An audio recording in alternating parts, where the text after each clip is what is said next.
Chapter 1 Konoha, Year 16. Land of Fire, Konoha Village, Ninja Academy. Hey, Orochimaru. I challenge you, come on, fight me. In the noisy classroom, a white-haired boy dressed in a beige kimono with red trim stood on top of a desk, shouting at the black-haired boy with long, straight hair who was sitting calmly in front of him. The white-haired boy's skin had a slightly yellow hue, and his face was marked with red lines around his eyes. His frustration was palpable. He looked ready to duel right then and there. Despite the boy's fiery outburst, the black-haired boy Orochimaru paid him no mind. He glanced briefly at the scene and then returned to his thoughts, ignoring the challenge entirely. Seeing that he was being ignored, Jiraiya, the white-haired boy, shouted even louder, "Damn it, Orochimaru! Are you looking down on me?" Around them, other students began to murmur and laugh. Oh, are they gonna fight again? Haha, Jiraiya never learns. Right? He always gets beaten but still keeps challenging Orochimaru. It's kinda sad. Yet, Orochimaru's not gonna bother this time, I bet. Why does he even try? He's no match for Orochimaru. The chatter from the classroom only served to irritate Jiraiya further. His face flushed with embarrassment, but Orochimaru remained unmoved, lost in his own world. I've reincarnated? And not only that, but I've ended up in the world of Naruto as the young Orochimaru? The realization hit him once again, harder than before. And the kid shouting at him? That's Jiraiya, my future comrade, one of the legendary Chunin, and the Toad Sage? Oh my god! The absurdity of the situation wasn't lost on Orochimaru. He had read countless reincarnation stories, never thinking that it could happen to him. But now it had. He had become part of the very trope he once read about. Is this real? Orochimaru chuckled bitterly, but after a few moments, he accepted the situation. After all, hadn't he fantasized about reincarnating countless times in his previous life? Now that it had actually happened, it was easier to come to terms with than he expected. The world he found himself in was one of death and danger, but the opportunity to start fresh, to live a new life in such a powerful world, was still a blessing in disguise. As he calmed himself down, he slowly raised his head and said, "You are mighty, Lord Jiraiya. How could I ever look down on you?" "You?" Jiraiya faltered, not expecting this response. He was only 6 years old and had no idea that Orochimaru wasn't even interested in a fight. Orochimaru's mind was focused on something far more important. Jiraiya's challenge was an unnecessary distraction. In reality, Orochimaru, or rather, the soul of the person who had become Orochimaru had only arrived in this world 2 hours ago. Within that short period, his mind had been overwhelmed with thoughts, trying to process what had happened. He had just finished sifting through Orochimaru's memories and had fully grasped the gravity of his new situation. I really am Orochimaru. In the original Naruto series, Orochimaru had been hailed as a genius by the third Hokage, someone whose talent appeared only once in decades. But now, as he sat in this classroom, Orochimaru knew the truth of his situation. In this world, strength is tied to one's family and bloodline. But the current me? I don't have either. Orochimaru didn't have the legendary sage body of the Senjo clan or the powerful Sharingan of the Uchiha. His parents had died just a few months ago, leaving him with little besides the name he was slowly making for himself. If it weren't for the forbidden techniques I later developed, the original Orochimaru would have amounted to nothing. I would have been far weaker than the top-tier shinobi. Orochimaru's thoughts drifted to his eventual confrontations with the Uchiha brothers, first Itachi, then Sasuke. He had tried to take Itachi's Sharingan, but Itachi had stopped him cold with just a glance. Later, Sasuke had easily bested him, and in the end, Orochimaru had been sealed away by Itachi's Totsuka blade. A truly tragic fate. And to make matters worse, Orochimaru was currently only 6 years old. He had neither the vast knowledge nor the power to influence anything significant yet. Even if I possess Orochimaru's genius, what does that amount to at this age? I'm too weak right now. Looking at Jiraiya's fiery expression, Orochimaru didn't even feel the urge to engage him. His disinterested attitude slowly doused Jiraiya's fighting spirit. "TCH, you're always like this," Jiraiya muttered, clearly disappointed. "You're so annoying. Ugh, forget it. This is boring." With that, he hopped off Orochimaru's desk, making his way back to his seat.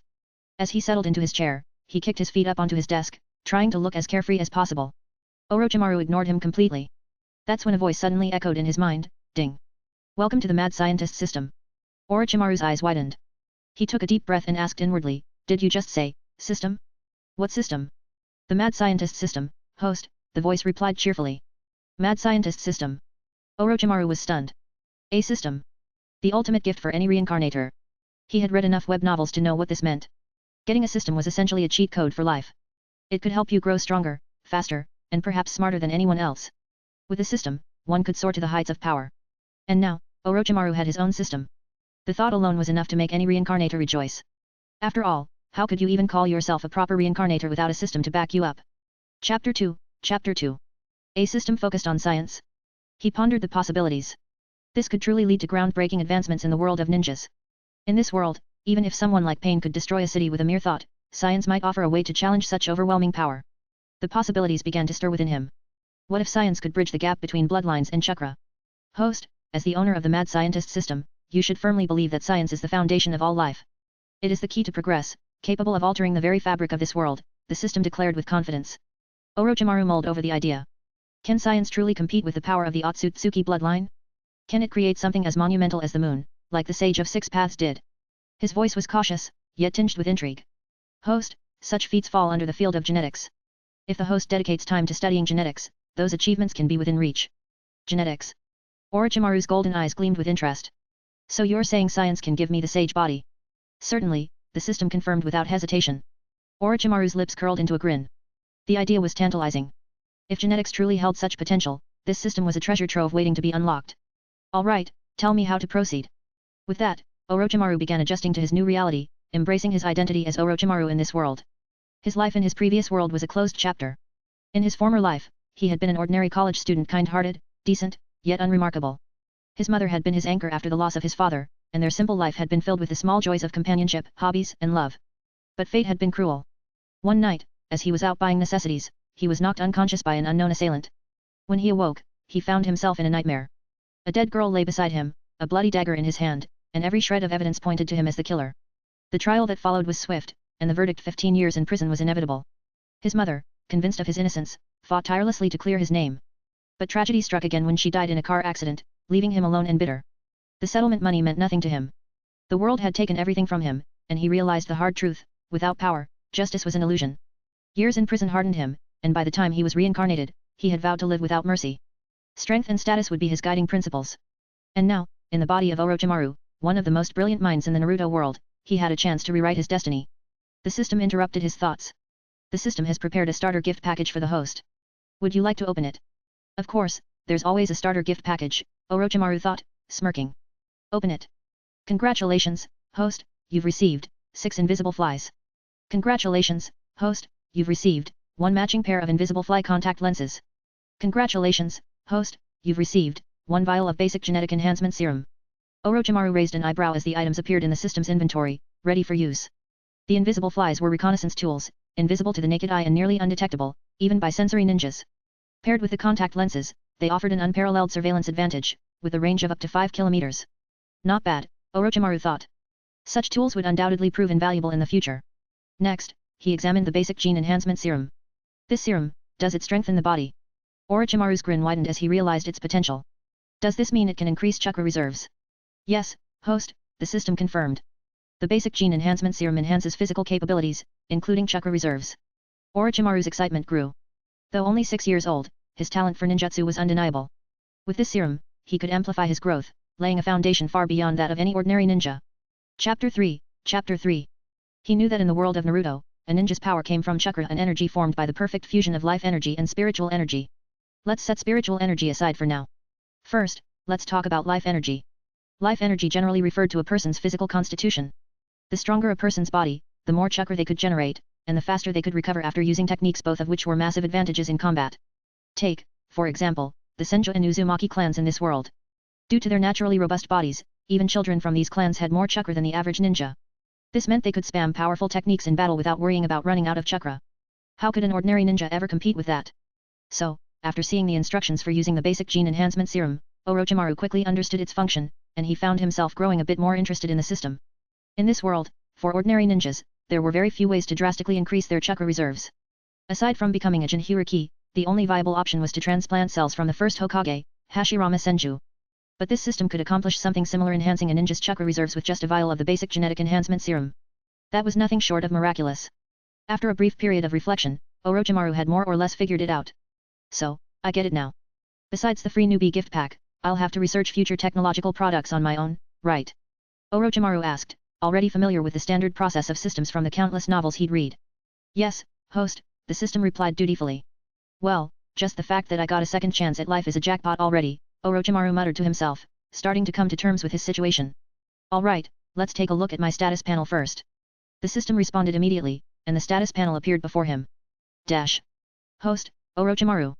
Master Technology, none. Unlockable Technology, Basic Gene Enhancement Serum Production Program. Next unlockable stage, Gene Extraction. The extremely simple system interface allowed Orochimaru to quickly grasp the details. The system's research was divided into two major categories, genes and weapons.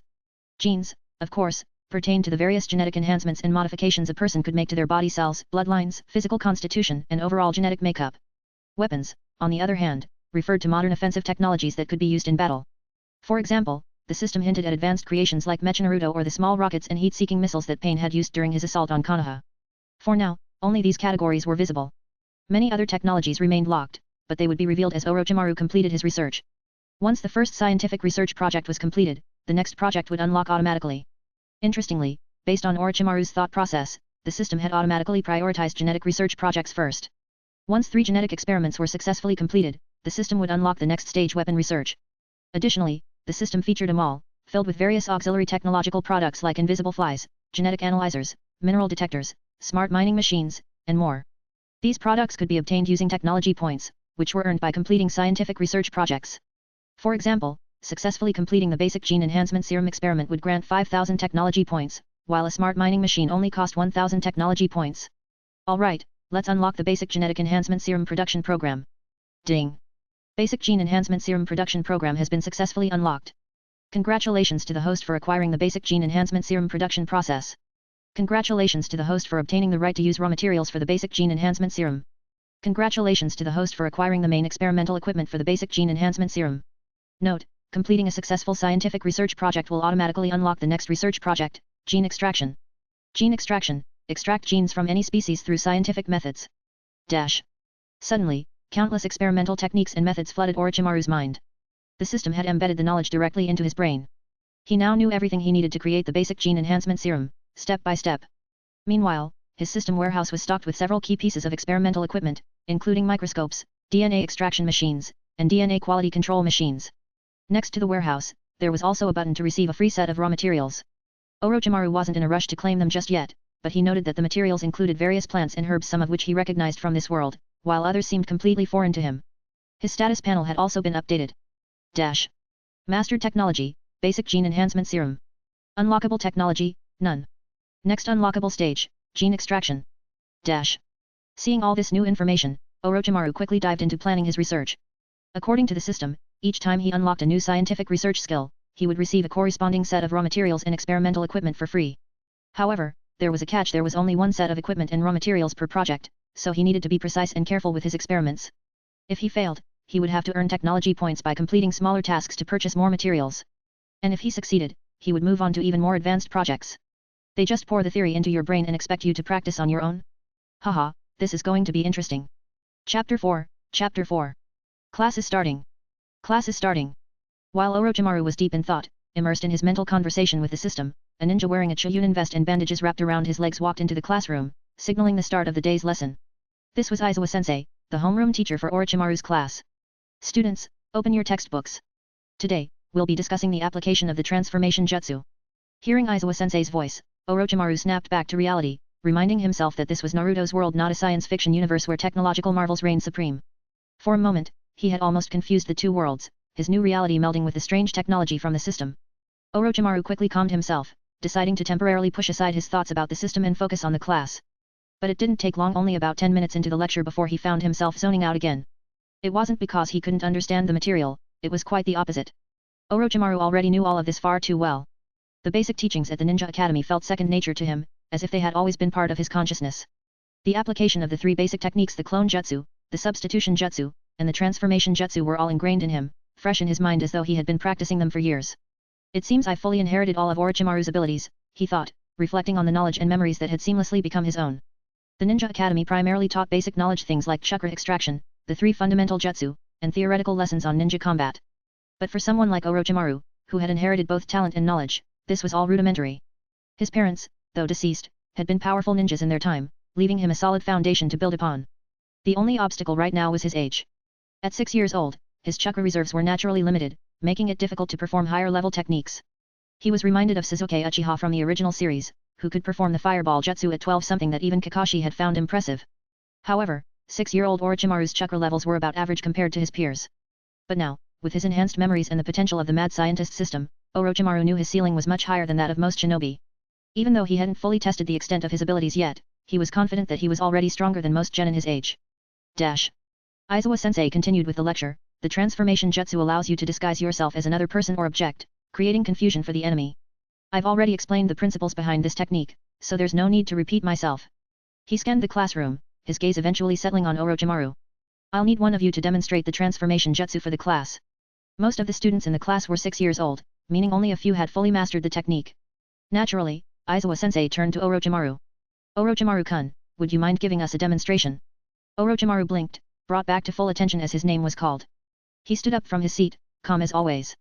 Channeling his chakra according to the precise movements etched in his memories, he performed the hand seals and, in an instant, a puff of smoke enveloped him. When the smoke cleared, Orochimaru had perfectly transformed into Aizawa-sensei. The class erupted in awe. Wow! That looks exactly like Aizawa-sensei. As expected of Orochimaru. Yeah, he's amazing. He always gets it right. Orochimaru-kun is incredible. The children's admiration filled the room, but Orochimaru simply let out a quiet sigh of relief. It was clear now that he had indeed inherited all of Orochimaru's abilities. To be able to execute the transformation jutsu so flawlessly at his first attempt in this new life proved that he had full control over these powers. Aizawa-sensei smiled approvingly and motioned for Orochimaru to return to his seat. TCH, what's so special about that? Jiraiya muttered from the side, annoyed by the praise Orochimaru was receiving. I can do the transformation jutsu too. For some reason, Jiraiya always seemed to harbor a grudge against Orochimaru, constantly trying to challenge him, much like how Naruto would constantly try to outdo Sasuke in the future. Their rivalry was still in its early stages, but the dynamic was already forming. However, Orochimaru, with his adult mind, paid Jiraiya no attention. In fact, even the original Orochimaru hadn't cared much for Jiraiya's challenges. But now, with his newly acquired memories and a much older mentality trapped in a child's body, Orochimaru wasn't about to waste his time on trivial rivalries with a brat. He had bigger things on his mind. Though he had awakened the mad scientist system, Orochimaru knew that in the world of Naruto, personal strength was paramount. Even if he were to delve into scientific research, it would only be to further his own strength and ability. Before diving headfirst into the system's capabilities, he wanted to ensure he had fully familiarized himself with the abilities he had inherited from Orochimaru. In the original series, even without a system, Orochimaru had been the top student in his class, going on to become one of the legendary Chunin. His intellect and cunning were unmatched. Even as his body grew weaker over time, Orochimaru always found ways to survive. If Orochimaru could achieve that in the original timeline, then the current Orochimaru backed by the system would be able to do far more. Speaking of the Chunin, Orochimaru's gaze flicked across the classroom as if searching for something or rather, someone. But something felt off. Where's Tsunade? He wondered. She should be around here too, right? It took him a moment to remember the details from the original series. Tsunade didn't attend the Ninja Academy. Orochimaru realized. Tsunade was the granddaughter of the first Hokage, Hashirama Senju. Like Konohamaru in the future, she had been privately tutored. At this point, Jiraiya hadn't even met her yet. Well, no point worrying about that now, Orochimaru murmured to himself. According to my memories, the Ninja Academy's graduation exam is in a week. With my current abilities, there's nothing here left for me to learn. A devious grin formed on his face as an idea struck him. So, why not test if this invisible fly works? The mad scientist system had gifted him a set of 6 invisible flies, each with impressive surveillance capabilities. It would be a perfect opportunity to test the tools at his disposal while the rest of the class was busy with their lesson. Orochimaru glanced at Aizawa-sensei, who had already turned his attention back to the rest of the students, instructing them on the finer details of chakra control. Seeing the opportunity, Orochimaru discreetly reached into his robe, activating one of the invisible flies. The tiny device buzzed softly as it took flight, becoming completely imperceptible to the naked eye. With a mental command, Orochimaru directed the fly toward the back of the classroom, testing its range and ability. The accompanying contact lenses, which had come with the flies, allowed him to monitor everything the fly saw as it floated through the air, scouting out the area. Chapter 5. He knew that if he wanted to make full use of his second chance at life, the system would be his most vital asset. Therefore, it was absolutely necessary to study and experiment with its capabilities as soon as possible. Discreetly, he reached under his desk, and with a simple flick of his wrist, 6 tiny mechanical flies appeared in his palm. They were no bigger than ordinary houseflies, but their true power lay in their design. Each was a piece of advanced technology granted by the system. With his teacher distracted, Orochimaru put on the matching contact lenses he had received in his starter package. Activate stealth mode, he commanded silently in his mind. The moment the thought passed, the 6 flies began to vanish from his sight, becoming completely invisible. Orochimaru could still feel their tiny, metallic bodies in his hand, but visually, they had disappeared. Just as I thought, Orochimaru whispered to himself, a sly grin forming. This is real high-tech. True invisibility, far better than the invisibility jutsu that ninjas rely on. He gave a mental order, and the 6 invisible flies silently took flight, exiting the classroom one by one. Immediately, 6 different visual perspectives appeared on Orochimaru's retinas, transmitted directly through the contact lenses. This sensation, Orochimaru thought, marveling at the clarity and smoothness of the images in his mind. It reminded him of the Rinnegan's shared vision technique. In the original Naruto series, Pain had used this ability to control his 6 paths of pain, 6 reanimated bodies, each implanted with Rinnegan, all sharing the same field of vision. It made them nearly impossible to hit, as they could react to attacks from any direction with perfect coordination. And now, Orochimaru was replicating that same effect, except, instead of corpses reanimated by a dojutsu, he was using 6 invisible mechanical flies. This kind of shared vision could be incredibly useful for reconnaissance, intelligence gathering, or even dodging attacks in battle.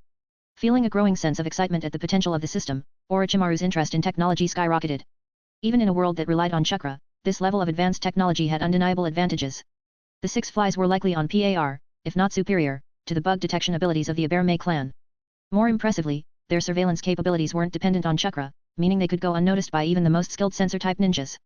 As the flies ventured further from the classroom, covering a wide range of directions, Orochimaru's vision expanded, offering him multiple viewpoints of Konoha village at once. He saw the teaching buildings of the Ninja Academy, residential houses, the hospital, the intelligence department, the armed forces department, and even the Hokage building. On the bustling streets, he noticed various members of prominent clans, Uchiha, Hyuga, Nara, and others.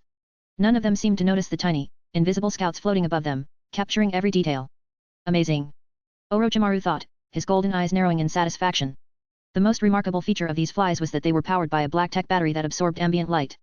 They didn't require chakra to function, which meant they could evade any chakra-based detection methods.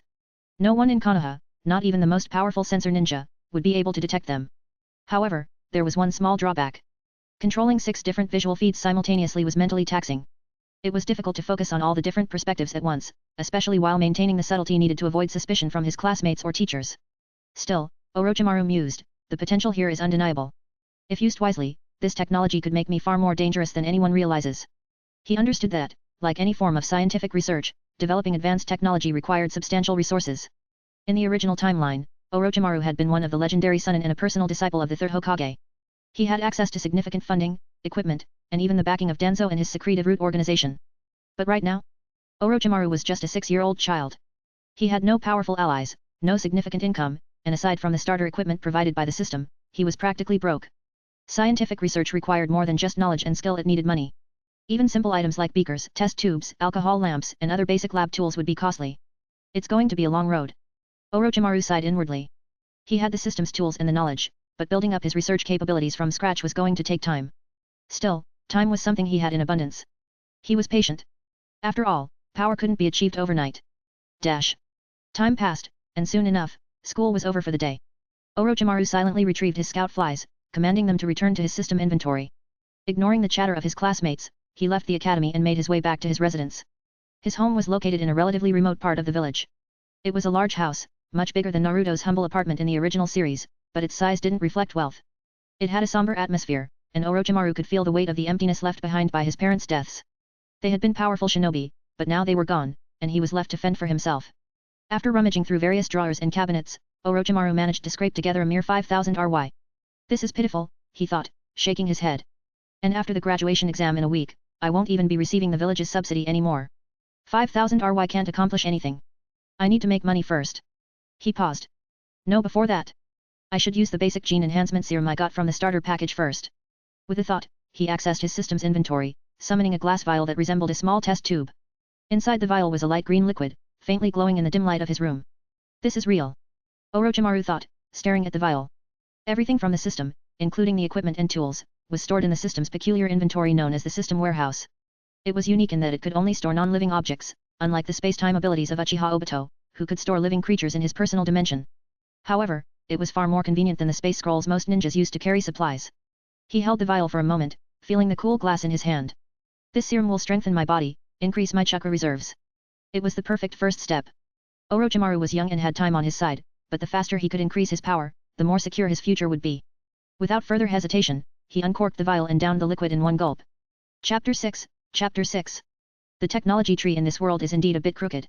While the technology level is generally primitive, you still find bagged bread, boxed milk, and other sealed foods. There are no cars or mobile phones, yet computers, natural gas, and refrigerators exist. Which factory processes the boxed milk?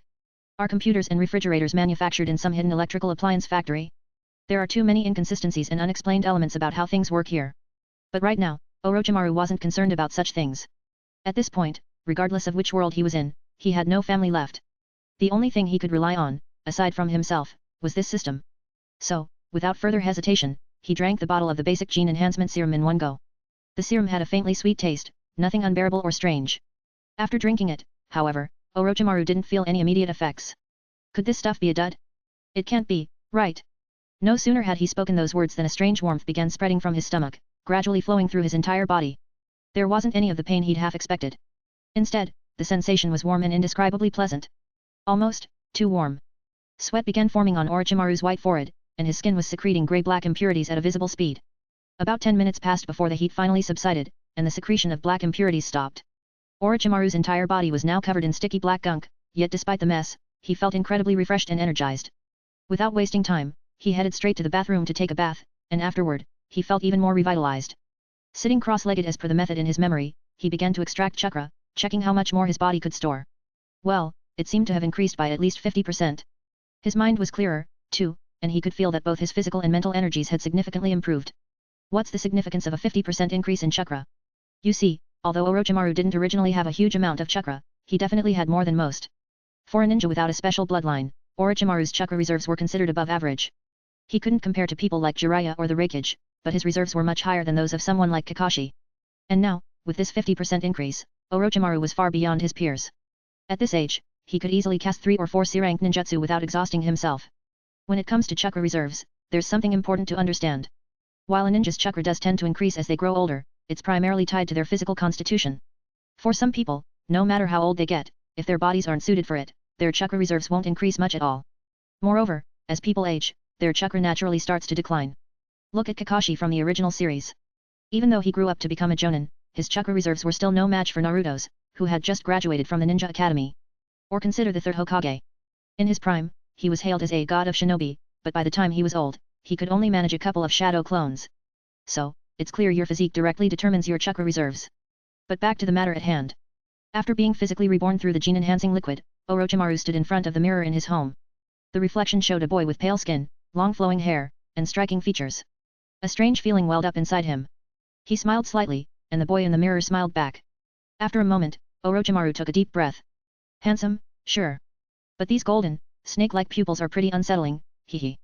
Orochimaru, hey. Later that evening, Orochimaru ate 2 pieces of bread and prepared to head to the training grounds to practice some ninjutsu. After all, while he had inherited the original Orochimaru's memories, he had only used the transformation jutsu so far. He hadn't had a chance to test out any of the other jutsu. In this world, Orochimaru's parents had recently passed away. The child who had once been a normal boy had now grown cold and withdrawn. While he didn't yet have the same obsession with science that the original Orochimaru would eventually develop, strange and dark thoughts had already begun to stir in his mind. For example, why do people die? Where do they go after they die? These were questions even adults would rarely dwell on, yet Orochimaru had found himself thinking about them more and more ever since losing his parents. Suddenly, there was a knock at the door. Boom, boom, boom. The unexpected sound made Orochimaru, who had been about to leave to practice, frown slightly. Opening the door, he found a girl with a ponytail standing on his doorstep. She had blonde hair, a pretty face, and was wearing a white short-sleeved shirt with green shorts. The moment Orochimaru opened the door, the girl flashed a bright, innocent smile. Hey, Orochimaru. Tsunade. Orochimaru's eyes narrowed slightly as he looked her up and down, quickly confirming her identity. Jiraiya hadn't met Tsunade yet, but Orochimaru had. The reason was simple: he was the top student in their class. Not only was he exceptionally talented, but he also took his studies more seriously than most of the other kids. His ninjutsu, taijutsu, and theoretical knowledge had even surpassed some of the Uchiha clan geniuses in his age group. As the archenemy of the Uchiha clan, the Senjo clan's princess, Tsunade, had naturally taken notice of Orochimaru. After all, they were the same age and equally talented. Through her connections with Hiruzen Sarutobi, Tsunade had learned about Orochimaru and had sought an opportunity to get closer to him. Her goal? To compete with him, of course. Orochimaru couldn't help but think this reason was a bit ridiculous. What's the matter? You don't seem too happy to see me, Tsunade teased, her lips curling into a playful smile. Chapter 7, Chapter 7. In the current Senjo clan, even though the first Hokage has passed away, both parents of the Tsunade are still alive. Moreover, Tsunade's younger brother, Nawaki, hasn't even been born yet. Therefore, Tsunade isn't burdened by the pessimism or sadness that will later characterize her. Instead, she's just a lively, cheerful little girl who already has a love for gambling and a bit of a violent streak. Orochimaru, calm as ever, responded to her presence with, "It's just unexpected. Come in and sit down if you want." After saying that, he turned back to his living room, nonchalantly playing with his ninja tools, paying her little mind. Tsunade, not at all bothered by Orochimaru's indifferent attitude, strolled in, her hands clasped behind her back, her little feet tapping lightly as she walked. But midway into the room, she stopped and wrinkled her nose. "Hey, Orochimaru, why does your living room smell so bad?" Didn't you always like to keep things clean? A stray cat got in just now, Orochimaru lied smoothly, then walked to the side and opened the window to let the room air out. He knew that what Tsunade was smelling was actually the lingering odor from the impurities his body had expelled after drinking the gene-enhancing serum. But of course, there was no way he would admit to that. Hearing his response, Tsunade looked puzzled but didn't think much of it. I see. Well, whatever. Let's not talk about that. How about we go to the training ground? The training ground? For what? Obviously for our sparring. Tsunade said, as if it were the most natural thing in the world. None of the other kids are any challenge for me. That's why I came to you. As the princess of the Senjo clan, she had every right to be confident. Because right now in Konoha village, there were very few children of their age who could match Orochimaru's level. After all, how many regular ninjas could compare to a prodigy from the Senjo clan? Jiraiya? At this point, he didn't even know who Tsunade was. Uchiha Fugaku? He was only 1 year old at this time. Hyuga Hisashi? They weren't even born yet. However, faced with Tsunade's eager request for a fight, Orochimaru wasn't particularly interested. Maybe some other time. I have something to take care of today. Something to take care of. Tsunade blinked, confused. What could be more important than improving your strength? No comment, Orochimaru said as he packed up his ninja tools, slung them over his shoulder, and made his way out of the house. When you leave, make sure to close the door behind you. Thanks. Before Tsunade could react, Orochimaru was already out the door, leaving her standing there, stunned. What's up with him? Hey, wait, she called after him, but he was already long gone. Orochimaru hadn't ignored Tsunade to act cold or superior. It was because, as a reincarnator, he now had a very different mindset. In his eyes, both Jiraiya and Tsunade were still just 6-year-old children. Sure, their abilities were far beyond what adults in his previous world could manage, but to him, they were still brats. He had no real interest in sparring with them. Even though this made him seem a bit out of place in this world, Orochimaru's naturally withdrawn personality, which had become even more pronounced after his parents' deaths, meant his behavior wouldn't raise too much suspicion. Suddenly, Orochimaru's eyes narrowed, and he quickly sidestepped to the right. Several pebbles flew past where he had just been standing. Looking up, he saw 3 brats blocking his way, grinning maliciously. Damn it, we missed, said the kid at the front, wearing a black shirt with a red and white fan, the Uchiha clan symbol emblazoned on the back. His voice was filled with frustration. The 2 kids behind him, both around the same size, were also glaring at Orochimaru with open hostility. Is that Orochimaru? Hey, he dodged pretty fast. Yeah, didn't expect that. He looks so weak, but his reaction time isn't bad. Weak? Orochimaru had always looked rather thin and pale, even as a child. His naturally pale complexion and slightly gaunt appearance gave off a sickly vibe. But Orochimaru wasn't bothered by their insults. He knew better than to get riled up by people like this. In any world, when someone tries to mock you, the best way to respond isn't by defending yourself. It's by using your strength to shut them up for good. And right now. Uchiha brats, hey. Orochimaru recognized the group in front of him. The one who had first spoken was a classmate, a kid from the Uchiha clan. This boy often bullied civilian-born ninjas, relying on the reputation of the Uchiha name. According to Orochimaru's memories, this same kid had tried to pick on him 3 days ago, only to end up getting beaten. As for the 2 kids behind him, Orochimaru didn't know them, but judging by their clothes, they were also from the Uchiha clan. They also seemed to be a bit older than him. Orochimaru, you'd better behave yourself today, or else. The lead Uchiha began to threaten. 3 against 1, is that it? Orochimaru cut him off, his voice calm. Hearing Orochimaru's interruption, the Uchiha kid's temper flared. You bastard. Just because you're number 1 in the class, you think you're better than me? Big brothers, help me teach him a lesson. Sorry, kid, one of the older boys sneered as they rolled up their sleeves. We don't usually bully kids younger than us, but since you messed with our cousin, we'll make an exception. In their minds, Orochimaru was just the child of a civilian ninja. They didn't feel the least bit of guilt about beating him up. But just as they were about to step forward, a loud voice suddenly called out. Hold it right there. Do the Uchiha clan think it's okay to gang up on someone just because you have numbers on your side? A small figure with a ponytail came running from behind them, panting heavily as she approached. Oh? Who do we have here? The little princess of the Senjo clan. Uchiha Shu, the leader, paused for a moment, then smirked. What? Are you going to stand up for Orochimaru? It was none other than Tsunade, standing there with her arms crossed, her gaze sharp. Chapter 8, Chapter 8. Although Uchiha called her princess, his tone was anything but respectful. Orochimaru knew that the Uchiha clan and the Senjo clan had a long-standing feud, so it wasn't surprising that Uchiha Shu recognized Tsunade. It was well known that Konoha village was founded through the cooperation of the Uchiha and Senjo clans. But beneath the surface, the 2 clans had irreconcilable differences. The Uchiha clan had fallen into decline after Uchiha Madara left the village.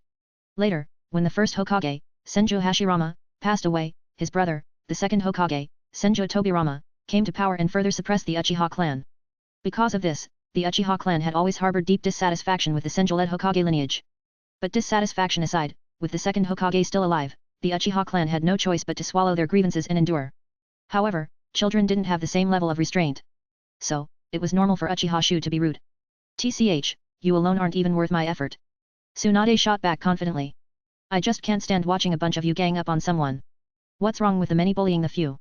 It's not you we're bullying, so get out of the way. Uchiha Shu retorted, his voice filled with annoyance. Although he was just a child and didn't understand the deeper grudges of his elders, he did know that Tsunade's status wasn't one to be trifled with, and he couldn't just hit her. I won't move. Hit me if you dare. Tsunade taunted, completely unfazed. You. Uchiha Shu gritted his teeth in frustration, but knowing he couldn't lay a finger on Tsunade, he turned his attention to Orochimaru instead. Orochimaru, as a man, do you really plan to hide behind a girl? That's right, it's so pathetic, one of the other boys chimed in, sneering. He's supposed to be the top of the class, but what a coward. The two brats behind Uchiha Shu jeered at Orochimaru, mocking him without any fear, even though Tsunade, the Senju princess, was standing right in front of them. These little. Tsunade's face twisted in frustration, and she was about to stand up for Orochimaru when he suddenly placed a hand on her shoulder and gently pushed her aside. Although I don't have the habit of picking on kids, I don't mind stretching my muscles a little if it's to deal with some misbehaving brats. Orochimaru wasn't the type to hold grudges against children, but the boys in front of him weren't just any kids. They were members of the Uchiha clan, known to be arrogant, entitled, and bratty. And for children like that, Orochimaru didn't mind giving them a lesson in discipline. As for whether he could beat them, Orochimaru wasn't the least bit concerned. None of the boys wore forehead protectors, which meant they weren't even genin yet. Even if they bore the Uchiha name, their strength would be limited. After hearing Orochimaru's calm response, Tsunade was taken aback. She was about to say something when Orochimaru raised two fingers in front of him. Bang! With a puff of white smoke, a figure identical to Orochimaru appeared beside him. Is that a clone? Tsunade muttered in surprise. She didn't understand why Orochimaru would use a clone at this moment. Ha! Is this the so-called strength of the top student in our class? How laughable! Uchiha Shu sneered. Exactly, one of the other Uchiha kids chimed in. Don't you know that clones are only meant to confuse enemies? What's the point of using one right in front of us without any cover? Since you're so eager to lose, we'll happily oblige. Get ready! Uchiha Shu shouted, not wasting any time. He clenched his fist and aimed a punch at Orochimaru's clone. In his mind, his two older brothers would deal with the real Orochimaru while he'd easily take care of this clone. So, without hesitation, he threw his punch. But Orochimaru's clone moved unexpectedly. Hey, this punch isn't as fast as I expected. Orochimaru thought as the clone slightly sidestepped, easily dodging the incoming blow.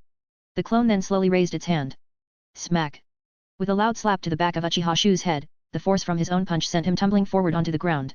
Damn it! What the? Uchiha Shu grumbled, but before he could finish his curse, he froze.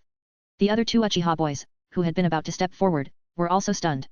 This clone, it's solid, one of them stammered, wide-eyed. How is that possible? The other whispered, equally shocked. Tsunade, equally astonished, blinked in disbelief. That's not a regular clone. Is it a shadow clone? Could Orochimaru really use shadow clones? How is that possible? He was only 6 years old. At 6, does he really have enough chakra to pull that off? A series of questions swirled through everyone's minds simultaneously. Orochimaru, on the other hand, was unfazed by their reactions. To him, this was nothing remarkable. After all, in his memories, Uchiha Itachi had been able to throw shurikens with precision before the age of 4, and by 6, he was already capable of using shadow clones. In comparison, what Orochimaru had just done was hardly impressive. So, after dealing with Uchiha Shu, Orochimaru turned his gaze toward the two older boys standing behind him. He didn't say a word he didn't need to. His cold, golden, snake-like pupils were enough to convey his meaning. If you want to fight, come on. The two remaining Uchiha boys exchanged glances, then looked at Orochimaru's body and his shadow clone, both standing firm. Cold sweat began to beat on their foreheads. At this moment, they found themselves trapped between a rock and a hard place. Should they charge forward, or retreat? Fear took over. Because, as members of the Uchiha clan, they understood the difference between a regular clone and a shadow clone. At the Ninja Academy, students were taught the basics of the clone technique. But clones created through that technique were nothing more than illusions, incapable of dealing or receiving any real damage. Everyone knew this. But a shadow clone. Chapter 9, Chapter 9. Shadow clones are completely different from ordinary clones. This jutsu creates a physical entity that can move and fight independently, with its own consciousness and a degree of resistance to attacks. Unlike ordinary clones, shadow clones can engage in advanced ninjutsu, making them versatile in both combat and strategy. Not to mention that even some Chunin struggle to master the shadow clone technique, so for a 6-year-old to pull this off was remarkable. Combine that with Orochimaru's already above average strength, and it was no wonder the Uchiha boys were left stunned. Damn, how did this happen? Uchiha Shu mumbled, still in shock. Uchiha Shu wasn't particularly weak, but he had let his guard down, and Orochimaru had capitalized on that. From the look on their faces, Orochimaru could tell exactly what these kids were thinking. Without a word, he deactivated his shadow clone, turned his back on them, and calmly walked away toward the training ground. He had no interest in dealing with people who had already given up. Why could Orochimaru use the shadow clone technique at such a young age? The answer was simple, because his parents had been ninjas.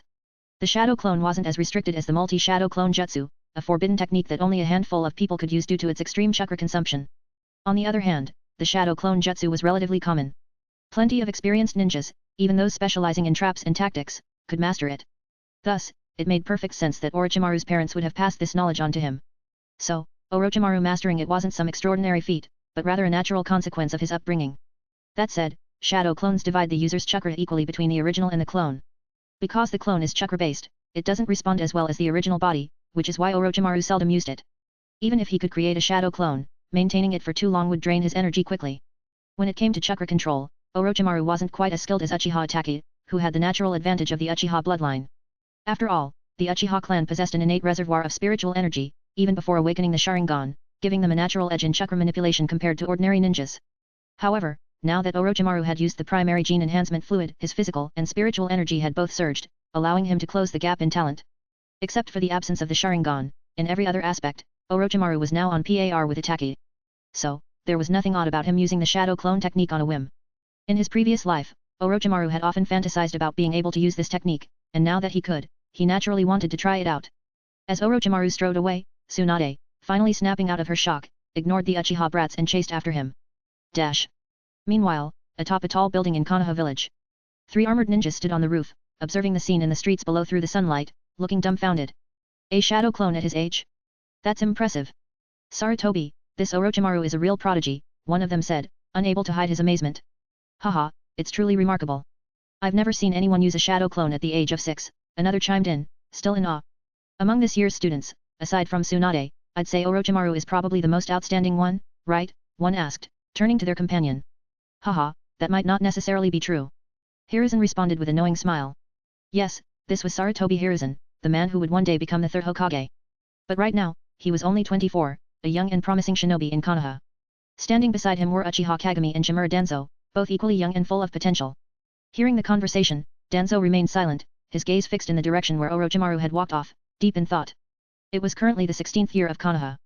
The First Shinobi World War was still ongoing, though it had shifted from large-scale conflicts to smaller, localized battles. While Konoha was busy dealing with the war, it was also focusing on selecting and nurturing talented young ninjas at the academy. Orochimaru was one of those promising seeds. Today, Sarutobi and the others had just returned from a mission when they happened to spot Orochimaru heading out. Upon closer inspection, they saw a group of Uchiha children lying in ambush. Though Uchiha Kagami was initially a little embarrassed to see children bullying others, Shimura Danzo believed that it was natural for kids to have scuffles, and there was no need to intervene unless there was real danger. So, they decided to watch the scene play out. And what they witnessed was truly astonishing. Dash. Orochimaru, still oblivious to the fact that he had been watched from afar, continued walking, with Tsunade tailing him like a loyal follower. Hey, why are you following me? Orochimaru asked without turning around. Tsunade blinked, then quickly put on a nonchalant expression. Who says I'm following you? I'm just heading to the training ground too. It's you who's following me. With that, she shamelessly put her hands behind her back and walked ahead of him, as if she were leading the way. This was the path to the training ground, after all, and she believed Orochimaru was heading there as well. She just had no idea what he planned to do once they arrived. Seeing Tsunade's antics, Orochimaru sighed inwardly. You're still too young to even lie convincingly. Ignoring her, he continued on his way toward the training ground. Dash. 436, 437. 438. Loud, mocking voices echoed from the training ground as Orochimaru and Tsunade approached. Haha. A kid who doesn't even know ninjutsu or genjutsu thinks he can become a ninja. Ridiculous. Exactly. Just give up, kid. You're not fit to be a ninja at all. Hey, cut him some slack. At least he's trying hard. What's the use of hard work if you're a loser? No matter how hard you try, a loser is still a loser. Ha ha ha. Curious, Orochimaru stepped into the training ground, followed closely by Tsunade. What they saw was a strange sight. A child about the same age as them was doing sit-ups, sweat dripping from his forehead.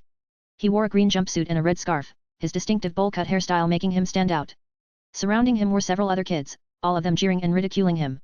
Isn't that Might Guy? No, wait, it's Might Guy. Orochimaru realized, recognizing the boy. Indeed, the child doing sit-ups was none other than Might Guy, the father of the future Might Guy, both of whom would later become legendary in their own right. Chapter 10, Chapter 10. Now was a time of war. Children in the ninja villages entered school at the age of 5 and were eligible to take the graduation exam as early as age 6. Looking at the young boy in front of him, Orochimaru realized that Might Guy, the boy who would one day become the father of Might Guy, was probably no older than himself. In other words, he was just 5 years old and had only recently started school. Do you know him? Tsunade asked, noticing Orochimaru's focused expression and feeling a bit curious. No, it's my first time seeing him, Orochimaru replied, telling a half-truth. This was, after all, the first time he had physically seen Might Guy in this world. But of course, Orochimaru's knowledge of the future told him exactly who this boy was. Might Guy, the eternal genin, the man who would spend 20 years honing the most powerful taijutsu technique, the 8 Gates release formation. Orochimaru would never forget a man like that. But there was no need to share all this with Tsunade. For now, Might Guy was just a 5-year-old boy who had barely started his journey in the ninja world. He wasn't on Orochimaru's radar yet, and Orochimaru had no interest in exchanging taijutsu experience with a child who had yet to prove himself. Shrugging off the matter, Orochimaru made his way to the shooting range and started practicing throwing shurikens, following the technique imprinted in his memory. Even though it was his first time physically throwing shurikens in this body, it felt as natural as breathing, like an instinct he was born with. Thud, thud, thud. All 3 shurikens hit their mark, none missed. Thud. One even struck the bullseye dead center. Orochimaru smirked, pleased with himself. He was already far ahead of most of his peers. This was good. Orochimaru retrieved the shurikens and kunai from the target and began practicing again, honing his skills with repetition. Training could be monotonous, but Orochimaru found himself enjoying it. This was his first real experience getting to grips with ninja tools, after all. As expected from the top student in our class, Tsunade muttered, sitting on the grass nearby, her voice tinged with a hint of frustration. By the way, since you're already at the training ground, why don't you come spar with me for some real practice? Real combat? A taijutsu contest? I'm no match for you in taijutsu, Orochimaru replied honestly, all while continuing to throw kunai. In terms of raw physical strength and taijutsu, even in the future, Tsunade would be one of the greatest. She would eventually be strong enough to shatter Uchiha Madara's Susanoo with a single punch. How many people in the entire ninja world could do that? Even at the age of 6, her talent in taijutsu far surpassed Orochimaru's, and he had no interest in engaging her in close combat just yet. Tsunade, hearing his refusal, looked even more depressed. You won't fight me just because you think you'll lose? I remember you weren't like this before. People change, Orochimaru replied, his focus still on perfecting his kunai throws. Tsunade was speechless for a moment. Well, fine. Since you're really not interested, I won't bother you anymore. But after the graduation exam in a week, we'll be assigned to teams. Then we'll have plenty of chances to fight. Assigned to the same team? You sound so sure of that, Orochimaru remarked, his tone a little skeptical. Of course. The second Hokage is my great-uncle. Tsunade declared, puffing her chest out proudly. The current Hokage was indeed her great-uncle, Senju Tobirama. With such connections, it would be easy for her to pull some strings. If Orochimaru had been a lesser ninja, it might have been more difficult to justify putting them on the same team. But as a genius, he was a perfect candidate for Tsunade's ambitions. I'm telling you, it's a done deal, Tsunade said confidently. Anyway, you keep practicing.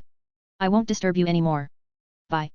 She gave him a playful smile, waved, and turned to leave, muttering to herself as she walked off.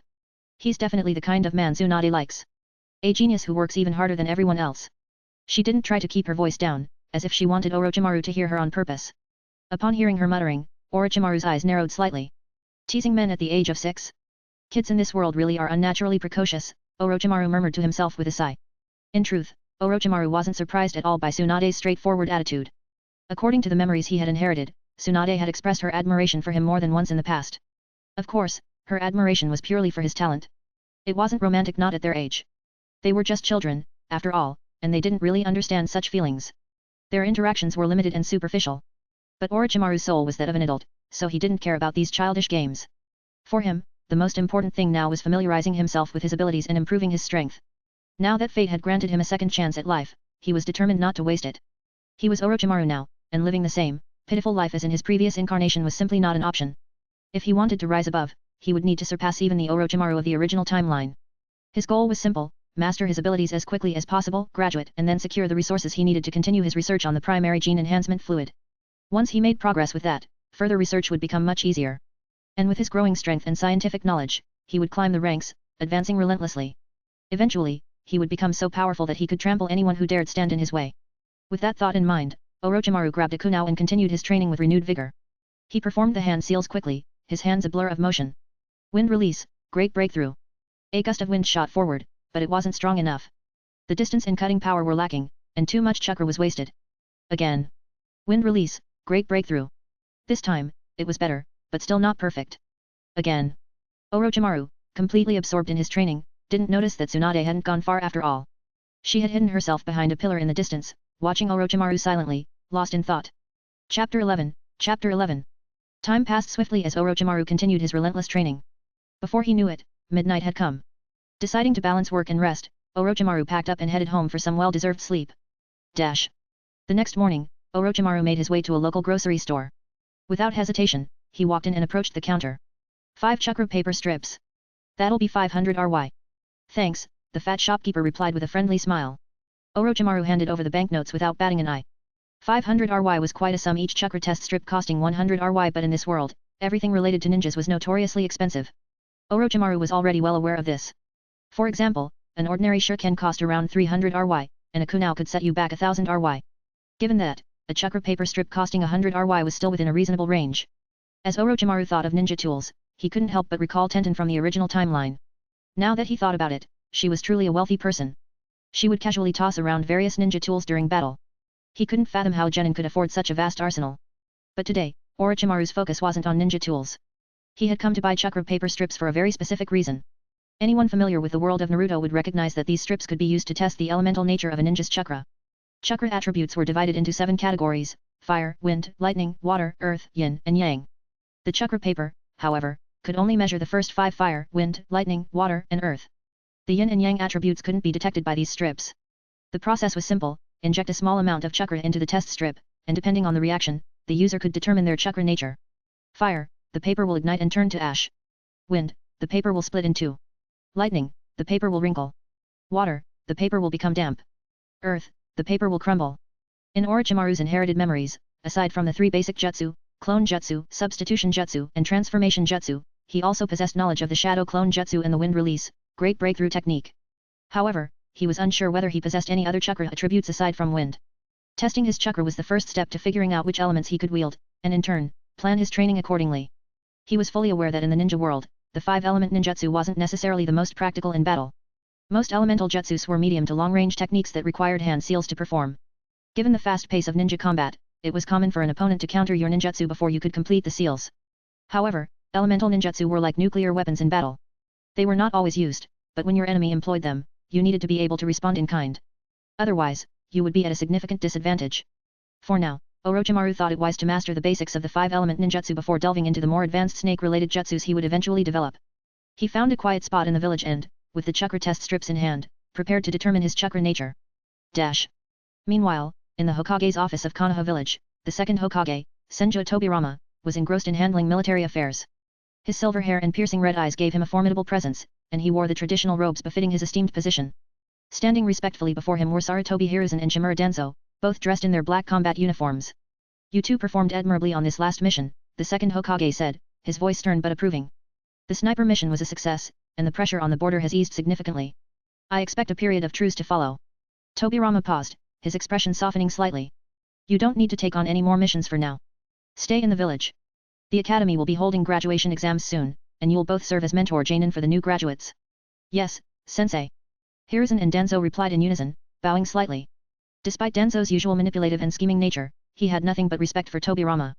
It wasn't just because Tobirama was their teacher, but also because of his ruthless and iron-blooded methods. The second Hokage was not a man to be trifled with. Just as Tobirama was about to continue speaking, the door to the office burst open, and a little girl came skipping inside. Uncle. Uncle. Oh, hey, Teacher Sarutobi, you're here too, the girl chirped. The second Hokage's brow furrowed slightly. Tsunade? What are you doing here? Hehe, I came to tell you something important. And what's that? After the graduation exam, I want to be on the same team as Orochimaru. Tsunade declared, her voice full of enthusiasm. Orochimaru. Tobirama repeated, his expression one of mild confusion. Who's that? At this point, Orochimaru had only just begun to show his talents, and Tobirama, as the Hokage, hadn't yet had the opportunity to notice him. He didn't pay much attention to the civilian-born ninjas. He's a genius. Tsunade answered proudly. Genius, you say? Tobirama mused for a moment before responding calmly. If you think he's a genius, then he must be special. Tobirama had watched Tsunade grow up, and although she had her shortcomings, he knew she was no fool. Her standards were high, and for her to recognize someone's talent meant that person was indeed remarkable. Of course. Tsunade boasted, her eyes gleaming. Not only does he have perfect scores in all his basic courses, but just yesterday, he performed a shadow clone jutsu. That alone qualifies him as a top-tier genius, right? Tobirama's usually stoic face showed a rare glimmer of surprise. He can use the shadow clone jutsu? And he hasn't even graduated yet. We witnessed it ourselves yesterday, Hiruzen added, stepping forward. Orochimaru truly is an exceptional child. In truth, Sarutobi Hiruzen had already planned to recommend Orochimaru for special training even before Tsunade's request. Now, it just seemed things were happening a little sooner than expected. Tobirama stroked his chin thoughtfully. I see. So you've had your eye on him for a while. Yes, sensei, Hiruzen confirmed. Interesting. Tobirama muttered. It sounds like this boy is something else. So, uncle, does that mean you'll agree to put us on the same team? Tsunade asked eagerly. There's no reason to say no, Tobirama answered with a small smile. Yay! Long live uncle! Tsunade cheered, jumping up and down in excitement. Chapter 12, Chapter 12. Orochimaru had no idea what was happening in the Hokage's office, and even if he did, he probably wouldn't care. He was confident that, without any intervention, he would inevitably become Sarutobi Hiruzen's disciple. This was a certainty in his mind, nothing would change that outcome. He stared at the chakra testing paper in his hand, lost in thought. After the test, Orochimaru noticed that his current self didn't seem to have all the chakra attributes that he recalled possessing in the future. Wind, earth, and water were the only ones that appeared in the test. From this, he speculated that perhaps the reason his future self had all the elemental attributes was because of his later body modifications. However, Orochimaru wasn't sure, and since he couldn't figure it out at the moment, he decided to stop thinking about it. He had never been the type to dwell on problems without clear answers. Taking a deep breath, he looked up at the sky. If I want to quickly improve my strength, aside from relying on family bloodline limit, the fastest way would be to become a Jinchuriki, Orochimaru mused. But becoming a Jinchuriki wasn't something he could think about for now. With his current abilities, it was a pointless thought. As for family bloodline limit, perhaps that was a direction worth pursuing. In other words, should he start conducting experiments right away? The more he thought about it, the more it seemed like the right path to take. But then, he remembered something else: he didn't have enough money. Based on his calculations, purchasing the scattered equipment necessary for his initial experiments would cost at least several 100,000 ryo. Hundreds of thousands of ryo were an astronomical amount for someone like him right now. A genin like Orochimaru could only take on D-rank missions, and the pay for those missions ranged from 5,000 to 10,000 ryo. The payment would then be split among team members.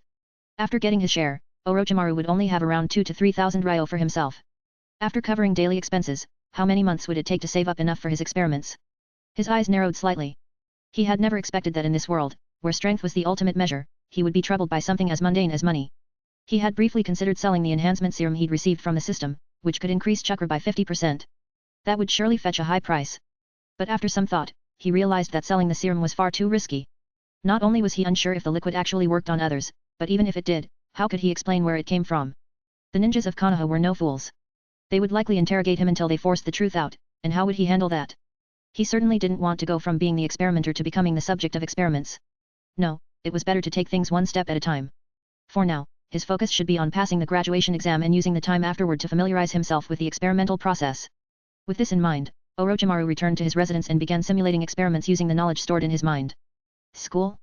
Who even bothers going to school in person these days? If you don't rely on a shadow clone to learn, can you really call yourself a genius? Throughout the entire Naruto series, only Uchiha Itachi had mastered the art of learning through shadow clones. Even Kakashi, who was also considered a genius, still went to school in person. When Kakashi took the graduation exam at the age of 5, he could already use the forbidden technique to create multiple clones. But the reason he still went to school in the flesh was because he couldn't control his chakra well enough to maintain a clone for an entire day. Uchiha Itachi had achieved it, and now, Orochimaru had too. Time passed quickly, and before he knew it, 7 days had gone by. During that time, Orochimaru not only consolidated his abilities but also absorbed the information provided by the system. Now, everything was ready, and all he needed was the right opportunity. During these 7 days, he also discovered something extraordinary: the surveillance flies given to him by the system could record the process of other ninjas casting jutsu through their electronic eyes. The recorded footage could even be played back in slow motion, which made it easier for him to analyze and learn those techniques. It was like having 6 extra Sharingan at his disposal. Thanks to these recorded images, combined with his natural talent and the knowledge inherited from his parents, Orochimaru learned a great deal of ninjutsu in just 1 week. He had already mastered a variety of techniques, including the water wave, earth clone, earth mud wall, and wind blade. Even though he knew that these basic techniques weren't particularly impressive, they were still better than nothing. Finally, the day of the graduation exam arrived. The exam involved the 3 basic techniques: substitution jutsu, transformation jutsu, and clone jutsu, as well as shuriken throwing. The rules were simple enough, and Orochimaru, for once, appeared in person to take the test. Alright, today is the graduation exam, announced Chunin Aizawa, holding a list in his hand. When I call your name, come up to the podium. Hirata. Present. Kenta. Here. Kenichi. Present. As the names were called, students walked up to the podium one by one. Since everyone in the class was only around 6 years old, very few were actually expected to graduate. Next up, Jiraiya. The moment Jiraiya's name was called, he jumped up from his seat like he had been injected with adrenaline. Orochimaru, watch closely. You're about to witness your future master Jiraiya graduate with flying colors. Haha. With an air of bravado, Jiraiya swaggered up to the podium and effortlessly demonstrated his mastery of the 3 basic techniques. His proficiency immediately drew gasps of surprise from the students in the audience. Wow! Jiraiya's amazing. Who knew he was hiding this much skill? Mastering the 3 basic techniques after just 1 year at the academy? That's some serious talent. Even Aizawa couldn't help but nod in approval. Jiraiya was one of the few students who had the potential to pass the exam. Chapter 13, Chapter 13. Yes, Jiraiya had indeed graduated successfully. Although Jiraiya, like Naruto in his youth, was a bit nervous and excited, he was by no means a failure. The reason Naruto seemed like a loser in the original story wasn't due to a lack of talent. Rather, it was because he had the 9 tails, the Kyuubi, sealed within him, which disrupted his ability to control his chakra properly. But Jiraiya was different. There was no Kyuubi sealed inside him, and his natural talent wasn't bad. While he couldn't compare to geniuses like Orochimaru or Tsunade, Jiraiya was far above the average student in his class. He fell into that category of being better than most, but not quite at the top level. Otherwise, how could he have graduated at the age of 6 and caught the attention of none other than Sarutobi Hiruzen? What's that you say?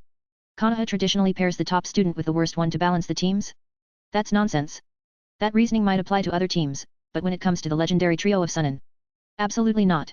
Even in times of war, anyone who graduates from the Ninja Academy at the age of 6 is considered an undeniable genius. The fact that Jiraiya graduated alongside Orochimaru at just 6 years old spoke volumes about his potential. But back to the story at hand. Standing on the podium, after showing off his mastery of ninjutsu, Jiraiya proudly raised his chin toward Orochimaru, his provocation obvious. And then, it was Orochimaru's turn. With a series of loud bangs, 4 shadow clones suddenly appeared in the classroom. Instantly, the entire room fell silent. Jiraiya's smug expression was wiped clean as his eyes widened in confusion and disbelief. What the hell? Even Aizawa, the teacher, was left momentarily speechless. A civilian-born ninja could summon 4 shadow clones at the age of 6? How was that even possible? Aizawa, who was in his 20s and already a Chunin, felt utterly embarrassed. However, Orochimaru had shown extraordinary potential since the moment he entered the academy, so even though Aizawa was shocked, it wasn't entirely outside of his expectations. After all, Orochimaru had always been a genius. Amazing. Aizawa muttered before addressing the two. Jiraiya, Orochimaru, you two head to the training ground and wait for Lord Hiruzen. Jiraiya, still trying to make sense of what just happened, raised his hand. Teacher, aren't we supposed to be divided into teams? After all, apart from him and Orochimaru, there were other students graduating today, including Uchiha Shu and a few others. Normally, the teacher would create 3-person teams based on their abilities. There's no need for that, Aizawa responded curtly. Why not? Jiraiya persisted, clearly confused. You'll understand when you get there, Aizawa said dismissively. Truth be told, he didn't know the specific reason either. This was a directive from higher up, and he was simply following orders. Okay. Jiraiya replied, still puzzled, but as he saw Orochimaru already walking away, he hurried after him. Hey, Orochimaru, wait up, he called, running after him. Dash. At the training grounds, Orochimaru stood in silence, a rare look of anticipation on his face. Finally, he thought, he could start taking missions and earn some money. In this world where strength was everything, money was still crucial. Without it, even the strongest ninja couldn't conduct research or fund their ambitions. As Orochimaru reflected on his next steps, Jiraiya, as usual, was chattering away beside him. Hey, Orochimaru, did you notice that girl back there? Do you think she was looking at me? Hey. Are you even listening? Come on, I'm asking you something. Seriously, man, you're no fun. Well, anyway, I bet she was definitely checking me out. I mean, who wouldn't? I'm Lord Jiraiya. I'm suave, handsome, and adored by all the girls. It'd be weird if she wasn't staring at me. Jiraiya boasted, clearly more interested in girls than anything else. Orochimaru, for his part, paid no attention to him. Instead, he pondered how Jiraiya could be such a chatterbox at 6 years old. And not just a chatterbox, a pervert too. What kind of 6-year-old walks down the street, ogling women? 1 minute, Jiraiya was pointing out a girl's legs, and the next, he was commenting on another's figure. Orochimaru found it baffling. How could someone so young be so obsessed with women? What could he possibly do at this age? Could he even react? Orochimaru's thoughts were interrupted when a figure suddenly appeared in front of them, Hiruzen Sarutobi, their new teacher. With a smile, Hiruzen greeted them warmly. Well, you two have been waiting patiently. My name is Hiruzen Sarutobi, and from today onwards, I'll be your Chunin instructor. But before we get started, why don't we introduce ourselves? Jiraiya's eyes sparkled with excitement as he immediately jumped at the opportunity to speak first. My name is Jiraiya, and my dream is... Once Jiraiya finished his introduction, Orochimaru casually said his name, offering little else. Hiruzen looked at Orochimaru and nodded approvingly. He was just about to say something when a cheerful voice called out from the distance. Sarutobi-sensei. It was Tsunade, approaching them with a bright, energetic aura. Upon seeing her, Jiraiya's eyes lit up like a predator spotting its prey. This is Tsunade, Hiruzen explained. She'll be the third member of your team. I'm sure you already know her, Orochimaru. Orochimaru simply nodded. He wasn't surprised to see Tsunade, whether in his memories or in reality, she was always destined to be on the same team as him. Jiraiya, on the other hand, didn't know this. The moment he saw Tsunade, his face beamed with excitement. In an instant, he rushed over to her like a cat catching the scent of fish. Oh, Tsunade. I'm Jiraiya. It's so great to finally meet you. Please take care of me. And, if you have any love letters, feel free to give them to me later. Jiraiya said with a mischievous grin. Tsunade, raising an eyebrow, clenched her fist.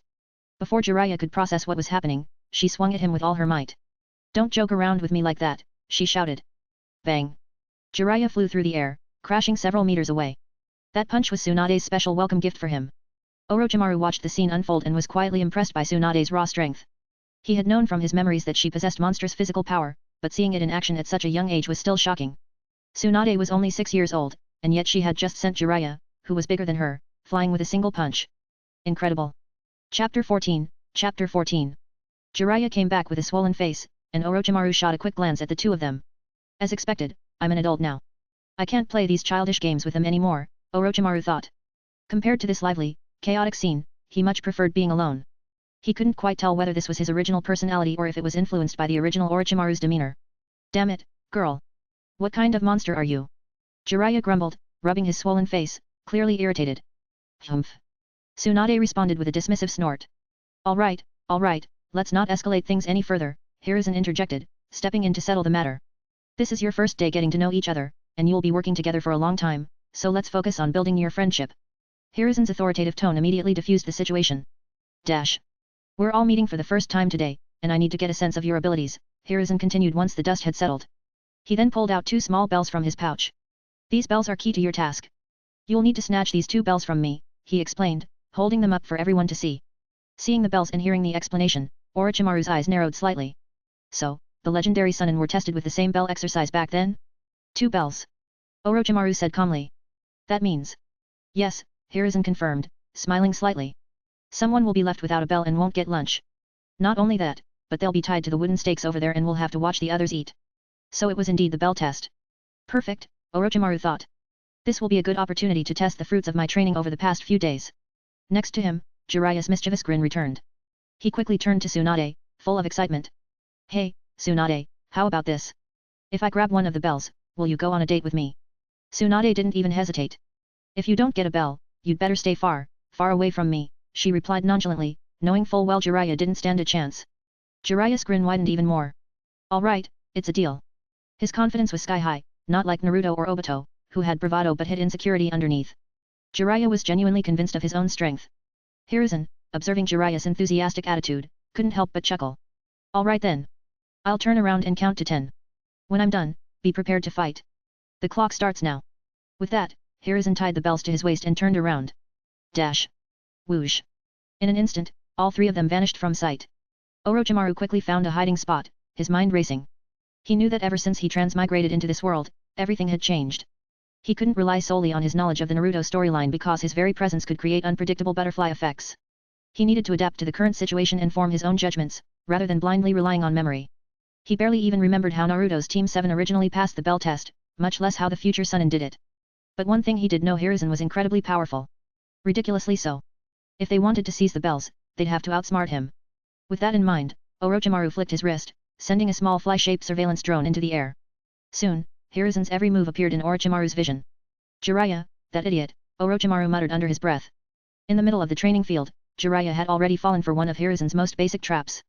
He was hanging upside down from a tree, flailing helplessly. How unreliable, Orochimaru thought. He may have graduated, but he's still hopelessly impulsive. His theoretical knowledge is clearly lacking too. Forget it, he's a lost cause. Shifting his gaze, Orochimaru noticed Tsunade hidden in the grass some distance away. After a brief moment of thought, he gestured towards her. Tsunade blinked in surprise but quickly nodded in understanding. Even though they hadn't fought together before, Orochimaru's hand signals were simple and clear. He was indicating that he would initiate the first move, and Tsunade should wait for the right moment to strike. dash. Whoosh, whoosh. Two shurikens sliced through the air, heading straight for Hiruzen. Orochimaru's initial plan was to discuss a proper strategy with the other two and work together for a coordinated 3 versus 1 assault on their teacher. But with Jiraiya caught so easily, only 2 of them were left to execute any plan. The shurikens Orochimaru threw, however, were effortlessly dodged by Hiruzen. Without even turning around. An attack like that won't work on me, Hiruzen teased with a smile. But just as the words left his mouth. Water release, water wave. A sudden torrent of water surged toward Hiruzen. Orochimaru had followed up the shuriken attack with a water jutsu. Oh? You've already mastered water release on your own? Impressive. Hiruzen praised, deftly evading the wave with a series of nimble somersaults, his movements as fluid and agile as a monkey's. Even as he complimented Orochimaru, he remained one step ahead. Just as he was about to make another comment, his eyes widened in sudden alarm. He had sensed something. Whoosh. A razor-sharp wind blade sliced through the air, striking him dead on. In an instant, Hiruzen was cut clean in half. Jiraiya, still hanging upside down from the tree, was frozen in shock. Sarutobi-sensei, was killed? Is this a joke? Tsunade, who had been crouched in the grass and ready to attack, was equally stunned. She had just watched Orochimaru create a shadow clone, use water release as a distraction, and then circle around to flank Hiruzen. The clone had drawn Hiruzen's attention with the shuriken and water jutsu, while Orochimaru's real body took advantage of the opening to unleash wind release, a jutsu with powerful cutting force. Chapter 15, Chapter 15. Except for Orochimaru, Tsunade and Jiraiya were just as surprised at first. However, they soon breathed a collective sigh of relief. The Hiruzen who had been sliced in half gradually lost his original appearance, his body transforming into 2 lumps of dirt at a speed visible to the naked eye. Seeing this, Orochimaru's brows furrowed in frustration. As expected, it was an earth clone. He knew Hiruzen wouldn't be defeated by such a basic ninjutsu, but what puzzled him was when Hiruzen had even cast the clone jutsu. In memory, Orochimaru had seen many battles where it seemed like the enemy captured was a real person, only for it to turn out to be a clone. However, those battles were part of a story, and such instances were rare in reality. In a real battle, you'd usually notice something wrong if an opponent was a clone. Did I miss a detail? Orochimaru wondered. Did Hiruzen use the earth clone when he first appeared or when he hid his real body somewhere? Amazing. You managed to defeat my clone. Hiruzen's voice came from the nearby woods as he emerged calmly. Looking at the 2 Orochimarus, his real body and the shadow clone, Hiruzen couldn't help but show approval. Orochimaru, you've really surprised me. Your clones can release ninjutsu too. Hiruzen was genuinely impressed. The basic principle of shadow clones was that they equally divided the user's chakra. For an average 6-year-old child, having enough chakra to fight and cast jutsu was already impressive, let alone having a clone that could cast jutsu without dispelling afterward. For Orochimaru's clone to release multiple ninjutsu and remain intact was evidence of an unusually high chakra capacity. This is nothing, Orochimaru replied with narrowed eyes, and it's not over yet. Without wasting another moment, Orochimaru dashed forward, channeling wind chakra into his movements. Though wind chakra didn't directly increase a ninja's speed, it could reduce the caster's weight by a special release method, making them faster in a roundabout way. This was an innate skill Orochimaru had gained, so it wasn't surprising to him. However, given that he was only 6 years old, the boost in speed wasn't enough to create a lethal threat to Hiruzen neither in terms of speed nor strength. Fortunately, thanks to the enhancements from the basic genetic serum, Orochimaru's mental fortitude had increased significantly. As he engaged Hiruzen in close combat, his reaction speed was just barely able to keep up with his teacher's swift fists and kicks. Punch, dodge, kick. Every movement looked precise and skilled. Wow, so strong. Jiraiya, still hanging upside down from the tree, watched in awe. He couldn't even articulate his thoughts properly, his eyes wide as he observed the taijutsu battle between Orochimaru and Hiruzen. The saying "there's no harm in comparison" rang true. Watching Orochimaru now, Jiraiya couldn't help but feel embarrassed at his own earlier blunder. He was filled with jealousy, watching Orochimaru's fluid movements, while he himself had been humiliated by such a simple trap. He's become much better at taijutsu, hasn't he? Tsunade, who was hiding in the grass, was also impressed. She had known Orochimaru for a while and could clearly see how much he had improved. The strength isn't bad, and the speed isn't slow either. Hiruzen praised once more as he blocked Orochimaru's punch. But you can't do it alone. Before Hiruzen could finish, a loud boom echoed across the training ground, shaking the air. Hiruzen quickly parried Orochimaru's attack and did 2 quick somersaults to dodge the explosion. Before he could react further. It's now, a voice whispered from the grass. Whoosh. A figure darted out from the grass near Hiruzen, moving swiftly toward him. Ding, ding. 2 crisp sounds rang out as the bells tied to Hiruzen's waist were snatched away. Hee, Hiruzen-sensei. Tsunade grinned, standing before him with the 2 bells in hand. The battle was over. Oh. Hiruzen was momentarily stunned before bursting into laughter. Ha ha ha. Well done. You 2 worked together perfectly. Although Hiruzen had held back significantly during the fight, the fact that 2 6-year-olds had managed to cooperate so seamlessly and execute such a successful strategy was proof of their exceptional talent. Especially Orochimaru. Thinking of this, Hiruzen turned to Orochimaru. But tell me, Orochimaru, where did you learn these techniques? Yet. How did you come up with the idea of attaching the explosive tag to your clone? Tsunade chimed in, full of admiration. Earlier, while Orochimaru and Hiruzen were locked in close combat, it had seemed as if Hiruzen had the upper hand. But just as the fight reached its climax, Orochimaru's shadow clone had rushed in. Tsunade had expected it to be destroyed immediately, but to her surprise, it self-destructed instead, using the explosion to create an opening. The angle of the explosion was perfect, forcing Hiruzen to dodge away right into her path, allowing her to grab the bells. The precision and planning behind it were undeniable. Without that perfectly timed explosion, they wouldn't have won. I just imagined it, Orochimaru replied nonchalantly, not wanting to explain too much. Though in truth, he had copied Uchiha Itake's clone explosion technique from his previous life's memory, Itake wasn't even born yet. Technically, Orochimaru wasn't lying. Imagined it, huh? Haha. You're quite the genius. Hiruzen laughed heartily, clearly impressed. You've just graduated, and you're already using explosive tags so cleverly. Very good, very good. Hiruzen was clearly pleased with Orochimaru's talent. Jiraiya, on the other hand, wasn't having such a good time. He had been tied to the wooden stake, looking pitiful as Tsunade mocked him mercilessly. Despite it being their first day together, Jiraiya and Tsunade were already bickering. Jiraiya shouted insults like flat-chested, airport, and washboard, while Tsunade fired back with pervert and loser. Hiruzen, standing to the side, tried to calm things down. All right, that's enough. Tsunade, you and Orochimaru head home for now. I'll have a talk with Jiraiya. Just as Tsunade and Orochimaru turned to leave, Orochimaru suddenly asked, Teacher, when can we start taking missions? Hiruzen blinked, a bit surprised. There's no rush for that. Today's test is enough for now. We'll discuss missions tomorrow. All right, Orochimaru replied with a nod, turning to leave. Whether it was one day earlier or later didn't make much difference to him. As they walked away, Tsunade suddenly stopped in her tracks, curious. Hey, Orochimaru, you seem really eager to start missions. Why? Money. Tsunade blinked. Money? Are you short on cash? Yes. Seriously? Yes, Orochimaru said bluntly, leaving Tsunade speechless as they continued walking. All Orochimaru could think about was how missions would bring him money, and how money would enable him to fund his experiments. His priorities were crystal clear. For him, the path forward was simple: make money, do experiments, and grow stronger. Chapter 16. As Tsunade walked away, Orochimaru's earlier conversation with her still echoed in his mind. I thought it would be a lot, Tsunade had said casually. It's only 150,000 ryo. Just wait, I'll go back and get it for you. Sure enough, a wealthy family is a wealthy family, Orochimaru mused. For most genin, 150,000 ryo was an astronomical amount of money. Even Chunin had to risk their lives on many dangerous missions to accumulate such a sum. Yet, Tsunade, without batting an eye, offered it to him like it was pocket change. Even though she emphasized that it was a loan, the fact that a mere child could hand over that much money so casually spoke volumes about the financial strength of the Senjo clan. To be honest, borrowing money had never crossed Orochimaru's mind. He didn't have close family or friends in this world. Besides, Tsunade was just a little girl herself. How could he, with his adult mindset, even bring himself to ask for a loan? But once the conversation had naturally veered toward money, and Tsunade had offered to lend it, he didn't hesitate to accept. After all, this would save him nearly 2 months of time, and Tsunade could be considered someone under his care now. It was a win-win situation, with neither side losing out. Half an hour later, true to her word, Tsunade returned with a thick stack of banknotes and threw them in front of Orochimaru. 1,000 ryo bills, stacked up to a total of 150,000. Well, here's 150,000 ryo. At that moment, Orochimaru felt a strange sensation, almost as if he were being pampered like some kept boy. The absurdity of it all wasn't lost on him, but he still had to express his gratitude. Thanks. You're welcome, Tsunade replied nonchalantly, waving it off. With your talent, it won't take long for you to make that kind of money yourself. Orochimaru nodded, not disagreeing. It was true, although making money as a genin was slow, advancing to Chunin would open the doors to higher paying missions. And with his current abilities, advancing to Chunin was only a matter of time. After parting ways with Tsunade, Orochimaru set off to purchase the necessary experimental equipment. His home wasn't too small, and now that he lived alone, he had already cleared out space to use as a laboratory 3 days earlier. There was no concern about not having enough room for the equipment he was about to buy.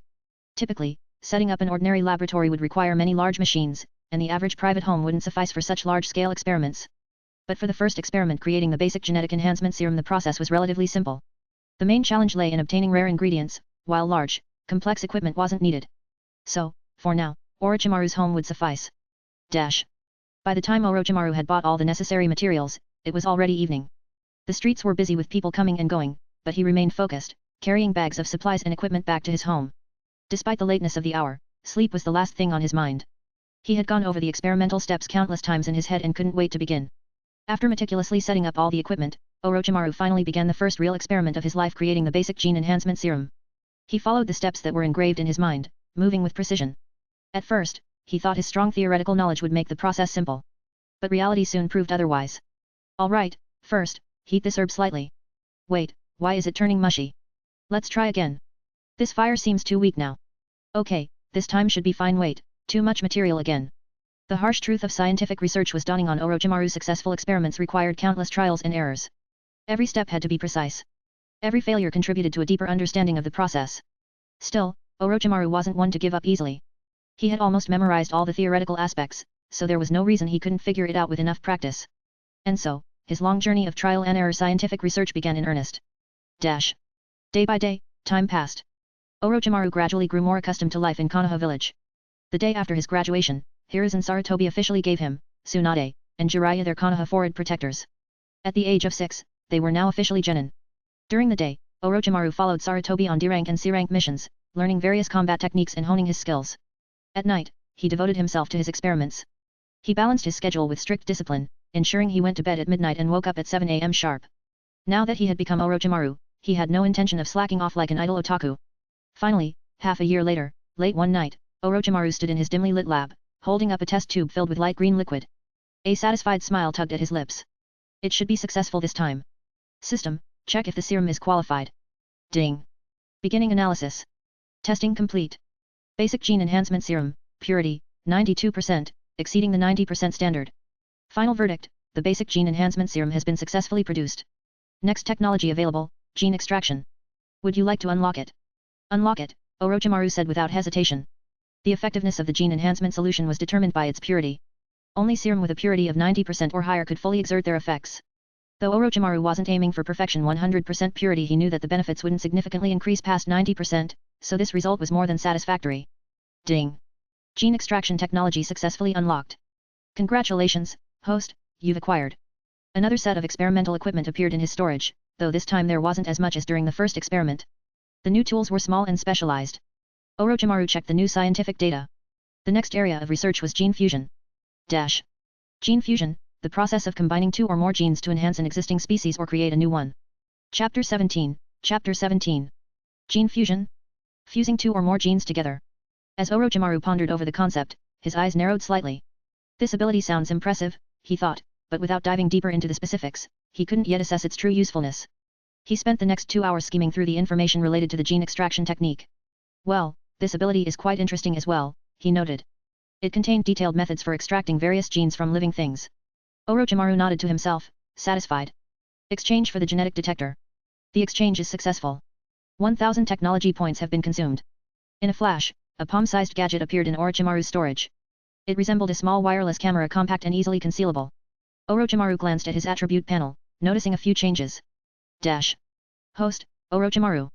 Mastered technology, basic gene enhancement serum. Current stage technology, gene extraction technique. Plant specimens, 0/100. Animal specimens, 0/100. Next stage, gene fusion. Remaining technology points, 4,000. Equipments, gene detector, capable of analyzing the genetic information of any species. So, I need to extract the genes from 100 kinds of plants and 100 types of animals to complete this phase of the technology. Orochimaru muttered to himself. This shouldn't be too hard. 100 types of living organisms? Between the snakes, insects, rats, ants, birds, and other wildlife in the area, it wouldn't be difficult to gather the samples. As for the plants, there were easily over 100 types of weeds and flowers scattered throughout the village. However, it was already late in the day, and Orochimaru wasn't particularly in the mood to start gathering samples just yet. The next morning, Orochimaru arrived at the training ground as usual. However, his mind continued to wander, reflecting on the hardships he'd faced during the past 6 months while conducting his experiments. The raw materials for the basic genetic enhancement serum had been numerous and complex. Many of them had required careful decomposition, purification, and sometimes fusion. A slight miscalculation in the formula, even by a fraction, often led to failure. Each time he failed, he had to start all over again. At times, even a basic purification experiment would take over 10 days to complete. It was, without a doubt, a difficult journey for someone who had only just begun his foray into scientific research. Still, there were always more solutions than problems in this world. To avoid wasting precious raw materials, Orochimaru had chosen to practice his skills using common plants and food until he became proficient.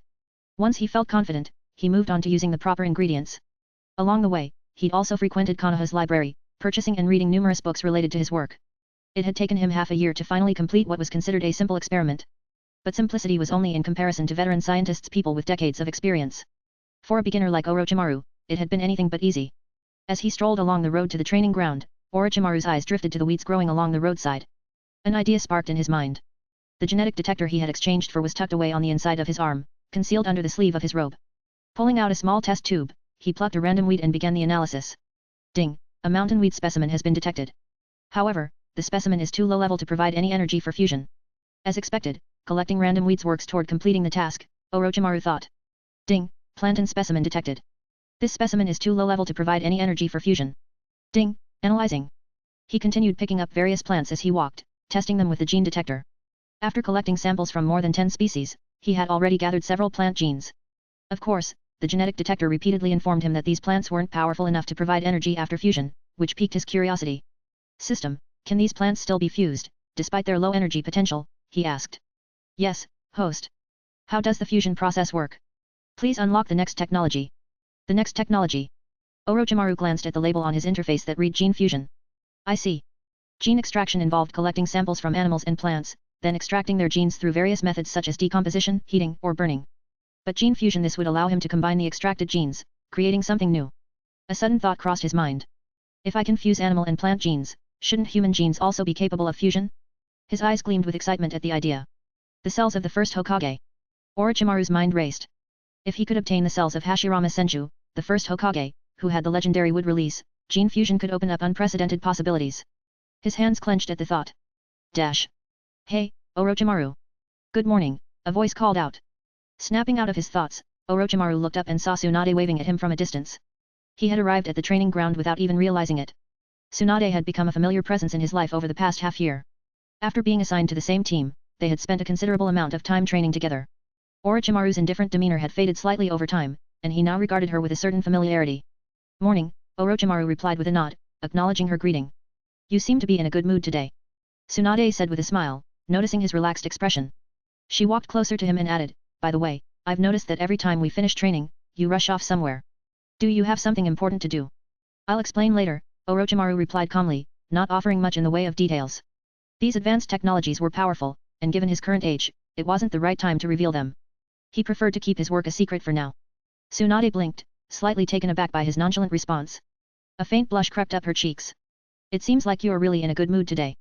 To be honest, Orochimaru was quite handsome, especially now in his youth. His fair skin and long, flowing hair made him more attractive than many girls their age. Whenever he walked through the village, he often drew attention from other girls, leaving them blushing after a mere glance in his direction. Because of this, Tsunade had begun to develop a subtle admiration for him. In the original timeline, if Orochimaru hadn't been so reclusive and uninterested in women, Kato Dan might never have entered Tsunade's life. Perhaps Orochimaru and Tsunade would have had the opportunity to grow closer. Suddenly, Orochimaru's voice broke through her thoughts. Can you give me a strand of your hair? Hey. Tsunade blinked, caught off guard. Why would he want that? Chapter 18, Chapter 18. Orochimaru's request was both confusing and unexpected. Asking for her hair in the middle of a casual conversation? Tsunade couldn't help but feel a mix of confusion and embarrassment. Why do you want someone else's hair? She stammered, her cheeks flushing slightly. Could it be? Tsunade's thoughts started running wild. Does he want to keep it as some kind of keepsake? A token of love, maybe? She already had a growing crush on Orochimaru, and in her mind, hair was something personal, even intimate. Given how shy she already felt around him, it was only natural that her imagination ran wild with possibilities. If it's inconvenient, forget it, Orochimaru replied nonchalantly, his calm demeanor showing no sign of ulterior motives. You. Tsunade, who had been shy moments ago, was now irritated by his total lack of awareness. How could he be so casual about asking for something like that? You're so arrogant, asking someone for something so personal. Nevertheless, Tsunade reluctantly plucked a strand of her hair and handed it to him. Here. Had it been anyone else, she probably would have been furious, but since it was Orochimaru she begrudgingly complied. This guy is such a straight-laced fool, she thought. Orochimaru took the hair calmly, his expression still as unreadable as ever. Thank you, he said, his voice even and polite. No. You're welcome. Tsunade stuttered, surprised by his sudden politeness. She wasn't used to Orochimaru being so formal with her. Without saying another word, Orochimaru slipped the strand of hair into the sleeve of his robe, where his genetic detector was hidden. Ding, human hair specimen detected. Quality, medium. Slight life energy can be extracted upon fusion. Hey. Tsunade's gene quality is only medium. Orochimaru murmured to himself. Just a little life energy? I was hoping for more, perhaps the legendary vitality of the Senju. After months of experimentation, Orochimaru had come to understand a lot more about how the gene extraction process worked.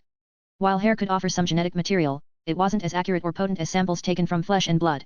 But even with the limitations of hair, the results here were still valid. The realization struck him that Tsunade's genetic potential wasn't as high as he had initially assumed. Tsunade's genes really are just average? It made sense when he thought about it. The Senju clan had indeed been powerful, but there were only a few standout figures known throughout history. In Tsunade's generation, even her parents didn't achieve any particular fame. In fact, Tsunade's own chakra reserves weren't all that impressive unless she used the yin seal. Without that technique, her chakra capacity was arguably lower than even Jiraiya's, an average civilian-born ninja. With that in mind, the system's analysis seemed accurate. Only a little life energy, hey, Orochimaru pondered. After a moment of thought, he decided he would save these genes for later, once he unlocked gene fusion. He could then choose the best genes for fusion, aiming to maximize his benefits. Hey! Why are you two still standing around here? A loud voice called from a distance. Orochimaru and Tsunade turned their heads simultaneously. Jiraiya, what do you want? Tsunade asked. Hiruzen-sensei's busy today, Jiraiya said with a grin, so he told me to let you know we're disbanded for the day. What? Dash. Orochimaru was lucky, and not just because of his status. Being one of the future legendary Chunin meant he had a bright future ahead. But from the moment he transmigrated into this world, his position had been unique. In the harsh world of ninja villages, ordinary civilian-born ninjas were often looked down upon or bullied. But neither Orochimaru nor Jiraiya had to deal with that. Why? Because they had a teacher, and their teacher Hiruzen was a disciple of the second Hokage. Thanks to this connection, no one dared bully them, not even the Uchiha clan members who usually held themselves in high regard. After all, who would risk offending the Hokage's disciple? Taking advantage of this rare free time, Orochimaru said his goodbyes to Jiraiya and Tsunade. He had more important matters to attend to, specifically, gathering plant and animal specimens for his experiments. Tsunade and Jiraiya, accustomed to Orochimaru's solitary habits, didn't think much of it as he wandered off. He's always doing his own thing, Tsunade remarked. Yeah, but hey, I've got something to show you. Jiraiya grinned, an air of excitement in his voice. Tsunade raised an eyebrow. Something to show me? What is it? Jiraiya's confidence radiated as he pulled out a kunao, nicked his finger, and quickly began forming hand seals. Watch this. Summoning jutsu. With a loud slap on the ground, black runes spread out from the point of contact, and in an instant, white smoke billowed around him. As the smoke cleared, a small toad appeared in front of them. Tsunade blinked. This is... Jiraiya puffed out his chest, arms crossed proudly. What do you think? Pretty cool, right? I've learned how to summon toads from Mount Myaboku. Impressed yet? Ever since he had signed the contract with the toads of Mount Myaboku, Jiraiya had been eager to show off his new abilities, especially to Tsunade. He wanted her to see that he wasn't just a slacker, he was powerful, too. Tsunade had originally been slightly impressed. However, the moment she saw Jiraiya's smug expression, her pride kicked in, and she rolled her eyes. It's just a summoning jutsu. What's the big deal? I can do that too. What? Jiraiya immediately deflated, his excitement crashing into disbelief. You can do it too. Of course. Watch. With a similar motion, Tsunade bit her finger, performed the seals, and slammed her hand to the ground. A second plume of white smoke appeared, and when it dissipated, a small slug stood next to Jiraiya's toad. This is... Jiraiya was stunned, his jaw nearly hitting the floor. He couldn't believe what he was seeing. Tsunade had summoned something too? Tsunade grinned smugly. How about that? Did I lie to you? Jiraiya stood in stunned silence, unable to process what had just happened. He had been so proud of his new skill, only to discover that Tsunade, who hadn't bragged about it at all, could do the same thing. But... Jiraiya stammered, still trying to salvage his pride. Even so, I'm definitely stronger than Orochimaru. Tsunade gave him an unimpressed look. You'd better stop dreaming. Even if you know the summoning technique, I'm sure Orochimaru knew it a long time ago. He's just not as showy as you. No way. Jiraiya's world was collapsing. How's it impossible? If you don't believe me, go ask him. I will. Dash. Jiraiya's confidence was shattered as he stormed off, determined to find out if what Tsunade said was true. Meanwhile, Tsunade couldn't help but chuckle at his frustration, knowing full well that Orochimaru likely did know the summoning jutsu and that he was the type to keep such abilities to himself. Poor Jiraiya, she thought with a smirk. He's got a long way to go. Chapter 19, Chapter 19. Ding, congratulations to the host for obtaining an ant specimen. Ding, congratulations to the host for obtaining. Orochimaru's mind churned as the system continued its updates. Does the same species only count as one specimen? He wondered aloud. After listening to the system's explanation, he realized something important. It seemed that in order to complete the task of gene extraction, each unique species would only be counted once, regardless of how many individuals he collected. For example, if he gathered cells from several humans, they would all still count as one species. The same logic applied to animals. He could collect different varieties of the same species, but they wouldn't count toward new tasks. That makes sense, Orochimaru mused. It didn't affect his research at all. For someone like him, collecting 100 species was child's play. Well, this should be easy enough, he muttered, his golden eyes glinting with confidence. As he continued walking, something in the distance caught his attention: a cemetery. It seemed eerily familiar to him. After a moment, realization struck. Ah, of course. This was the resting place of his parents in this world. No wonder it stirred a sense of familiarity within him. With a slight pang of nostalgia, Orochimaru made his way to the Yamanaka clan's flower shop, purchased a bouquet of white chrysanthemums, and returned to his parents' grave. He laid the flowers before the stone with a sense of quiet reverence. Even though I'm not the Orochimaru you once knew, he said softly, bowing deeply in front of the tombstone, I still owe you this respect. Consider it my filial duty. After paying his respects, Orochimaru turned to leave. But as he was about to step away, something white behind the tombstone caught his eye. Curiosity piqued, he moved quickly, stepping behind the stone and picking up the strange object. What's this? Snake's skin? But, it's white, he mumbled. Before he could examine it further, a familiar voice called out from a distance. Hey, Orochimaru. Looking up, he saw Jiraiya running toward him. Orochimaru quickly stuffed the white snakeskin into his robe, concealing it from view. What's up? Orochimaru asked, his voice calm and even. I need to ask you something. Jiraiya began. Dash. Summoning jutsu. Orochimaru repeated, blinking in mild surprise as Jiraiya explained. That's right, he had been so busy with his experiments that he had nearly forgotten that all three of the future Chunin had their own signature summons. Tsunade had already mastered her slug summoning, and now it seemed Jiraiya had learned to summon toads. How could I have overlooked this? Orochimaru mused. Tsunade told me you already knew how to summon creatures too, but I didn't believe her. Jiraiya said, his tone slightly accusing. So I came to ask for myself. Hey, show me if you can do it. I can't, Orochimaru replied bluntly, not wanting to waste any time. What? You really can't? Jiraiya's disbelief was evident on his face. I have no reason to lie to you. Ha! Jiraiya burst into laughter, his pride swelling. See? I, Jiraiya-sama, had to work so hard to master summoning, and you, Orochimaru, have never even done it before. I knew it. Jiraiya's glee was almost palpable as he pranced around, clearly reveling in his victory. Orochimaru, however, had no interest in entertaining his antics. He simply turned and began walking away, uninterested in Jiraiya's childish celebration. Hey! Where are you going? Don't leave. Let's have a chat, come on. Jiraiya called after him, but Orochimaru waved him off dismissively. Boring, Orochimaru muttered, making it clear he wasn't going to engage further. Dash. Later that night, Orochimaru lay on his bed, his mind racing with thoughts as he stared at the white snakeskin he had retrieved from the cemetery earlier. Though he had acted indifferent during the day, Jiraiya's words had left a small impression on him. Tsunade probably learned summoning from her family, Orochimaru thought. The slug's size is directly proportional to the amount of chakra used, so she can summon it no matter how small her reserves are. As for Jiraiya, he had learned the summoning technique from Hiruzen. The fool had used the technique without a contract and had accidentally been transported to Mount Myaboku, the land of the toads. But what about Orochimaru? There were plenty of scrolls in my parents' inheritance, but none contained the summoning technique, let alone any mention of summoning snakes. A chilling thought crossed his mind, could it be that because I'm a reincarnator, the opportunity that should have belonged to the original Orochimaru is gone? Suddenly, a loud boom echoed through the house, jolting Orochimaru from his thoughts.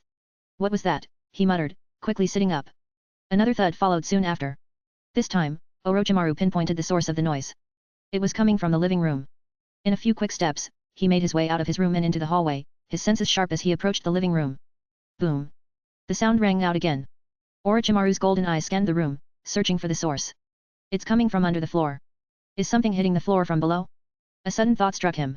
Could there be a hidden basement beneath the house? It wouldn't be unusual for a ninja family to have secret passageways or basements. Orochimaru's parents might have dug the basement before he was even born, and he simply hadn't known about it. Without wasting any time, Orochimaru began scanning the floor for any signs of a trapdoor or secret entrance. As a ninja, searching for hidden passages was a basic skill. After moving a few pieces of experimental equipment into his system storage, he found the source of the noise, a thick wooden panel in the far right corner of the room. The muffled thudding was coming from beneath it. Orochimaru knocked on the panel, confirming it was hollow. Cautiously, he drew a kunai and slipped his hand into the gap at the edge of the floorboard, ready for whatever might come. Squeak! The floor panel lifted easily, revealing a secret compartment below. A massive python, as thick as an adult's calf, reared its head from the dark hole beneath the floor. The creature's body was covered in intricate flower-like patterns, and its golden eyes, with vertical slits, locked onto Orochimaru's. It hissed, flicking its tongue menacingly. Orochimaru's first instinct was to retreat and defend himself, but something held him back. The giant snake didn't seem to have any intention of attacking him. Instead, it stared at him intently, its gaze almost assessing. After a few tense moments, the python opened its mouth, revealing something unexpected: a scroll. The large serpent dropped the scroll onto the floor in front of Orochimaru, then slithered back into the darkness beneath the house.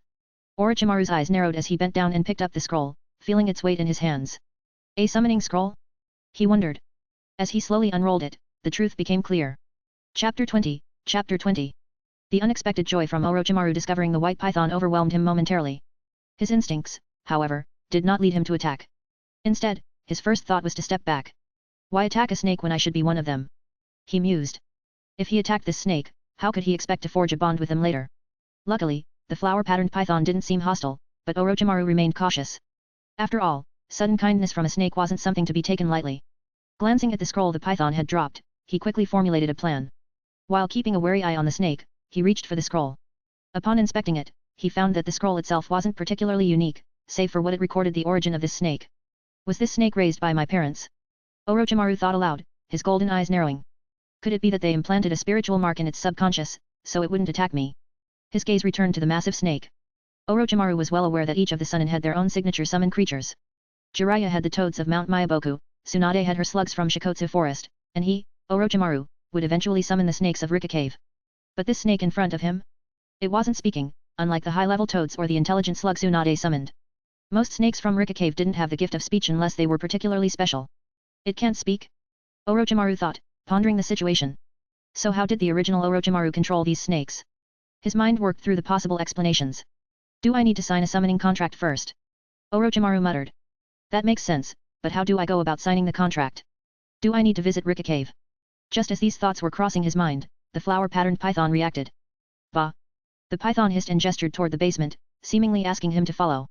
Do you want me to go down with you? Orochimaru asked tentatively. Bah! The python nodded, or at least it seemed to. Orochimaru hesitated for a moment, but quickly decided to follow. With my current strength, I should be able to handle anything unexpected. He walked down into the basement, fully aware of his surroundings. The basement was small, and the lighting was poor.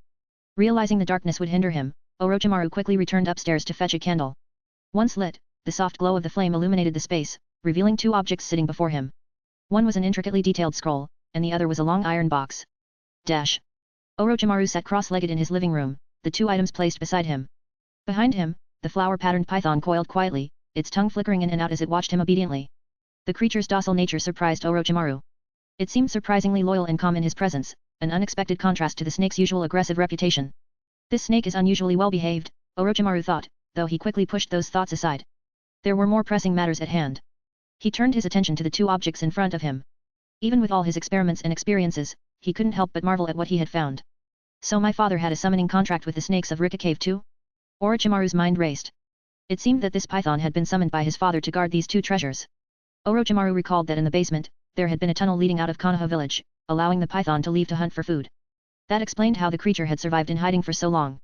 The python had been living beneath the house for a year, sustaining itself by catching prey from the outside. What a pleasant surprise! Orochimaru said to himself, his voice filled with rare emotion. He calmed his excitement and examined the long iron box next to the scroll. The box wasn't locked but had a simple seal that required chakra to unlock.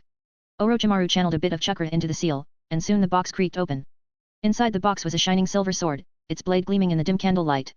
Orochimaru's eyes widened, his pupils contracting. It really is Kusanagi. In his memories, this very sword had been used by him to kill both the fourth Kazekage, Raza, and his former master, the third Hokage, Sarutobi Hiruzen.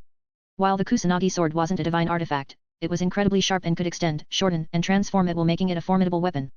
Beside the sword lay a letter. Orochimaru opened it slowly. Countless words appeared before his eyes, written in a familiar hand.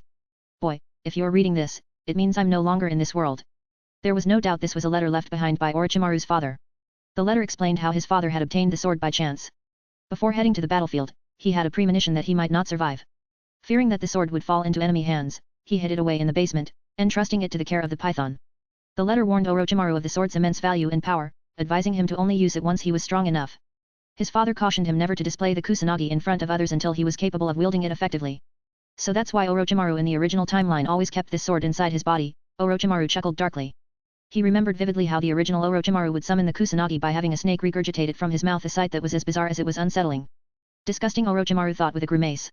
The original Orochimaru must have altered his body through countless experiments, turning himself into something less humane. That won't be me. Orochimaru decided firmly.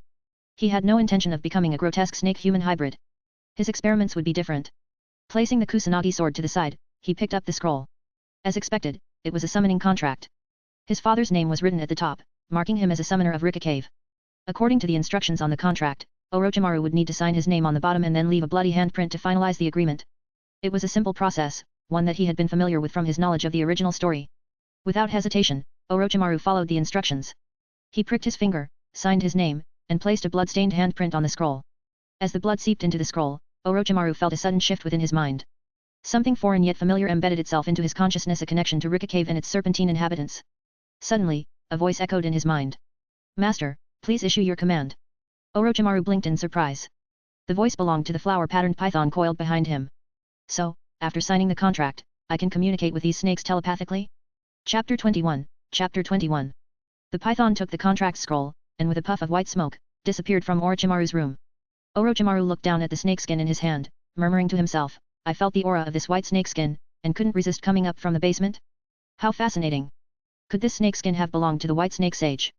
The White Snake Sage, ruler of Rika Cave, was one of the 3 legendary sages, alongside the Slug Sage and Toad Sage. The snakeskin in Orochimaru's possession exuded a unique aura, one that could only be associated with a creature as powerful as the White Snake Sage. But as far as Orochimaru remembered, the White Snake Sage was enormous, far beyond the size of the snakeskin he held in his hands. The pieces didn't seem to fit together. Forget it, Orochimaru shook his head, dismissing the thought. I can't access Rika Cave now anyway.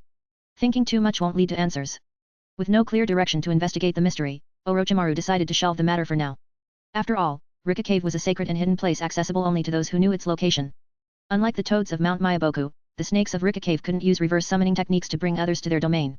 In the end, Orochimaru knew that if he wanted answers, he would have to find Rika Cave himself someday. For now, he could only wait and focus on his current goals. His next issue was the Kusanagi sword, which he had recently acquired.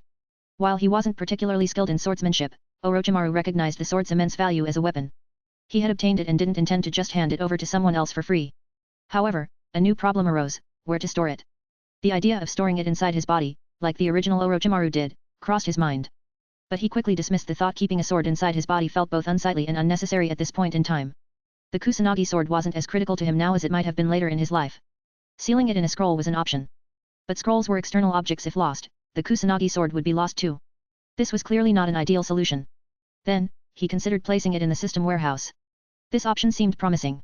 However, it had one drawback: when retrieving objects from the system, the process involved a spatial fluctuation, something akin to the space-time ninjutsu used by Uchiha Obito, not the white smoke seen with conventional space scrolls. While the spatial principle was intriguing, using such a technique at his current age might draw unwanted attention.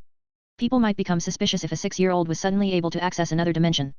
Orochimaru pondered for a moment before coming to a conclusion. It doesn't matter. I don't need to use the Kusanagi sword often, so where I store it isn't important for now. With that decision made, Orochimaru waved his hand. A ripple in space occurred, and the Kusanagi sword disappeared into the system warehouse. Dash. After securing the summoning technique contract and the Kusanagi sword, Orochimaru felt much better. His mood improved, as he now possessed tools for future growth. He knew that all 3 sacred lands, Mount Myaboku, Shikotsu Forest, and Rika Cave, taught senjutsu, sage techniques. Senjutsu was essential for dealing with the Tsutsuki clan in the later stages of life. In the original series, Orochimaru's body was too damaged from his numerous experiments, and his repeated body swapping through living corpse reincarnation caused rejection between his soul and his physical form. This made it impossible for him to learn senjutsu, leaving him dependent on absorbing senjutsu chakra from Kabuto. But now, everything was different. This younger version of Orochimaru still had plenty of potential. His body was untainted by the severe side effects of his future experiments, and he was filled with endless possibilities. He had big plans, plans to surpass even the Orochimaru of the original timeline. Dash. The next morning, Orochimaru headed to the training grounds, continuing his usual routine. But before he even arrived, he could already hear a familiar voice bickering in the distance. I'm telling you, Orochimaru doesn't know how to summon anything. You didn't believe me yesterday, so do you believe me now? I asked him myself, and he said it. How can that be? Even you, an idiot, can summon. There's no way Orochimaru can't. Tsunade's voice retorted, disbelief clear in her tone. Idiot? Did you just call me an idiot, you flat-chested washboard? Jiraiya shot back, clearly offended. Flat chest? Say that again if you dare. Tsunade's face contorted with fury as veins bulged on her forehead. Her fist clenched tightly, her anger bubbling over. Jiraiya wasn't backing down. Yeah, you heard me. You're just a flat-chested, unfeminine. You're dead. Bang. Tsunade's punch shot out like a missile, but Jiraiya was already prepared this time and dodged it, grinning as he taunted her. Did you really think you could hit me again? You blockhead. Naya. Jiraiya made faces as he sprinted away, trying to stay one step ahead of Tsunade's wrath. Seeing that she couldn't catch him, Tsunade kept up her chase, clearly frustrated. But then... Oh, Orochimaru. Tsunade's eyes landed on Orochimaru, who had just arrived at the training grounds. She came to a halt, surprise evident on her face. Orochimaru. You're here. Tell her, you can't summon anything, right? Jiraiya ran up to Orochimaru like a man pleading for backup. Tsunade, now equally interested, turned her gaze to Orochimaru. She, too, was curious about the answer. Orochimaru remained calm. I can. Ha ha ha, Tsunade, you heard it. Wait, what? Jiraiya's triumphant smile faltered as his brain caught up to what Orochimaru had just said. You can. But that's not what you said yesterday. Jiraiya exclaimed, feeling as though he'd just been played. Orochimaru glanced at him. I couldn't summon anything yesterday. But today I can. What? Jiraiya and Tsunade stared at him, stunned. Learning to summon creatures overnight? What was going on? Ignoring their bewilderment, Orochimaru looked around. Where's Hiruzen-sensei? Oh, Hiruzen-sensei isn't coming today, Jiraiya replied, finally snapping out of his shock. He told us to wait for you and then head to the Konoha hospital to help out. The hospital? Orochimaru paused, his mind racing as a thought came to him. I see. Let's go, then. Without waiting for the others, he turned and began walking toward the Konoha hospital, his mind already planning his next steps. The hospital. A perfect place to obtain blood samples from various ninjas. Hey, Orochimaru. Wait for us. Tsunade called after him. Man, this guy really doesn't understand teamwork, does he? Jiraiya grumbled as he hurried to catch up. Chapter 22, Chapter 22. Konoha Hospital. Hiruzen was there, busy helping out, given the influx of injured ninjas. Bed 11 needs another blood transfusion, a medic shouted. This wound is deep and almost infected. Didn't you disinfect it while on the front lines? Another nurse asked, her tone full of concern. We tried, but the medical facilities on the front lines are limited, replied the injured ninja, grimacing in pain. At that moment, Hiruzen noticed Orochimaru, Tsunade, and Jiraiya entering the hospital and quickly stood up to greet them. Ah, you're here. Come on, help out. You're not skilled enough to handle advanced treatments, so just focus on bandaging for now. He turned to a young woman wearing a white coat with a brown ponytail tied neatly behind her back. Biwa, have the three of them help with the bandaging. The woman, none other than Biwako Sarutobi, Hiruzen's wife, looked up and replied, got it. There's plenty of bandaging work, so I'll have them assist the nurses. At this point, Biwako was only in her 20s and already dedicated to her work as a medic nin. Orochimaru took a quick glance around the hospital. The number of injured people today was staggering, far more than he had ever seen on his previous visits. Why are there so many wounded? Orochimaru asked, clearly puzzled by the overcrowded state of the hospital. Hiruzen smiled slightly, though there was a trace of sadness in his eyes. You're quite observant, Orochimaru. Well, it's no secret now, so I'll tell you. The fighting on the front lines has eased, and we've managed to transport some of the more seriously injured soldiers back to the village for proper treatment. Ah, I see, Orochimaru nodded in understanding. The sheer number of wounded was indeed the consequence of the ongoing war. The injured were being brought back from the front lines, those who had narrowly escaped death but still bore the marks of battle. This is war. Jiraiya muttered, looking at the injured shinobi with a pained expression. It's awful. Tsunade, standing beside him, wore a similarly somber look as she observed the wounded. For Orochimaru, however, the sight didn't evoke the much emotional reaction. He had mentally prepared himself for this, knowing full well the harsh reality of war. While he helped with the bandaging, he couldn't help but covertly scan the hospital for something else, his prey. It wasn't long before Orochimaru's eyes locked onto the hospital's blood storage room. Given how chaotic the hospital was today, no one would notice if he slipped in for a moment. Dash. That night, after a long day of helping at the hospital, Orochimaru returned home. He was exhausted but far too eager to rest just yet. On his desk were more than a dozen small syringes lined up neatly, each containing a small amount of red liquid blood samples Orochimaru had carefully extracted from the hospital's blood storage room. Despite his fatigue, he immediately began his testing. After everything he had learned so far, his interest in genetic research had only deepened. How could he possibly rest when such invaluable samples were at his disposal? Ding! It has been detected that this sample contains water attribute energy. Fusion will grant the power of water. Orochimaru's lips curled into a satisfied smile. As expected. Blood is the best genetic sample. He knew the results being detected reflected the chakra attributes of the blood donors. Previously, when he had tested Tsunade's hair, the system had only extracted a small amount of life energy. But now, with blood samples, he could unlock the chakra nature of other ninjas. Tsunade herself had chakra with 4 different attributes: water, fire, lightning, and earth. This difference between the energy extracted from her hair and blood made it clear to Orochimaru just how much more potential lay in the use of blood for genetic analysis. The tests continued. Ding! This sample contains 2 chakra attributes, fire and lightning. Fusion will grant the power of fire and lightning. Ding! This sample contains the wind attribute. One blood sample after another, each providing Orochimaru with valuable data. Some contained only a single attribute, while others had 2 or even 3. Then suddenly. Ding! A special human gene sample has been detected. Fusion can grant the genetic traits of this sample. Special genes. Orochimaru's eyes narrowed in curiosity. System, Check the details. Holding the syringe with the special blood sample in hand, Orochimaru's heart began to race as he awaited the analysis. Host, please wait. The system is analyzing the sample. Analysis complete. The gene belongs to the Uchiha clan. Fusion with this gene will grant the traits of the Uchiha, including the potential to awaken the Sharingan. The Uchiha clan. Orochimaru murmured, his golden eyes gleaming with excitement. When he had tested Tsunade's cells earlier, the system had only granted him a small portion of life energy, nothing particularly noteworthy. But now, this blood sample from the Uchiha clan promised something entirely different, the ability to inherit the traits of the Uchiha, possibly even the Sharingan. But why the difference? Why had Tsunade's hair yielded only a small amount of life energy, while this Uchiha blood sample promised the potential for far more powerful abilities? Senju and Uchiha are supposed to be genetically equal. So why did Tsunade's sample result in such a minor gain, while the Uchiha sample offers something far greater? Is it simply the difference between hair and blood? No. The reason lies in the activation of genetic traits. Tsunade has not awakened the sage body, which is why you cannot gain that ability from her genes. However, the owner of this Uchiha blood has awakened the Sharingan, which is why you can gain the power of the Uchiha through fusion. As the system explained, Orochimaru quickly grasped the concept. It wasn't just about having the right genes, it was about whether those genes had been activated. Tsunade had the potential for the sage body, but since she hadn't awakened that ability, it wasn't available for extraction. On the other hand, the Uchiha donor had already awakened the Sharingan, which meant that power was ripe for the taking. Orochimaru's knowledge of genetics and biology had grown immensely, and he understood that transplanting cells often resulted in rejection. But what made the Uchiha clan so special? Of course, it was the Sharingan, that dazzling, coveted dojutsu that many sought after but few could wield properly.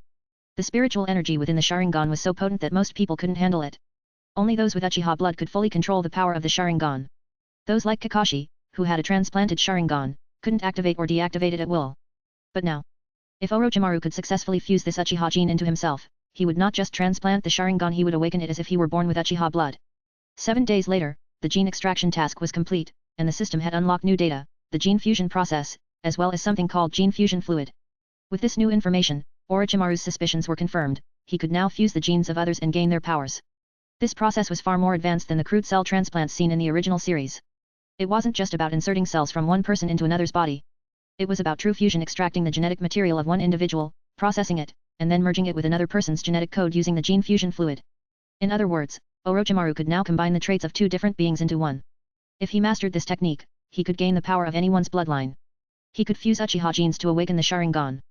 He could fuse Hyuga genes to awaken the Byakugan. He could even fuse the genes of the first Hokage, Hashirama Senju, to awaken the sage body. Yes, awaken, not merely transplant. This was the key difference. By using gene fusion, he could naturally awaken the powers of other bloodlines within his own body. Gene fusion fluid can perfectly merge two different sets of genes. Orochimaru mused, his grin widening. Haha. So, if I truly master this technique, I could give anyone the Sharingan. I could give anyone the wood release. I could even extract the chakra of Ashura and Indra and cultivate my own Rinnegan. Chapter 23, Chapter 23. The next task for Orochimaru was the creation of the gene fusion fluid, a scientific breakthrough that would bring him 8,000 technology points upon completion. But as Orochimaru glanced over the technology points he had accumulated, he realized that they held little immediate value for him. Most of the items he could purchase with them were auxiliary tools, useful, but not essential at this point in time. His focus had shifted entirely toward his current project. The subsequent unlocked technology, the gene repair fluid, didn't hold much appeal either, at least for now. The gene repair fluid could supposedly repair any severely damaged genes or cells, but Orochimaru's attention was focused on something else, the gene fusion fluid. With his priorities set, the next few months for Orochimaru were simple, a strict routine of research and missions. His days revolved around two main activities: completing the missions assigned by Hiruzen, and then immediately returning home to immerse himself in genetic experiments. Everything else happening in the world seemed irrelevant to him. The First Ninja World War was still raging, but as a genin, Orochimaru remained largely untouched by the direct consequences of the conflict. He felt no urgency, especially since the war was nearing its conclusion and Konoha had ample fighters at the ready. If the war had been more desperate, even genin like him would have been forced into the Chunin exams and sent to the battlefield. But for now, Orochimaru had time. Time to train, time to study, and time to pursue his scientific goals without distraction. And so, 2 years passed in the blink of an eye. By the end of Konoha year 18, Orochimaru was 8 years old. His home had transformed into a veritable laboratory, filled with a wide variety of animal and plant specimens. He smiled with satisfaction as he surveyed the rows of bottles and jars filled with preserved snakes, insects, rats, ants, birds, and other creatures. His experiments had yielded significant progress, and his house now resembled a full-fledged research facility, albeit a small one. In these 2 years, with the assistance of the system, Orochimaru had evolved into a genuine genetics expert. He had developed basic gene enhancement serums, gene repair fluids, gene extraction, and, most importantly, gene fusion fluids. His understanding of genetics now far surpassed anything this world had ever seen. Weapon technology had also been unlocked early in the process, but developing weapons required much larger equipment and access to rare minerals. With his current limited resources, there was no way for him to delve into weaponry. So, for the past 2 years, Orochimaru had dedicated himself entirely to genetic research. As Orochimaru studied genetics further, he had learned a crucial lesson: something he had once believed, based on human fantasy, was a myth. For example, he had once thought that simply transplanting ant genes into a human would grant that person hundreds of times the strength of an ant. But in reality, the strength of ants was due to their unique body structure, where bones encased their muscles in a way that allowed for tremendous proportional strength. This had nothing to do with genetics.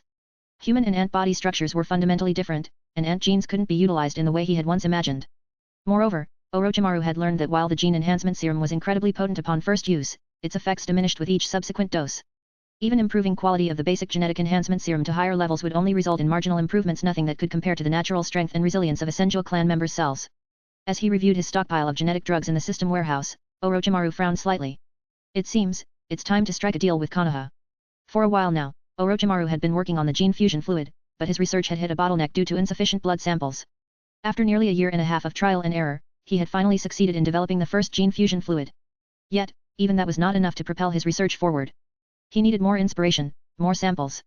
After completing the fusion fluid, he unlocked the gene repair fluid, followed by the intermediate gene enhancement serum. These two projects were relatively simple, extensions of his earlier research. It had taken him only 4 or 5 months to finish both. Orochimaru believed that with his newfound experience, recreating the gene fusion fluid would now take him no more than a few days. Scientific research was difficult, but once you crossed a certain threshold and had enough knowledge, it became easier to achieve breakthroughs with minimal effort. That was Orochimaru's current reality. If not for the help of the system, even he wouldn't have been able to make such immense progress in just over 2 years. But just as he immersed himself in his thoughts, a rapid knock sounded at his door. Orochimaru! Orochimaru! The voice called urgently.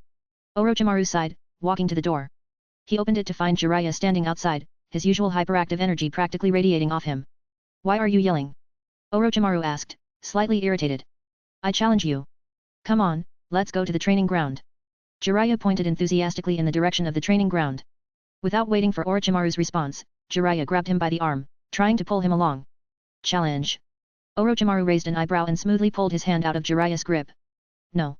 Over the past 2 years, Hiruzen had arranged for numerous sparring sessions between Orochimaru and Jiraiya.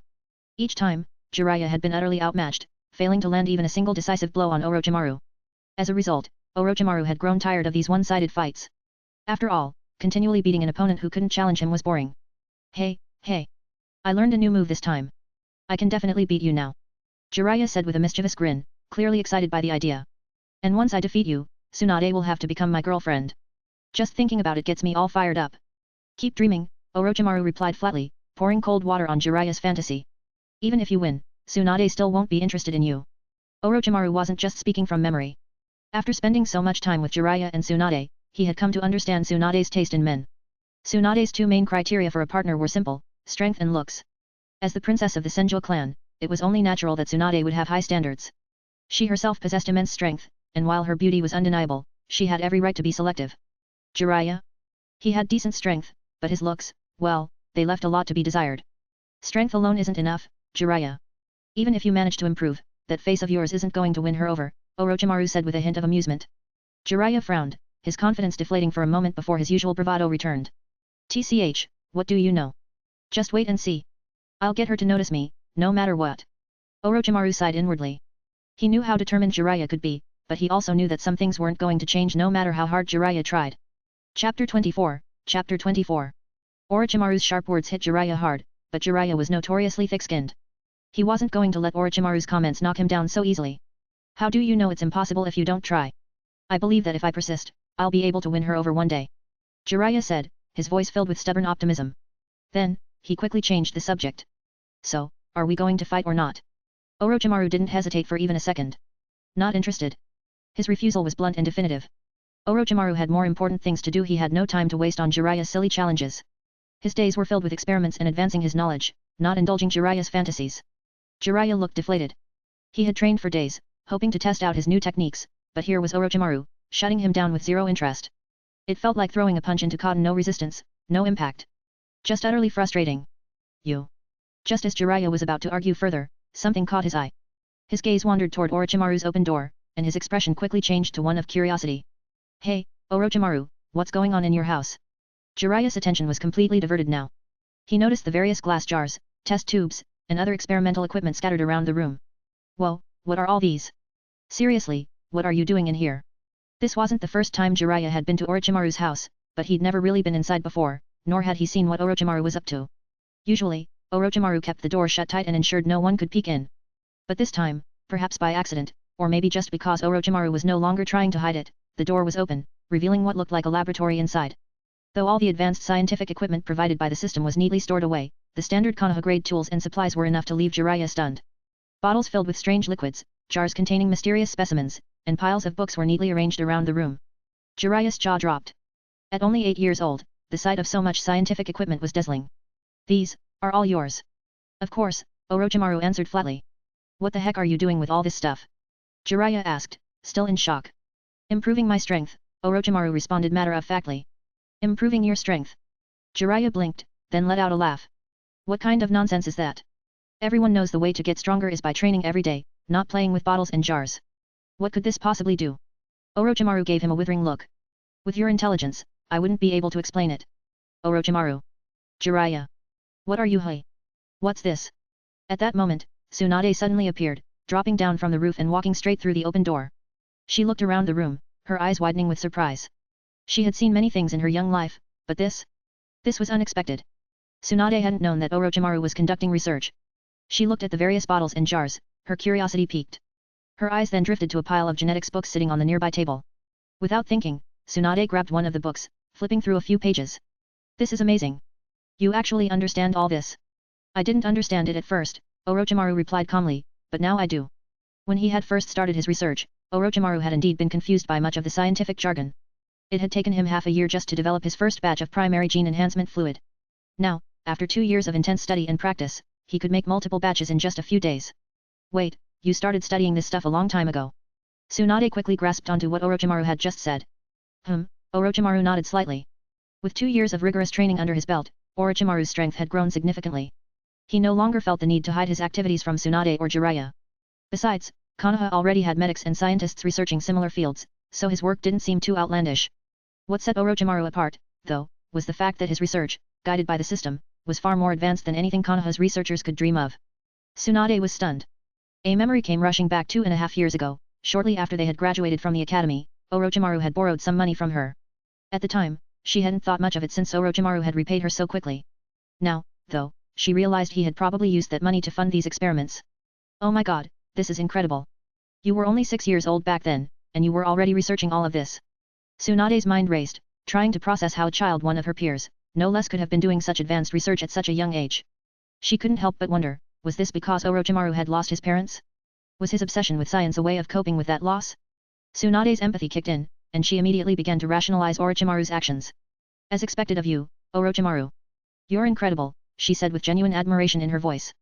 But Jiraiya, having heard enough, couldn't hold back his skepticism any longer. What's so great about it? We're ninjas. Our strength comes from training and fighting, not from messing around with weird experiments like this. Jiraiya had conveniently forgotten that, just moments ago, he had been praising Orochimaru's skills. But now, seeing Tsunade admire Orochimaru's research stung him in some strange way, even if he couldn't quite understand why. Tsunade immediately shot back, even if you don't understand it, that doesn't make it any less impressive. Besides, anything is better than what you do, idiot. Yeah, I'm an idiot. But no matter how dumb I am, I'm still better than you, you flat-chested. Before Jiraiya could finish, Tsunade's temper flared. What did you just say? Jiraiya, you're dead. I'm dead? Ha. Come and catch me first. Jiraiya laughed, backing away with a smug grin. Enough, Orochimaru interjected sharply, his voice cold. Don't cause trouble in here. Tsunade and Jiraiya froze in their tracks. Even at 8 years old, Orochimaru had an aura that commanded attention and respect. His tone was enough to stop their bickering, at least for now. Jiraiya smirked, see? Orochimaru said not to cause any trouble.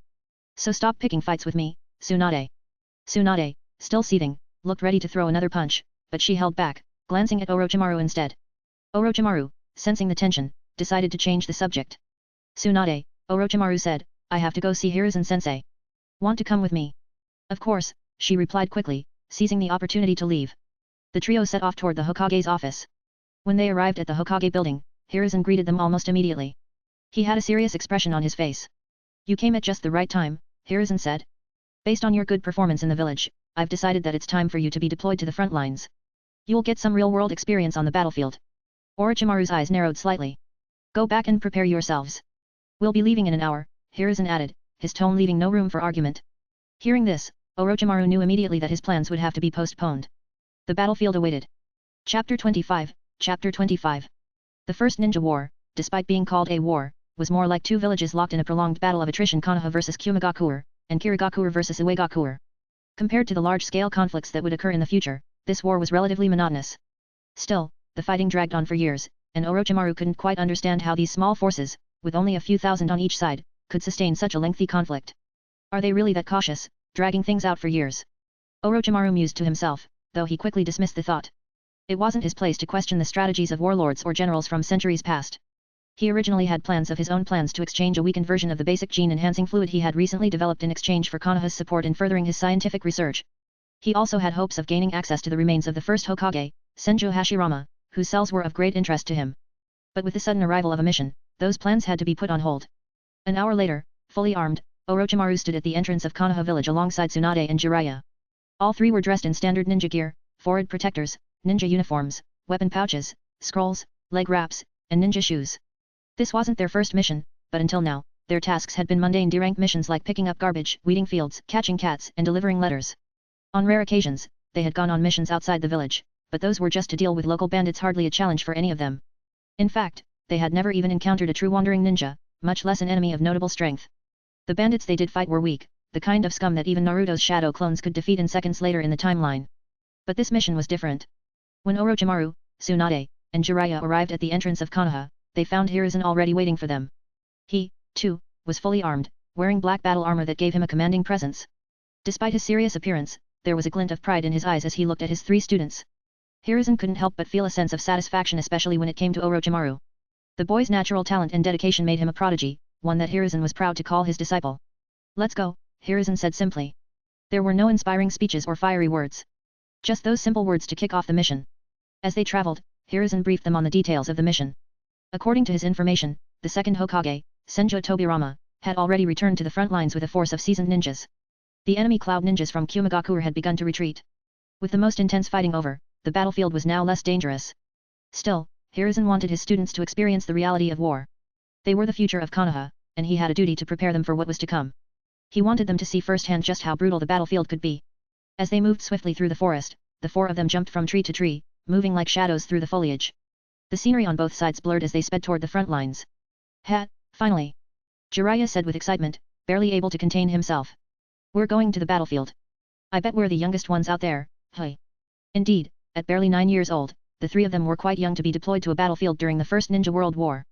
However, Orochimaru, who knew the future, couldn't help but think that their age was rather late compared to the standards that would come in future wars. In the original timeline, Uchiha Itachi was brought to the battlefield at the age of 4, and Kakashi graduated from the academy at 5 and became a Chunin at 6, immediately seeing combat.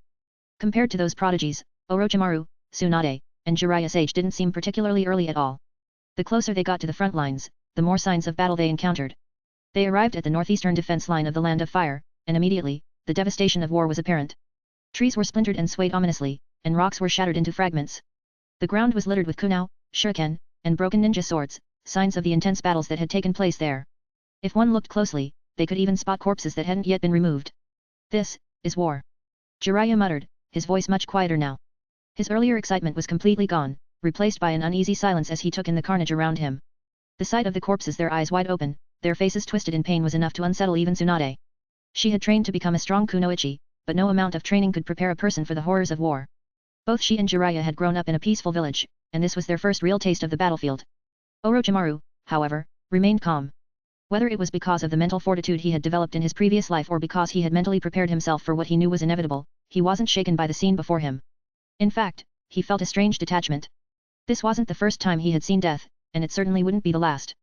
Be careful, Hiruzen said after checking the condition of the nearest corpse. We're still half a day's journey from the front line, but things can change quickly. The three young ninjas nodded, their senses sharp and alert. They were about to continue when suddenly... whoosh! Whoosh!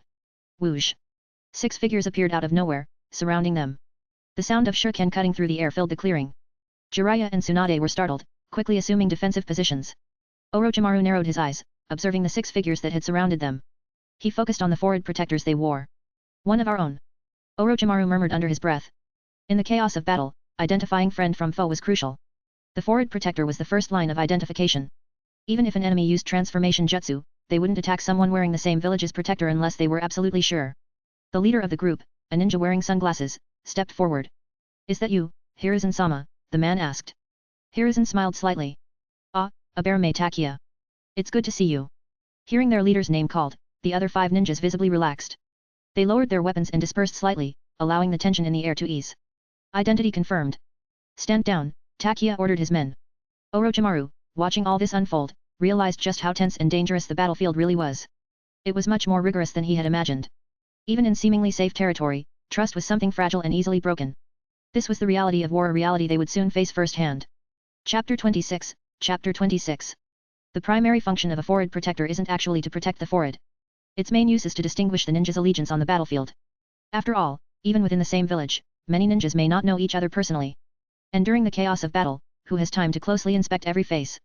When 2 teams of ninjas encounter each other in the wild, they'll first confirm their allegiances and exchange passcodes to ensure they're on the same side. At this moment, Aberame Takia heard Hiruzen call his name, instantly reassuring him that this wasn't a trick from the enemy. After all, Takia was just an ordinary member of the Aberame clan. There's no way the enemy would know his name unless they were intimately familiar with his people. Once the 2 sides confirmed their identities, Hiruzen and Takia quickly exchanged information before continuing their march towards the front line with Orochimaru and the others. "War, it's terrifying," Jiraiya muttered under his breath as they ran. The scene of the blood-soaked battlefield still lingered vividly in his mind. The sheer brutality of what he had witnessed left a deep impression, something that could shock even a seasoned fighter, let alone a child. At 8 years old, Jiraiya's mental fortitude was limited. It was his first time seeing the battlefield, and in truth, even many adult ninjas would be scared stiff by such carnage. Tsunade, running beside him, nodded in agreement. Yet, hearing stories is one thing, but seeing it in person, it's different. "War is always like this," Hiruzen said, trying to comfort them. "You'll get used to it." He had already witnessed countless similar scenes, and over time, they had dulled his emotions. After reassuring them, Hiruzen's gaze drifted toward Orochimaru. Outwardly, there was no noticeable change in Orochimaru's expression before or after the battle. Was this kid just naturally born to be a ninja? Hiruzen couldn't help but wonder. At the Konoha border, within the military outpost. "Oh? Monkey, you've arrived." The second Hokage, clad in blue armor, greeted the 4 as they landed. His expression was serious as he finished preparing his gear. Several prominent Konoha shinobi stood by his side, each a pillar of the village's strength.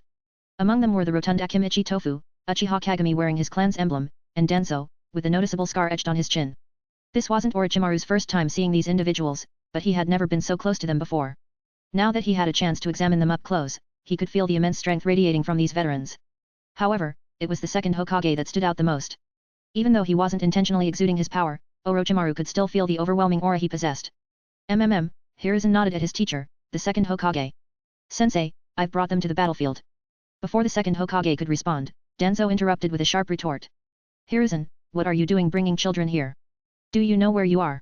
Though they were teammates, Danzo and Hiruzen were also rivals, locked in a perpetual struggle for dominance. They pushed each other, sometimes out of genuine competition, and sometimes out of mutual animosity. The second Hokage rarely interfered in their squabbles, believing that rivalry bred progress. As for why Danzo was so opposed to the children being here, well, any ninja forced to go to the battlefield at the age of 6 or 7 could understand. It wasn't ideal by any means. If it were up to him, no child would set foot on the battlefield. Is this really Danzo? And now, here they were.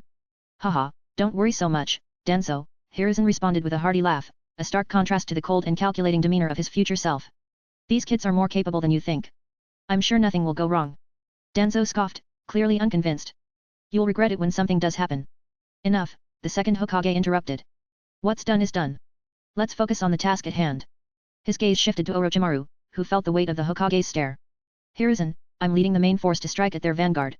You take a team of ANBU and clean up the remaining stragglers." "Yes, sir." The ANBU was a specialized unit created under the second Hokage's reign. Their full title was the Assassination and Tactical Special Forces, a team of elite ninja handpicked from the village's finest. Their responsibilities ranged from safeguarding the Hokage and the village from external threats to carrying out high-risk missions such as reconnaissance and assassination.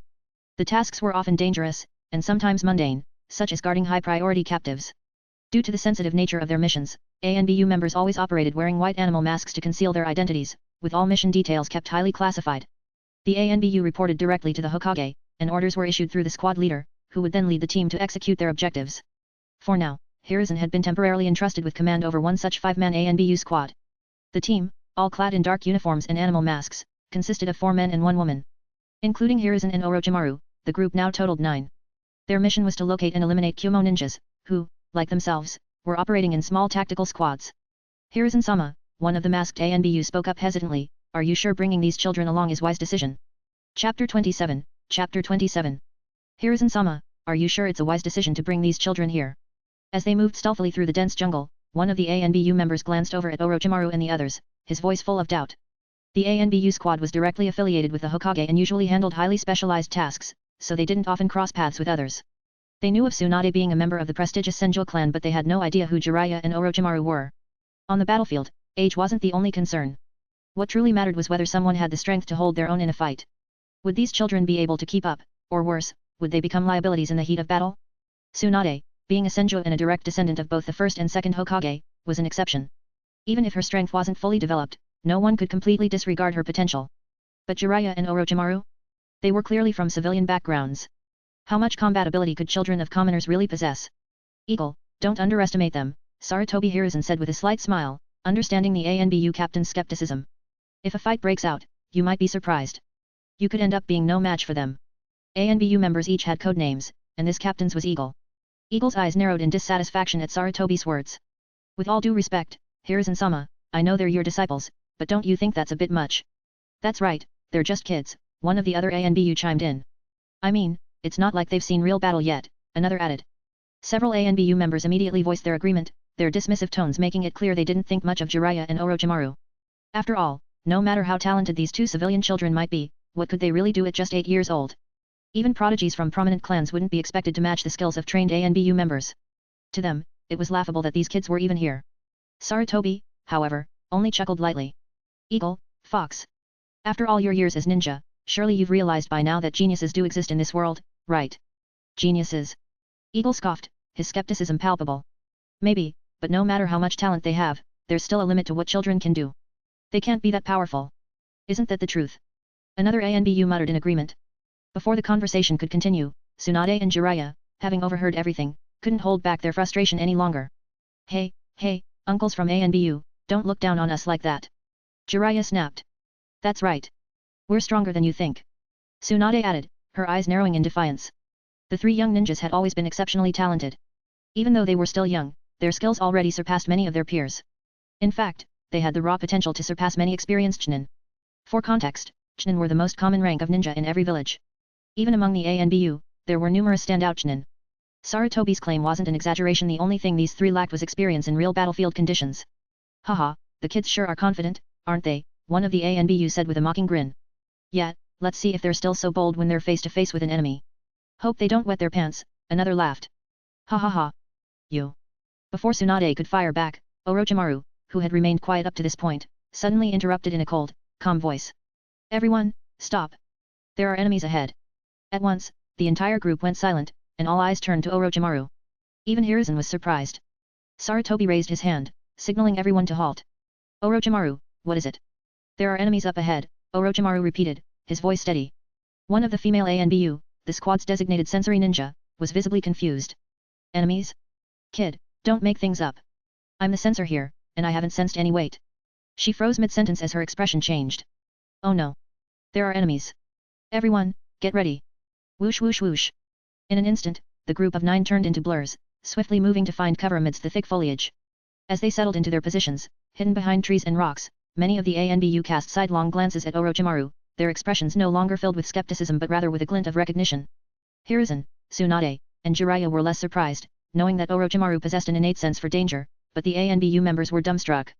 Is this kid also a sensory type? One of them muttered, his voice full of admiration. The female ANBU censor, codenamed Nightingale, was particularly stunned. She prided herself on her perceptive abilities. While not the strongest censor in the village, she was skilled enough to be placed in ANBU. Yet, this young boy had detected the enemy before she had? Did that mean Orochimaru's perception abilities were stronger than hers? However, what none of them knew was that Orochimaru's actions weren't entirely due to his natural talent. He had secretly employed a technique of his own, a small swarm of nearly invisible flies, part of a technology unique to him. He had released them ahead of the group to scout for any potential threats in the dense forest. In a war zone, where enemy ambushes could occur at any moment, vigilance was key. While the rest of the group had to rely on their senses, Orochimaru's flies could move faster and detect enemies far ahead.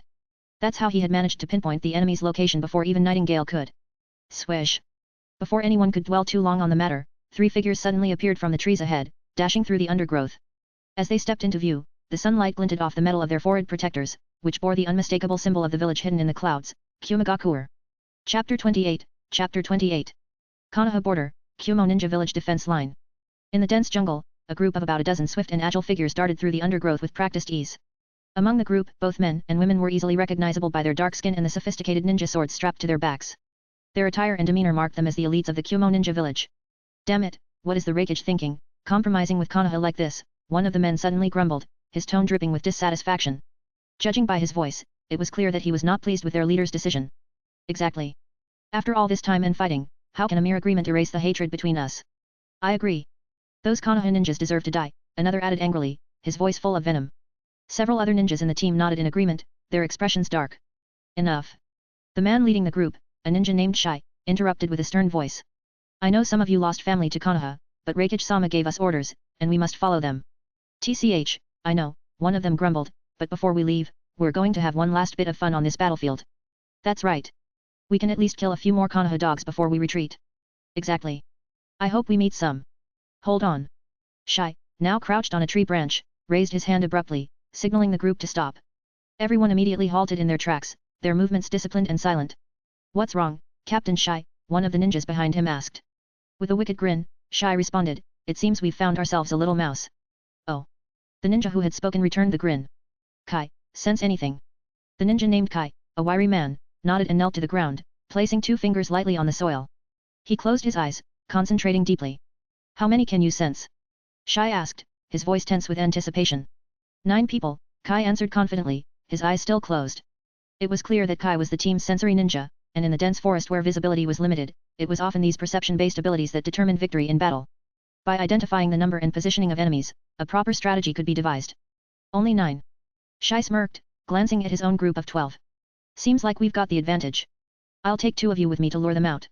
The rest of you, lie in wait for the right moment to strike. Understood. Dash. Whoosh. Ding ding ding. 3 Kumo ninjas appeared in the clearing, and Konoha's group immediately launched an attack. Several shurikens were hurled in quick succession. The 3 cloud ninjas, who had anticipated the ambush, easily deflected the projectiles. Ha! You Konoha cowards, come out and fight us, one of the Kumo ninjas shouted mockingly, his voice full of contempt. Ha ha ha, did you really think you could ambush us? As they taunted their enemies, the Kumo ninjas skillfully dodged the attacks while throwing kunai equipped with explosive tags in return. Boom! The explosions rocked the Konoha team's hiding spots. Hiruzen, watching the unfolding chaos, narrowed his eyes. Their sensory ninja is quite skilled. Eagle, stall them for as long as you can. Understood, the ANBU ninja known as Eagle responded. He quickly formed hand seals and slammed his hands to the ground. Earth release, rock attack. Immediately, sharp, jagged rocks shot up from the earth, hurtling toward the Kumo ninjas like a volley of bullets. Hiruzen glanced back at his 3 young students. Orochimaru, Tsunade, Jiraiya, just fight as you normally would, but be cautious. Got it, all 3 responded in unison. Hiruzen then turned to the rest of the group. Everyone else, come with me to engage the enemy. Yes, sir. In a flash, Hiruzen's form blurred into an afterimage as he led the charge toward the battlefield. Dash. The battle began in earnest, and chaos erupted as every Konoha ninja found themselves face to face with an opponent. Hiruzen himself was quickly engaged by 3 Kumo ninjas, their combined attacks forcing him to stay on the defensive. Meanwhile, Jiraiya watched the scene unfold, his eyes wide with fear. He swallowed hard, clearly unnerved by the intensity of the battle. Just as he was about to speak, Orochimaru grabbed him by the collar and yanked him forward. Stop daydreaming, Orochimaru's cold voice cut through the noise as he dragged Jiraiya to safety. Boom. A massive explosion rocked the ground right where Jiraiya had been standing just moments ago. That was close. Jiraiya gasped, clutching his chest in relief. He was about to thank Orochimaru when... Whoosh whoosh whoosh. 3 Kumo ninjas suddenly landed in front of the trio, 2 men and 1 woman. Oh? What do we have here? Just 3 little brats, one of the men sneered. Ha ha ha, shouldn't kids your age still be sucking at their mother's tits, the other man mocked. The female ninja, however, was less amused. Quit fooling around. They may be kids, but they're still our enemies. Let's finish this quickly. On the battlefield, age didn't matter. If you wore the forehead protector of the enemy, you were a target to be eliminated. With a cold smile, the female ninja drew her sword and leapt into the air, shouting, since you're here on the battlefield, don't blame me for being ruthless. Die, little brats. Her blade glinted under the sunlight as she performed a powerful move, cloud style, crescent moon slash. Whoosh. The crescent-shaped sword energy sliced through the air, speeding mercilessly toward Orochimaru and the others. The Kumo ninjas, well versed in close combat and known for their mastery of lightning-based jutsu and sword techniques, believed that once they closed the distance, victory was assured. Most Konoha ninjas were weaker in melee combat, and only the Uchiha and Hyuga clans had the power to reliably counter such direct attacks. For these three Kumo ninjas, it seemed like an easy win. Clang! The sound of metal clashing rang out as the female ninja's attack was blocked. Her eyes widened in shock. What? Blocked? By this brat? Nani? Orochimaru, his face expressionless, had intercepted the strike with his own blade. Without a word, his left sleeve suddenly burst open, and countless snakes shot out from his arm. Hidden shadow snake hands. The snakes lunged at the Kumo ninjas with terrifying speed. Jiraiya! Orochimaru shouted. Got it. Jiraiya finally snapped out of his daze, quickly forming hand seals. Ninja art, needle jizz. Spikes of hardened hair shot out from Jiraiya's head, creating a defensive barrier as sharp as steel. Watch out, one of the Kumo ninjas yelled. But before they could react, Tsunade, with a battle cry, charged forward and slammed her fist into the ground. Boom! The earth cracked under her punch, sending tremors rippling through the battlefield. Amidst the chaos, one of the Kumo ninjas shouted, "Your opponent is me. Let's see if you can survive this." Chapter 29, Chapter 29. Hidden Shadow Snake Hands. This was Orochimaru's signature technique. After receiving the summoning jutsu 2 years ago, Orochimaru had developed this technique as an extension of it. For him, learning ninjutsu had become far easier compared to the complex process of scientific research. Scientific projects, even the simplest ones, could take anywhere from half a year to a couple of years to complete. Even with his expertise in creating genetic enhancement serums, it still took him 2 months to develop the genetic repair fluid he had been working on. But ninjutsu? That was a different story. The principles behind most ninjutsu, excluding secret techniques and Kekkei Genkai, bloodline limits, were relatively straightforward. With a teacher to guide him, Orochimaru could learn new techniques in a day, maybe 2 at most. Even without a teacher, if he studied a technique independently, it rarely took more than 3 days. Hidden Shadow Snake Hands was a summoning-based ninjutsu. Orochimaru, with his vast intellect, had taken just 3 days to create the technique using necromancy principles and his extensive knowledge of summoning. While this technique might not have seemed overwhelmingly powerful in the grand scope of things, and it was rarely lethal in the original works, its true value lay in its utility. The countless snakes that erupted from Orochimaru's arm each served a distinct purpose: intimidation, binding, and capturing. The best part? The jutsu required no hand seals, making it incredibly convenient and fast to execute. Unless you were a speed-type ninja, dodging this technique was nearly impossible. At this moment, the female Kumonin was no slouch. She wasn't slow and hadn't underestimated her opponents, but she never anticipated that Orochimaru would be able to block her swift sword strike with just a kunai. Even more, she never expected Orochimaru to attack her with such an unusual method. She was completely caught off guard. The moment her sword was parried by Orochimaru's kunai, the serpents from his sleeves lunged at her, biting and constricting her. In that instant, she realized something was terribly wrong, but it was already too late. Whoosh whoosh whoosh. From Jiraiya's head and body, countless white strands of hair shot out like needles, sharp and dense as rainfall. The female Kumo ninja, trapped by Orochimaru's serpents, had no time to evade. The white hair needles, with their immense penetrating power, tore through the air toward her. She tried to struggle, but Orochimaru's snakes had her completely bound. She couldn't move. Unlike Tsunade and Sakura, who possessed monstrous strength, most ninjas couldn't break free from such a tight bind. Her teammates saw her predicament and tried to rush to her aid, but Tsunade blocked their path with a devastating punch to the ground. Boom! The earth shattered under her fist, sending chunks of rock flying in all directions. Puff puff puff. Almost simultaneously, Jiraiya's needle jizz rained down upon the female Kumo ninja, turning her into a bloody pincushion. She didn't even have time to scream before she was reduced to a lifeless husk. Damn it! These brats! The 2 remaining Kumo ninjas were enraged. They had underestimated these kids, thinking the battle would be a simple task. They never imagined that one of their own would be killed so swiftly. Bastards, Yuru! What's happening over there? The Kumo captain, Shai, heard the death cry of his comrade from across the battlefield. Mid-fight, he called out angrily, trying to make sense of how one of his adult ninja had been taken down by mere children. They hadn't even decided the outcome of their own fight yet, and these kids were already handling their side of the battle? It didn't make sense. He needed answers. Yuru, one of the remaining Kumo ninjas, grit his teeth in frustration and fury. These aren't ordinary brats. Damn it, I'm going to kill them. His voice was filled with rage and disbelief. Both Yuru and his remaining teammate gripped their ninja swords tightly, their eyes locked on the 3 young Konoha ninjas in front of them. They could no longer afford to underestimate these kids. They had to avenge their fallen comrade. At the same time, Orochimaru calmly observed the situation. His eyes flickered toward his kunai, which now had a noticeable chip in its blade from blocking the enemy's attack. He was impressed by the sharpness of the Kumo ninja's sword. Glancing at Jiraiya, who was still frozen in shock, Orochimaru's frown deepened. Jiraiya, what's wrong with you? Orochimaru asked, his voice sharp with irritation. Jiraiya, pale and trembling, muttered, Did I really kill someone? He was only 8 years old. Up until now, the missions they had been assigned merely involved subduing or capturing enemies. Never before had Jiraiya taken a life. The realization that he had just killed someone for the first time sent a chill down his spine, shaking his young heart to the core. Orochimaru, on the other hand, was unfazed. It was his first time experiencing this, too, but unlike Jiraiya, the act of killing didn't disturb him. If anything, he felt a strange excitement, as if something inside him had been unleashed. The hatred, the frustration he carried, it had found an outlet, and killing the enemy only amplified that feeling. What of it? Orochimaru said coldly, his voice devoid of sympathy.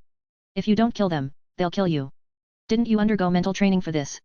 Tsunade, though slightly more compassionate than Orochimaru, was also quick to snap Jiraiya out of his shock. Jiraiya, now's not the time to hesitate. This is war. Growing up in the Senju clan, where generations of warriors had fought and died, Tsunade had come to terms with the harsh realities of battle faster than Jiraiya. She knew that mercy and hesitation could be fatal on the battlefield. But, Jiraiya stammered, still struggling with his conscience. There's no but. They're coming. Orochimaru interrupted harshly.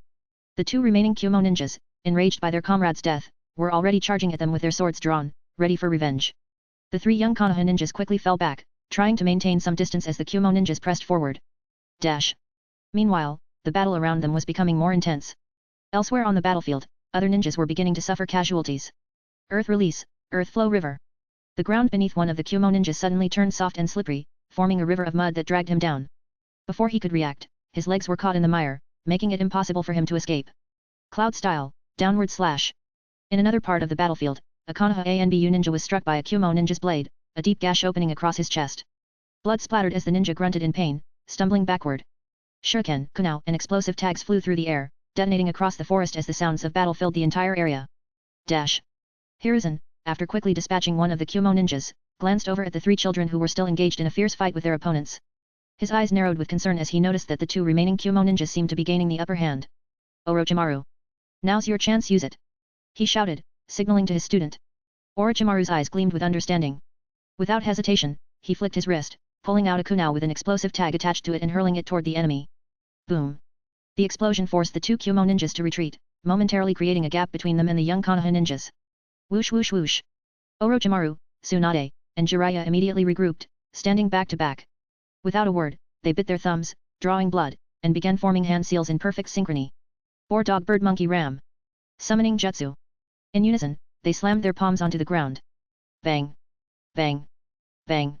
Three enormous clouds of white smoke exploded from the ground, billowing up and covering the battlefield. As the smoke quickly dissipated, three gigantic summons appeared in front of the stunned enemies. But that wasn't all, there was a fourth summon. Standing tall beside the three young summons was Hiruzen's own summon, the powerful Monkey King Inma. The Kumo ninjas stared in disbelief as the massive creatures loomed before them. Orochimaru's massive snake, Jiraiya's toad, Tsunade's slug, and Sarutobi's Monkey King were now all on the battlefield. TCH. Damn it, one of the Kumo ninjas cursed under his breath. He knew the tide of battle had shifted dramatically. These were no ordinary brats, they were clearly prodigies trained by one of the greatest ninjas in Konoha. The odds of winning had just plummeted. Get ready. Shy, still locked in combat, Hiruzen shouted to his team. We can't back down now. With their summons backing them, Orochimaru, Jiraiya, and Tsunade prepared for the next phase of the battle. The real fight was about to begin, and this time, the Kumo ninjas were up against forces far beyond what they had anticipated. With a confident smirk, Orochimaru gripped his kunai tighter, his cold eyes fixed on the enemy. Let's finish this. Chapter 30. Summon beasts. These kids are incredible. Amazing. The Konoha ANBU, though fully engaged in their own battles, couldn't help but notice out of the corner of their eyes the massive figures that appeared alongside the young Chunin. Their hearts swelled with admiration for the three children they had previously doubted. At this moment, they finally recognized the strength and potential of Orochimaru, Jiraiya, and Tsunade. After all, not every ninja had the ability to summon ninja beasts. And having a combat-ready summon on the battlefield significantly enhanced a ninja's strength, especially in prolonged engagements. The ANBU knew this all too well from their own experiences. Hateful. The Kumo ninjas, once filled with confidence, now stood frozen, gripping their swords tightly, their faces filled with terror as they looked up at the three ninja beasts summoned by the Konoha brats. Two of the summoned creatures, a toad and a slug, didn't appear particularly threatening at first glance. The slug seemed passive, and the toad didn't look like much of a fighter either. But the enormous flower-patterned python? It radiated menace, its thick body coiled and ready to strike, and its sharp eyes gleamed dangerously. Tsunade-sama. The voice of the slug, Katsuyu, was soft and melodic, instantly calming anyone who heard it. Jiraiya's summon, a small toad, sighed deeply before speaking. Jiraiya, I was enjoying some peace and quiet, and you call me out now? TCH. Wait, have you brought me to a battlefield? As soon as the summoned beasts appeared, they immediately spoke to their summoners. However, Orochimaru's python said nothing aloud, simply hissing in anticipation. Deep within Orochimaru's mind, the serpent's voice slithered into his thoughts, acknowledging him, Master. Before Orochimaru's defection, the bonds between the three young ninjas were truly remarkable. Even Orochimaru, who rarely showed much sentimentality, couldn't help but feel a tinge of nostalgia and camaraderie as he stood with his teammates. For 2 years now, under the guidance of Sarutobi Hiruzen, the three of them had trained side by side, building not just strength but mutual trust. Their teamwork had only grown stronger. The hidden shadow snake hands combined with Jiraiya's needle jizz, for example, was a deadly combination they had perfected through practice. The synchronization they had with their summon beasts was no different. Signing a blood contract was the key to summoning beasts, and the size and power of the summoned creature often depended on the chakra capacity of the ninja. Tsunade's slug, Katsuyu, could adjust her size depending on the amount of chakra Tsunade poured into the summoning. Similarly, Orochimaru's snakes and Jiraiya's toads would vary in species and strength according to the chakra available. At the tender age of 8, the Sunin still had limited chakra reserves. Consequently, the summoned beasts they summoned weren't as large as the ones they would summon in the future. Currently, Tsunade's slug and Jiraiya's toad were only slightly taller than an adult human. Orochimaru's summoned snake, while formidable, was about 7 to 8 meters long, its body thicker than a grown man's thigh. That being said, Orochimaru had already taken intermediate gene enhancement serum, which had doubled his chakra capacity over the past 2 years. His real strength far surpassed what he was showing now. However, to keep pace with Tsunade and Jiraiya, he had opted for a smaller summon, knowing that summoning a larger snake might create unnecessary complications. In truth, Orochimaru had to be cautious when summoning snakes, especially when it came to summoning the largest and most dangerous one Manda. Unlike the other summoned creatures, the snakes from Rika Cave were notoriously vicious and independent. Even Manda, who had intelligence far beyond an ordinary beast, was cruel, cold-blooded, and often defiant. If Orochimaru ever summoned Manda, he would likely need to wrestle with the snake to establish control. At this stage, that wasn't necessary, nor did Orochimaru have the time or inclination to deal with such a rebellious creature. Returning to the battle at hand, the Kumo ninjas who once held the advantage in numbers now found themselves evenly matched. Worse yet, they had underestimated Sarutobi Hiruzen and, by extension, his students. Hiruzen had already eliminated one enemy ninja, and the young Sunin trio had quickly dispatched another with their surprise attack. Now, the Kumo ninjas had only one extra member on their side. But as soon as the 4 summoned beasts appeared, their numerical advantage vanished. Hiruzen Monkey King Inma, in particular, struck fear into the hearts of the remaining Kumo ninjas. Inma was a nightmare for anyone who faced him in battle.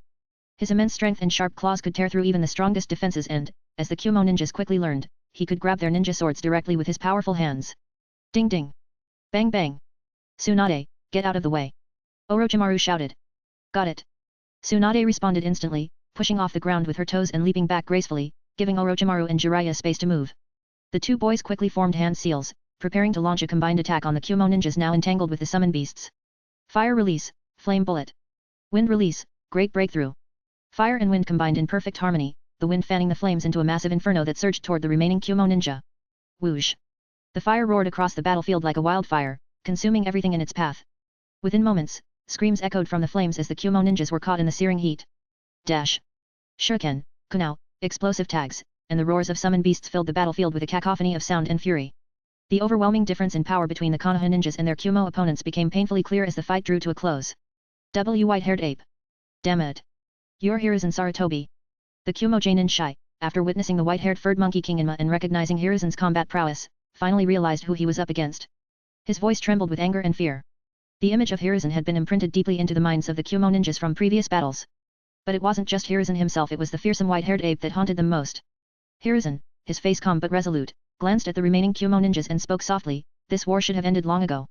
Why are you still so stubborn?" Ended. Shai's voice cracked with bitter laughter. "You're so naive. Die." With a roar of desperation, Shai gripped his sword and rushed at Hiruzen once more. He knew full well that he was no match for the man in front of him. But retreat was not an option. Looking around at the bodies of his fallen comrades, Shai realized that the miscalculations he had made in underestimating Hiruzen and his students had cost his entire team their lives. What would be the point of returning now? He had nothing left, no teammates, no family. Rather than continue living with the shame of this failure, it was better to die here, on the battlefield. He had made peace with his fate.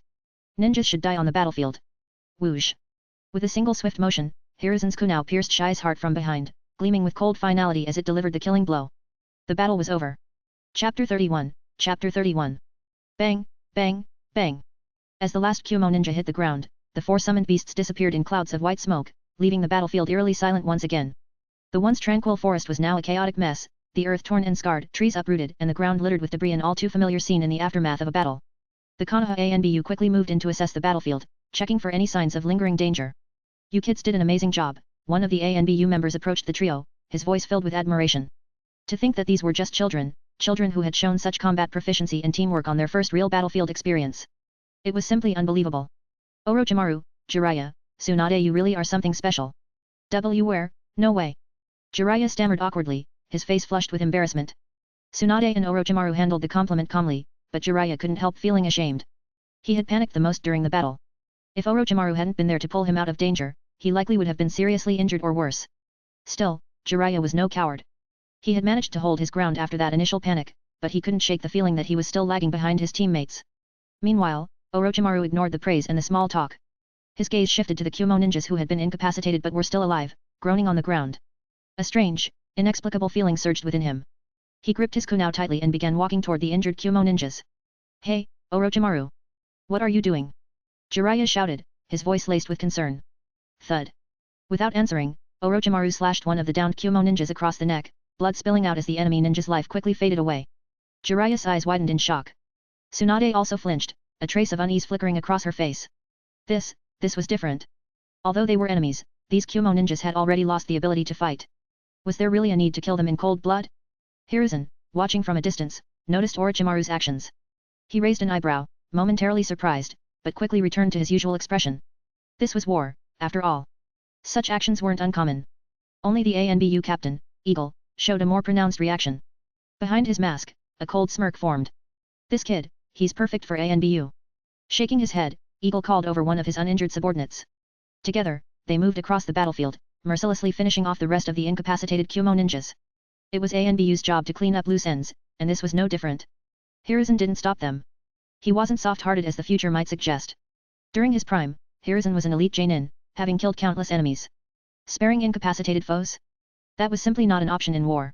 They couldn't afford to let any enemies escape or report back. However, for Tsunade and Jiraiya, witnessing ANBU's clinical efficiency and cold execution was a sobering moment. It was as if the reality of what it truly meant to be a ninja had finally sunk in. So, this is what it means to be a real ninja, Jiraiya muttered to himself. Once the battlefield was cleared, Eagle approached Hiruzen to report, what are the casualties? 1 seriously injured, 2 slightly injured, Eagle replied crisply. No deaths. Hiruzen frowned slightly. A serious injury? Tsunade. Yes, sensei. Tsunade immediately stepped forward, understanding what Sarutobi wanted without needing further instruction. Check the injured. Hiruzen ordered. Understood. Tsunade nodded before quickly moving to where the seriously injured ANBU member, Fox, lay. The last 2.5 years had been a period of intense growth for the 3 young ninjas. After graduating, they spent the first half of that time mastering fundamental skills, but the next 2 years had been different. Each of them had begun developing specialized talents. Orochimaru delved deep into scientific research and experiments, Jiraiya trained in senjutsu, and Tsunade honed her skills in medical ninjutsu. Success wasn't just about talent, it was about hard work and dedication. And the 3 of them embodied this perfectly. That's why they had already begun to rise above their peers. Fox's injury was severe. His chest had been slashed by a Kumo ninja, and the cut was so deep that his ribs were visible. Blood poured from the wound, and it was clear that his condition was critical. Eagle watched Tsunade work with efficient precision, his admiration for the young kunoichi growing with every passing moment. She's a medical ninja. And she's also this strong in combat, another ANBU murmured in disbelief. It was incredibly rare, almost unheard of, for a medical ninja to be so proficient in battle. Medical ninjutsu was still a relatively underdeveloped field in most villages, and Tsunade was clearly breaking new ground with her skill set. Tsunade ignored their comments, focusing entirely on her task. She quickly assessed Fox's condition and frowned. His wound is extremely deep. He needs surgery right away. Surgery? Can you do it here? Eagle asked, a hint of concern in his voice. It's difficult, but I'll do my best, Tsunade replied, her voice steady. Then hurry. We don't have much time. Hiruzen urged. As Tsunade readied her tools for surgery, Hiruzen ordered the uninjured ANBU to spread out and secure the area. Now, in the middle of the forest clearing, it was just Tsunade, the wounded, and Orochimaru. Jiraiya, standing nearby, watched Orochimaru's calm demeanor and Tsunade's skillful movements. He couldn't help but feel out of place. Both of them had such defined skills, Orochimaru with his cunning intellect and experiments, and Tsunade with her medical expertise. As Tsunade adjusted her breathing and prepared for surgery, she suddenly felt a tap on her shoulder. Tsunade, give him this, it'll make the operation easier, Orochimaru said, holding a small vial of clear liquid. Orochimaru? What is this? Tsunade asked, momentarily startled. It's a formula that accelerates wound recovery, Orochimaru replied casually, handing her the vial. Tsunade looked at the liquid, unsure for a moment. She trusted Orochimaru, but this wasn't a normal medical item. Still, there was no time to hesitate. The wounded ANBU's life was on the line. All right, Tsunade said, handing the vial to Fox. Drink this. It should help. Trusting Orochimaru was second nature to her, just as trusting Hiruzen was. And she had faith that this would work. Bear with it, she warned Fox as he drank the liquid, her hands immediately returning to her surgical tools, pulling out disinfectants, gauze and sutures to begin the procedure. While Tsunade worked, Orochimaru observed Fox's wound with keen interest. The gene repair fluid he had given the ANBU member was a product of his experiments, designed to rapidly heal or regenerate damaged cells. It wasn't an expensive concoction, at least, not for Orochimaru. He could even purchase the raw materials separately from his system, depending on the points he accumulated from his research. The fluid wasn't something Orochimaru used often, but this was the perfect chance to test its effects on a seriously injured human subject. Chapter 32. Chapter 32. How is this possible? Tsunade stared in shock at the slowly healing wound before her eyes. All she had done was disinfect the area and clean the wound, but now it was visibly healing on its own. At first, she thought her eyes were playing tricks on her. But no, it was really happening. The vial given by Orochimaru worked wonders. Fox's wound was recovering slowly but surely, and although it wasn't quite as fast as the healing abilities of someone with an immortal body, it was eerily similar to the effect of biting Karin in the original series.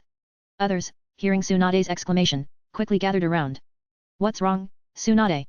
His wound, it's healing on its own. As everyone heard the news and looked closer, they saw it too. The wound was closing up slowly, mending itself. How is this happening? Incredible. The most astonished among them was Hiruzen. His jaw dropped, and he was momentarily speechless. He had only ever witnessed such automatic healing in one other person, the first Hokage, Senju Hashirama. While Fox's healing was slower than Hashirama's, it was still occurring without any external intervention. No surgery, no medical ninjutsu, just the Fox's body healing itself. At this rate, the wound won't even need surgery. Hiruzen thought, unable to hide his amazement. He composed himself and, after understanding the situation, called Orochimaru aside, his voice measured and serious. Orochimaru, did you really make this? Hiruzen's tone was unusually careful, as though he was treading on new, unknown ground. His young disciple had consistently impressed him, from graduation until now. Orochimaru's talent in combat, battlefield adaptability, and now, his scientific research abilities, each one was extraordinary. But this? A fluid that could induce healing similar to the first Hokage's fabled regeneration? This was beyond impressive. The first Hokage's power. Hiruzen thought, his mind reeling. Hashirama was called the god of shinobi for a reason. His ability to heal without hand seals, without medical ninjutsu, was a power that no one else had ever been able to replicate. Until now. Could Orochimaru have, at only 8 years old, achieved something even Tobirama, the second Hokage, had never been able to accomplish? Yes, sensei, Orochimaru replied calmly, his voice betraying none of the emotions he felt inside. While Orochimaru had planned to use his research to gain access to Konoha's experimental labs, this situation presented an unexpected but still favorable outcome. Now that his work had caught the attention of his teacher, Hiruzen, Orochimaru could proceed with his plan without needing to hide anything. Unbelievable, Hiruzen muttered, his eyes wide with awe. He could hardly believe what he was hearing. It was one thing to be a talented ninja, but Orochimaru's level of excellence bordered on the unnatural. As one of the key leaders of Konoha, he knew that there was a limit to an individual's strength. Even the most powerful ninja had boundaries. But Orochimaru's potential in scientific research could change that. He could drastically alter the balance of power not just in Konoha, but throughout the entire ninja world. If word of Orochimaru's talent in this area reached an enemy nation, or worse, if Orochimaru decided to turn against Konoha, it could lead to disaster. Hiruzen was a wise leader. At this moment, he was already thinking far ahead, weighing the potential risks and benefits of having such a genius in their village. Eagle, take the 3 of them back to the village, Hiruzen commanded. Having witnessed the healing with his own eyes, Hiruzen's priorities shifted. Originally, he had intended to keep Orochimaru, Jiraiya, and Tsunade on the battlefield to familiarize them with real combat situations. But after what Orochimaru had demonstrated, he couldn't take the risk of leaving him exposed in a dangerous situation. If Orochimaru truly has mastered this kind of healing technology, then his life becomes incredibly important to the village. Understood, Lord Hiruzen. Eagle, one of Sarutobi's trusted ANBU, nodded without hesitation. He too had seen the healing and understood why Sarutobi was suddenly being cautious. With that, Eagle led Orochimaru and his teammates, Jiraiya and Tsunade, back to Konoha. Jiraiya and Tsunade seemed to realize that something unusual was happening, but they remained silent for the entire trip. Even the battle-hardened coldness Orochimaru had displayed earlier seemed to fade from their minds, replaced by a newfound respect for his abilities. 3 days later, the group arrived back in Konoha. As soon as they returned, Eagle turned around and headed straight back to the front lines, leaving the 3 young ninjas with some unexpected downtime. Orochimaru, for his part, took the opportunity to rest. After all, he had plans to push forward as soon as Konoha's higher UPS returned from the battlefield. The next morning, he found himself reclining on a large tree branch, staring up at the sunlight filtering through the leaves. The peace of Konoha was a stark contrast to the battlefield they had just left, and for a moment, Orochimaru allowed himself to relax. Next to him, a massive python coiled lazily on the branch. Orochimaru didn't even glance at it. The snake had been raised by his parents, so its presence didn't bother him in the slightest. If I can gain access to Konoha's high-level experimental labs, I should have a chance to come into contact with the first Hokage's cells. Orochimaru mused. According to his memories, he would eventually have access to those cells, but that would take years if he followed the normal course of events. He needed to accelerate his timeline if he wanted to start experimenting on Senjo Hashirama's cells sooner. This was precisely why he had revealed his research results to Hiruzen. It was a calculated move to earn the trust and interest of Konoha's top brass. Orochimaru. A familiar voice interrupted his thoughts. Turning his head, Orochimaru saw Tsunade standing beneath the tree, blinking up at him. What's up? He asked, his tone neutral. It's nothing, really. I just heard there's a new barbecue restaurant at the end of the village. Do you want to check it out? Tsunade was still clearly in awe of the gene repair fluid, even though her expertise in medical ninjutsu was different from Orochimaru's scientific research. She understood just how significant that fluid was. Although she had come to discuss its implications further, she decided to soften her approach by suggesting a casual meal first. Orochimaru smirked and jumped down from the tree. Sure, why not? Wait for me. Tsunade hurried to catch up with him. As the two walked away, the massive flower-patterned python that had been lounging on the tree branch vanished into a puff of white smoke, disappearing from sight. Chapter 33. Orochimaru's straightforward demeanor made Tsunade feel a bit uneasy, but she quickly brushed it off and caught up with him. At the new barbecue restaurant, the food was mouth-wateringly delicious. The tender, juicy meat was a welcome change from the battlefield rations they had eaten over the past 10 days. Even Orochimaru, usually composed and reserved, found himself indulging, his appetite larger than usual. After all, they had been out in the field for quite some time, moving between the battlefield and the search party. Good food like this was a rarity when you were fighting for your life. This is so good. Tsunade said between bites, clearly enjoying herself. I wonder where Jiraiya's run off to. If he were here, we could all enjoy this together. Orochimaru smiled for the first time in a while, a rare sight. Noticing his smile, Tsunade paused and blinked at him, feeling a bit flustered. Why are you smiling? Orochimaru didn't respond immediately, and when he did, his tone was casual. Nothing. Orochimaru's smile was a rare occurrence. In the 2 years they had known each other, Tsunade could count the number of times she had seen him smile on one hand. For some reason, Orochimaru continued, seeing you eat like this brings a sense of calm to me. Tsunade was taken aback by his words, her cheeks reddening slightly. Why are you so weird? She muttered, feeling awkward. But she quickly shrugged it off and resumed devouring her food with gusto. Though Orochimaru enjoyed the peaceful moment, he had larger plans in motion. He needed to get Konoha's attention, specifically the attention of its higher UPS, so he could gain access to the village's research facilities and resources. If he could position himself as an invaluable asset in scientific research, they would have no choice but to grant him access to the materials he needed. And from there, everything he wanted would be within his grasp. However, for the moment, the village's leaders including the second Hokage were still out on the front lines. Orochimaru would have to be patient and wait for their return before he could make his move. But to his surprise, that wait turned into a month. One morning, while conducting a new experiment in his makeshift lab at home, Orochimaru was deep in concentration. Tsunade, fascinated by his work, sat nearby, watching closely. Ever since she had learned about Orochimaru's ability to create what she and Jiraiya had started calling the Super Recovery Potion, her respect for him had grown immensely. Even Jiraiya, who loved to argue and bicker, had been awestruck by Orochimaru's scientific prowess. Though Jiraiya lacked any talent or interest in medical research, he had come to admire Orochimaru's abilities. That said, his fascination with Orochimaru's research hadn't distracted him from his training. Jiraiya spent most of his time training or traveling back and forth between Konoha and Mount Myoboku, the land of the toads. Tsunade, on the other hand, was different. She had a natural affinity for medicine and healing. It was clear that she was destined to become Konoha's greatest medical nin, though at this stage, she was still just a curious student. She was utterly captivated by Orochimaru's research, particularly his gene enhancement and healing experiments. Orochimaru, do you think this herb could be substituted with a different one? Tsunade asked, crouching down and pointing to some green leaves simmering quietly in a beaker. Of course, Orochimaru replied, nodding slightly. While the potency might be a little weaker, the overall effect would remain the same. Tsunade's eyes widened in admiration. Wow, you're so knowledgeable. Even better than the director at the hospital. Orochimaru couldn't help but smile wryly. It's just different fields of expertise, Tsunade. Well, I still think you're amazing. Tsunade said, eyes gleaming with genuine admiration. Before Orochimaru could respond, the sound of commotion from outside interrupted them. What's going on? Orochimaru muttered. Tsunade, equally curious, jumped to her feet and dashed outside to investigate. It didn't take long for her to piece together what had happened. The war had ended, and Konoha had emerged victorious. The village's ninja forces were returning, and the villagers had organized a large-scale welcoming ceremony for them. Konoha's streets were now filled with returning shinobi, greeted by their emotional families. Many families embraced their loved ones, their tears falling freely, overwhelmed with joy and relief. But not everyone was so lucky. For some, their family members had returned in body bags, leading to a different kind of tear-filled reunion, one filled with sorrow and heartbreak. Even though Konoha had won the battle, war was always accompanied by pain and loss. Tsunade watched the scene, a complicated expression on her face. It's strange. She murmured. Even after a victory, it still feels so sad. Orochimaru, who had followed her outside, stood next to her. This kind of war will go on for many years. You'll get used to it. Tsunade looked up at him, her brow furrowed. Will it really last for many more years?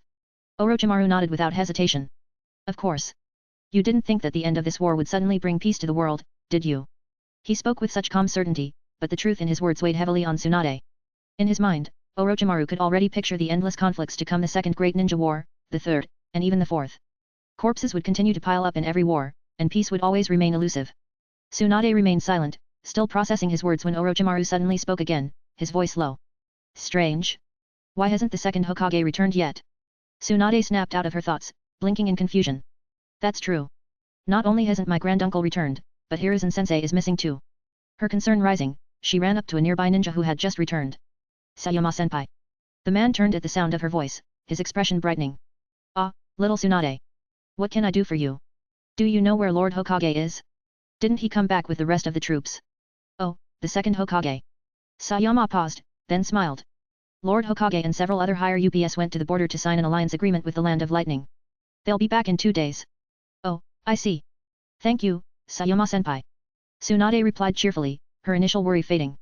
But while Tsunade seemed reassured, Orochimaru's mind was spinning. The second Hokage went to sign an alliance agreement with the Land of Lightning? He thought, frowning. Why does that sound so familiar? Then, in a sudden moment of clarity, it hit him. The Kinkaku Force Coup. The Gold and Silver Brothers. The second Hokage was about to walk straight into a deadly trap. The second Hokage is going to die. Chapter 34, Chapter 34. To be honest, Orochimaru wasn't particularly impressed by the second Hokage, Senjo Tobirama. During his time in Konoha, Orochimaru had rarely seen the second Hokage in person. The only time was when he accompanied Sarutobi to the front lines. The day-to-day tasks of their squad were mostly delegated to Hiruzen, their direct instructor. As for Orochimaru, other than seeing the second Hokage give the occasional large lecture from a distance, he had no direct interactions with him. The demands of the war kept the second Hokage busy, and it was rare for genin like Orochimaru, Jiraiya, and Tsunade to even get close to the Hokage, unless it was a matter of utmost importance. Because of this, Orochimaru didn't feel particularly connected to the second Hokage. So, when he pieced together that Tobirama was about to meet his tragic end at the hands of the Gold and Silver Brothers, he could only offer a silent apology in his heart. Would Orochimaru try to prevent the second Hokage's death? Not likely. He would have liked to alter the course of history, sure, but certain things were beyond his control. Some events were meant to happen, and others weren't worth the risk of changing. Even though Orochimaru had grown stronger far beyond the average genin, he was still only 9 years old. No one would take a child seriously if he suddenly ran up to them, declaring that the second Hokage would be killed in a coup orchestrated by the Gold and Silver Brothers. They'd look at him like he was crazy, and he might even end up locked away in a cell or worse, subjected to interrogation and experimentation for how he possessed such knowledge. Even if Hiruzen backed him up, the higher UPS might still view him with suspicion. After all, how would a boy know something like that? Besides, if he were completely honest with himself, what did Senjo Tobirama's life or death have to do with him? Orochimaru wasn't the person he used to be, not after everything he'd gone through. The hard lessons from his previous life had taught him that good people often meet unfortunate ends, while those who are ruthless survive. Orochimaru had no interest in playing the hero or meddling with fate. He had no personal attachment to the second Hokage, and getting involved would only endanger his own future. Sure enough, Orochimaru's predictions came true. 7 days after the ninja had returned to the village, Hiruzen and the other higher UPS returned as well. But with them, they brought Uchiha Kageme's body. Then, just 3 days later, Konoha received the second Hokage's body, transported back from the Land of Lightning. With that, the winds of change swept through Konoha village. First, there was the grand funeral for the second Hokage. Every Konoha ninja, Orochimaru included, was present. The atmosphere was somber, with an overwhelming sense of disbelief hanging in the air. Many of the villagers couldn't wrap their heads around what had happened. How could the second Hokage have died in battle when they had won the war? Hadn't the Land of Lightning already surrendered? What most didn't know was that the Land of Lightning was also a victim of treachery.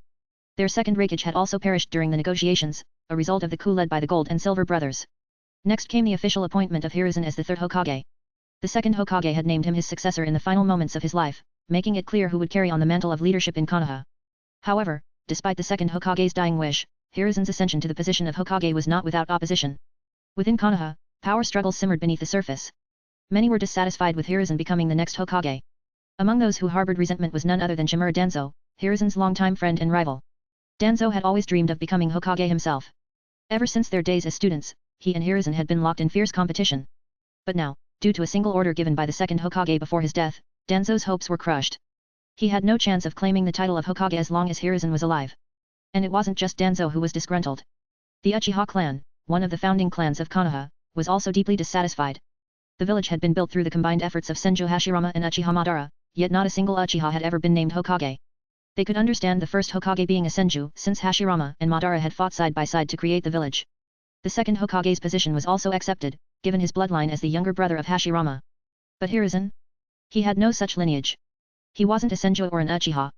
So why should he be named Hokage? Unfortunately for the Uchiha, their discontent was muted. After years of harsh treatment under the second Hokage's rule, the clan had grown quiet, unwilling to voice their grievances too openly. Fear of further persecution kept them in check. With the funeral behind them, it was time for Hiruzen to solidify his position as Hokage. One morning, in the Hokage's office, Hiruzen sat wearing the Hokage robe for the first time, the weight of leadership heavy on his shoulders. Behind him stood Danzo, his closest confidant, though the tension between them was palpable. Danzo, he said, his tone soft yet apologetic, I'm truly sorry about what happened. The second Hokage appointed me, and I had no choice but to accept the position. I know this is something you've always wanted. Danzo's face twisted in anger, his hands clenched tightly at his sides. Don't apologize, Hiruzen. It's meaningless now. Our teacher made his decision, and I will respect it. But tell me this, how do you plan to keep your position as Hokage? Hiruzen frowned, sensing an underlying hostility in Danzo's words. What do you mean by that, Danzo? Danzo sneered. Don't tell me you haven't noticed the voices of dissent in the village? Do you think everyone is going to sit back quietly while you take the title of Hokage? Hiruzen chuckled confidently, waving off Danzo's concerns. I believe that with time and effort, I can earn the trust of everyone in Konoha. I'll show them that I'm worthy of this position. But Danzo's patience snapped. He slammed his fist on the table, glaring at him. Stop being naive, Hiruzen. Konoha was founded by the Senju and the Uchiha. Your last name is neither. If you don't quell this opposition, you won't last long as Hokage. Sarutobi's expression darkened. And what exactly are you suggesting, Danzo? Give me control of ANBU, Danzo said coldly. I'll make sure to silence anyone who dares to oppose you. Hiruzen looked at him with a mix of disbelief and anger. He knew Danzo was ruthless, but was this really the solution? Chapter 35, Chapter 35. Danzo truly was ruthless in his approach, always favoring the most extreme measures to solidify his influence. As soon as Hiruzen assumed the mantle of Hokage, Danzo's thoughts immediately turned to eliminating dissenters. No, you can't do that. Hiruzen said firmly, understanding the implication of Danzo's suggestion right away. His tone left no room for compromise. Danzo's plan was simple and brutal, send the opposition on dangerous missions where the likelihood of survival was slim. They'd either die at the hands of enemies or through unfortunate accidents arranged by their own comrades. It would be clean and efficient just as Danzo liked it. Hiruzen, however, was the inheritor of the first Hokage's ideals. While he could be ruthless to enemies of the village, he found it difficult to condone the unnecessary deaths of his own people, especially over political disagreements. We are all ninjas of Konoha, Hiruzen said, his voice strained with frustration. We must not turn on our own like this.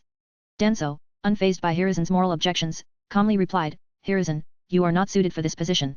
His voice was steady, his gaze cold. A village cannot survive on light alone. It must also have its darkness. You are too naive to see that. The two men, longtime friends but now divided by ideals, stood at an impasse once again. Hiruzen believed in a future for Konoha built on trust and cooperation, while Danzo saw only the need for control and fear to ensure the village's security. Danzo, as always, was prepared to do whatever it took to maintain stability, even if that meant resorting to covert killings. In his mind, the ends justified the means. He had no qualms about creating a shadowy underbelly for the village if it ensured its survival. But with Hiruzen now in charge, Danzo had no choice but to relent, at least for now. He couldn't openly disobey the new Hokage. Grudgingly, he agreed to Hiruzen's insistence on taking a less aggressive approach for the time being. However, Danzo had another idea in mind. If not that, then at least let me establish an independent ANBU training unit, Danzo suggested, his voice devoid of emotion. I'll take charge of training them, leaving you free to focus on the larger issues of governance. It will take the burden off your shoulders. Hiruzen was taken aback by this. ANBU training class, he repeated, as if he hadn't heard correctly. Danzo's proposition felt like a bid for more power, something that would allow him to operate freely and without much oversight. Danzo nodded. Yes. You're Hokage now. You'll have a lot on your plate, too much for you to handle alone. Leave the more delicate matters to me. Hiruzen closed his eyes, wrestling with the decision. He knew what Danzo was truly after, autonomy, a way to build his own faction within Konoha. He had always wanted to be Hokage, and while that dream had been snatched from him, this was Danzo's way of gaining influence in the village through other means. An independent ANBU unit? A power separate from the Hokage's direct control had never existed in Konoha since its founding. It would set a dangerous precedent. Hiruzen hesitated. He didn't want to create a political rival right under his nose, but at the same time, he understood Danzo well. If he rejected this outright, Danzo might resort to something even more drastic, something irreparable. After much internal deliberation, Hiruzen finally agreed. Alright, but we need to discuss this with Koharu and Homura first. Danzo's expression barely changed, but inside, he was pleased. Of course, he said. He knew the two elder advisors wouldn't oppose his plan. Koharu and Homura had no family backgrounds of note, and they owed much of their positions to the second Hokage. They would side with Sarutobi, and they wouldn't challenge Danzo's ambitions, not as long as it didn't threaten their own positions.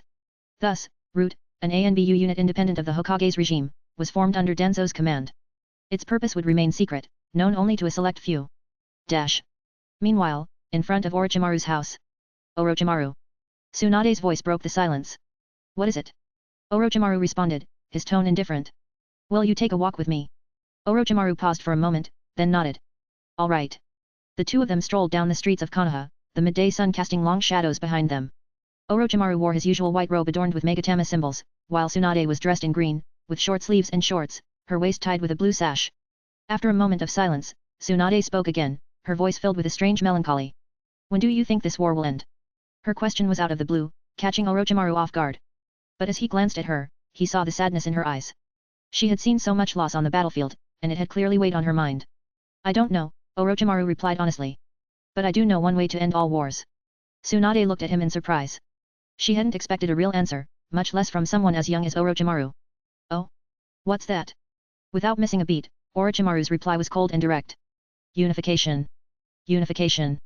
Tsunade repeated, her brow furrowed in confusion. What are you talking about? Only through unifying the 5 great ninja villages can true peace be achieved, Orochimaru said, his tone devoid of any humor or jest.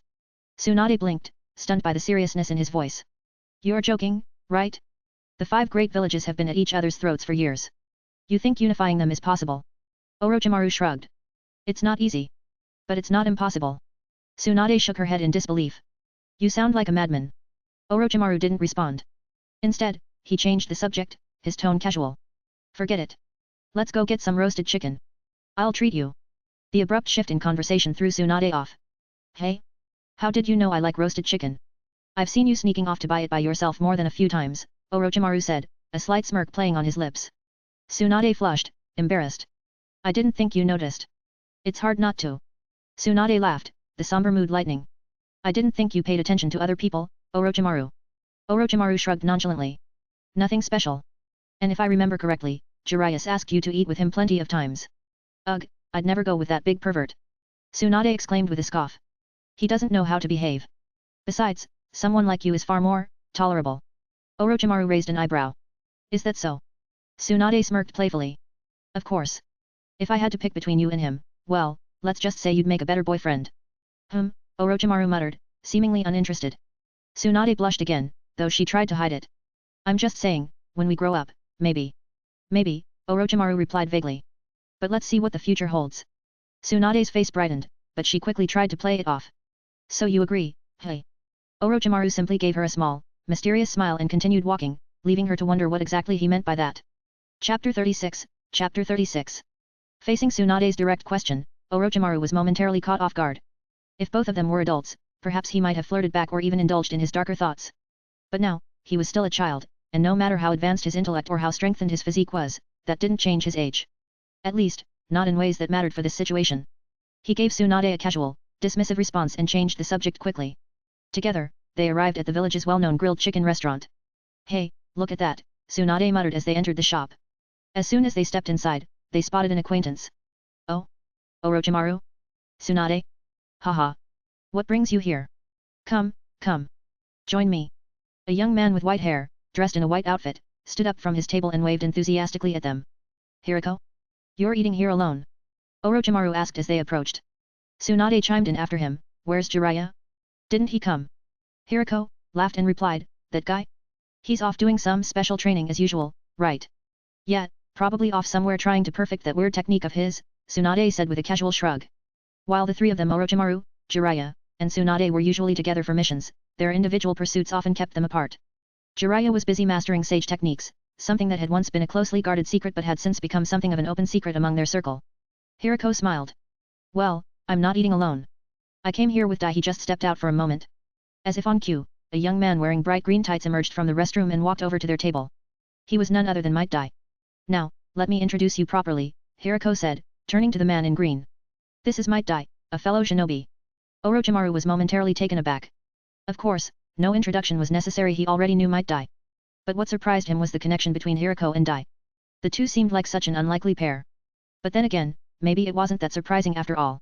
Hiriko, 1 year younger than Orochimaru, had become something of a follower of the Sun and Trio ever since Jiraiya had once stood up for him. Meanwhile, Might Dai, despite his later legendary status, was known as the perpetual underdog during these early years, often teased for his lack of ninjutsu skills. It made sense that the two of them, both outcasts in their own way, would form a bond. Orochimaru watched Might Dai closely, studying him. While Dai was known as a failure among his peers, Orochimaru knew better.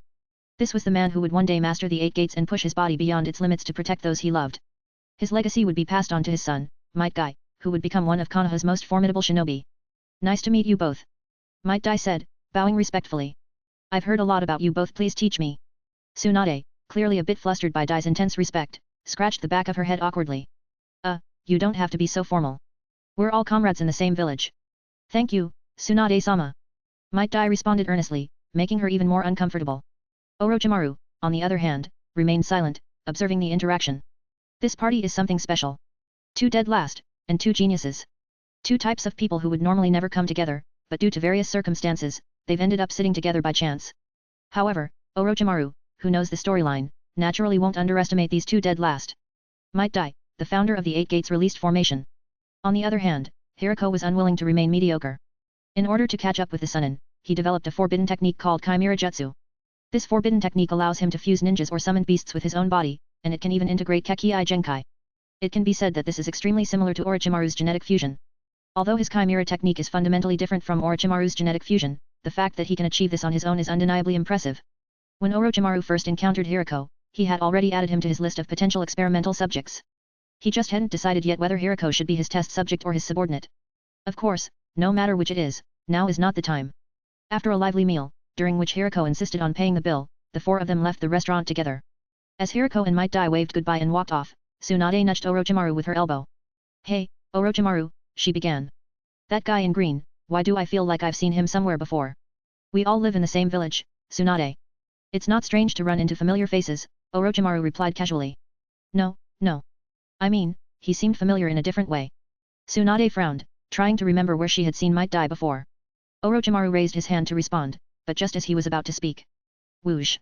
2 ANBU shinobi appeared in front of them, seemingly out of nowhere. Their sudden appearance interrupted the conversation.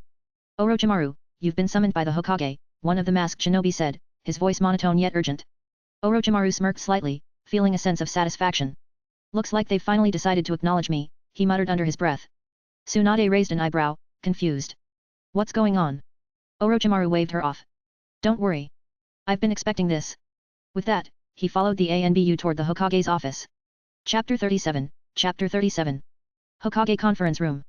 The third Hokage, Hiruzen, sat at the head of the table, draped in his Hokage robe, signifying his role as Konoha's leader. Flanking him were the 3 elders of the village, Koharu Yudiden, Homura Mito Kato and Danzo Shimura. Together, these 4 individuals held significant influence over the village's governance. However, missing from the group were 2 prominent figures, Akimichi TF and Uchiha Kagami, both disciples of the second Hokage, Tobirama Senju. Akimichi TF, though respected, represented the interests of his clan, making him unsuitable for Konoha's upper political echelon. As for Uchiha Kagami, he had perished on the battlefield. Even in life, despite his loyalty and being trusted by Tobirama, his Uchiha heritage would have barred him from truly entering Konoha's highest ranks. The Uchiha clan, long viewed with suspicion, was always kept at arm's length from positions of ultimate power. The subject of today's discussion had finally shifted to Orochimaru, Hiruzen's prized pupil. After resolving the finer points of Danzo's newly established division, route, the focus turned toward the young prodigy's groundbreaking research. You're telling me that the potion developed by Orochimaru can give people an extraordinary recovery ability? Danzo's expression was one of deep skepticism as he addressed Hiruzen. His voice, typically calm and collected, now betrayed a hint of incredulity. Having been entrenched in diplomacy following the peace agreement with the Land of Lightning, and then dealing with the funeral arrangements for the second Hokage, Danzo and the others had only just returned to normalcy. Now, Hiruzen was speaking of Orochimaru's latest discovery, something that echoed the legendary regenerative powers of the first Hokage, Senju Hashirama. Indeed. I wouldn't believe it myself if I hadn't seen it with my own eyes, Hiruzen said, his tone serious. The recovery rate of ANBU members using Orochimaru's serum was remarkable. It didn't just heal minor wounds, it expedited the healing of deep injuries. Koharu and Homura exchanged glances, clearly unsettled by the news. If true, this potion could revolutionize Konoha's medical practices and bolster its military might. Danzo, however, remained unconvinced. It's impossible. Hashirama's healing power was the result of his unique bloodline. Many researchers, even Orochimaru's seniors, have tried and failed to replicate that kind of ability. How could an 8-year-old boy accomplish what seasoned experts could not? Hiruzen sighed, understanding Danzo's reluctance to accept the truth. You know I wouldn't bring this up lightly, Danzo. If you're skeptical, why not investigate it yourself? I will, Danzo replied, his voice sharp, I need to see this with my own eyes. Hiruzen knew that Danzo's curiosity, mixed with his hunger for power, would push him to scrutinize Orochimaru's research thoroughly. Danzo was never one to let a potential weapon slip through his fingers. Knock, knock, knock. The sound of knocking filled the room as Orochimaru, dressed in his casual attire, entered the conference room. He carried himself with a calm confidence, his eyes observing the room carefully. Teacher, Orochimaru greeted Hiruzen with a respectful bow, acknowledging the elders as well. Ah, Orochimaru, Hiruzen said with a warm smile, I'm glad you've come. You probably have an idea of why we've summoned you today, don't you? Indeed, teacher, Orochimaru replied smoothly. He had been waiting for this moment. Hiruzen leaned forward, his tone more serious. We've been discussing your remarkable work, the healing serum you created. I must say, it's extraordinary. Your potential for research is beyond what any of us could have predicted. Orochimaru's gaze remained steady. Thank you, teacher. I have always believed that scientific research could open new doors for the village. Danzo, who had remained silent, suddenly interjected, tell us, Orochimaru. How did you develop something that rivals the first Hokage's legendary healing power? Orochimaru expected this line of questioning. He had long anticipated that his research would attract the attention of Konoha's higher UPS. Maintaining his calm demeanor, he explained, the serum's development came from extensive study of various herbs and medicinal plants. Some ingredients are rare, and while I have succeeded with this batch, the scarcity of certain materials might limit further production. The room fell silent as the elders processed what he had said. Danzo was the first to break the silence, his eyes narrowing. Scarce ingredients, you say? So, it's not something that can be easily mass-produced. Orochimaru nodded. Correct. I've identified 2 specific herbs that are critical to the serum's effectiveness, and they are not easy to come by. Replacing them might reduce the serum's potency. Hiruzen and the others felt a wave of both relief and disappointment. While the potential of Orochimaru's research was undeniable, its limitations were also clear. Danzo leaned back in his chair, clearly still skeptical but intrigued. We will have to investigate this further. For now, your research will remain confidential. You'll continue to develop it under the supervision of Konoha's top scientists. Orochimaru gave a slight nod, accepting their decision. He had expected this. By keeping his cards close and revealing just enough of his abilities, he had secured a place within Konoha's inner research circle. Very well, Hiruzen concluded, Orochimaru, you may return for now. We'll finalize the arrangements and let you know how we'll proceed. With a polite bow, Orochimaru turned and left the conference room. As he exited the building, a faint smile tugged at his lips. Things were moving just as he had planned. Dash. After Orochimaru left, Danzo excused himself as well, his mind still racing with possibilities. His first stop was to find Eagle, one of the ANBU members who had witnessed the results of Orochimaru's serum firsthand. Eagle was patrolling the outskirts of the village when Danzo approached. Lord Danzo, Eagle greeted with a respectful nod. Danzo wasted no time, getting straight to the point. I need you to confirm something for me. 2 months ago, you accompanied Hiruzen on a mission to eliminate the Kumo ninja division, correct? Yes, that's right, my lord, Eagle responded, his posture rigid. Danzo's eyes narrowed as he continued. And during that mission, several of your team members were injured. Orochimaru used some sort of serum to heal them. Is that correct? Eagle hesitated for a moment before nodding. Yes, my lord. His serum was unlike anything I've ever seen. It sped up the healing process in a way that shouldn't be possible. Even deep wounds healed quickly. Danzo's mind raced. Could it be true? Could Orochimaru have stumbled upon something revolutionary? If so, it was something Danzo wanted to control whether Hiruzen liked it or not. Very well, Danzo said finally, turning away. That will be all. As he walked away, a plan began forming in Danzo's mind. Whether Hiruzen realized it or not, Orochimaru's talents were far too valuable to be left unchecked. And if Hiruzen wasn't willing to take the necessary steps, then Danzo would. After all, Konoha needed more than just light, it needed the darkness, too. Chapter 38, Chapter 38. Danzo, after listening to Eagle's recount of Orochimaru's experiment, quickly formulated his own thoughts. He had to suppress the growing sense of amazement as he considered the implications. Without a word, Danzo left and made his way to the ANBU headquarters, where he found the injured fox. Inspecting the fox's wounds, Danzo confirmed Eagle's account. A wound that had once been deep enough to expose bone now bore no trace, not even a scar. Even the old, long-standing injuries had vanished, as if they had never been there. It was as though the serum had not just repaired the damaged cells but had somehow regenerated them entirely. Regeneration at the cellular level? Danzo's eyes narrowed. This was no ordinary medical achievement, it echoed the legendary healing abilities of the first Hokage, Senju Hashirama. Orochimaru had somehow unlocked the secret to advanced regeneration, and at such a young age. Unbelievable. Danzo muttered, barely able to contain his excitement. In that moment, Danzo's view of Orochimaru shifted. He had already noted Orochimaru's intelligence and talent, but this? This was a breakthrough that could change the very nature of warfare. It had the potential to make Konoha invincible. Danzo was both in awe and deeply intrigued. Danzo resolved to keep an even closer eye on the boy. Orochimaru's potential was too vast to ignore. If cultivated properly, he could become an irreplaceable asset to Konoha or to Danzo's ambitions. Meanwhile, Orochimaru, walking through the bustling streets of Konoha, was lost in his own thoughts. Despite the admiration from Konoha's top brass, Orochimaru was not overly impressed with his own work. In truth, he considered the gene repair serum to be relatively basic compared to what the future held. In the world of Naruto, there were many techniques that far surpassed the effects of his gene repair solution. The healing abilities of the sage body possessed by Hashirama, or the powers of Karin Uzumaki's bloodline, were significantly more advanced. There were also other abilities that could provide exaggerated regenerative effects which could resurrect someone even after a fatal injury. Not to mention the monstrous healing potential of Tsunade's creation rebirth technique, which could restore her even after catastrophic damage. In comparison, Orochimaru's serum was just a stepping stone. But to the untrained eye, especially in a village like Konoha, it was nothing short of revolutionary. The village elders had no idea of the true scope of his plans, and for now, Orochimaru was content to keep it that way. His primary goal was to gain more resources and access to advanced materials for further experimentation. As he wandered the crowded streets, Orochimaru sighed quietly. Konoha, despite its role in the recent war, was still full of life. The bustling markets, the laughter of children, and the chatter of the villagers filled the air. This village was not only the military powerhouse of the Land of Fire but also a symbol of peace and prosperity, built on the hard work of countless civilians and ninja alike. In Orochimaru's eyes, however, the village was just a means to an end. Orochimaru! Orochimaru! A familiar voice called out, interrupting his musings. Turning around, Orochimaru spotted Tsunade waving at him from a nearby food stall, looking as excited as a child. She stood in front of a skewer stand, the savory scent of grilled meat wafting through the air. He walked over, raising an eyebrow. What is it now? Tsunade pointed eagerly at the skewers. Can you buy me some skewers? Please. Orochimaru sighed, realizing what was going on. I just left the Hokage's office, and you're already hungry again. Tsunade, in her usual straightforward manner, didn't even try to hide her hunger. I didn't get enough to eat with Biri and the others earlier. You know how it is, I have to keep up appearances. Orochimaru let out a chuckle. He knew all too well about Tsunade's massive appetite. Even though she came from the prestigious Senjo clan, she often ate like a commoner, especially when it came to her favorite foods. With a resigned smile, he handed some money to the vendor and bought 10 skewers. As he passed them to Tsunade, he turned to leave.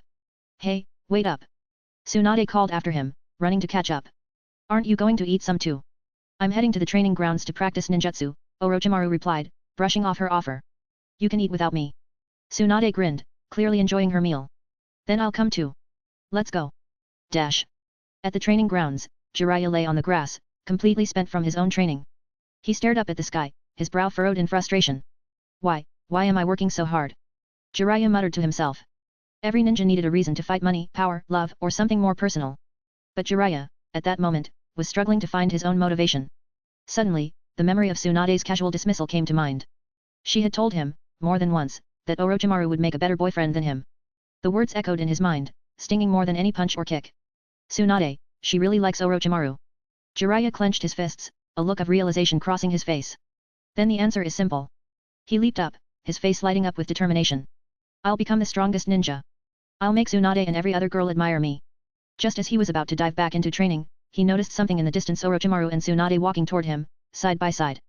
Tsunade was happily munching on a skewer and occasionally offering a piece to Orochimaru, who accepted it reluctantly. Jiraiya's heart sank. Ah, why do you always do this to me, Tsunade? Jiraiya groaned, dropping to his knees in despair as he watched the scene unfold before him. Chapter 39, Chapter 39. Jiraiya was on the verge of going mad. Orochimaru, I challenge you, he shouted, his voice full of determination. At the Konoha training ground, Jiraiya, with his wild white hair, stood fiercely in front of Orochimaru. His face was twisted in frustration and determination, his eyes burning with the desire for a duel. Orochimaru, on the other hand, looked calm, almost indifferent. It didn't take much for Orochimaru to piece together what had happened. Jiraiya must have seen him and Tsunade together just moments ago, with Tsunade teasing him as usual. The sight had probably triggered Jiraiya's burning need to prove himself, and here he was, demanding a fight. Jiraiya clenched his fists. Orochimaru, fight me like a man. His voice was full of passion, reminiscent of their days at the Ninja Academy when he would challenge Orochimaru almost daily. Before Orochimaru could even respond, Tsunade, who was lazily munching on a skewer, scoffed, Jiraiya, give it a rest. With your current strength, you're no match for Orochimaru. Tsunade's words hit Jiraiya hard, but his determination didn't waver. I don't care. I'll fight him, no matter what. Jiraiya's stubbornness had fully kicked in. He was in full second-year syndrome mode, shouting dramatically, Orochimaru. Come on, let's settle this right now. Idiot, Orochimaru muttered under his breath. He had no interest in humoring Jiraiya's ridiculous challenge. He knew exactly what was going on in Jiraiya's head: jealousy, insecurity, and a desperate need to prove himself. But there was no point in indulging this. Come on, Orochimaru! Jiraiya yelled again, determined not to let Orochimaru walk away. He stepped forward, fists raised. Hit me! Fight me like a real ninja! Orochimaru sighed. He knew Jiraiya wouldn't give up unless he got what he wanted. As Jiraiya lunged at him, Orochimaru sidestepped smoothly, dodging his punch with ease. With a swift counter, Orochimaru delivered a sharp kick to Jiraiya's midsection, sending him flying backward. It was the same move he had used against Uchiha before, but with Jiraiya, he held back, not intending to cause any serious harm. Jiraiya crashed onto the ground but quickly recovered, landing on his feet with a hard slide that left a trail of dust behind him. Damn, he's stronger than I thought. He clenched his arm, still feeling the numbing force of Orochimaru's kick. Give it up, Jiraiya, Orochimaru said coldly. You're not ready for this fight. Jiraiya's face twisted in frustration. No way. I've been training hard these past 2 months. I'm not the same person I was before. With newfound resolve, Jiraiya quickly formed a series of hand seals. Fire style, flame bullet. A massive stream of fire erupted from Jiraiya's mouth, a blazing inferno that shot toward Orochimaru. The sheer heat of the flames warped the air around them, and the roaring fire raced to engulf Orochimaru. Tsunade, who had moved off to the side to watch, raised an eyebrow at the sight. Hey, looks like Jiraiya's not holding back. Despite the intensity of Jiraiya's attack, Tsunade remained calm, almost bored. She knew Orochimaru far too well to be worried. In fact, she was so unconcerned that she sat down on the grass to watch, as if it were a casual show. The flames engulfed Orochimaru entirely, creating a massive wall of fire that seemed almost impenetrable. Jiraiya watched the fire rage on, but he didn't relax. He knew Orochimaru wouldn't be taken down that easily. As the flames slowly died down, there was no sign of Orochimaru. Where did he go? Jiraiya muttered, his eyes scanning the training ground. Suddenly, his instincts kicked in. Without thinking, Jiraiya leapt forward, narrowly avoiding a sneak attack from beneath the ground. Orochimaru's figure emerged from the earth, rising out of the dirt like a phantom. He had used Earth Release to burrow underground and avoid Jiraiya's fire attack entirely. Earth Release. Jiraiya frowned. Orochimaru had mastered the multi-element jutsu of their teacher, Hiruzen Sarutobi, long ago. He knew how dangerous Orochimaru could be with that knowledge. It seems I won't get any peace until I defeat you today, hey. Orochimaru sighed, shaking his head. That's right. Jiraiya grinned, biting his thumb and quickly forming seals again. Summoning Jutsu. Orochimaru, remember this day. This is the day that I, the great and handsome Jiraiya, defeat you once and for all. A loud bang followed by a puff of white smoke filled the air. When the smoke cleared, a large toad stood beside Jiraiya, its face twisted into a frown of annoyance. Jiraiya. Why do you always summon me during my nap time? The toad grumbled. Quit complaining. I need your help to defeat Orochimaru. Jiraiya shouted back, full of confidence. Orochimaru's eyes narrowed as he saw Jiraiya summon a toad from Mount Myoboku. So, you're serious about this, he murmured to himself. Without hesitation, he clasped his hands together, preparing his own summoning. Summoning Jutsu. Orochimaru called out. Another bang filled the training ground, and out of the smoke appeared a massive flower-patterned python, even larger than the toad. Its scaly body shimmered in the sunlight, and it hissed ominously as it coiled itself beside Orochimaru. Tsunade, watching from the sidelines, couldn't help but laugh. Oh great, they've both gone all out now, she said, taking another bite of her skewer. Chapter 40, Chapter 40. Orochimaru didn't recognize the name of the toad Jiraiya had summoned, nor did he know its specific species. He only knew one thing: no matter which toad Jiraiya managed to call upon, it wouldn't stand a chance against his snake. After all, snakes were the natural predators of toads.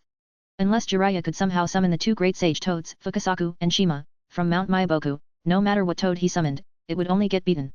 Sure enough, when the flower-patterned python behind Orochimaru hissed and flicked its tongue, the toad that Jiraiya had summoned began to tremble, sweat dripping down its forehead. The toad seemed to regret being summoned, internally cursing its fate. In its mind, Jiraiya was sending it into the lion's den, or rather, the snake's den. It had already endured plenty of training sessions with Jiraiya, but now, being thrown into a fight against Orochimaru's snake was far from ideal. Why do I always get dragged into these battles? The toad muttered internally, bracing itself for the inevitable. Dash. Onlookers around the training ground couldn't help but gasp in astonishment as they watched the clash between the two young ninja prodigies. At their age, they're already summoning creatures with ninjutsu, one student exclaimed. That's Orochimaru, right? He used to be in our class. Yeah, he's always been incredible, but Jiraiya? I didn't think he had it in him to summon something like that. Other students, standing at a safe distance, marveled at the spectacle. Witnessing two kids barely out of the ninja academy engaging in such advanced techniques left them in awe. Most of them were only beginning to master basic jutsu, and seeing summons at play was a sight they couldn't even dream of achieving anytime soon. Among the crowd, some of the more timid students began to back away, intimidated by the sight of the giant snake that Orochimaru had summoned. Its scales shimmered ominously in the sunlight, and its gaze was fixated on the toad with predatory intent. Dash. Meanwhile, in the trees surrounding the training ground, two shadowy figures observed the battle with heightened interest. Hidden by the dense foliage, they blended seamlessly into their surroundings, wearing the signature animal masks of the ANBU Black Ops. One of the ANBU operatives held a monocular up to his eye, keeping a close watch on the ongoing fight. It's unbelievable that these two are still just genin, one of the operatives murmured in amazement. Yeah, the other replied. Most Chunin can't pull off what these kids are doing. It's no wonder Danzo-sama ordered us to keep a close eye on them. With power like this at their age. Wait, something's happening. The first operative interrupted, noticing movement. Dash. Back in the middle of the training ground, Jiraiya gritted his teeth. He had just leaped through the air, riding on the back of his summoned toad, but the giant flower-patterned python swung its tail with terrifying speed, knocking both Jiraiya and the toad through the air like ragdolls. As they flew through the sky, the toad voiced its frustrations. Jiraiya, if you summon me again for a fight like this, I swear I'm done with you. Before the toad could say anything else, it disappeared in a puff of white smoke, leaving Jiraiya to crash land into the ground, creating a shallow crater upon impact. Ugh. Damn it. Orochimaru's too strong. Jiraiya groaned as he sat up, rubbing the back of his head. He hadn't expected Orochimaru to use genjutsu on him and the toad so suddenly. Although the illusion had only lasted a moment, it was enough for the snake to take advantage and deliver a devastating blow. Jiraiya had barely managed to break the illusion and defend himself, but the snake's strike had left him dazed and in pain. Dash. Orochimaru stood calmly, observing the outcome of his genjutsu. Using a basic illusion technique like demonic illusion, hell viewing technique had worked well enough against Jiraiya, but he knew that such simple illusions wouldn't be effective in a real battle against stronger opponents. Genjutsu is all about disrupting the opponent's chakra flow and creating a window of vulnerability, Orochimaru mused. He recalled the principles taught by his sensei, the third Hokage, Hiruzen. Genjutsu required great spiritual power to interfere with the chakra system of the target. The stronger the caster's spiritual energy, the more effective the illusion. However, when facing high-level opponents, especially those with vast amounts of chakra, simple genjutsu wouldn't suffice. It would take far too long to disrupt their chakra flow, and in the meantime, they could easily break free or counterattack. The true masters of genjutsu, like the Uchiha, use their Sharingan to amplify their spiritual power, making their illusions far more dangerous. Orochimaru's thoughts wandered to legends like Uchiha Madara and the unimaginable power of techniques such as Tsukuyomi and Izanami illusions that transcended the normal limitations of genjutsu. Still, for now, using genjutsu against someone like Jiraiya was enough.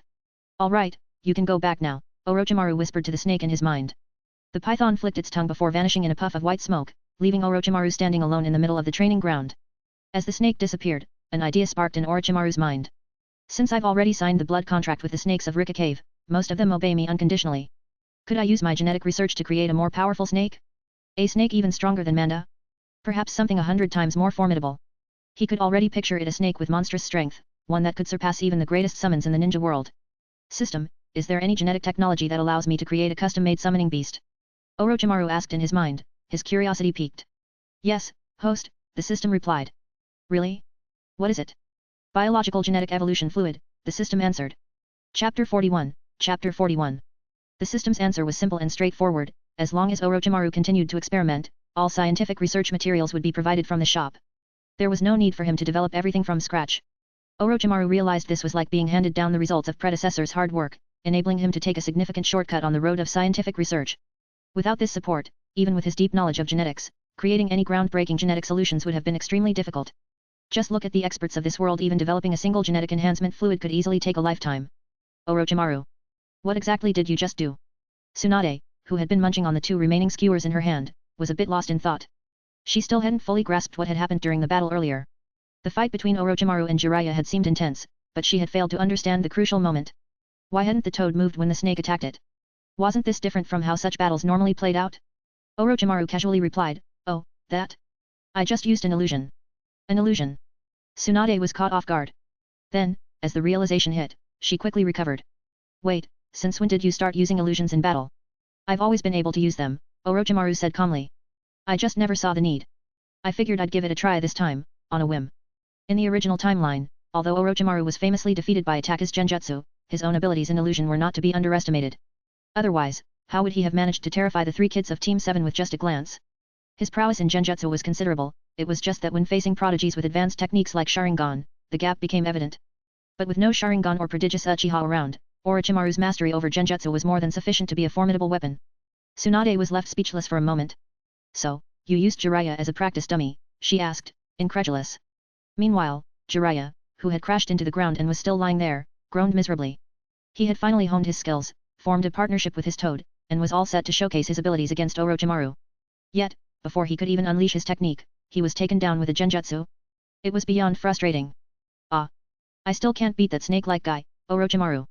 Jiraiya gazed up at the sky, filled with melancholy. He had a crush on Tsunade, and it was no secret. Everyone knew about his feelings. Unfortunately, it was just as well known that Tsunade didn't reciprocate those feelings. In fact, she often beat him up in response to his antics. He knew that Tsunade had a thing for Orochimaru, and this realization was what spurred him on to get stronger. But no matter how hard he trained, he was always getting beaten. It was like he was stuck in a never-ending cycle of defeat. Damn it! No matter what I do, I can't beat Orochimaru. But even as thoughts of giving up crossed his mind, Jiraiya quickly brushed them aside. No, no. I am the great Jiraiya. I can't give up. I'll find a way to surpass him and win Tsunade's heart. With that, he closed his eyes, falling deep into contemplation. He wouldn't give up, he would keep training, no matter how long it took. In the original timeline, Jiraiya did eventually become strong enough to rival Orochimaru through hard work, talent, and a little bit of luck. After learning Senjutsu, he could stand toe-to-toe with his old friend. But it had taken him years to master sage techniques, and it didn't seem like Orochimaru would be sitting idle during that time either. Orochimaru and Tsunade continued to spar at the training ground until evening. Once they were done, they parted ways, with Orochimaru heading back to his home. Once inside, he pulled up the status panel from his system. Unlock technology, basic gene enhancement serum, gene extraction, gene repair fluid, gene fusion, intermediate enhancement serum. Current technology, cell transplantation. Next unlock, splinter cell. Technology points, 23,000. Orochimaru took one look at the panel and dismissed it, not paying it much mind for now. He knew that while cell transplantation was a useful technique, it wasn't something he was in a hurry to explore. What interested him far more was gene fusion. Gene fusion allowed for the perfect integration of genetic traits, whereas cell transplantation merely stitched together parts in a crude manner, often leading to inefficiencies or deformities. The results were clear. Yamato, who had undergone cell transplantation with the first Hokage's DNA, had only managed to harness a fraction of the original would-release abilities. His power paled in comparison to the actual first Hokage. The only advantage cell transplantation had was that it was cheap and easy to perform. All it took was some basic surgical skills in medicine. But gene fusion, on the other hand, was far more intricate and powerful. Orochimaru sighed. Well, I'll wait to see what Konoha's higher UPS decide before rushing into anything. With that, he lay down on his bed and drifted off to sleep. For the next few days, Orochimaru lived a relatively relaxed life. He spent his time exploring the village, eating, occasionally training, and even enjoying the public baths. With no pressing missions or urgent experiments, he found himself with plenty of free time. Finally, on the fourth day, Hiruzen summoned Orochimaru to his office. As Orochimaru entered, Hiruzen smiled warmly. Orochimaru, after thinking long and hard over the past few days, I've come to a decision. You are both my most talented disciple and a gifted researcher. Orochimaru nodded, listening carefully to his sensei's words. Hiruzen continued, but before making any decisions, I wanted to hear your thoughts. Where do you see yourself going? What path do you want to pursue moving forward? Chapter 42, Chapter 42. Hiruzen's words left Orochimaru stunned. What do you mean by this, teacher? Oh, I didn't make it clear. Hiruzen laughed. What I mean is, although you have exceptional talent both as a ninja and in scientific research, a person's energy is limited. If you focus on one field, you can achieve greatness in that area. You're still young, so it seems you can manage both for now. But as you grow older, it will become increasingly difficult. As your teacher, I feel it's my responsibility to guide you correctly. Orochimaru, understanding the implication, asked, are you suggesting that I should choose one and give up the other? It was akin to choosing a major in modern times. With talent in both fields, focusing on one would likely yield better results. Trying to balance both might lead to failure in each. Hiruzen nodded. Yes, that's what I mean. Can't I choose both? Orochimaru asked tentatively. He knew Hiruzen's concern was well-intentioned, and the reality was as Hiruzen had described. Balancing two completely different fields like ninjutsu and scientific research was indeed challenging. However, Orochimaru had a system that provided him with over 95% of the necessary knowledge instantly. He could absorb this information in an hour or two, allowing him to focus on scientific research without interfering with his ninja training. Hiruzen pondered for a moment and replied with some worry, it's possible, but it's very risky. He truly didn't want Orochimaru's potential to go to waste. It's okay, teacher. Orochimaru said calmly. I've always been focused on improving my strength. Studying these things is just a hobby. Hobby? Hiruzen was taken aback, then twitched his lips. You're only 8 years old and have already developed such an advanced recovery potion as a hobby? How do you expect the top researchers in Konoha to feel? But Hiruzen, as Hokage, refrained from saying anything too harsh. Instead, he thought about it and realized Orochimaru's dedication. Since graduating, Orochimaru had consistently attended every gathering, training session, and mission.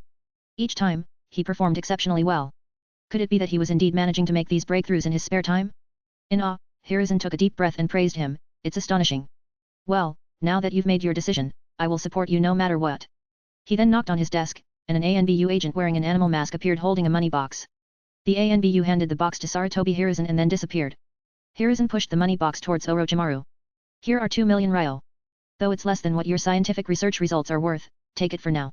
If you need anything in the future, just let me know, and I will do my best to help. Thank you, teacher. Orochimaru responded without hesitation. He did not refuse the money, as he knew he deserved it. Despite the 2 million ryo being meager compared to the value of his technology, it was a start. Orochimaru had managed to find substitutes for rare medicinal materials and was confident in the value of his technology. Well then, you may go. I'll arrange for someone to contact you later. Yes. Orochimaru took the money box and left. After Orochimaru's departure, Danzo emerged from the lounge adjacent to the office. Hiruzen, your disciple is remarkable. How about letting him join me? Danzo asked. Hiruzen's expression changed. Danzo, you wanted to establish an independent ANBU training class, and I agreed without objection. But this child is not even 9 years old. ANBU requires training from a young age. Moreover, this boy has the potential to become a great ANBU. Danzo retorted. ANBU missions are more confidential and require higher loyalty. Training from a young age can ensure greater brainwashing and loyalty. Additionally, ANBU often undertake morally ambiguous tasks, necessitating a certain dark side. Hearing Danzo's argument, Hiruzen paused, recalling the time Orochimaru had killed an unarmed Kumo ninja during a mission. Hiruzen's eyes narrowed slightly. Orochimaru is still too young. I don't want to take any chances with him. Chapter 43, Chapter 43. Danzo had just established the root division and was eager to inject fresh blood into it. That's when he noticed Orochimaru. Just like he would later notice Kakashi. Why did Danzo focus on them? Because Orochimaru and Kakashi shared 2 critical traits, unparalleled ninja talent and a lurking darkness deep within. In Danzo's mind, such talents naturally belonged in his department. Letting them grow outside his control would be a waste of potential. However, at this stage, because the foundation of the root was still unstable, Danzo was forced to obey the orders of the third Hokage, Hiruzen. But as for Orochimaru, he had already taken note of Danzo. To the general public, Danzo was seen as a man of immense ambition, selfish, power-hungry, and utterly ruthless in his desire to ascend to the position of Hokage. A dangerous figure, no doubt. But to Orochimaru, Danzo wasn't nearly as threatening. Why? Because in Orochimaru's eyes, Danzo was actually quite pitiful. Yes, his ambition was vast. He longed to become Hokage and lead Konoha to dominate the ninja world. But he lacked the strength to support those ambitions. Forget leading Konoha to unify the entire ninja world, he never even sat in the Hokage's chair, which was his most basic goal. For his entire life, Danzo was suppressed by Hiruzen, never able to truly rise above. What's more pathetic than a man whose ambitions far outstrip his power? A careerist without the strength to match his goals could never stir up a true storm. In both the past and present, Orochimaru never regarded Danzo as a true threat. At best, he saw him as a useful tool. A tool whose authority, selfishness, and ambition could be leveraged to accomplish things Orochimaru himself found tedious. Suddenly, a familiar voice rang out from a distance. Oi, Orochimaru! Looking up, Orochimaru saw the familiar figure of Jiraiya speeding toward him, leaving a gust of wind in his wake. Oh, Orochimaru! What's that in your hand? A money box. How much is inside? That's a pretty big box. 2 million ryo. Jiraiya's eyes widened in shock. Wah! Did you just complete an S-rank mission or something? More or less, Orochimaru replied nonchalantly. In the world of ninjas, each bill is worth 1,000 ryo. So, for 2 million ryo, a box of this size was perfect. An S-rank mission often yields a maximum payout of around 2 million ryo, so Jiraiya's assumption wasn't far off. Wow, impressive. Upon hearing Orochimaru's confirmation, Jiraiya's envy was palpable. He must have deduced that Orochimaru had submitted the super recovery potion formula to the village. How else could a genin like Orochimaru get assigned such an S-rank mission, let alone earn such a hefty reward? Orochimaru, noticing Jiraiya's awe, interrupted his thoughts with a casual invitation. Let's go. I'll treat you to barbecue. Instantly, Jiraiya's mood flipped. His earlier gloom vanished, and his eyes sparkled with excitement. You serious? Despite the fact that a genin's earnings were usually enough to support a small family, Jiraiya was notoriously bad at saving money. As a result, luxury items like barbecue were a real treat for him. Seeing Orochimaru's nod, Jiraiya needed no further encouragement. He was already beaming with joy. Although 2 million ryo wasn't a fortune, it was still a considerable sum. After having money in hand, Orochimaru quickly began making plans. The first thing he did was treat Jiraiya and Tsunade to a barbecue. Afterward, he used the rest of the money to buy a larger house for himself. In Konoha, property wasn't particularly expensive. A 3-story house covering 150 square meters cost less than 1 million ryo. The only hassle was that purchasing a house required approval from the Hokage. But given Orochimaru's current standing, Hiruzen had no reason to refuse his request. The next evening, just before Orochimaru began moving into his new home, several ANBU arrived at his door and knocked. Orochimaru opened the door to find a familiar figure standing before him, a man wearing a fox mask, his voice carrying a slight smile. Orochimaru, we meet again. And who might you be? Fox. Orochimaru's pupils narrowed as he quickly pieced together the man's identity. After all, they had previously carried out missions together. The man in the fox mask nodded slightly. That's right. I came to thank you for your help last time. There's no need for that. Even without my serum, your injury could have been healed, Orochimaru said with indifference. So, what brings you here? Well, on the Hokage's orders, I'm here to escort you to your new workstation at the experimental base. We've also come to help you move your equipment. I see, Orochimaru glanced at the 5 ANBU standing behind Fox and gave a brief nod. Come in and help yourselves. With Orochimaru's approval, the ANBU members entered the house in single file. At first, they were a bit surprised to see how young Orochimaru was, but their real shock came when they saw his laboratory. The amount of advanced experimental equipment a mere 8 or 9-year-old possessed was staggering. However, they were ANBU, and this mission was classified, so they naturally didn't pry. Without asking any unnecessary questions, they took out their space scrolls and began moving Orochimaru's equipment. The ANBU operated swiftly, and in less than an hour, every piece of equipment in Orochimaru's lab had been moved. Fox then led the group, with Orochimaru following close behind, as they leapt across rooftops and swiftly arrived at Konoha's secret experimental base. It was a relatively large building situated in a quiet corner of the village. The area around it was heavily guarded, with 4 sentinels stationed at the entrance. Fox approached the guards, exchanged a series of coded signals, and then escorted Orochimaru into the building. The base itself was located underground. It was well lit, and several staff members were already busy with their work. Fox pointed toward 2 spacious and immaculately clean laboratories. According to the Hokage's arrangement, these 2 labs are now yours. Chapter 44, Chapter 44. The 2 rooms were quite spacious, with only the bare essentials tables and chairs leaving plenty of open space. It was perfect for Orochimaru to set up his work. Satisfied with the arrangement, Orochimaru instructed the ANBU to place the experimental equipment in the designated spots. He began to familiarize himself with the environment.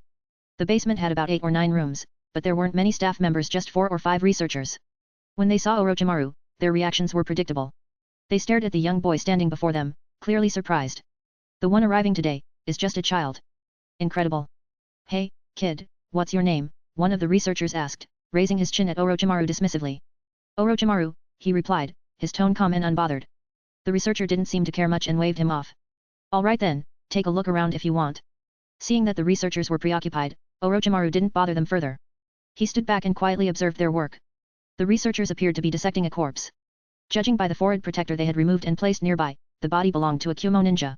Orochimaru watched the procedure carefully, taking note of the precision with which the researchers handled the corpse. Despite being minor players in the field, these researchers clearly had a strong grasp of anatomy. Such professional dissection techniques could only come from years of clinical experience. Though Orochimaru had become adept at creating enhancement serum and other chemical compounds, his understanding of anatomy and surgery was still largely theoretical. If he wanted to become a truly great scientist, he would need to master the scalpel. Yes. He made up his mind on the spot. He already possessed numerous high-tech tools that allowed him to control experiments with great precision. But before he delved deeper into them, he needed to develop a solid understanding of biological dissection. With a clear goal and direction, Orochimaru turned away after observing for a few minutes, ready to embark on this next phase of his research. The night passed without incident. Early the next morning, Orochimaru got to work. Since most of his experimental equipment had been transferred from his old house, all that remained were a few essential items and daily necessities. However, to his surprise, Tsunade and Jiraiya had shown up early to help him pack. They'd overheard him mentioning the move during dinner the previous evening, and despite their usual antics, they had come to assist him. What was even more surprising was Jiraiya's presence. Given how Tsunade and Orochimaru had constantly beaten him in sparring matches and the way they teased him, it was almost amusing that Jiraiya still showed up to help. He was like an indestructible cockroach. No matter how hard you tried, you couldn't get rid of him. Hey, Jiraiya, Tsunade said as she sat cross-legged on the tatami like a big sister giving advice, you should learn from Orochimaru. Look at him, he's already bought his own house at such a young age. And you? You're still. How can I even compare? Jiraiya replied, brushing off her comment. Besides, if I manage to save that much money, will you be my girlfriend? This guy, not only was he thick-skinned, but he also had no filter when he spoke. I don't care what you say about me, but I'm into beautiful girls. That's just the way I am. Deal with it, Jiraiya added, grinning shamelessly. If you don't like it, feel free to beat me up. Tsunade scoffed, looking at him with utter disdain. Be your girlfriend? Keep dreaming. Then why do you care so much about me, hey? Jiraiya shot back, his tone playful. You're always going on about Orochimaru this, Orochimaru that. It's so annoying. Oh, so that's how it is. Tsunade's smile turned dark as she cracked her knuckles.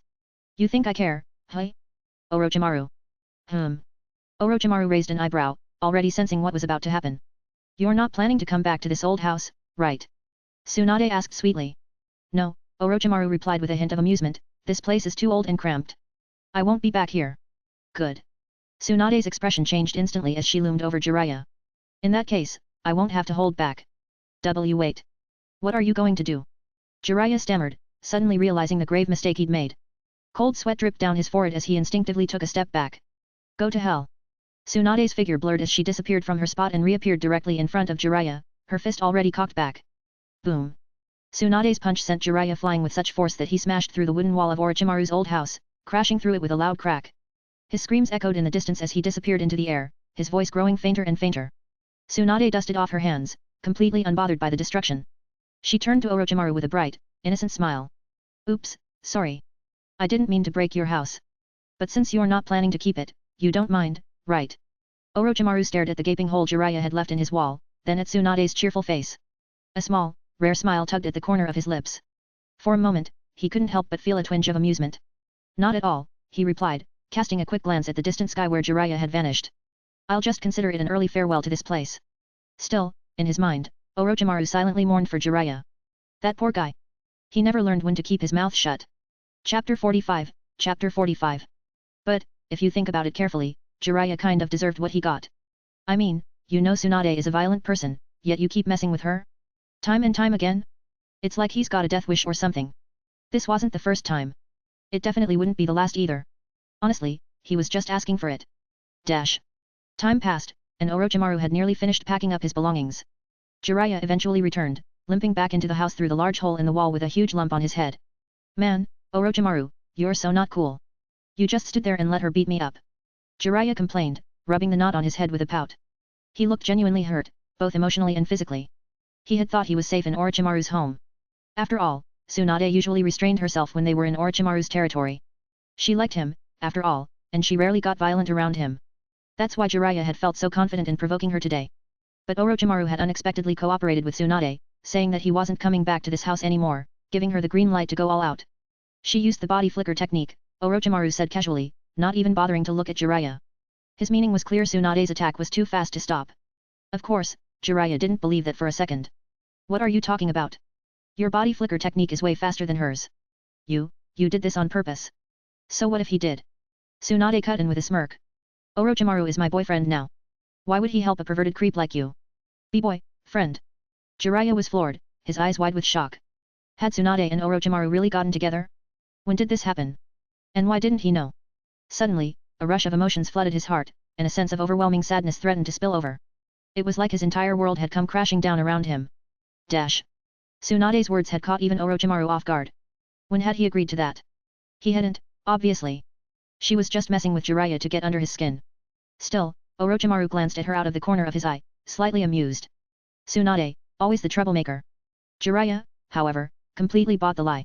His shoulders sagged in defeat, and a deep look of depression crossed his face. Shaking his head, Orochimaru ignored the exchange and focused on packing the last of his belongings. With everything ready, he began making his way toward his new home. Seeing Orochimaru leave, Tsunade and Jiraiya quickly followed. Orochimaru's new house was located in the northwest corner of Konoha village, not far from the Hyuga clan estate. It was large and modern, a significant upgrade from the old house he had just left behind. As they approached the bustling street in front of the Hyuga compound, Orochimaru took a deep breath, feeling a sense of satisfaction. The streets were lively, filled with vendors and residents going about their daily business. Just then, something caught Orochimaru's eye. Two little boys, barely old enough to walk, were waddling around in crotchless pants, laughing as they played. They were identical twins, their features strikingly similar, and they looked like they were just learning how to walk. Orochimaru's gaze shifted to the Hyuga clan emblem on the gate behind the children, and he couldn't help but feel a strange sense of fate. It's been nearly 3 years since I came to this world, and these two little brothers Hyuga Hayashi and Hyuga Hisashi are only about 1 year old now, Orochimaru thought to himself. To think that I'll witness their entire growth and see their rise in the near future. Orochimaru's mind briefly wandered to other notable figures in this generation. Uchiha Fugaku, for instance, was already 4 years old. The future leaders of Konoha's clans were still in their infancy. The children of Kakashi's and Gai's generation wouldn't be born for some time yet. In fact, many of their fathers weren't even much older than Orochimaru himself. It was an odd sensation watching it all unfold before his eyes. In a way, it was like witnessing the future legends of the ninja world grow up from scratch. Amusing, yet strange. After dropping off the last of Orochimaru's things at his new house, Tsunade and Jiraiya stayed to help him get settled. Though Tsunade wasn't the most domesticated person, she was still a ninja and more than capable of handling chores that normal people might struggle with. As for Jiraiya?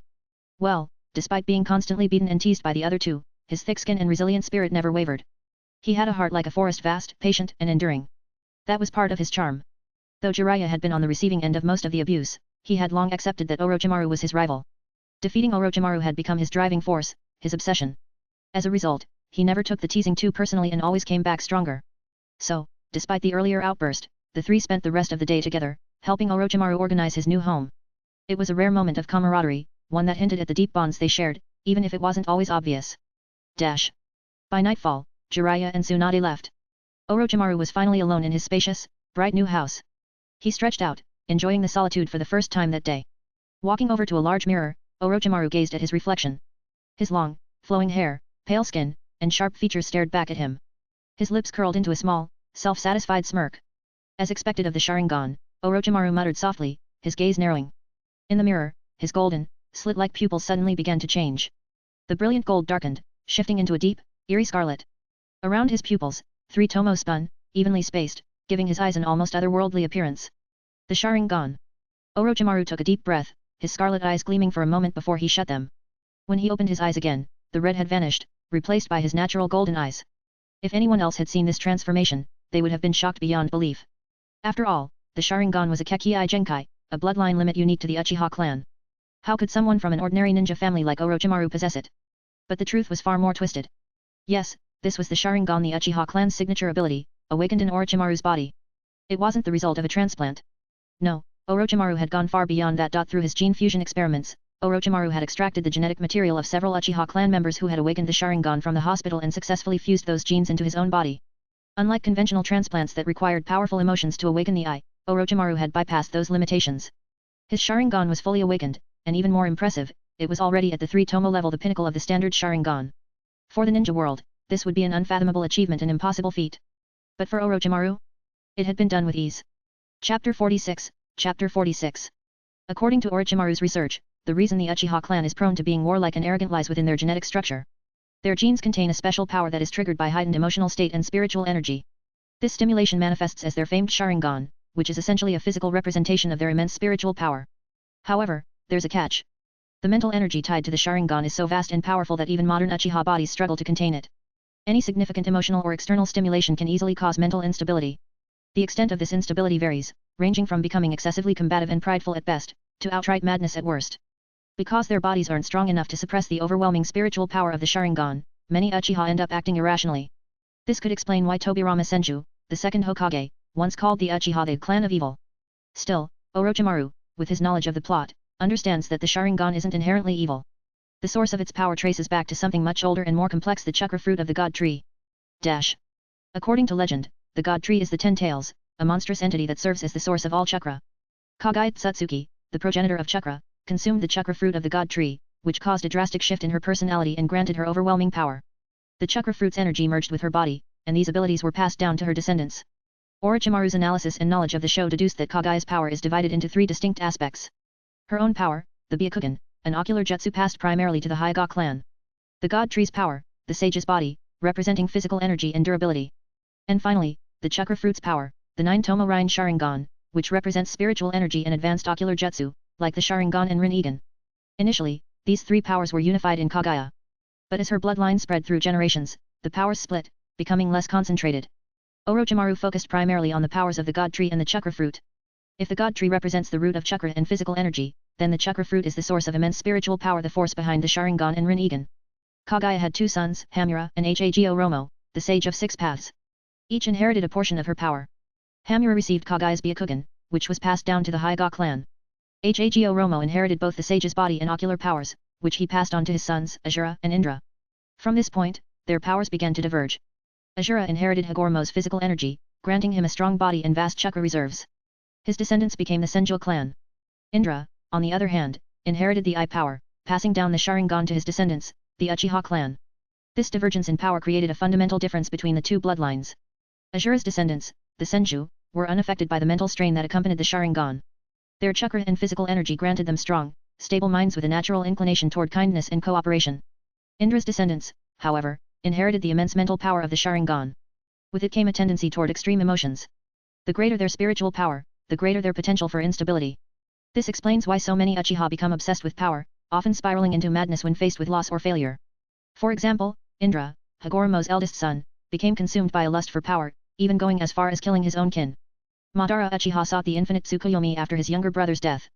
Obito Uchiha turned against the world after the death of his childhood love, Rin. Itaki Uchiha committed the massacre of his clan to prevent another war. And Sasuke Uchiha sought to destroy Konoha after learning of his brother's tragic fate. In each case, the immense spiritual power of the Sharingan pushed them to extremes. All of this leads to one conclusion. Orochimaru realized that the Sharingan, as a power tied to the chakra fruit, is inherently unstable. The immense spiritual energy it generates requires a strong enough body to balance it. Even the basic 3-tomo Sharingan has the potential to drastically affect its user's personality. For most Uchiha, their bodies simply aren't strong enough to handle the mental strain, which makes them prone to emotional volatility. For Orochimaru, who has enhanced his own body using intermediate gene enhancement serums, the 3-tomo Sharingan is already the limit of what he can handle. Anything beyond that, like the Mangekyou Sharingan, would overwhelm him, causing his body to break down under the immense spiritual power. In fact, after Hagoromo's era, the bloodlines of Ashura and Indra diverged even more. The balance between their physical and spiritual energies weakened with each generation. By the time their descendants evolved into the Senju and Uchiha clans, the divide was clear. The Senju retained the sage's body, with its strong physical energy, but had little to no ocular power. The Uchiha, on the other hand, retained the ocular power, but many lacked the physical strength necessary to contain it. Worse, as their bloodlines continued to dilute, fewer members of either clan could awaken the full potential of their powers. Many Uchiha, for instance, couldn't even awaken the basic Sharingan, and many Senju lost their renowned physical prowess. What Orochimaru seeks to do is collect the genes of Uchiha members capable of awakening the Sharingan and use them to enhance his own eye power. Some of these individuals have already awakened the Sharingan, while others have not. However, the mere potential in their genes is enough for Orochimaru's purposes. The more Sharingan genes Orochimaru collects, the stronger his ocular power will become after he fuses them with his own. If Orochimaru gathers enough Sharingan genes, unlocking the Mangekyou Sharingan would be inevitable. Based on the Uchiha blood samples he's obtained from Konoha Hospital over the past 2 years, he already has enough to awaken the 3-tomo Sharingan, but the Mangekyou Sharingan remains out of reach.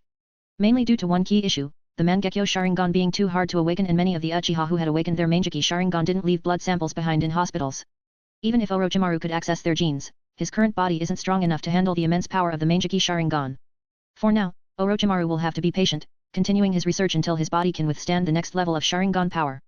Chapter 47, Chapter 47. Even if Orochimaru were to collect enough Sharingan genes and successfully fuse the Mangekyou Sharingan with his body, he wouldn't necessarily lose his mind.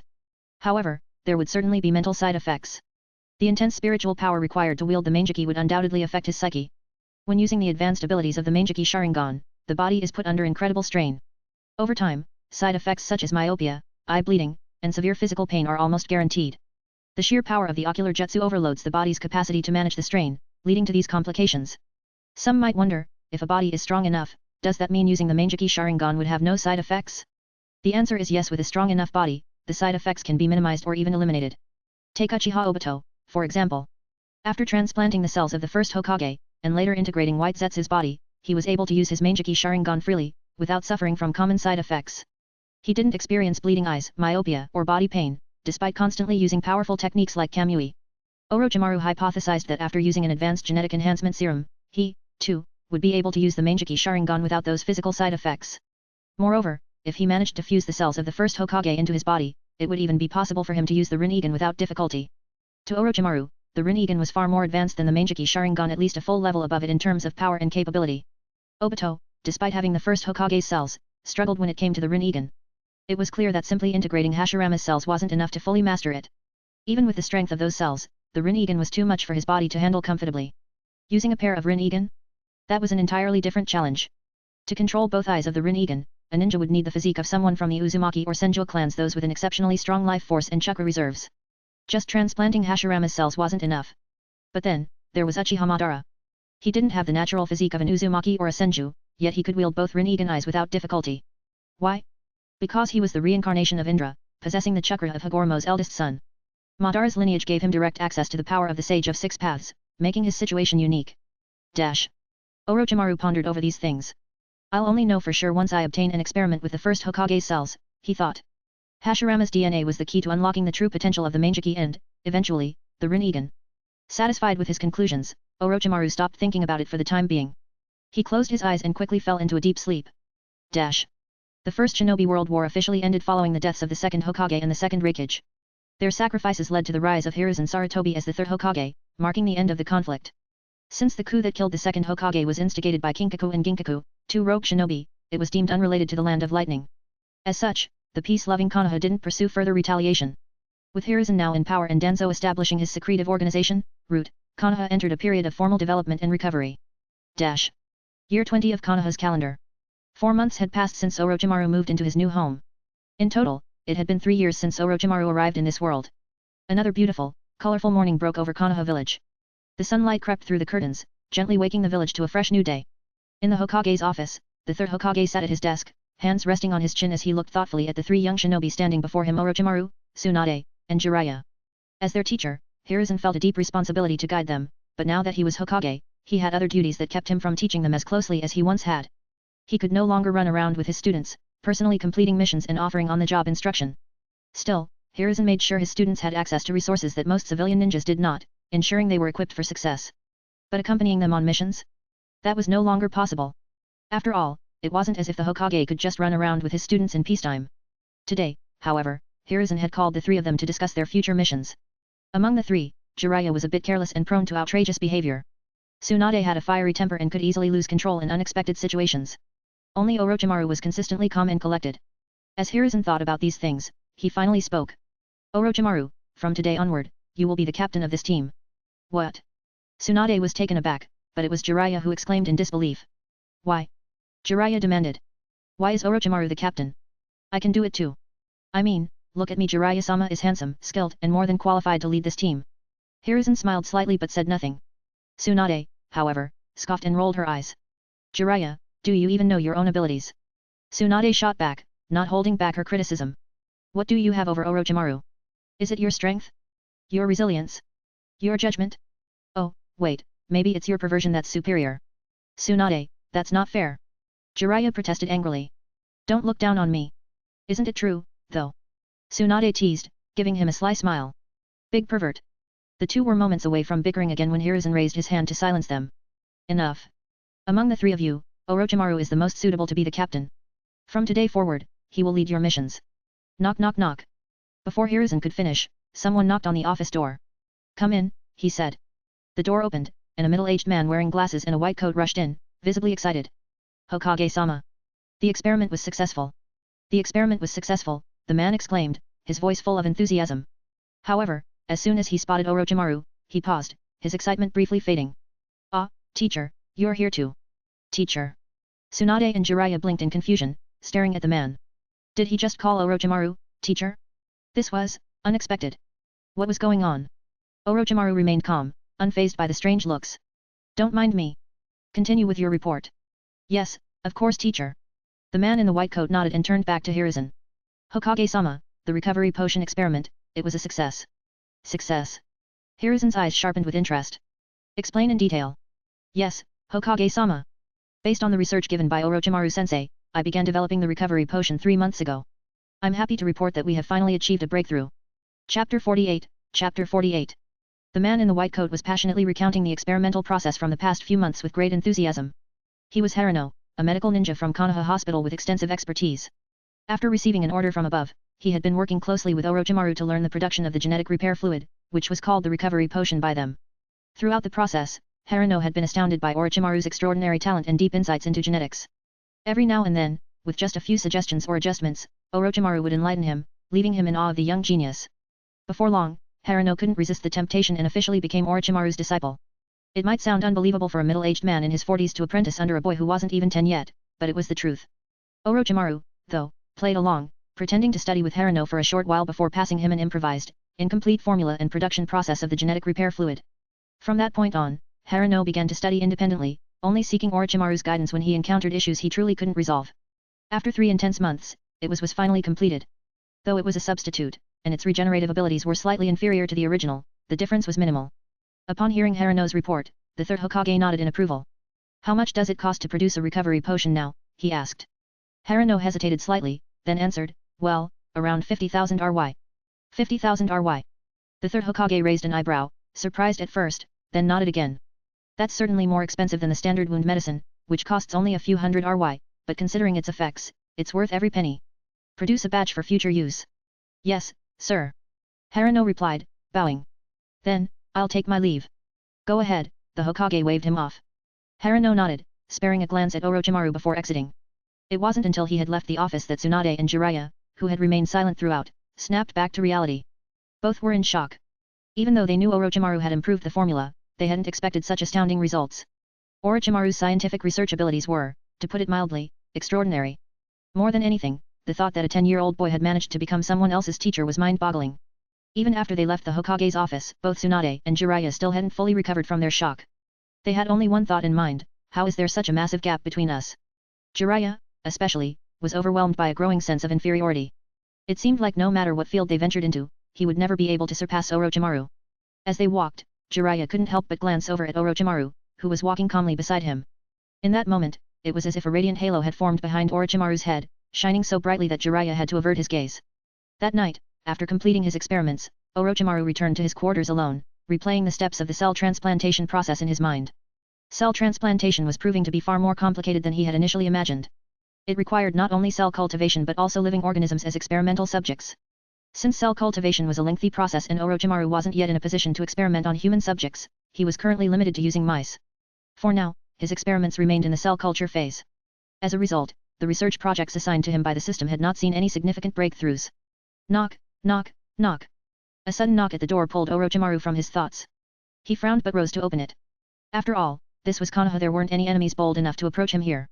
However, he was still somewhat curious about who would come looking for him at such an hour. When he opened the door, an ANBU stood there, clad in their usual mask and armor. Based on his physique and height, Orochimaru didn't recognize him. Orochimaru, someone wishes to meet with you, the ANBU said curtly, getting straight to the point. Upon hearing such a direct request, Orochimaru's first thought was of Danzo. But then he reconsidered. Danzo had only recently established the root organization, and his position wasn't stable enough yet. Orochimaru hadn't even revealed any of his scientific research to him, so it was unlikely that Danzo would reach out at this stage. Who wants to see me? Orochimaru asked, a bit wary. The ANBU hesitated for a moment before replying, apologies, but I cannot reveal that information. You will know once you arrive.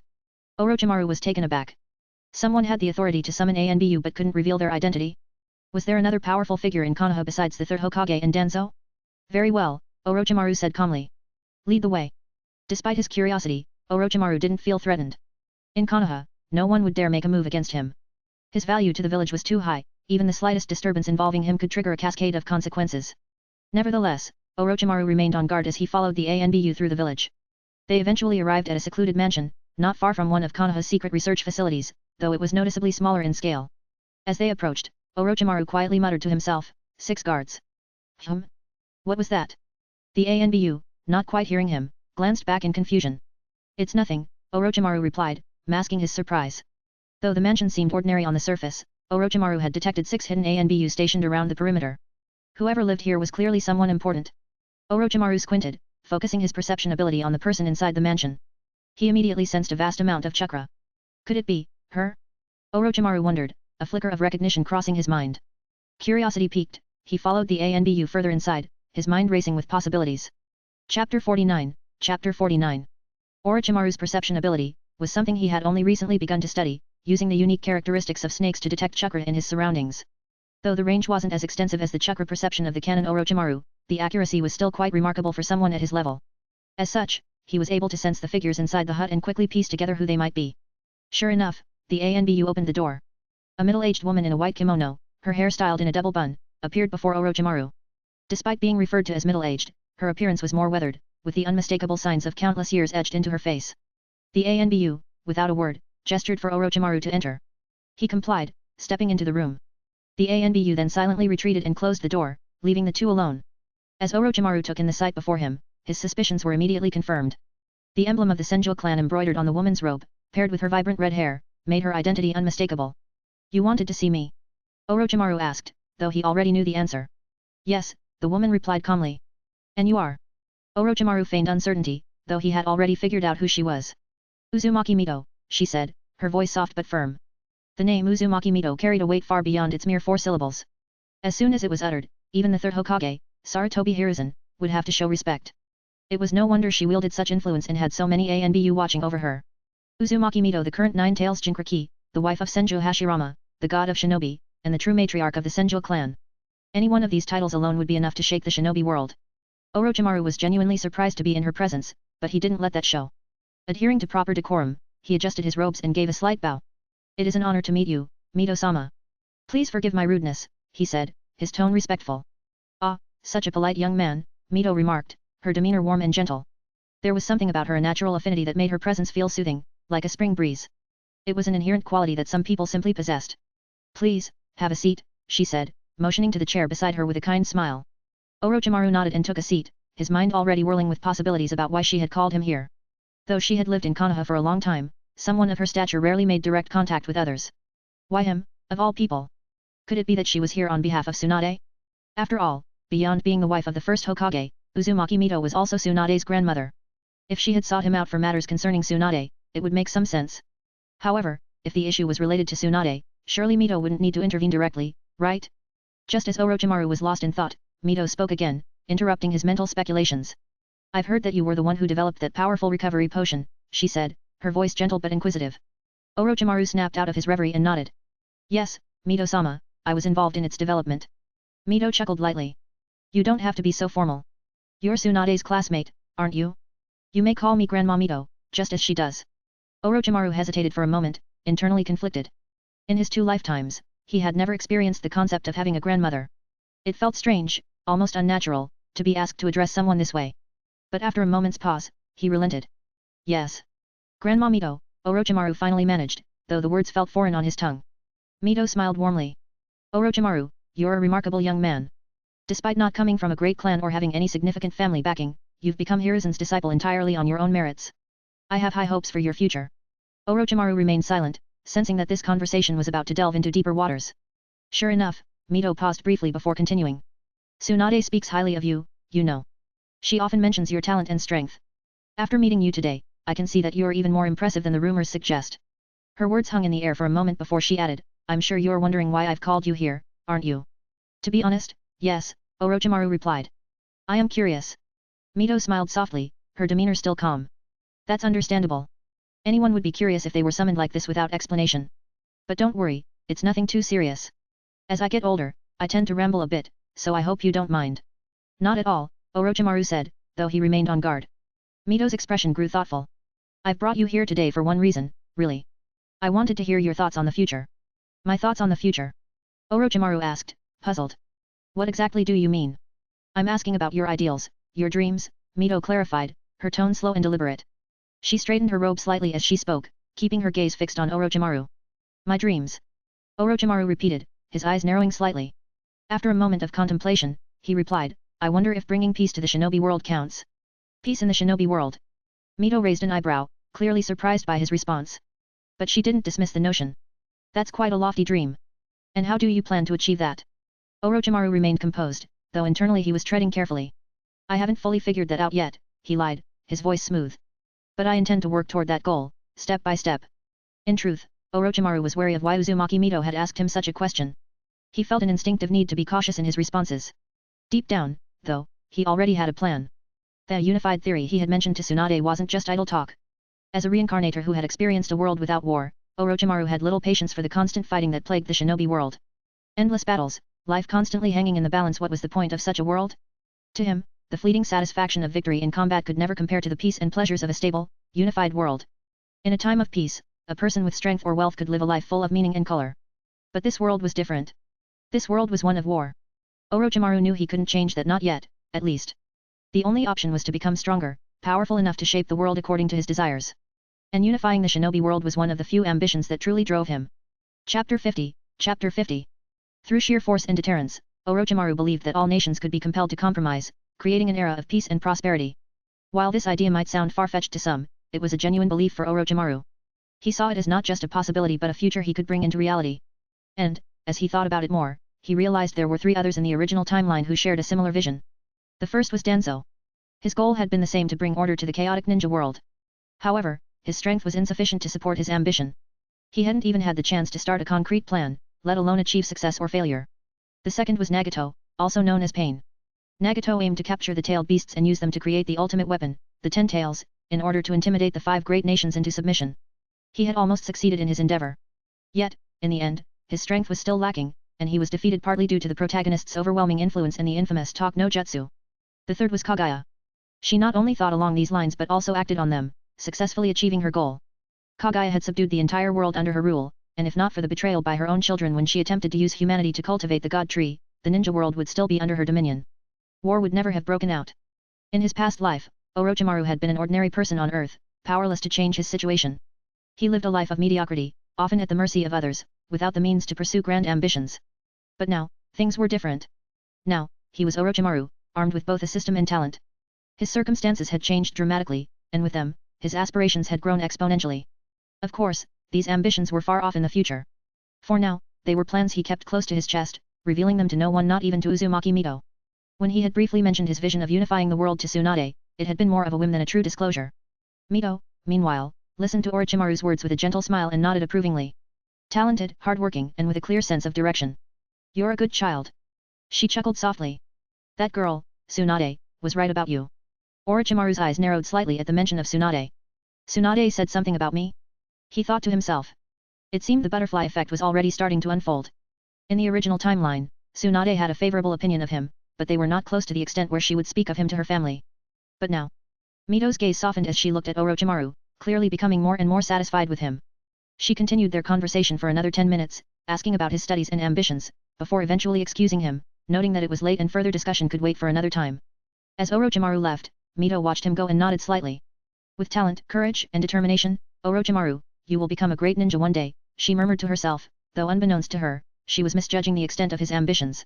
Under the pale moonlight, Orochimaru's mind raced with thoughts about the encounter. It's said that Mito can sense the good and evil within people, just like in the canon. If that's the case, she should also be able to sense lies. He paused in his steps, thinking back to the scene. However, Mito hadn't seemed to use her abilities at that time. After all, in order to perceive good and evil, she would need to enter the Nine Tails mode, and detecting lies would require intense focus and concentration. Neither of those signs had been present during their conversation. It seems she didn't expect that a boy, not even 10 years old, would have the audacity to lie to her, Orochimaru mused, a small, confident smirk playing at the corners of his lips. In his mind, the abilities of a ninja could broadly be divided into 3 categories, ninjutsu, taijutsu, and genjutsu.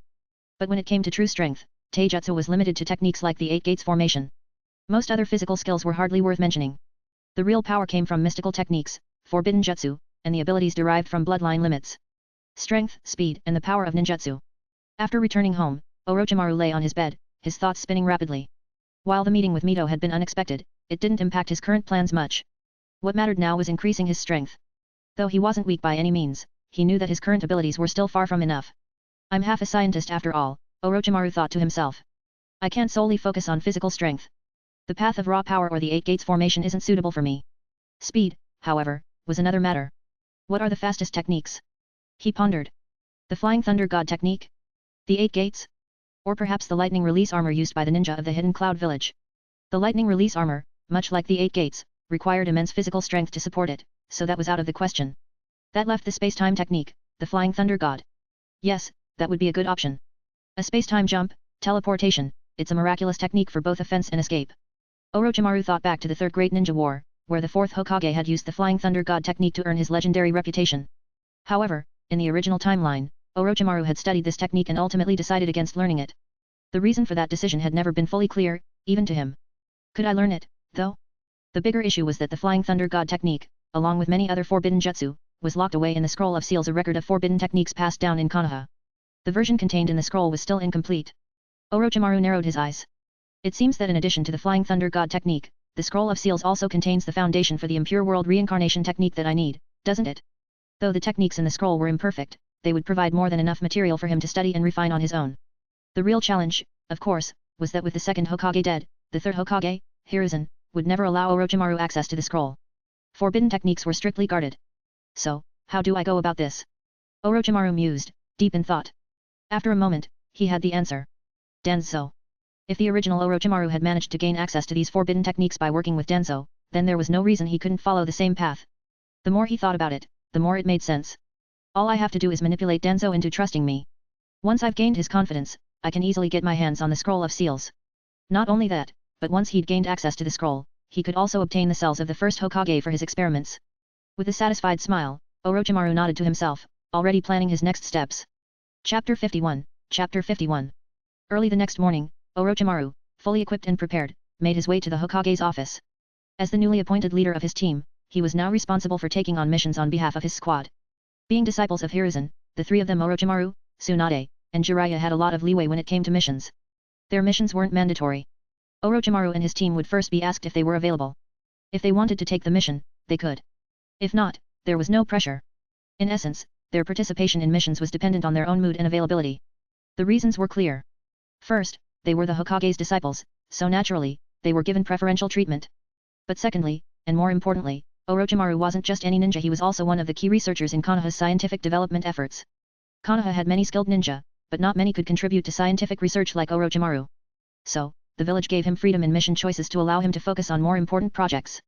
Because of this, Jiraiya and Tsunade also benefited from this leniency, following Orochimaru's lead in choosing tasks.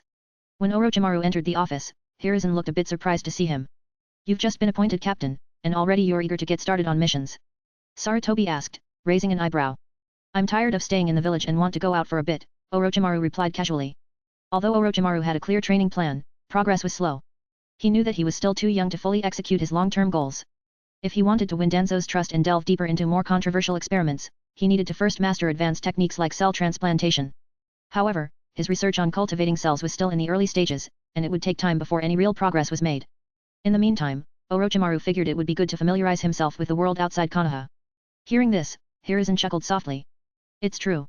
What you need most now is real-world training. So, what kind of mission would you like to take on?" See? This was the treatment a Hokage's disciple received. Not only could they choose their missions, they were even asked what type of mission they preferred. "The mission level should be as high as possible," Orochimaru said in a calm tone. Although the three of them were still officially genin, their strength had far surpassed that rank. While they weren't yet ready for S-rank missions, B-rank missions were well within their capabilities. Hiruzen nodded thoughtfully. He knew his three students were progressing quickly, and giving them more advanced missions was the logical next step. However, as their teacher, he still had to consider their safety. After some deliberation, Hiruzen selected a relatively safe yet challenging B-rank mission escorting a caravan to the land of rice fields. The journey might involve some danger, but the enemies they'd encounter were unlikely to exceed Chunin level. This mission would give them some real-world experience without posing excessive risk. Orochimaru accepted the mission scroll, but before he could leave, the door burst open, and Jiraiya came charging in. "Orochimaru! Orochimaru! Did you get an S-rank mission? Did you?" Jiraiya shouted excitedly, practically bouncing with enthusiasm. Behind him, Tsunade followed, her face covered with exasperated black lines. Tsunade sighed and shook her head, pointing at Jiraiya as she spoke. "I told him no, but he insisted on coming anyway. Now he's convinced we're about to take on an S-rank mission." "S-rank? Ha ha ha." Hiruzen couldn't help but laugh. "Jiraiya, genin aren't allowed to accept S-rank missions." "Seriously?" Jiraiya groaned in frustration. "All these missions lately have been so boring. Can't we take on something more exciting?" Despite being repeatedly knocked down in both training and life, Jiraiya's enthusiasm never seemed to wane. He was always ready for the next challenge. Orochimaru raised the mission scroll in his hand and said, "There's no S-rank mission, but we did get a B-rank mission. Let's go." "B-rank?" Jiraiya froze for a moment, then broke out into a wide grin. "That's awesome. B-rank missions are usually reserved for Chunin. We're finally getting some real action." For genin to be assigned a B-rank mission without a genin guide was rare. This alone proved that the third Hokage recognized the strength and potential of his students. Of course, it also helped that they were Hokage's disciples. Ignoring Jiraiya's excited babbling, Orochimaru turned on his heel and headed for the door, clutching the mission scroll. Their mission was simple: head south of Konoha, where a caravan awaited their escort to the land of rice fields. Dash. As they left the Hokage's office and passed by the training grounds, Jiraiya suddenly stopped and pointed, shouting, "Orochimaru! Tsunade! Look over there!"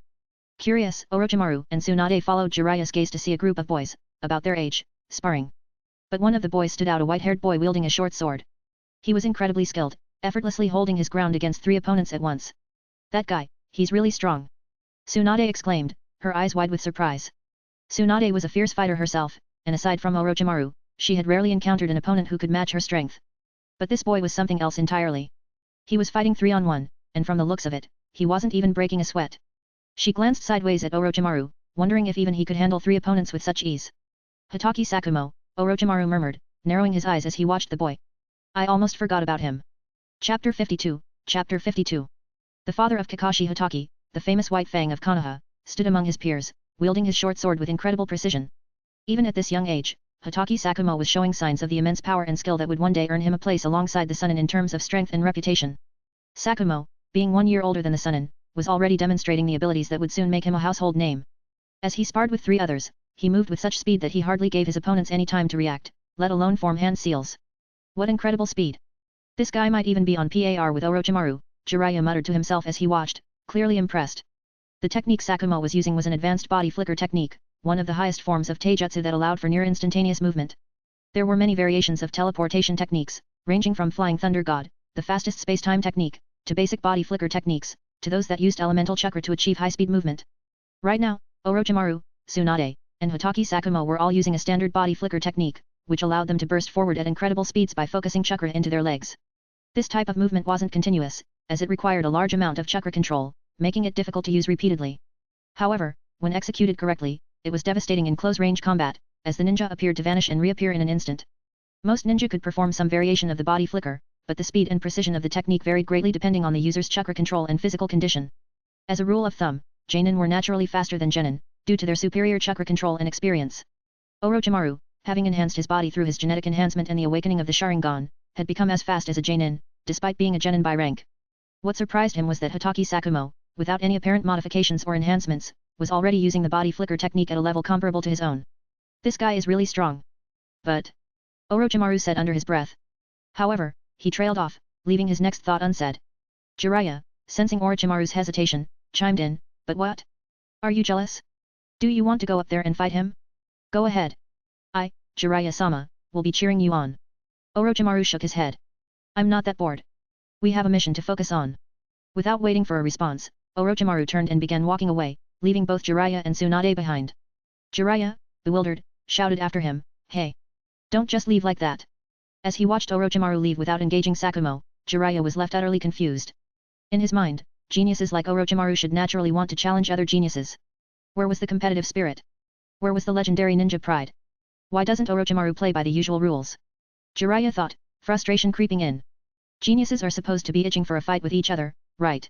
As all these questions swirled in Jiraiya's head, Tsunade stood silently beside him, observing Orochimaru as he walked away. It wasn't clear what was going through her mind, but she seemed to be deep in thought. Later, the team arrived at a small courtyard in the south of Konoha village, where they met their client, a large, round man named Bak, a wealthy merchant known for traveling the world and doing business in many countries. This time, he had come to Konoha to sell rare medicinal herbs he had acquired from the Land of Waves, and he needed a team of ninja to escort him safely to the Land of Rice Fields. As soon as Bak saw Orochimaru and his team, however, his face twisted in anger. What's going on here? Bak shouted, glaring at the Konoha ninja who had brought the Genin team to him. I came here to hire ninja, and I'm willing to pay a good price. And yet, you send me these three brats to protect me. The Konoha ninja bowed apologetically. I'm very sorry, but the village carefully selects the teams for each mission. The fact that these three were sent means that they are more than capable of handling the task. Capable? Bak roared, his face red with frustration. They're children. I could take on 3 of them myself. Stop joking around and send me real ninja. This is a B-rank mission, there should be at least one Chunin in the group. Bak crossed his arms, waiting for an explanation, while Orochimaru, Jiraiya, and Tsunade stood quietly to the side. Though his complaints were understandable, it was obvious he was underestimating the 3 young ninja. I understand your concerns, the Konoha ninja continued. But these 3 are not ordinary genin. They are the personal disciples of the 3rd Hokage, and their abilities are far beyond what their rank might suggest. Hokage's disciples? Bak asked, his skepticism giving way to curiosity. Of course. Tsunade said confidently, stepping forward. We're more than qualified to handle this mission. Trust me, Chunin would be no match for us.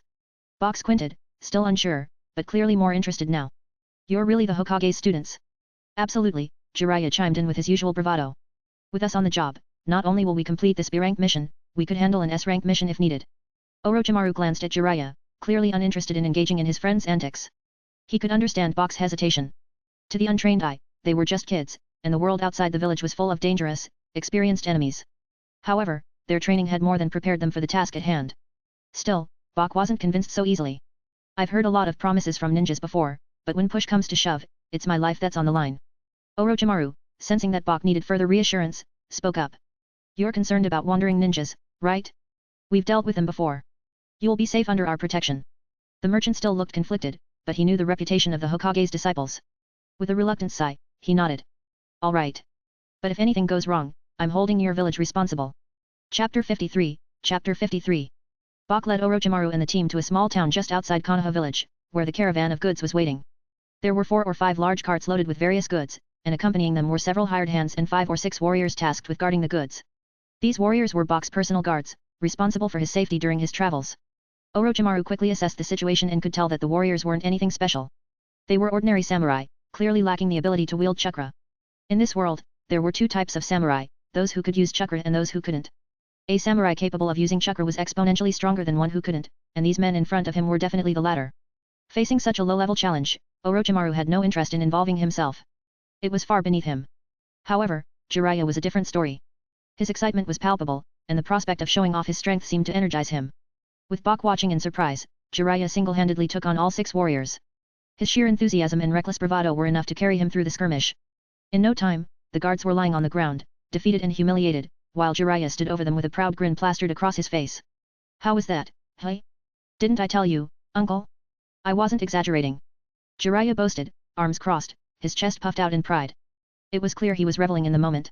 Bok, who had been skeptical of the young ninja earlier, nodded rapidly, his doubt turning to astonishment. Incredible. I never would have believed it. Such power at such a young age. Truly deserving of being Hokage's disciples. Bok's amazement only grew as he looked at his defeated guards, who had been beaten so decisively. Now, with his fears eased, he fully accepted that the mission was in good hands. Jiraiya, meanwhile, was basking in the praise, completely oblivious to the fact that Orochimaru remained unimpressed.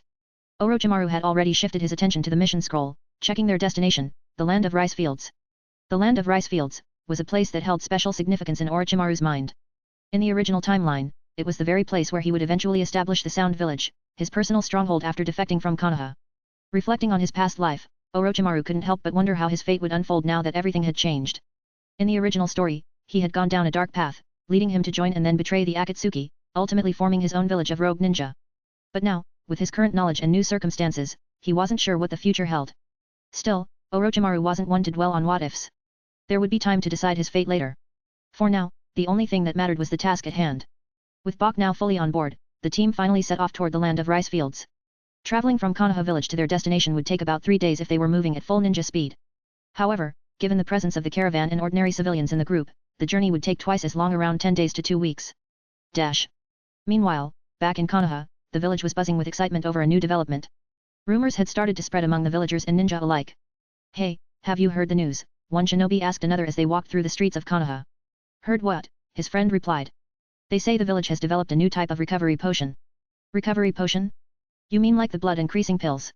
No, it's something completely different. Then, is it for restoring chakra? Chakra pills, maybe. No, it's not for chakra. It's for healing injuries and fast, too. Healing injuries? Come on, that sounds too good to be true, his friend said skeptically. I'm telling you, it's the real deal. Word is, it heals wounds in under 3 minutes. As long as you're not injured in the brain or heart, you'll recover almost instantly. 3 minutes? That's impossible. You're messing with me. I swear, it's true. You'll see in a couple of days when they make the official announcement. As these conversations took place in the streets, many villagers remained skeptical. The idea of a potion that could heal severe wounds in just a few minutes sounded like an exaggeration too good to be real. But while the rumors spread, most people didn't fully believe it until the village authorities themselves made an official announcement 5 days later.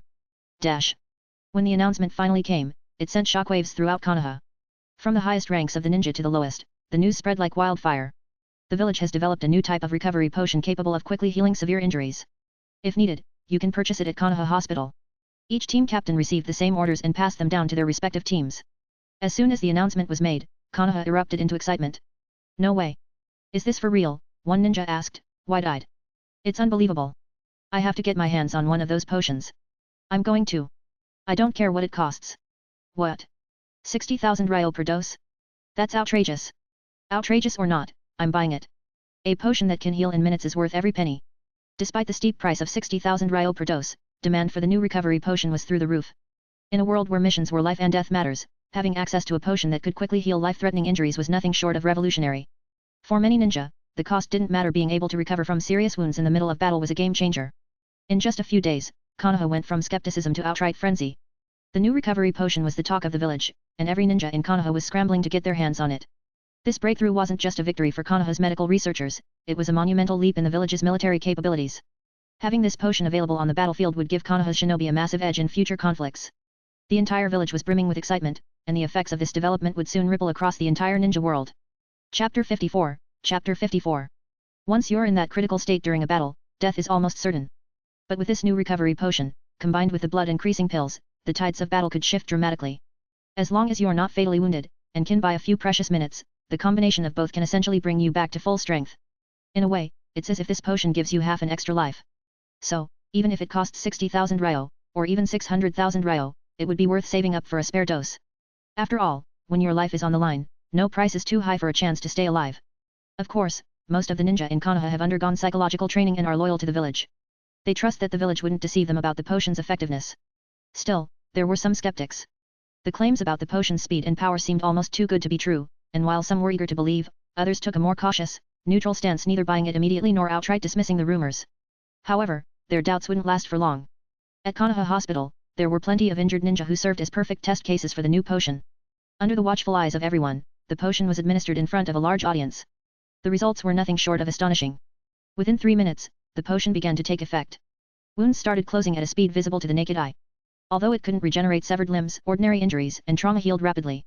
Once the price of the potion was revealed, 50,000 ryo to make, but sold for only 60,000 ryo. Ninja flocked to the hospital in droves, eager to get their hands on it. A long line quickly formed outside the hospital, filled with eager shinobi waiting to purchase a dose. Harano and his team of researchers worked around the clock, preparing the first batch of recovery potions. After 5 days and nights of tireless work, the first batch was completed. However, it was far smaller than expected, only 50 doses. Despite the limited supply, every vial was sold out almost immediately. Unbelievable, one of the shinobi exclaimed, looking at the results. Ha ha ha, Harano-sensei, you've really outdone yourself, another ninja praised. Harano, though flattered, felt a bit uncomfortable with the praise. In truth, he wasn't the one who deserved the credit. Orochimaru was the true mastermind behind the development of the potion. But Hiruzen had decreed that Orochimaru's role in the village's scientific advancements was to remain a closely guarded secret. The village wasn't ready to reveal Orochimaru's work to the public, so only a few select individuals like Tsunade, Jiraiya, and a handful of high-ranking shinobi knew the truth. Those who knew had signed confidentiality agreements and were sworn to silence. For now, Harano had to bear the weight of the credit and the attention that came with it. After fending off the wave of compliments, Harano left the hospital and made his way to the Hokage's office to deliver a report. Hiruzen sat at his desk, listening carefully as Harano presented the findings. And that's the situation, Hokage-sama, Harano concluded. Based on the amount of medicinal herbs we've acquired, the maximum number of recovery potions we can produce is about 500. Any more than that, and we'll run out of rare ingredients. Hiruzen nodded thoughtfully. 500. It's a good start, but it's not enough. Take your time with the next batch. You've done well, Harano. Go get some rest. Thank you, Hokage-sama, Harano said, bowing as he left the room. As soon as Harano left, Hiruzen summoned the other high-ranking officials of Konoha, including Homura Mito, Koharu Udaten, and Danzo Shimura. When they heard the report, both Homura and Koharu were full of praise. This is a tremendous scientific achievement. Homura said, eyes gleaming. Orochimaru really is a genius, Koharu added. This potion will be like carrying a medical ninja with you into battle. It'll drastically reduce casualties for our shinobi. Indeed, Danzo said coolly. But let's not get ahead of ourselves. While the potion is effective, it still has its limits. If the injuries are too severe or too numerous, 1 dose may not be enough. They've tested that already, Koharu replied. If someone takes 2 doses, it should be enough to heal even the most serious wounds. Danzo narrowed his eyes, remaining silent for a moment. Even he couldn't find any flaws in the recovery potion's design, and that was a rare occurrence. Meanwhile, far from Konoha, Orochimaru was unaware of the potion's sudden popularity in the village. His team had finally reached the border of the land of rice fields, and they were taking a brief rest before crossing into the small country. While Jiraiya chatted away with the merchant Bak, Orochimaru sat by himself on a large rock, lost in thought. The land of rice fields bordered the land of fire to the north and was a small, neutral country wedged between the larger nations. With no ninja village of its own, the land of rice fields had always been a victim of the conflicts between the great powers, often caught in the crossfire. Orochimaru knew this all too well. During Konoha's wars with Kumo, the land of rice fields had suffered greatly. As Orochimaru reflected on the country's fate, an idea began to form in his mind. Regardless of whether his future played out as it had in the original timeline, he knew one thing for certain: if he wanted to achieve true power, he would need to build his own force. In the original series, Orochimaru had formed the Sound Village, gathering an elite group of subordinates like Kabuto, Kimimaro, Yugo, and Gurren. Each one of them was powerful in their own right. Orochimaru realized that if he didn't start building his own team, he would end up doing everything himself. That would be no different from living as a mediocre ninja. Even Danzo knew the importance of gathering a loyal team before trying to accomplish anything significant. There was no reason for Orochimaru to be any different. As he thought about this, Orochimaru's expression grew serious.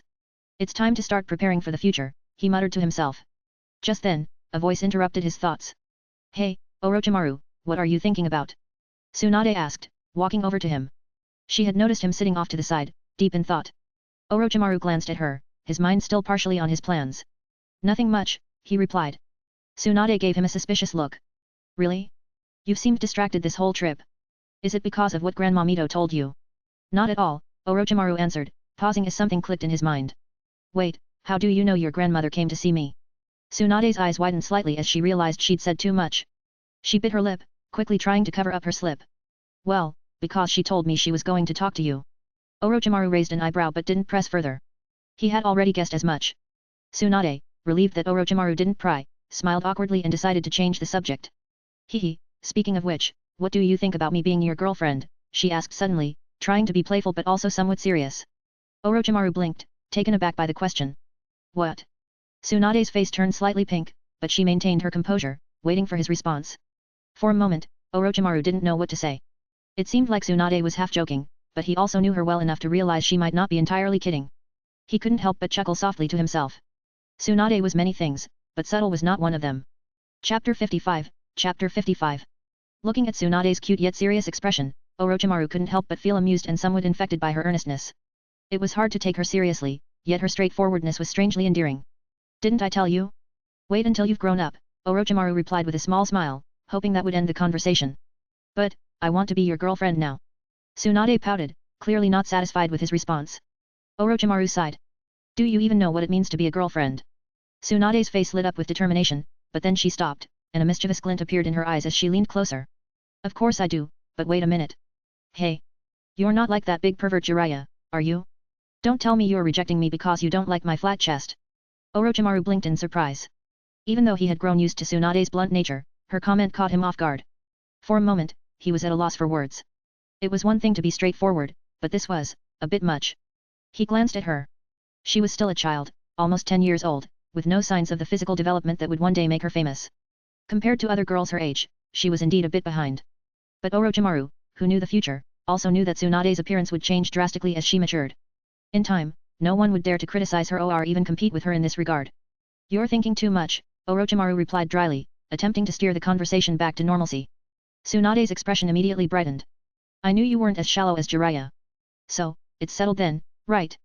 Without waiting for him to respond, she happily took his arm, as if they had just sealed some grand agreement. Orochimaru could clearly feel the strength she exerted, even in this small gesture. She was stronger than any 10-year-old girl had a right to be. Orochimaru couldn't help but feel a mixture of emotions: amusement, guilt, and a strange sense of contentment. Here was Tsunade, who had so casually confessed her feelings without hesitation or fear of rejection. Tsunade had always been direct, even as a child. Orochimaru could tell that much hadn't changed in the future. Although she was still young, her boldness took him off guard. He didn't give her a straight answer, but he also didn't push her away. In the distance, Jiraiya watched the entire exchange unfold. His eyes burned with resentment, and his heart sank deeper with every second that Tsunade clung to Orochimaru. Cursing Orochimaru under his breath, he couldn't help but feel that his hopes of being with Tsunade were crumbling before his eyes. It's really unfair. Jiraiya muttered, supporting his chin with his hand. The scene before him was crushing. Tsunade, who had always been the object of his affection, had never shown the slightest interest in him, and now she was practically glued to Orochimaru's side. It felt like his entire motivation for training had been ripped away in an instant. What was the point of improving if he had no hope with her? From across the campfire, Bak, the merchant, noticed Jiraiya's gloomy expression. As someone with a bit more life experience, Bak immediately recognized the telltale signs of a love triangle. What's wrong, kid? Bak asked, leaning forward with a sly smile. You look like someone who just lost a fight, or maybe something even more important. Jiraiya snapped out of his daze, shaking his head. Nah. It's nothing, really. Just feeling a little off. Bak chuckled, clearly not fooled. Looks to me like your buddy over there is winning something you wanted. But come on, you can't give up so easily, can you? Jiraiya sighed, dejected. What's the point? I can never beat Orochimaru. I've tried, and I always lose. He rested his head in his hands. What am I supposed to do when I'm constantly coming in second to that guy? Jiraiya's despondency wasn't just because of Tsunade. It was the fact that Orochimaru had always been ahead of him in strength, in talent, in every way that mattered. It was a tough pill to swallow. Bak raised an eyebrow, genuinely surprised. You can't beat him at all? Even with all your skills? He must be quite something. Yeah, he's something all right, Jiraiya mumbled bitterly. No matter how hard I train, no matter how much stronger I get, Orochimaru is always 2 steps ahead. It's exhausting. Bak gave Jiraiya a thoughtful look, then leaned in. Well, just because you haven't beaten him yet doesn't mean you won't be able to one day. You're a ninja, right? You're supposed to be persistent. Giving up after a few losses? Come on, kid, that's not the ninja way. Jiraiya stared at Bak, his eyes widening as the merchant's words began to sink in. Slowly, he nodded. You know what? You're right, uncle. Just because I haven't beaten him now doesn't mean I won't in the future. I'm a ninja. I can't give up that easily. Bak grinned, clearly satisfied that his words had had the desired effect. Exactly. That's the spirit. Keep at it. You'll get your chance. Thanks, Uncle. You really helped me snap out of it. Jiraiya said with newfound energy, a grin spreading across his face. As Jiraiya continued to chat with Bak, Tsunade, who had been watching from a distance, couldn't help but raise an eyebrow. What's going on with Jiraiya? She asked, glancing at Orochimaru. Orochimaru, still somewhat amused by the earlier conversation, glanced over at Jiraiya. Who knows? Maybe he just needed some motivation. Tsunade rolled her eyes, looking down at her hand still wrapped around Orochimaru's arm. What does it have to do with him if I'm holding your arm? Besides, does he look unhappy to you? Orochimaru followed her gaze and noticed Jiraiya, who was now grinning and full of energy once more. Strange. Orochimaru muttered. Looks like he snapped out of it on his own. Tsunade shrugged, resting her head on Orochimaru's shoulder. Whatever. It's not like he ever had a chance anyway. Chapter 56, Chapter 56. I have to say, Jiraiya's willpower is really something else. Much like Naruto in the future, Jiraiya possesses a resilient and indomitable spirit. Even when he's down in the dumps, he always manages to bounce back, lifting himself up with his sheer determination. Maybe that's why so many people in the future end up admiring him. He's positive, optimistic, and full of a kind of energy that never fades. After resting for a bit, the group resumed their journey towards the land of rice fields. The mission went off without any real trouble. Aside from encountering a few small-time bandits and a group of wandering ninjas, there were no significant threats. When it came to the bandits, Orochimaru didn't even need to lift a finger. Jiraiya and Tsunade took care of everything swiftly. The only real confrontation worth mentioning was with the wandering ninja group, a team made up of 1 Chunin and 3 Genin. However, they were no match for the strength of Orochimaru's team. The battle was over before it even began. During that fight, Orochimaru noticed something strange about himself, a growing sense of ruthlessness. He had no desire to let his enemies live. The moment the Chunin engaged him, he killed the man in an instant. If it weren't for Tsunade and Jiraiya stopping him, the 3 Genin would have likely faced the same fate, without the chance to flee. Orochimaru didn't reflect on this too deeply. To him, it was the natural course of things. In this world, you either survived or you didn't, and his growing instinct to eliminate threats seemed logical, perhaps even necessary. Dash. The mission, a B rank, had a payout of 150,000 ryo. Despite its difficulty being on the higher side of B rank, the commission was the maximum amount for that rank. However, this mission had stretched out for a full 18 days, and when Orochimaru thought about it, making money as a ninja was no easy task. Ninjas, despite their immense power and the dangerous work they undertook, were still essentially highly paid mercenaries. The 150,000 ryo had to be split among the village, the team, and the individual members. After all the deductions, there wasn't much left. That said, the mission wasn't without its personal rewards. After completing their escort, Orochimaru took a couple of days to investigate the land of rice fields. He concluded that this small nation lacked any ninja villages and was sparsely populated. Even the daimyo's residence was unimpressive. It wasn't grand or opulent, just a bit more spacious than the average home. It wasn't hard to see why Orochimaru had chosen this place to establish his base in the original timeline. The daimyo of such a small country would be easily bribed, and without a powerful political structure or a significant population, it was the perfect place to establish a hidden village without drawing much attention. Dash. By the time Orochimaru and his team returned to Konoha, 18 days had passed. As they entered the village gates, they overheard 2 gatekeepers talking. The recovery power of this new potion is unreal. Did you hear about how Rukawa survived his mission thanks to it? Really? That's incredible. Yeah, I've got to say, it's been a game changer for a lot of missions. No kidding. I ordered one for myself after hearing all the hype. I wasn't sure it'd live up to it, but now I'm convinced. You didn't believe the rumors? You didn't see the demonstration by Harano at the hospital? No, I had something else going on that day. Ah, makes sense. As they continued walking, Tsunade and Jiraiya exchanged a glance, both turning their eyes to Orochimaru. Orochimaru, this recovery potion you developed. It's really making waves, Tsunade remarked, impressed. But with something like this, won't that make medical ninjutsu obsolete? Tsunade's expression turned thoughtful, almost worried. When she first started studying medical ninjutsu, her goal had been to reduce the casualties of her comrades in battle, to save lives. But with Orochimaru's potion being so effective at healing wounds, what use would there be for her medical skills? Was her chosen path becoming pointless? Orochimaru, sensing her concern, responded calmly, it's not quite like that. The potion is expensive, not everyone can afford it. And many of the ingredients are rare, so there's a limit to how much we can produce. Even if you have the money, it doesn't mean there will always be stock. But more importantly, the potion doesn't deal with poisons or complex injuries that require more than just healing. Poisons. Tsunade repeated, her tension easing. So it can't detoxify or deal with diseases. Orochimaru nodded. Exactly. Medical ninjas are still essential. You can treat a far wider variety of conditions than the potion can. And besides, there's always a need for personalized care. Tsunade's shoulders visibly relaxed, a smile crossing her face. Good. For a moment there, I thought my skills were becoming useless. She was right to be relieved. Medical ninjutsu, after all, went beyond just healing cuts and bruises. Medical ninjas were lifesavers in a wide array of scenarios, from curing diseases to handling life-threatening injuries and poisons. By the way, Orochimaru, since this potion is so rare, do you carry a spare? Tsunade asked, her curiosity piqued. Orochimaru smirked, pulling out a scroll. Of course. With a puff of smoke, 2 bottles appeared in his hand. Here, one for each of you. Let's hope you won't need them. Hehe, thanks. Tsunade said, not wasting any time taking one for herself. She figured there was no need to be modest after all, she was already considering herself Orochimaru's girlfriend, so there was nothing wrong with accepting a gift from him. Jiraiya, however, turned his head away, crossing his arms with a huff. Hat. Jiraiya-sama doesn't need such things. I'm strong enough without a potion. He stood there, expecting Orochimaru to tease him, maybe argue with him a little. But instead, there was silence. After a moment, Jiraiya turned around, confused. To his surprise, Orochimaru had already walked away, leaving him standing there. Wait. Orochimaru. Aren't you going to say something? Jiraiya called out, but Orochimaru didn't even look back. Tsunade, meanwhile, burst into uncontrollable laughter. Haha. Oh Jiraiya, why do you always do this to yourself? Take the potion already. Realizing he had missed his chance to impress anyone, Jiraiya sulked and glanced at the potions in Tsunade's hand. He finally figured it out. Orochimaru had given both potions to Tsunade without hesitation, leaving Jiraiya out in the cold. Well, he didn't even offer it to me directly. Jiraiya muttered, scratching his head in defeat. As he stared at Orochimaru walking further away, he realized that maybe Orochimaru wasn't so bad after all. Despite everything, his friend still looked out for him in his own way. Hey, Orochimaru, wait up. Jiraiya called out, running to catch up, potion in hand. Chapter 57, Chapter 57. Orochimaru took Tsunade and Jiraiya back to the Hokage's office to report on their mission. After collecting their commissions, the 3 of them parted ways and headed to their respective homes.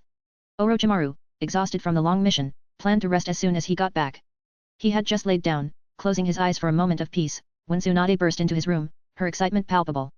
Before he could even ask what was going on, Tsunade, who proudly called herself his girlfriend, dragged him out of the house with a gleeful smile. Still confused, Orochimaru followed Tsunade, wondering what had gotten her so excited. It wasn't until they arrived at Konoha Hospital that he began to piece it together.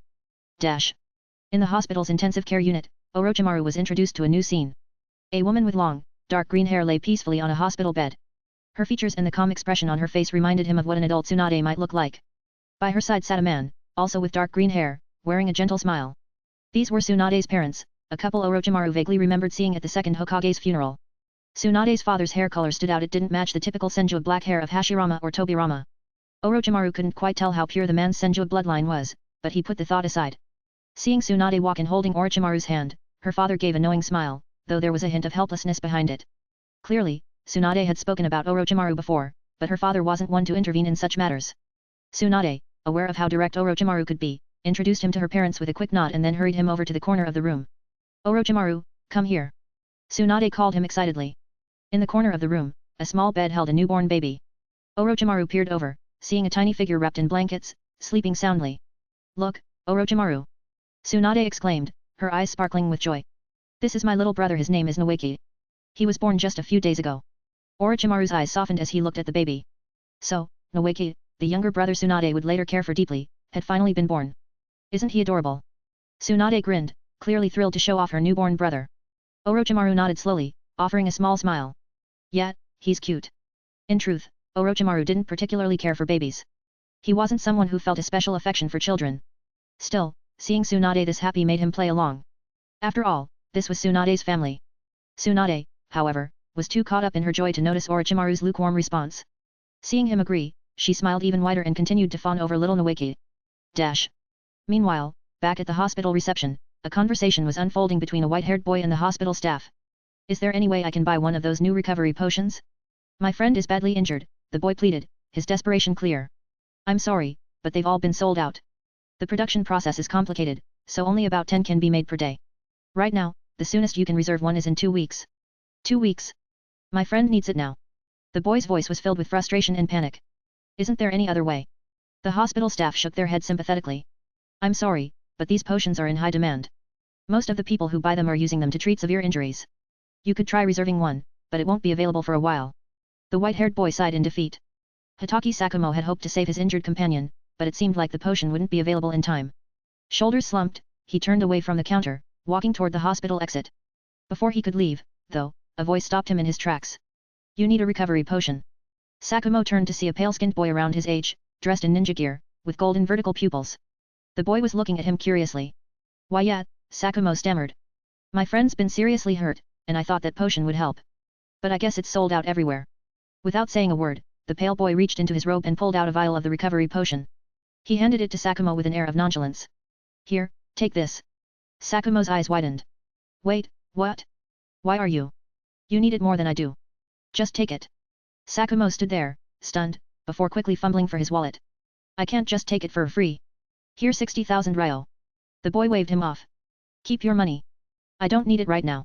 Just make sure your friend gets better. Before Sakumo could argue further, the boy turned and walked away. Wait. Sakumo called after him, chasing him down the hallway. Why did you give this to me? I told you, I don't need it, the boy replied, not slowing down. But still. I can't take it for nothing. Here, please, take the money. Sakumo shoved the ryo into the boy's hand. My name's Hitaki Sakumo. What's yours?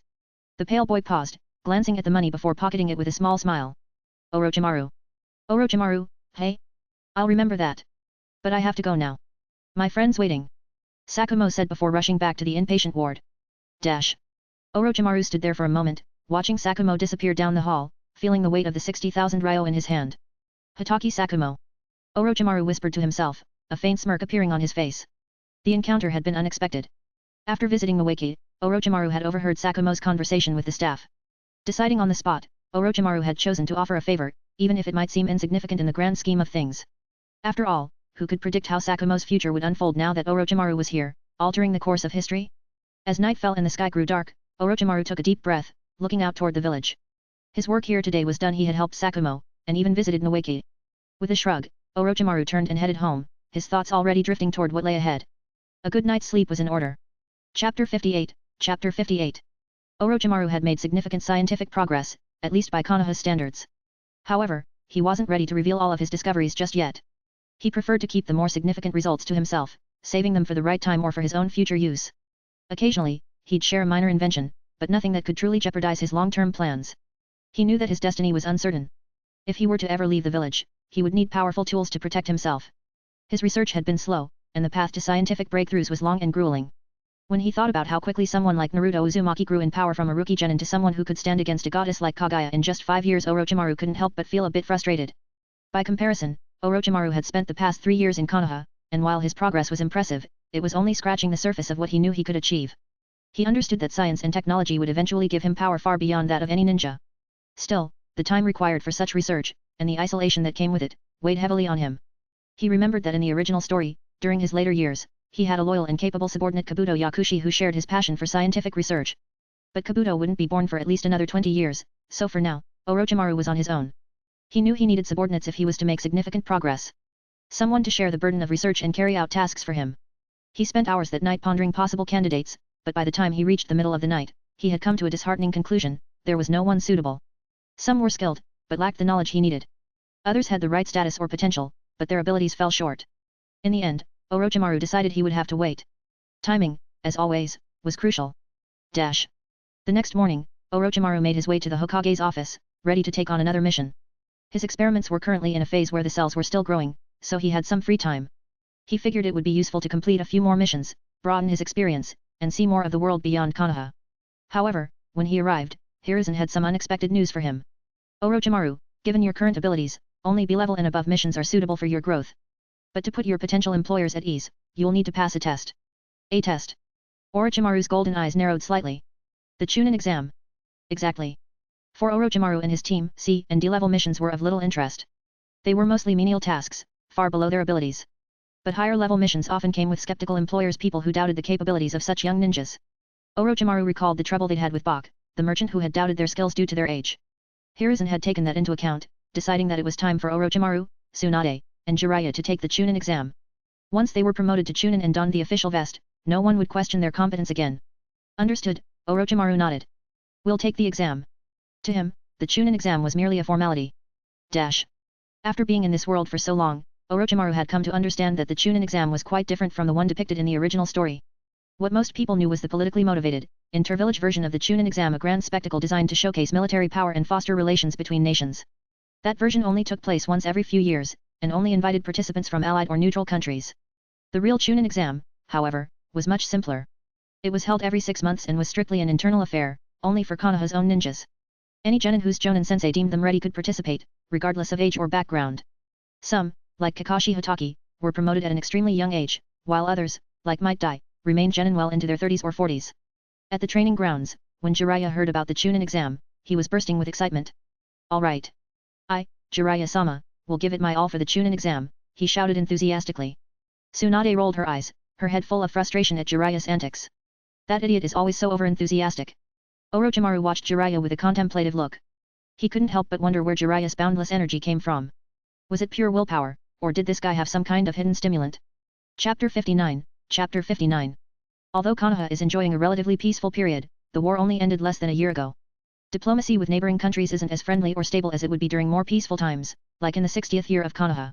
Because of this, the upcoming Chunin exam will only have participants from within Konoha itself. The Chunin exam was scheduled to take place in half a month, and during that time, Orochimaru, Jiraiya, and Tsunade focused on their training and preparation. At the training grounds, Orochimaru was sparring with Jiraiya while Tsunade sat off to the side, watching the battle with an amused expression. Every time Jiraiya was knocked back, Orochimaru would calmly offer advice. You're already stronger than most genin, Orochimaru said as Jiraiya was sent flying once again. You don't need to push yourself this hard. Ugh, you're my goal. Jiraiya replied, panting as he lay sprawled out on the grass, struggling to catch his breath. Come on, Orochimaru. Jiraiya said determinedly, despite his exhaustion. I figured out how to break your illusions. This time, you won't get me. Tsunade walked over, shaking her head at Jiraiya's stubbornness. Jiraiya, I think you should rest. Your chakra's almost completely depleted. If you push any harder, you'll just hurt yourself. Chakra is the combination of physical and spiritual energy. It's drawn from the 130 trillion cells in a ninja's body, used to perform ninjutsu and stored within their body for use. Once a portion of chakra is expended, a ninja can recover it by resting or taking special pills. However, when a ninja's chakra reserves run completely dry, their body is pushed to its limits. Overexertion in such a state can be dangerous. The body starts to draw from its remaining reserves of physical and mental energy, potentially causing mental and physical breakdowns that could even lead to sudden death. In most cases, ninjas are careful to save some chakra for emergencies to avoid these dire consequences. When chakra runs out completely, exhaustion sets in. It's a dangerous state, especially during combat, where fatigue can leave a ninja vulnerable. If a ninja still tries to use ninjutsu by overexerting their chakra, it's akin to borrowing against their life force. Pushing too far, like Kakashi did during the Great Ninja War, could result in death. Tsunade's concern wasn't unfounded, and Jiraiya's situation wasn't ideal. She knew that if he continued, it would be dangerous. Hey, Tsunade, are you worried about me? Jiraiya perked up, his eyes lighting up at the possibility. What? Don't flatter yourself, Tsunade responded with a roll of her eyes. I just don't want to be stuck with dead weight during the Chunin exam. Jiraiya sighed dramatically and flopped back onto the ground, staring at the sky. I knew it, but you're right. I'll rest up and recover my chakra. Hey, Orochimaru. You've been using more ninjutsu than me, but you don't seem tired at all. What's your secret? It had taken Jiraiya this long to realize that something was unusual about Orochimaru's chakra reserves. Given the intensity of their training, he should have been tired by now too. But Orochimaru seemed fine, his movements precise and deliberate as always. Jiraiya had never noticed before because they had never trained this hard. But after pushing himself to his limit, he finally realized that Orochimaru's chakra capacity was far beyond his own. Orochimaru responded calmly, I have more chakra than you. This stunned Jiraiya. But ever since Orochimaru had undergone his physical enhancements, particularly using the gene enhancement serum, his body had grown far stronger. Now, his chakra capacity had more than doubled. More chakra than me. Jiraiya blinked in disbelief before slumping back to the ground, staring up at the sky in defeat. I can't believe this. How can this be happening? I've trained so hard, and now I can't even compare to you in terms of chakra. I'm not accepting this. This isn't fair. Jiraiya shouted dramatically, using the last of his energy. You don't have to accept it, Tsunade chimed in, delivering a well-timed jab. Orochimaru is a genius, and you're just a weakling. That hit Jiraiya hard, causing even more mental damage than Orochimaru's sparring had caused physically. At that moment, he felt something inside him shatter as he stared up at the sky, letting out a frustrated scream. I am not the guy who just gives up. Chapter 60, Chapter 60. Time flies. As everyone focused on their training, half a month passed in the blink of an eye, and the Chunin exams were about to begin. In Konoha, the Chunin exam wasn't anything new.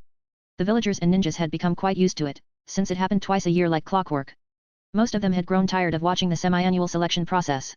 Only those ninjas who didn't have any missions or were simply bored would bother to watch. Of course, the daily tasks for many ninjas were mundane and tedious, so this event was a bit of excitement. During the Chunin exams, they could enjoy the added thrill of gambling on the outcome. The gambling aspect injected some fun into an otherwise ordinary part of village life. Oh? There are so many people this time, Jiraiya said, surprised as they arrived at the waiting room for the Chunin selection. The classroom was massive, yet it was still packed with a large crowd. It was far more crowded than Jiraiya had expected. There had to be several hundred people there, a stark contrast to the 1 or 200 participants he remembered hearing about in the original story. Orochimaru wasn't surprised in the least. He had already predicted this outcome. The gap between the real world and his memories was something he had come to terms with. After all, think of the Fourth Great Ninja War, where the allied shinobi forces numbered around 80,000. Given the distribution among the 5 major nations, Konoha being the most powerful had contributed at least 20,000 ninjas. Even after suffering heavy casualties from previous wars, they still managed to field such a large force. With that in mind, Orochimaru estimated that Konoha, in its current state, likely had a total ninja population of around 30,000. Out of those 30,000 ninjas, how many were Jounin? How many Chunin? How many were still Genin? Jounin were the elite, the strongest fighters in the village. They made up the smallest percentage of the ninja population, less than 1/10. Chunin and Special Jounin made up the bulk of the forces, about half. Genin, the lowest rank, accounted for roughly 30% of the total ninjas. In other words, out of 30,000 ninjas, Konoha likely had close to 10,000 Genin. Even if only a small fraction of them signed up for the Chunin exams, that still left 1 or 2,000 participants in total. That's why the classroom they entered now had hundreds of people crowded inside. The ages of the participants varied widely. Some were children around Orochimaru's age, while others were in their 20s or even uncles in their 40s. This didn't surprise Orochimaru at all. In this world, it wasn't unusual to see such a wide age range for the Chunin exams.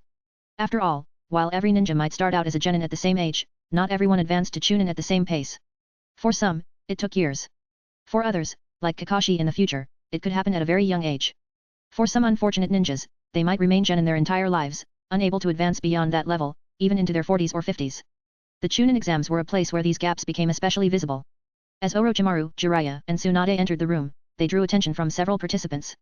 A few older genin near the door smirked and exchanged mocking comments. Haha, looks like there's a lot of kids this year who aren't afraid of dying, one of them snickered. Yeah, they should know that during peacetime, there's no rush to take the Chunin exam. But look at them, they're still eager to sign up. They probably don't realize how much harder the Chunin exam has gotten over the years. These brats will figure it out once they get a taste of the real thing. There's always some clueless kids who think they can make it, but they'll only understand once they've been taught a bloody lesson. Their taunts were directed at Orochimaru and his team. However, most of the other genin, especially those further away in the room, were too focused on their own preparations to pay attention. These guys don't look too weak, Tsunade said, calmly assessing the group. Jiraiya, however, was more interested in something else. Hey, look over there, he said, pointing excitedly to a corner of the room. That white-haired guy was there the other day. Orochimaru and Tsunade followed Jiraiya's gaze and saw a white-haired boy deep in conversation with a group of his companions. It was none other than Hatake Sakumo, the boy they had encountered before. As Sakumo noticed the 3 of them entering the classroom, he paused, said something to his companions, and then made his way over to them. Hey, he's coming over. Jiraiya said nervously, swallowing hard. Orochimaru, do you think he heard me call him white-haired dude? What if he's mad and wants to beat me up? Jiraiya's reaction was as comedic as ever. His thought process always seemed to work differently than most people's. They hadn't even started the exam yet, no one would get into a fight at this stage. Sakumo reached them, and before Jiraiya could panic any further, he smiled at Orochimaru and said, Oh, Orochimaru, we meet again. Indeed, Orochimaru replied, nodding. Thanks again for your help last time, Sakumo said, bowing slightly. You're welcome, Orochimaru said simply. Tsunade and Jiraiya, who had been watching the exchange, were both surprised. Wait, you two know each other? Tsunade asked. Yeah, when did that happen? Jiraiya added. How come I didn't know about this? Sakumo chuckled softly and recounted the story of how he and Orochimaru had met at the hospital. At the moment, Sakumo was still only an 11-year-old boy, and his demeanor was much shyer and more reserved compared to the future legend he would become. Much like how Naruto met Neji during the Chunin exams in the original series, this was just the beginning of the story for Sakumo. Oh, I see. Jiraiya said, breaking into a wide grin. I'm Jiraiya, by the way. I'm this guy's teammate. Maybe we'll run into each other during the exam. Haha, if we do, go easy on me, Sakumo said with a smile. Don't worry, I won't go too hard on you, Jiraiya began to boast, but before he could finish, Tsunade smacked him on the head. Tsunade. What was that for? Jiraiya groaned, clutching his head in pain. Why'd you hit me? Do you even need to ask? Tsunade sighed in exasperation. You're bragging again. You always do this. Bragging? I'm not bragging. I'm just saying. Tsunade cut him off again, grabbing him by the ear. Come with me, you idiot. As she dragged Jiraiya away, Orochimaru and Sakumo exchanged an amused glance. Chapter 61, Chapter 61. Tsunade dragged Jiraiya away, the anger on her face showing no signs of fading. After all, she and Orochimaru had already seen Sakumo's strength. If Sakumo were to use his sword, Jiraiya wouldn't stand a chance against him. Yet, here was Jiraiya, shamelessly claiming that he wouldn't go too hard on the guy. So shameless. This guy really had no filter when he spoke. Orochimaru wasn't the least bit surprised by this. It was no wonder that Tsunade never liked Jiraiya when they were kids. He wasn't just an idiot, he was carefree, loved to brag, and often acted without thinking. What woman would ever be interested in a man who was frivolous, lacked strength, and boasted all the time? Even if a woman were blind, wouldn't she at least go for someone handsome?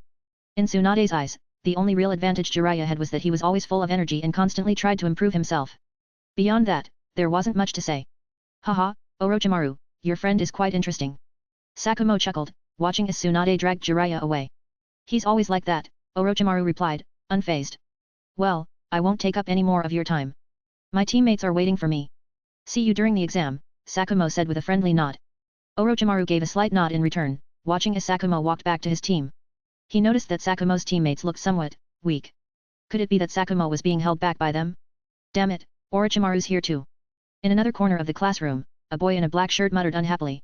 On his shirt, the emblem of the Uchiha clan, the red and white fan, was prominently displayed. Orochimaru? That's the kid who beat you up, right? Another young man next to him, wearing the same Uchiha emblem, asked. Yet. It was ridiculous. He's a freak. He was able to create shadow clones before we even graduated, the first boy complained. And not just any clones, he could make shadow clones. I still can't even do that. Every ninja has their own strengths. Just because he knows shadow clones doesn't mean much, the other Uchiha consoled him. The fact that he can use them just means he has a lot of chakra. It doesn't guarantee victory. That's true. Ninja battles aren't won just because of some clones. Even so, this guy. Don't worry, the second Uchiha said confidently. If you run into him during the exam, I'll help you get your revenge. You will? You're that confident? The first Uchiha asked, surprised. Well, of course, he replied smugly. Meanwhile, Orochimaru, Tsunade, and Jiraiya found a quiet corner of the classroom and waited for the first part of the exam to start. The room was buzzing with activity, and the voices of the other examinees filled the air. Some were discussing exam strategies, others were talking about ninjutsu or missions, and a few were even gossiping about girls. The room was chaotic, a whirlwind of conversation. After what seemed like forever, the classroom door swung open, and a uniformed Konoha examiner entered, his presence immediately silencing the room. I am your proctor for this part of the Chunin exams. My name is Nakagawa, the examiner introduced himself sternly. He wasted no time, quickly explaining the details of the first exam. It was a written test, but unlike the one from the original story, this wasn't some elaborate test of cheating skills. It was a real written exam, designed to test a ninja's knowledge of battlefield strategy, mission leadership, how to handle enemies, and how to make decisions during emergencies. The war had ended less than a year ago, and Konoha wasn't sure when another conflict might break out. As a result, the village had adjusted the exam content to focus heavily on skills that would be useful in times of war. The test would last for an hour, and any incorrect answers would result in elimination. The passing score was 60 out of 100, but that wasn't all. For a team to advance to the next round, all 3 members had to pass. Once Nakagawa finished explaining the rules, he instructed everyone to find their assigned seats, and the exam began. Compared to the elaborate cheating scheme from the original show, this kind of written exam was straightforward. For many ninjas, it wasn't particularly difficult. But of course, there were always some who weren't so academically inclined. For instance, Jiraiya. Less than 10 years old, with a carefree attitude and a lack of attention to theory, Jiraiya struggled with these kinds of tests. Traps, strategies, battlefield tactics, he barely knew anything about them. His usual approach to problems was simple: if there's an enemy, charge straight at them. Damn it! How am I supposed to answer this? I don't remember the teacher going over this in class. Jiraiya stared at the test paper, feeling increasingly frustrated. He scratched his head, glancing over at Orochimaru, who was calmly answering questions, and then at Tsunade, who was equally focused. What? They're just flying through this. Orochimaru, already anticipating Jiraiya's struggles, had discreetly sent an invisible fly to land on Jiraiya's shoulder. He'll probably score around 40 or 50 points on his own, better than Naruto did in the original timeline when he handed in a blank test. But I'd better help him cheat a little, just in case, Orochimaru thought. Alright, projection. Orochimaru muttered under his breath, ready to send Jiraiya the answers without raising any suspicion. Chapter 62, Chapter 62. Invisible flies have 2 main functions, scanning and projection. Orochimaru utilized these 2 functions with remarkable precision. One fly was responsible for scanning Jiraiya's test paper, transmitting the data to Orochimaru, while the second fly projected the answers back onto Jiraiya's paper. This might seem like common technology in modern times, but in this world, it was an invaluable and near untraceable tool. As the faint light from the fly projected answers onto Jiraiya's test paper, he couldn't help but let out a startled yelp, nearly falling off his chair. What the hell is that? Bang bang. The examiner smacked his desk with a pointer, glaring at Jiraiya. You there. Quiet down, or you'll be disqualified. Jiraiya, still wide-eyed and flustered, tried to explain, but just now there was something on my paper. What's going on with you? Another examiner came over, looking puzzled. Realizing that every student in the room was now staring at him, Jiraiya quickly waved his hands and stammered, and nothing. It's fine. Haha, just, had a moment. Though often clueless, Jiraiya wasn't completely dense. He realized that whatever had happened, drawing attention to it would only make things worse. After a brief moment of panic, he gathered himself.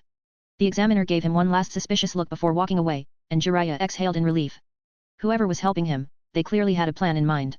As Jiraiya calmed down, the faint light from the invisible fly once again shone on his paper. This time, Jiraiya remained composed, realizing that this was his chance to pass the exam. The light was so dim that it went unnoticed by anyone else in the room, and Orochimaru had been careful to position it outside the examiner's line of sight. Jiraiya, despite his earlier confusion, now copied the answers with surprising speed and efficiency. Once they left the exam room, Jiraiya was still deep in thought, puzzling over what had happened. During the written test, someone had definitely been helping him, but who? He couldn't just let this go. As a young and curious ninja, he had to figure it out. But given the time constraints and the exam environment, he hadn't had the chance to investigate further. Orochimaru, was that you back there? Jiraiya asked, looking skeptical. What are you talking about? Orochimaru replied, his expression blank. Never mind. Jiraiya muttered, even more confused. He was sure that the only people capable of helping him were his two teammates, Orochimaru and Tsunade.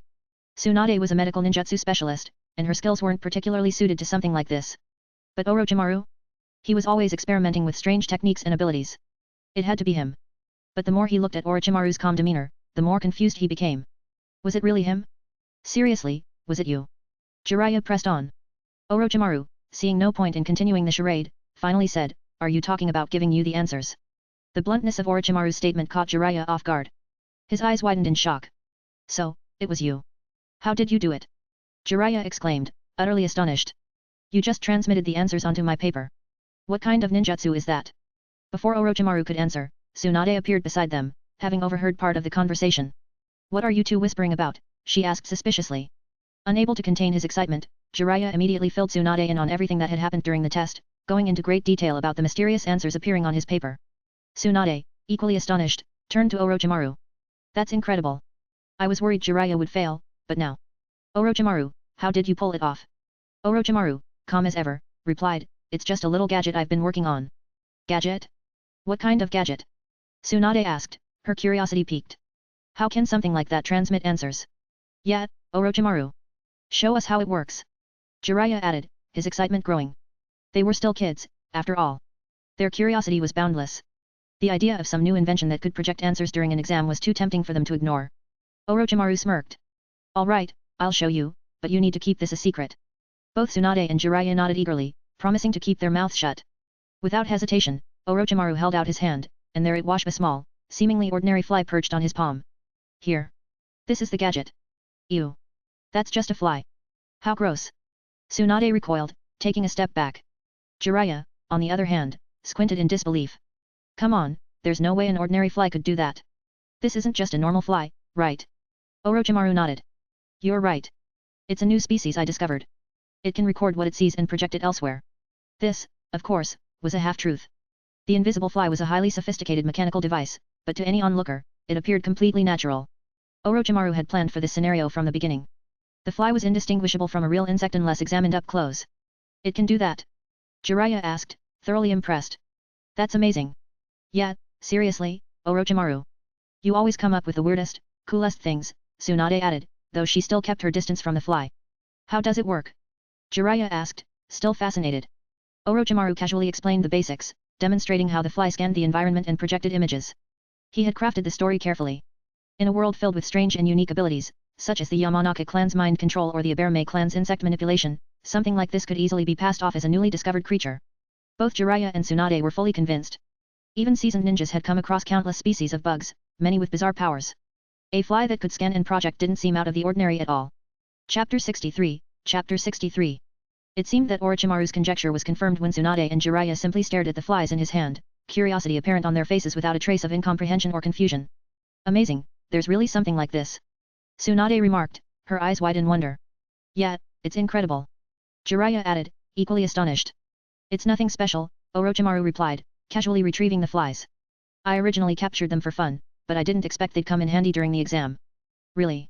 Tsunade said with a slight smirk. That's surprising coming from you.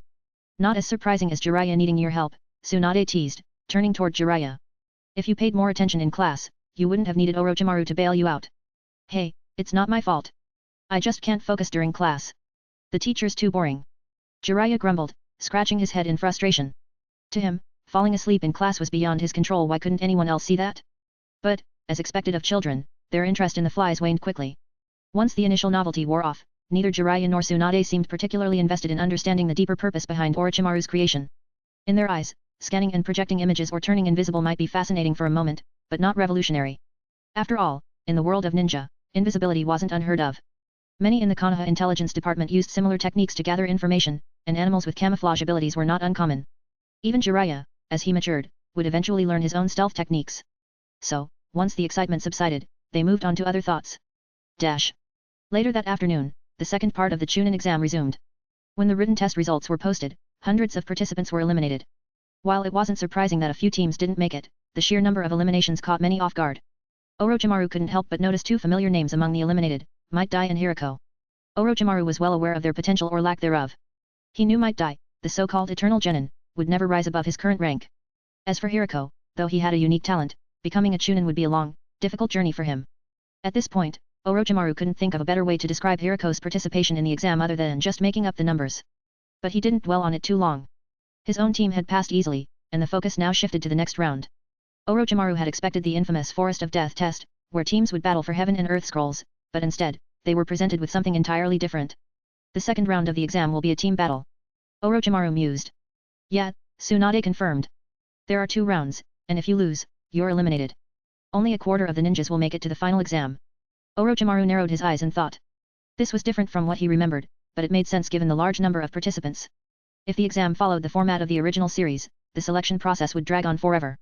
This faster, more brutal format, where teams could be eliminated through direct combat, was a more efficient way to reduce the numbers. It wasn't exactly fair, but in the ninja world, fairness was often a luxury. That works.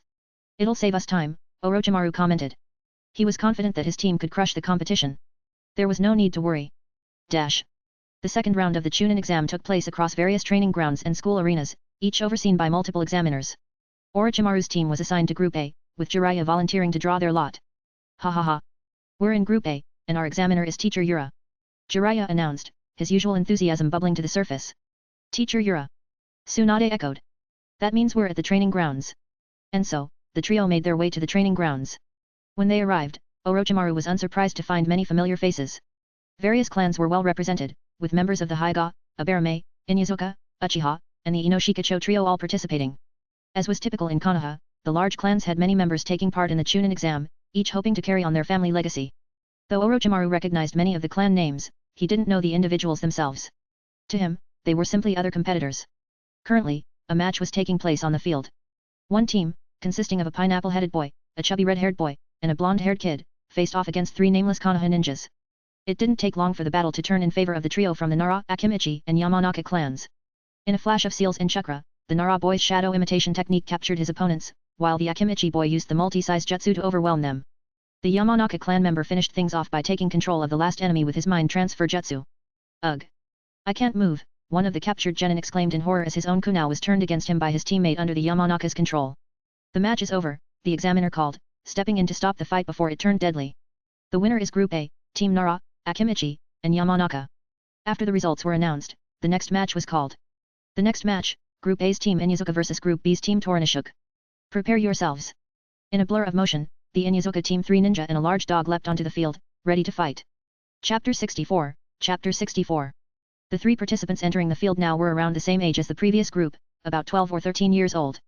One had 2 sharp canine teeth and wore face paint, crouching low to the ground with one hand pressed against it. The other 2, standing behind him, were easily identifiable. One wore sunglasses, while the other had pale, pupil-less eyes. There was no need for Orochimaru to wonder which clans they came from. It was obvious from their appearance that they were from the Inyazuka, Higa, and Aberame clans. These were members of some of the most prestigious families in Konoha, and seeing them enter the competition as a team didn't surprise Orochimaru in the least. After all, ever since the village was established, the larger clans had always maintained strong connections through teamwork. As the 3 of them entered the field, the opposing team, led by a boy named Toranahook, visibly faltered. They glanced at each other, clearly nervous. Damn it, why did we have to run into them, one muttered, his voice tinged with frustration. Maybe we should just quit and come back for the next exam, another suggested, sounding defeated. I don't see another option. We're way outmatched here, the third chimed in. Finally, they resigned themselves to their fate. Teacher, we forfeit. Team Toranahook forfeits. The winners are Inuzuka's team from Group A, the examiner announced. Inuzuka, who had been gearing up to show off his skills, was taken aback. What? They gave up. We're probably just too strong, the boy in sunglasses, Shingo, said calmly. Inuzuka grinned. Haha, guess you're right. The matches moved quickly, with team after team entering the battlefield. Soon, it was Uchiha's turn, and as they prepared, it became clear that they hadn't noticed Orochimaru and his teammates in the crowd. All of Uchiha's focus was on their upcoming battle. Unlike the Uchiha, who came from a prestigious clan, his teammates were two civilian ninjas. One was a classmate named Tenzo, and the other was a slightly older girl. Their opponents were clearly more experienced and older, but that didn't matter. The fight was one-sided from the start. The Uchiha's team dominated their opponents with superior strength, easily overpowering them. Watching the match, Orochimaru couldn't help but reflect on how much of an advantage ninjas from prestigious clans had over civilians. They had access to superior training resources, guidance from family members, and the inheritance of powerful techniques. For a civilian ninja, even the strongest effort often paled in comparison to these advantages. It was even more apparent with clans like Aberame, Hyuga, and the Inoshikacho trio, whose members were already stronger than average and often teamed up. A civilian ninja facing them in battle would simply have to chalk it up to bad luck. The winners are Uchiha's team from Group A, the examiner announced. The next match will be between Team C from Group A and Team D from Group B. In Konoha village, high above the training grounds, Hiruzen, the third Hokage, stood on the rooftop of the academy, gazing toward the matches with a quiet intensity. From his vantage point, he could see the entire training area. Despite knowing his disciples' abilities well, Hiruzen still felt the need to be present. As their teacher, he wanted to witness their progress firsthand. If they succeeded, he could be proud of their accomplishments. If they faltered, he could pinpoint the areas they needed to work on for the future. Standing behind him were three other elders of Konoha, observing alongside him. Hiruzen, your disciples are up next, said one elder with a chuckle. You seem a bit tense. You worried about them, old friend, teased another elder, this one named Mito, who stood beside him with a smile. Hiruzen laughed heartily in response. I'm not worried, just excited. I know what they're capable of. He had every reason to be confident. Orochimaru, Tsunade, and Jiraiya were among the most promising young ninjas in the village. Even if they went up against the best from the other clans, he was certain they wouldn't be at a disadvantage. Danzo, who stood off to the side, remained quiet. While Sarutobi was looking forward to the performance of all three, Danzo's interest was solely focused on Orochimaru. Back at the training grounds, the next match was announced with the familiar sound of the examiner's whistle. Winner, Team D from Group B. And now, for the next match.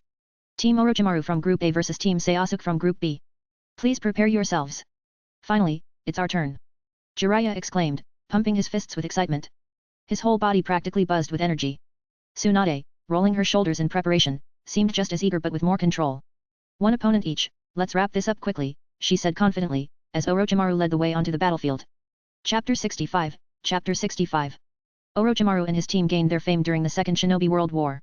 But before that, they were relatively unknown, even to most of the ninjas within Konoha. Back then, few people knew them or that they were the disciples of the third Hokage. It was similar to how, during the original series, Namikaze Minato became known only after his exploits against the IWA ninjas, despite being extremely powerful. In large clans like the Uchiha and Hyuga, many members didn't even know their own relatives, so it wasn't surprising that Orochimaru, Tsunade, and Jiraiya were also relatively unknown at the time. As Orochimaru's team faced off against their opponents, many of the onlookers thought the match was uninteresting. In their minds, civilian ninjas, especially ones as young as Orochimaru and his teammates, couldn't possibly put on an exciting fight. These three kids are way too young, aren't they? One spectator murmured. They look like they just graduated, another added. Ugh, this match is going to be boring. It's gonna be a complete mismatch, a third person complained. Yeah, probably a complete crush. Inside the training ground, Orochimaru's team and Seiasuke's team were already in position, ready to fight. Get into position. Ready, begin, shouted the examiner. Boom. Bang, bang, bang. In an instant, it was over. The examiner blinked in confusion, as did most of the spectators. No one could comprehend what had just happened. What just happened? I blinked and missed it, can someone tell me what happened? The truth was, the crowd was right about one thing, this match was indeed a crushing defeat. But it wasn't Orochimaru's team that was defeated. It was Seiasuke's. Tsunade had knocked out one of her opponents with a single punch, Jiraiya had subdued another with his bare hands, and Orochimaru stood behind the last one, calmly holding a kunai to the young man's neck. The entire match had lasted less than 10 seconds. The crowd was stunned. Amazing. How did they move so fast? All the spectators had heard was the examiner shouting begin, and within moments Orochimaru and his team had decimated their opponents. The only thing Seiasuke's team managed to do was throw a couple of shuriken in a panic. But those were meaningless against the speed and power of Orochimaru's team. Even among genin, most couldn't perform the body flicker technique as efficiently as Orochimaru, Tsunade, and Jiraiya. The three of them had already mastered it to a degree that far outpaced their peers. In fact, even the slowest of the trio, Jiraiya, was faster than an average genin. There had been no contest in the battle from the start. These brats are much stronger than I thought, one of the spectators said in amazement. Yeah, did you see that? Their body flicker technique was way faster than Seiasuke's team. Wait, do you recognize that girl? The one who knocked out her opponent with a single punch.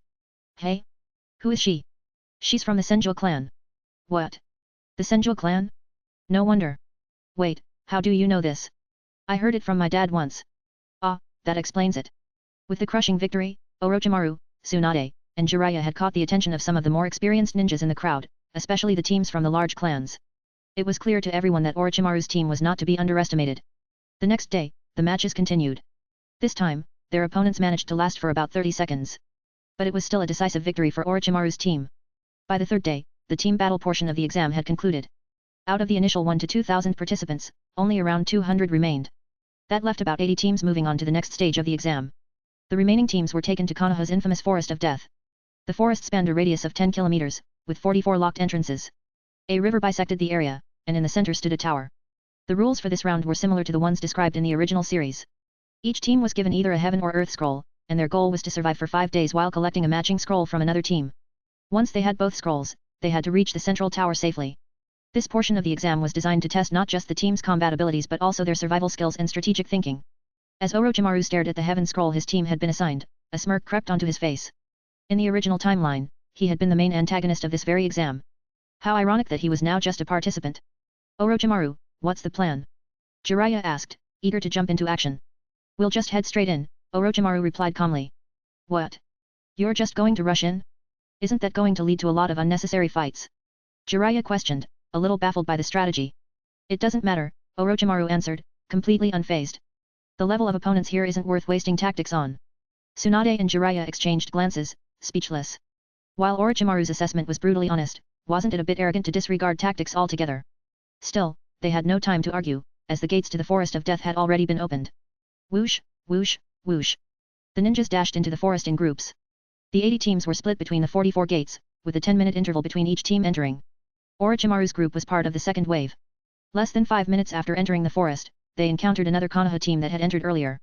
The 3 male ninjas, likely close to 20 years old, stepped forward with smug expressions. We noticed you kids earlier, one of them said. Let's avoid any unnecessary fighting. Just hand over your scroll. Orochimaru chuckled darkly. You seem confident enough to show yourselves without any caution.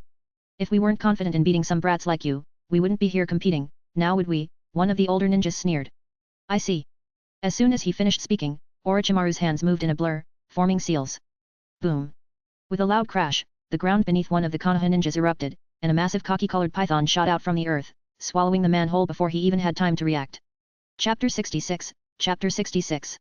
The sudden attack stunned not just the Konoha ninjas who were unfamiliar with Orochimaru's methods, but also his own teammates, Tsunade and Jiraiya, who barely had time to process what was happening.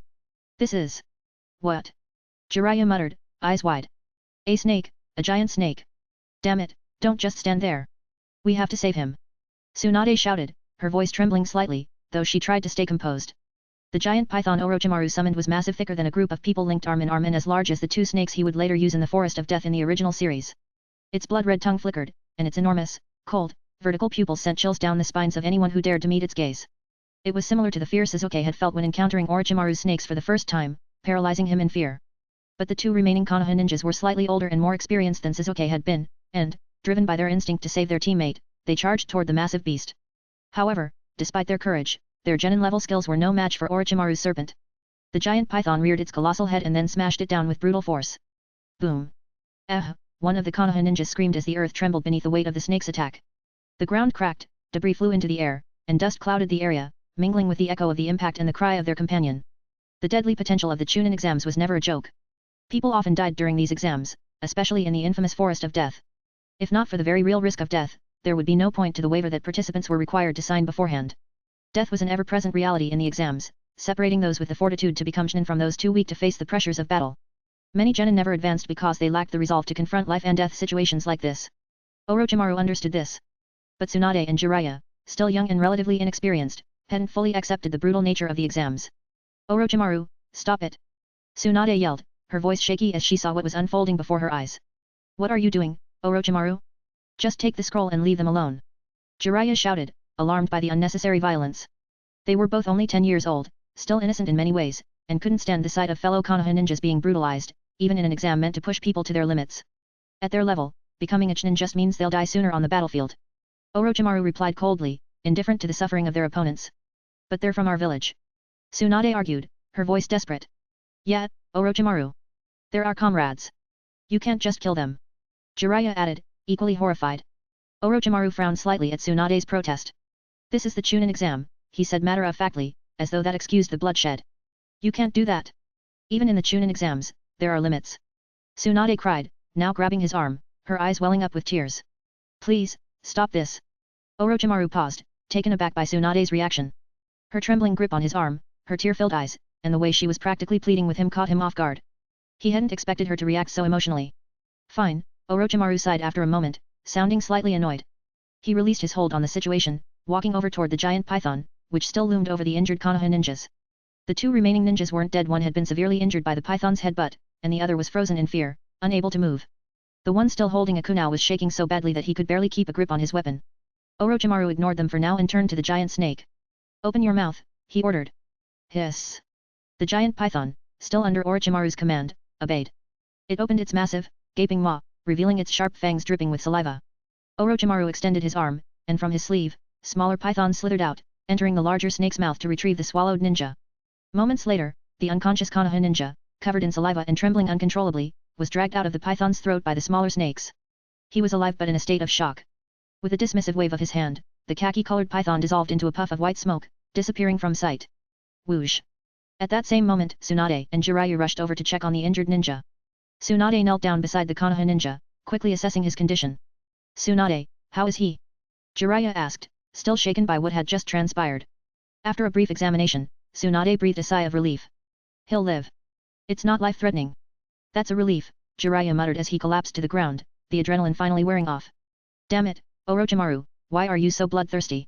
Do you have any idea how terrifying that was? Tsunade looked up from her patient, her face filled with concern. Orochimaru, what's going on with you? They only asked to see the scroll.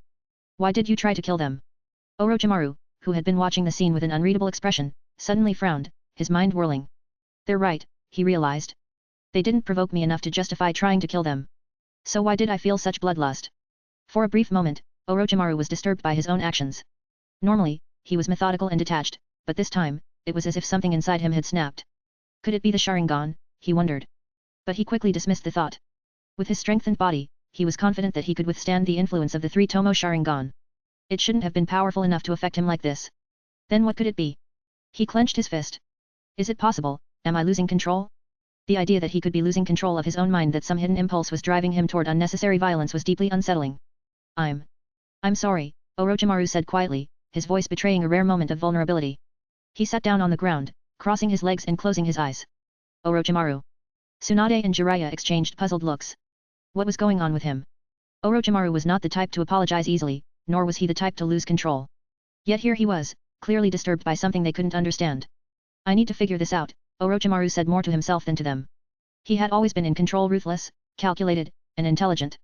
But if something was happening to him, he had to get to the bottom of it. Was it some hidden flaw in the Sharingan's power, or had something within him truly changed?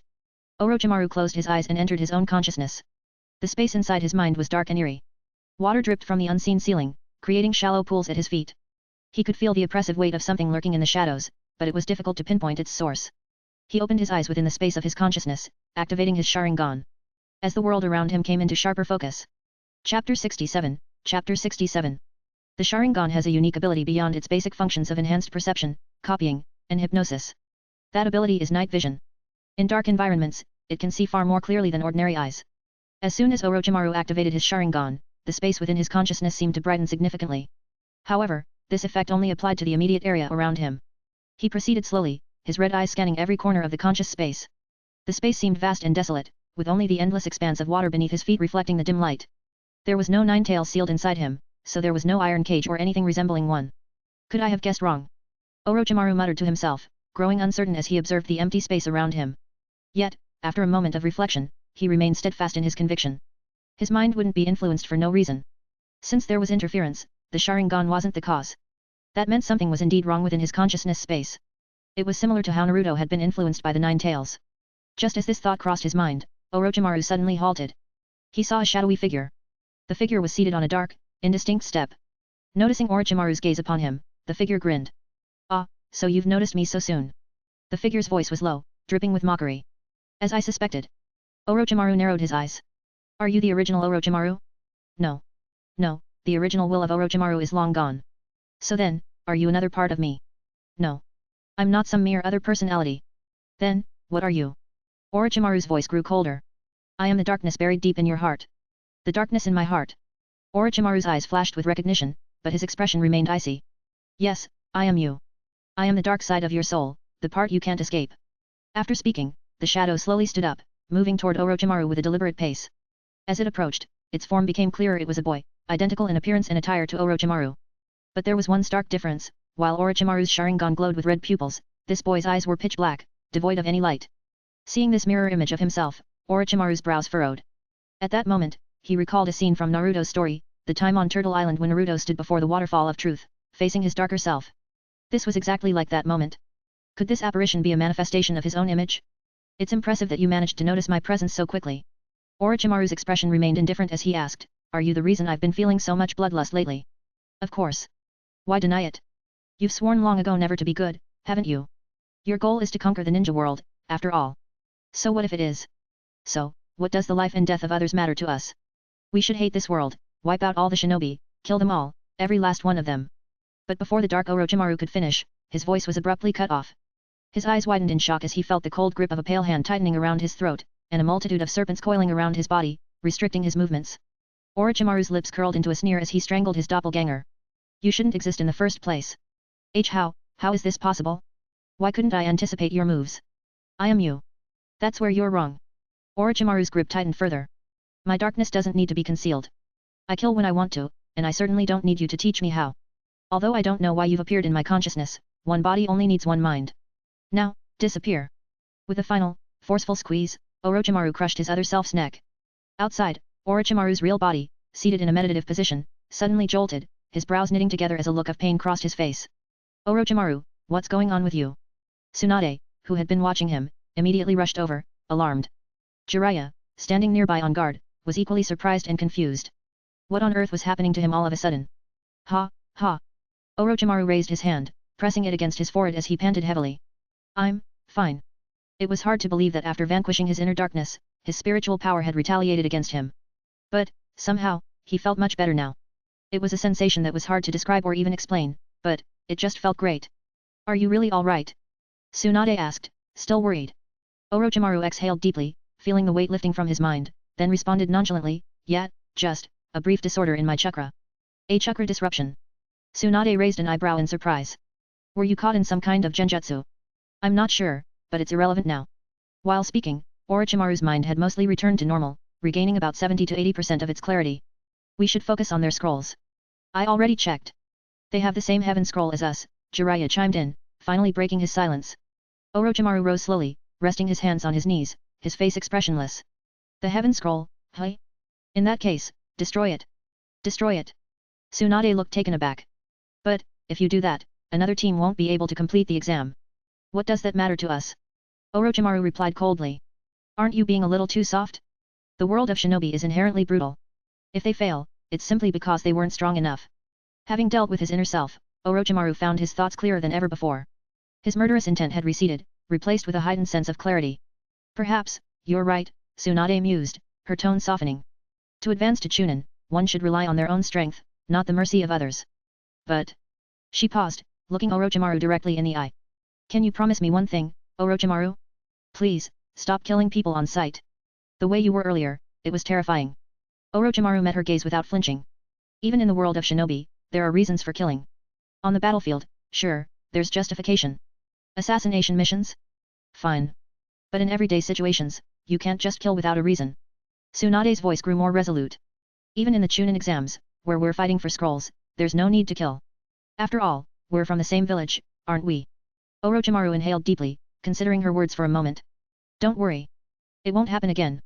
Satisfied with his response, Tsunade nodded and smiled. Alright, let's keep moving and find our next target. Yeah, let's go, Orochimaru said, starting to walk forward once more. Tsunade and Jiraiya followed closely behind, relieved that the tension had subsided. None of them noticed the flicker in Orochimaru's eyes as he briefly glanced toward several large trees in the distance. Behind those trees, a few figures trembled in fear, trying their best to remain hidden.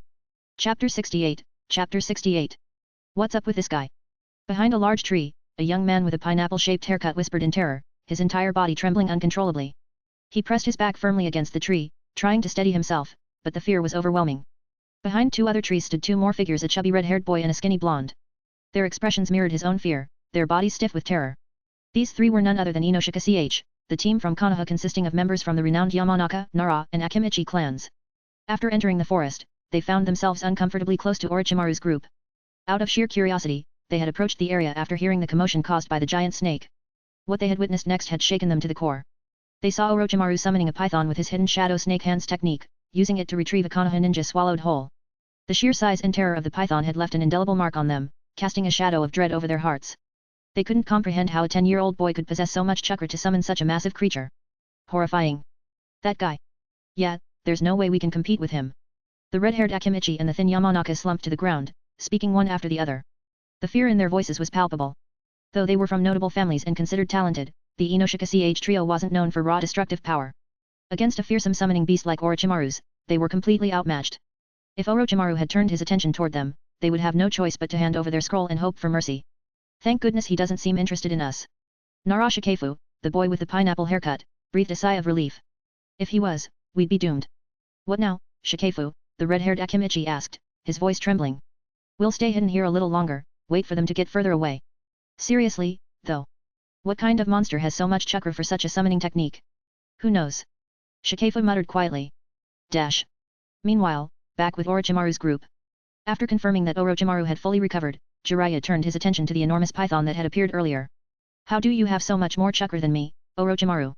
Jiraiya asked, his eyes still wide with disbelief. It was common knowledge that the larger the summoned creature, the more chakra it consumed. If Jiraiya tried to summon a toad of the same size as the python, it would likely drain all his chakra reserves. No ninja in their right mind would waste all their chakra on a single summoning. So, Jiraiya reasoned that Orochimaru must have used far less chakra than expected for that giant snake. Is it strange? Orochimaru smirked slightly. Of course it's strange. Jiraiya responded, almost exasperated. Your training clearly doesn't focus on building up chakra reserves, so how do you have so much more than me? It doesn't make sense. Exactly. Even I'm surprised, Tsunade chimed in, backing Jiraiya up. Orochimaru didn't belong to any special bloodline, nor had he undergone any unique chakra-enhancing training. And yet, his chakra reserves far surpassed Jiraiya's, who regularly trained on his own. It was a baffling situation. Faced with their questioning, Orochimaru let out a helpless sigh. Well, it seems this secret can't be kept any longer. Secret? What do you mean? Tsunade asked. It's nothing too complicated. It's simply the result of my latest research. Though it's still in the experimental phase. Research? What are you talking about? Are you saying you found a way to increase your chakra reserves? Jiraiya and Tsunade were both stunned. To them, the idea that there could be a method besides rigorous training to increase chakra seemed absurd. Exactly, Orochimaru nodded, nonchalant. The diluted serum he had been working on was a future breakthrough he planned to reveal, so there was no harm in letting them know a bit early. What? That's impossible. Both Jiraiya and Tsunade exclaimed at the same time, their disbelief evident. But as the words left their mouths, they quickly realized how foolish they sounded. Orochimaru's chakra had increased far beyond normal limits, something that couldn't be explained by training alone. How is it impossible? Orochimaru replied calmly. Do you really think training is the only path to strength? Tsunade fell silent. Jiraiya clenched his teeth but also stayed quiet. For as long as they could remember, they had believed in the principle that hard work and training were the only ways to become stronger. But Orochimaru had shattered that belief right before their eyes. Over the years, they had slowly come to accept the various miracles Orochimaru had accomplished. He began researching human genetics at the age of 6 and later developed the highly popular Super Recovery Potion. Now, hearing that he was working on a way to increase chakra reserves didn't seem so far-fetched after all. You really are a monster, Jiraiya muttered, finally giving up his resistance to the idea. However, there was still a sense of discomfort festering in his heart.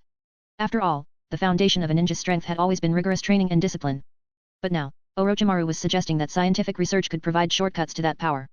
This upended everything they had ever believed. The most disheartening thing for a person is when a belief they've held their entire life suddenly crumbles before them. It was like how ancient people believed the earth was flat, only to later be told it was round.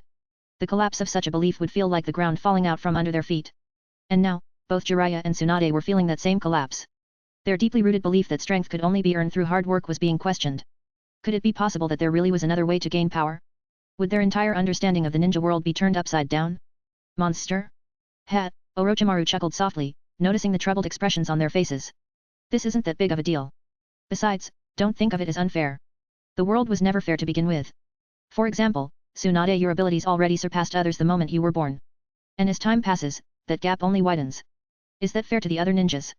That is indeed unfair, Jiraiya mumbled, almost in a daze. All right. You win, Tsunade said with a sigh, admitting defeat.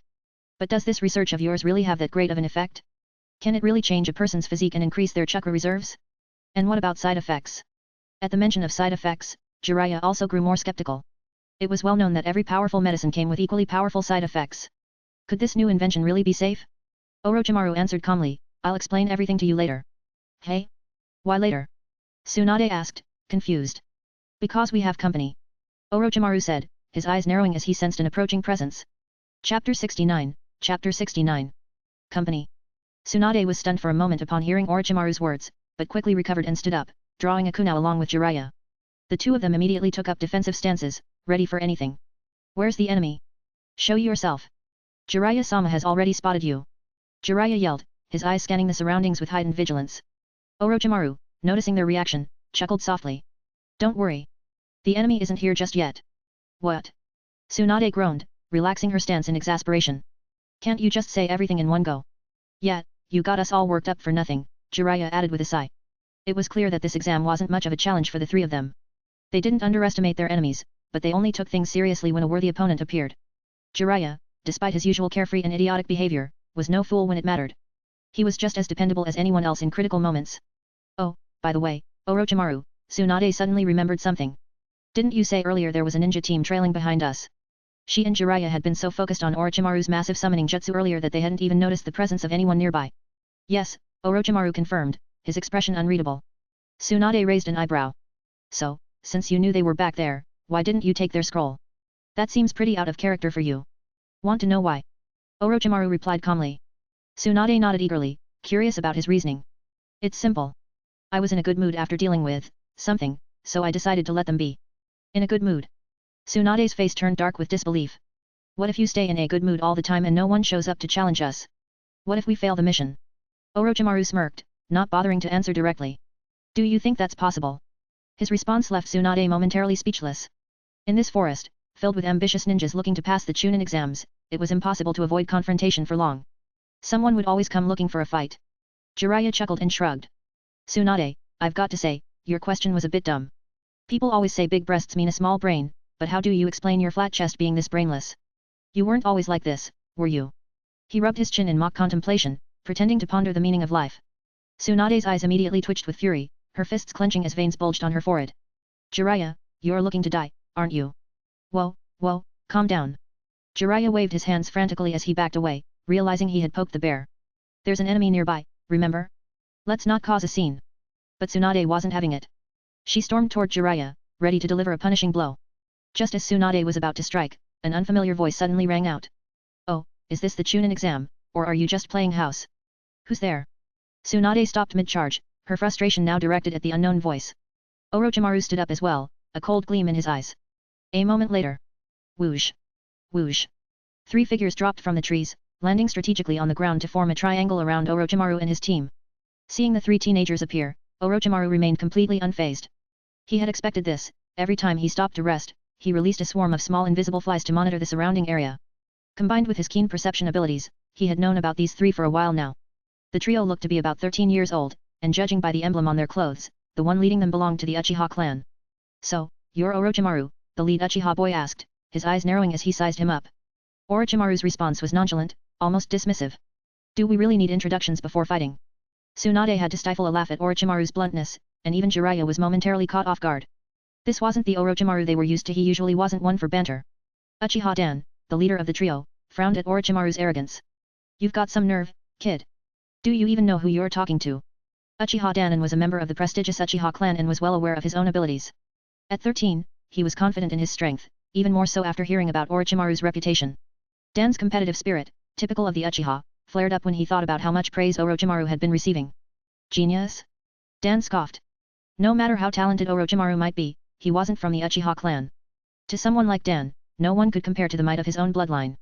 Do you really think you're strong, kid? One of Dan's teammates taunted. You're just an orphan with no parents. What's there to be so arrogant about? Their taunt struck a chord. They had clearly done their homework, knowing enough about Orochimaru's background to use it against him. Upon hearing this, Orochimaru's expression darkened. Tsunade and Jiraiya were both startled as well. Having been together for so long, they knew better than anyone that Orochimaru's parents had passed away when he was young. But as teammates, they never brought it up, understanding how sensitive a subject it was for him. Jiraiya still remembered the menacing aura Orochimaru had exuded the first time someone mentioned his parents. If Tsunade hadn't stepped in back then, Jiraiya was convinced Orochimaru would have done something drastic. However, this time seemed different. Orochimaru remained calm, his eyes locked onto the Uchiha boy. Tell me your name. Uchiha Dan, he responded proudly, puffing out his chest. Typical of the Uchiha clan, always full of arrogance. Orochimaru's lips curled into a thin smile. You're overconfident. Don't overestimate your abilities. Dan's face twisted in anger, and he quickly reached for the sword strapped to his back. With a swift motion, Dan unsheathed his blade, and his two teammates followed suit, drawing their kunai. It was clear that they had no intention of negotiating for the scroll. They wanted to take Orochimaru down first. Whoosh! In the blink of an eye, Orochimaru's figure vanished from sight. So fast! Dan gasped, his eyes widening in disbelief. He barely had time to react before Orochimaru reappeared right in front of him. Chapter 70, Chapter 70. Although Uchiha Dan had previously seen Orochimaru and his teammates in action, and had some understanding of their body flicker techniques, witnessing it firsthand in battle was a completely different experience. Fortunately for him, he reacted quickly. Defense was often easier than offense, especially if he could avoid his opponent's initial burst of speed. He believed that if he could just hold off that first strike, the rest of the battle would fall into place. But something was off. When he prepared to defend himself, he realized Orochimaru wasn't coming for him. Instead, Orochimaru had changed targets, attacking his teammates. In his hand, at some point, a kunai had appeared. No murderous intent. Dan thought in horror. Murderous intent was a specific type of aura, one that only appeared in those who had taken a life before. Did this kid know, this monster already kill someone? Dan's thoughts raced, but he had no time to dwell on them. He knew that if he didn't act now, his teammate would be dead in seconds.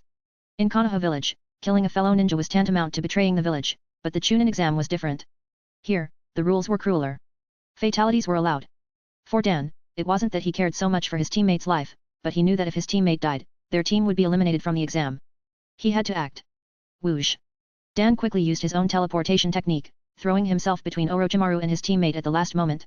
Don't underestimate me, he shouted, his ninja sword meeting Orochimaru's kunai in a loud metallic clash. Clang! The sheer force of the collision shocked Dan. Orochimaru's strength was unreal. How is he not just fast, but also this strong? Realizing he couldn't hold back anymore, Dan's eyes flashed with determination. Using Orochimaru's force, he pushed off and pulled his teammate back to safety, distancing them from Orochimaru's immediate range. As they retreated, Dan's dark eyes morphed into a deep scarlet Sharingan. Latent Shadow Snake Hand. Orochimaru's voice rang out, and in an instant, countless snakes shot from his hands, heading straight for the retreating Dan. With his Sharingan now activated, Dan's vision slowed the world around him. The snakes appeared to move in slow motion. He twisted his body in unnatural ways, narrowly dodging the snapping jaws of the serpents. However, while Dan managed to evade the attack, his teammate wasn't as lucky. Nani, the teammate gasped. The fangs of multiple snakes dug into his skin. He felt the crushing force of their bodies wrapping around him, and before he could even react, he was pulled violently toward Orochimaru. Orochimaru! Tsunade and Jiraiya shouted in unison, fearing the worst. But what Orochimaru did next caused them to exhale in relief. Instead of plunging the kunai into the trapped boy's heart, Orochimaru simply clenched his fist and delivered a brutal punch to his face. Bang! The punch sent the boy flying like a cannonball. Boom! The ground tore apart in his wake as he skidded over 10 meters, creating a deep trench, dust and debris filling the air. His body finally crashed into a distant tree with a loud thud. Orochimaru's strength, while not something he had trained excessively, was formidable. His naturally enhanced physique ensured that anyone struck by him would feel it deeply. Amazing! Dan's remaining teammate muttered, too stunned to move. Not only was Orochimaru fast, but his raw strength was terrifying. Don't just stand there, you idiot! Dan barked, snapping his teammate out of his daze. However, by the time the teammate came to his senses, it was too late. The ground beneath him had turned into a swamp. Earth release, swamp of the underworld. Jiraiya called out, grinning mischievously. Hey, you can't be caught daydreaming in the middle of a battle. Jiraiya teased. The trapped ninja struggled, but the more he tried to free himself, the deeper he sank into the mire. Before he could come up with a plan to escape, a shadow loomed over him. Here comes a punch! Tsunade shouted gleefully as she leaped into the air, bringing her fist down toward the helpless ninja. He raised his arms in a desperate attempt to block, but with his feet stuck in the swamp, there was no way he could withstand Tsunade's monstrous strength. Bang! Her punch connected, sending him flying out of the swamp and crashing into the ground like a ragdoll, following the fate of his other teammate. Just like that, what had started as a 3v3 battle quickly became a 3v1. Finally willing to join the fight, Hey. Orochimaru said with a smirk, his eyes shifting toward Jiraiya and Tsunade. The two of them hadn't lifted a finger since entering the Forest of Death, and now it seemed they were finally getting involved. As long as you are not killing anyone, I'm happy to step in. Tsunade responded with a grin. She stepped across the swamp, chakra concentrated in her feet to prevent herself from sinking. She then clapped her hands playfully. As Orochimaru's teammates, both she and Jiraiya knew that once Orochimaru's latent shadow snake hand took hold, it would only take a kunao to finish off the enemy. But instead, Orochimaru had held back and delivered a punch. That, in Tsunade's eyes, confirmed that Orochimaru was still the teammate she trusted, someone who wasn't killing needlessly. Afraid I'll kill someone? Orochimaru asked, his tone calm. It's fine to kill enemies, but they're from our village, and this is just an exam. Tsunade didn't finish her sentence, but she trusted that Orochimaru understood her point. I see, Orochimaru replied, his tone indicating he had no problem with that. Damn it! Are you all just going to ignore me? Dan shouted angrily, realizing that the trio had been chatting leisurely while completely disregarding him. The Uchiha clan prided themselves on their innate talents and spiritual power. To be ignored like this, especially by 3 kids younger than him, was unbearable. What's wrong? Jiraiya taunted, crossing his arms with a smirk. You still think you can take on all 3 of us by yourself? Dan's fists tightened in anger. He knew better than anyone that the odds were against him now. With his 2 teammates down, and the combat prowess the trio had displayed, he didn't stand a chance. Realizing his predicament, he made a quick decision. As much as I hate to admit it, I don't have a choice, he said through gritted teeth. Take the scroll and let us leave. He slowly reached into his pouch and placed the scroll carefully on the ground. The word, Earth, was clearly inscribed on the scroll. Chapter 71, Chapter 71. Seeing the scroll that Dan placed on the ground, Tsunade and Jiraiya couldn't help but feel a surge of excitement. The scroll they held was the Heaven Scroll, and now, with the Earth Scroll in hand, their mission was effectively complete. All that was left was to head to the Central Tower. It was still the first day of the exam, and the prospect of being the first team to reach the Central Tower filled them with a sense of pride. However, Dan was clearly not happy about the situation. Even though he was unwilling, what choice did he have? He underestimated Orochimaru and paid the price for it. The same mistake had almost gotten 3 Konoha ninjas killed earlier, and now it had left 2 of his teammates severely injured. All of this was the cost of his own arrogance, and he couldn't blame anyone else. Faced with Orochimaru's overwhelming strength, Dan had no choice but to offer the Earth Scroll as a way to guarantee his own safety. He hoped that by handing over the scroll, he could leave and perhaps find another team to steal the scrolls from, securing his team's passage through the exam. Tsunade, coming from the Senjo clan, she had always harbored a certain disdain for the Uchiha. The relationship between the 2 clans had always been strained. Though they shared the same village, there was always an undercurrent of animosity. And during moments like these, even if it wasn't an open conflict, there was no love lost between them. If Orochimaru was making things difficult for an Uchiha, she saw no reason to intervene. Orochimaru's lips curled into a sly grin. All right, get moving. It seems the Uchihas aren't as impressive as they think. You bastard! Dan snarled, his fury barely contained. His pride as an Uchiha lay in tatters after being forced to surrender the Earth Scroll, and now this civilian-born ninja was humiliating his clan? It was unthinkable. The arrogance of the Uchiha would never permit such an insult. You'll pay for this, Orochimaru! Dan shouted, his hand gripping the hilt of his sword tightly. His Sharingan eyes flared to life, his blood boiling with rage. Orochimaru remained unfazed, his cold eyes locking onto Dan's. You want to fight? Fine. But this will be your last mistake. Without looking back, Orochimaru made a subtle gesture to Jiraiya and Tsunade, signaling them to stay out of the fight. He wanted to handle this alone. Tsunade and Jiraiya exchanged uneasy glances but knew better than to interfere. When Orochimaru faced a single opponent, he never allowed anyone else to step in. This was his fight, and he intended to finish it. Deep within the Forest of Death, another group of 3 led by a boy from the Inyazuka clan was on the move, leaping from branch to branch with their ninkin alongside them. Hold on for a moment. Inyazuka Zen ordered, raising a hand to halt his team's advance. What's up? Raiwichi from the Hyuga clan asked. I heard something up ahead. Raiwichi, can you use your Byakugan to check it out? Got it. With that, Raiwichi activated his Byakugan. The veins around his eyes bulged as his vision expanded, cutting through the dense forest in front of them like a knife through butter. It's them. Raiwichi said, surprised. Who? Zen asked, his interest piqued. The trio from the exam room, the ones with Orochimaru, Senjo, Tsunade, and Jiraiya. Orochimaru? Interesting. Who are they fighting? They're up against Uchiha Dan's team, Raiwichi answered. Zen's eyes lit up at the mention of Uchiha Dan. Uchiha Dan? Now that's a surprise. If they end up weakening each other, we can swoop in and take the spoils. Let's move. Wait, Zen. Raiwichi stopped him, his voice tense. What's wrong? The fight's already over. Chapter 72, Chapter 72. When he heard that the battle was over, Zen was initially stunned, then quickly grew excited. It's finished? Haha, tell me, which team won? Orochimaru's team, Hyuga, Raiwichi replied, still observing the scene ahead with a solemn expression. Really? Zen's eyes lit up, completely ignoring the serious tone in Raiwichi's voice. This Orochimaru is something else. He even defeated Uchiha Dan? But I bet it was a close call, right? Their chakra must be nearly depleted by now. This is the perfect time to swoop in and take their scroll. Let's go, Shingo, Raiwichi. Don't bother, Zen, Raiwichi said, his voice firm and serious. Zen paused, puzzled. What do you mean? Raiwichi continued, his face grave. Their battle wasn't even close. It was a complete and utter one-sided slaughter, just like their earlier fights. Uchiha Dan's team didn't stand a chance, they didn't even manage to fight back. He let that sink in for a moment before adding, and as for their chakra, there's no sign of exhaustion. They look as fresh as ever. What? Inyazuka Zen couldn't believe his ears. Not even a chance to fight back? But Uchiha Dan is a prodigy. How is that possible? Zen knew Dan personally. They had trained together, and he had witnessed the boy's talents firsthand. During the team competition earlier, Dan's squad had crushed their opponents without much effort. When two powerful teams clashed, Zen had expected sparks to fly, with one side barely managing to scrape out a victory. The idea that Dan's team had been completely overpowered didn't make any sense to him. Buzz. At that moment, a large insect flew back from the jungle, landing obediently on the outstretched finger of Shingo Aberame, who wore dark sunglasses. After a brief moment, Shingo nodded decisively. They're too strong for us, Shingo stated plainly. We don't stand a chance. It's best if we retreat. Zen looked between his two teammates, their serious expressions telling him all he needed to know. He trusted their judgment after all, they were a tracking team. While Zen's Inyazuka clan dog was the best at tracking sense, it was Raiwichi's Byakugan and Shingo's insects that could sense the true strength of their targets. Still, Zen's curiosity wasn't satisfied. What? We've come this far, can't we just go and take a quick look from a distance? Zen asked, still hesitant to completely give up on their mission. Shingo thought it over, then calmly replied, we can observe from a distance. But we shouldn't engage them. If we don't get too close, we should be fine. I agree, Raiwichi added. They've likely already gathered their scrolls. We'll be safe if we keep our distance. Zen, feeling relieved that he wouldn't be missing out entirely, grinned and said, well then, what are we waiting for? Let's go. With that, the trio nodded to each other and silently headed toward the scene of the battle.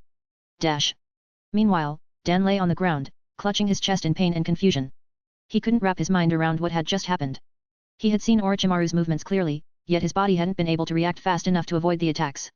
And some of the techniques Orochimaru used, Dan couldn't even comprehend them with his Sharingan. How was that possible? Orochimaru stood over him, his expression calm but cold. Even though you possess the Sharingan, having only one tomo makes you far too weak. Forget it, let's go. With that, Orochimaru motioned for Tsunade and Jiraiya to follow him, ignoring Dan, who remained on the ground in pain and disbelief. The battle had been swift and simple. Orochimaru had relied on his superior speed, using basic ninjutsu that didn't require hand seals to confuse and overwhelm him. In the original series, Granny Cho had advised that to defeat the Sharingan, one must either avoid fighting head-on or neutralize its power somehow. But Orochimaru, even without such advice, had many ways to handle the Uchiha's famed dojutsu. There were various techniques to counter the Sharingan, blinding the opponent's sight, using a technique like the hidden mist jutsu could obscure the battlefield, rendering the Sharingan's side advantage useless. Absolute speed, techniques like the Flying Thunder God, the Eight Gates, or the Rakich's lightning armor moved so fast that even the Sharingan couldn't keep up. Tailed Beast Chakra, the erratic and immense chakra of a tailed beast couldn't be predicted by the Sharingan. Orochimaru didn't need these methods, though. Instead, he had used a simpler tactic, overwhelming speed. He had moved so fast that Dan's eyes could see his attacks, but his body couldn't keep up. Using basic techniques like the hidden shadow snake hands, Orochimaru had easily disoriented and defeated him, making the battle a breeze. Truthfully, Orochimaru didn't even need to go to such lengths. If he had wanted to, he could have simply activated his Sharingan. With his 3-tomo Sharingan pitted against Dan's single tomo, he could have won just by locking eyes with the boy. But Orochimaru preferred to keep his Sharingan a secret for now, not revealing it unless absolutely necessary. As Orochimaru picked up the scrolls, Tsunade smiled and asked, well, the primary objective is complete. Should we head straight to the central tower now? Orochimaru shook his head. No need to rush. I have something a bit more, something interesting in mind. Interesting? Like what? Jiraiya asked, intrigued. Orochimaru shared his plan, and as he explained it, Jiraiya's eyes lit up with excitement. Oh, I like this plan. Haha, this is going to be fun. What about you, Tsunade? Orochimaru asked. Tsunade smiled sweetly. You're my boyfriend, aren't you? Of course, I'll go along with it. Hearing the word boyfriend, Jiraiya, who had been excited just moments earlier, suddenly looked like he'd been forced to swallow something bitter. But Orochimaru, showing no reaction to the term, simply continued on. Alright, then let's get started, Orochimaru said. He pulled out a kunao, slicing his thumb open and smearing the blood across his hand before forming a series of hand seals.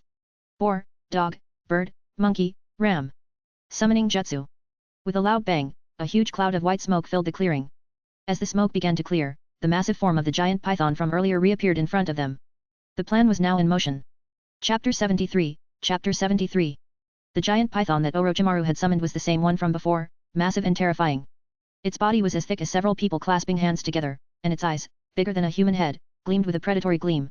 Orochimaru, however, didn't seem to notice anything unusual. With a calm leap, he jumped onto the snake's head and waved casually to Tsunade and Jiraiya. Come on up. Whoosh. Tsunade and Jiraiya followed suit, landing behind Orochimaru. Despite the snake's size and ferocity, neither of them flinched. They had long grown accustomed to Orochimaru's summons and had learned to trust his decisions. Are you calling this big snake again? You sure you have enough chakra to keep it going? Tsunade asked skeptically, still marveling at the size of the creature. I wouldn't do anything I wasn't sure of, Orochimaru replied, his tone nonchalant as ever. With a flick of his wrist, he signaled the giant python to move. Let's go, Orochimaru said.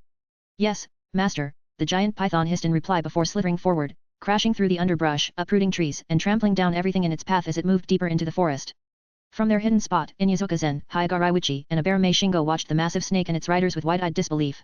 Even Uchiha Dan, still recovering from his defeat, could only watch in stunned silence as Orochimaru and his team disappeared into the woods on the giant python.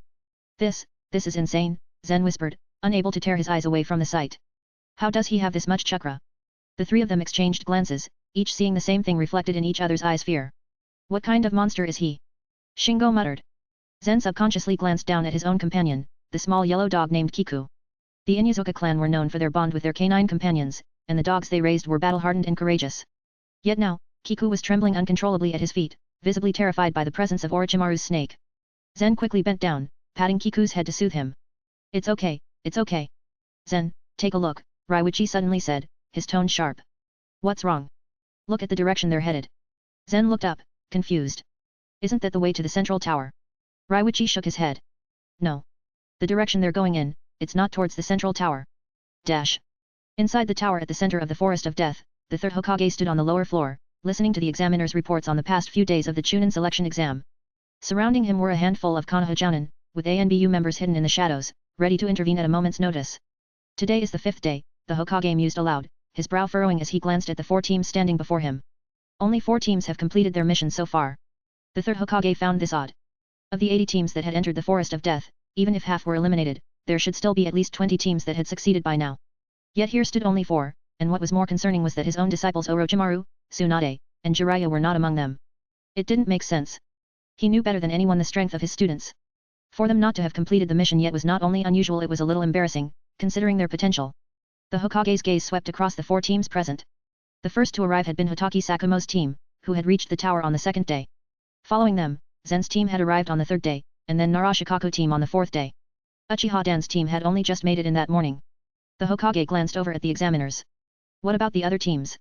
The examiner stepped forward and spoke respectfully. Many have either been eliminated due to injury or lack of scrolls, Hokage-sama. As for the rest...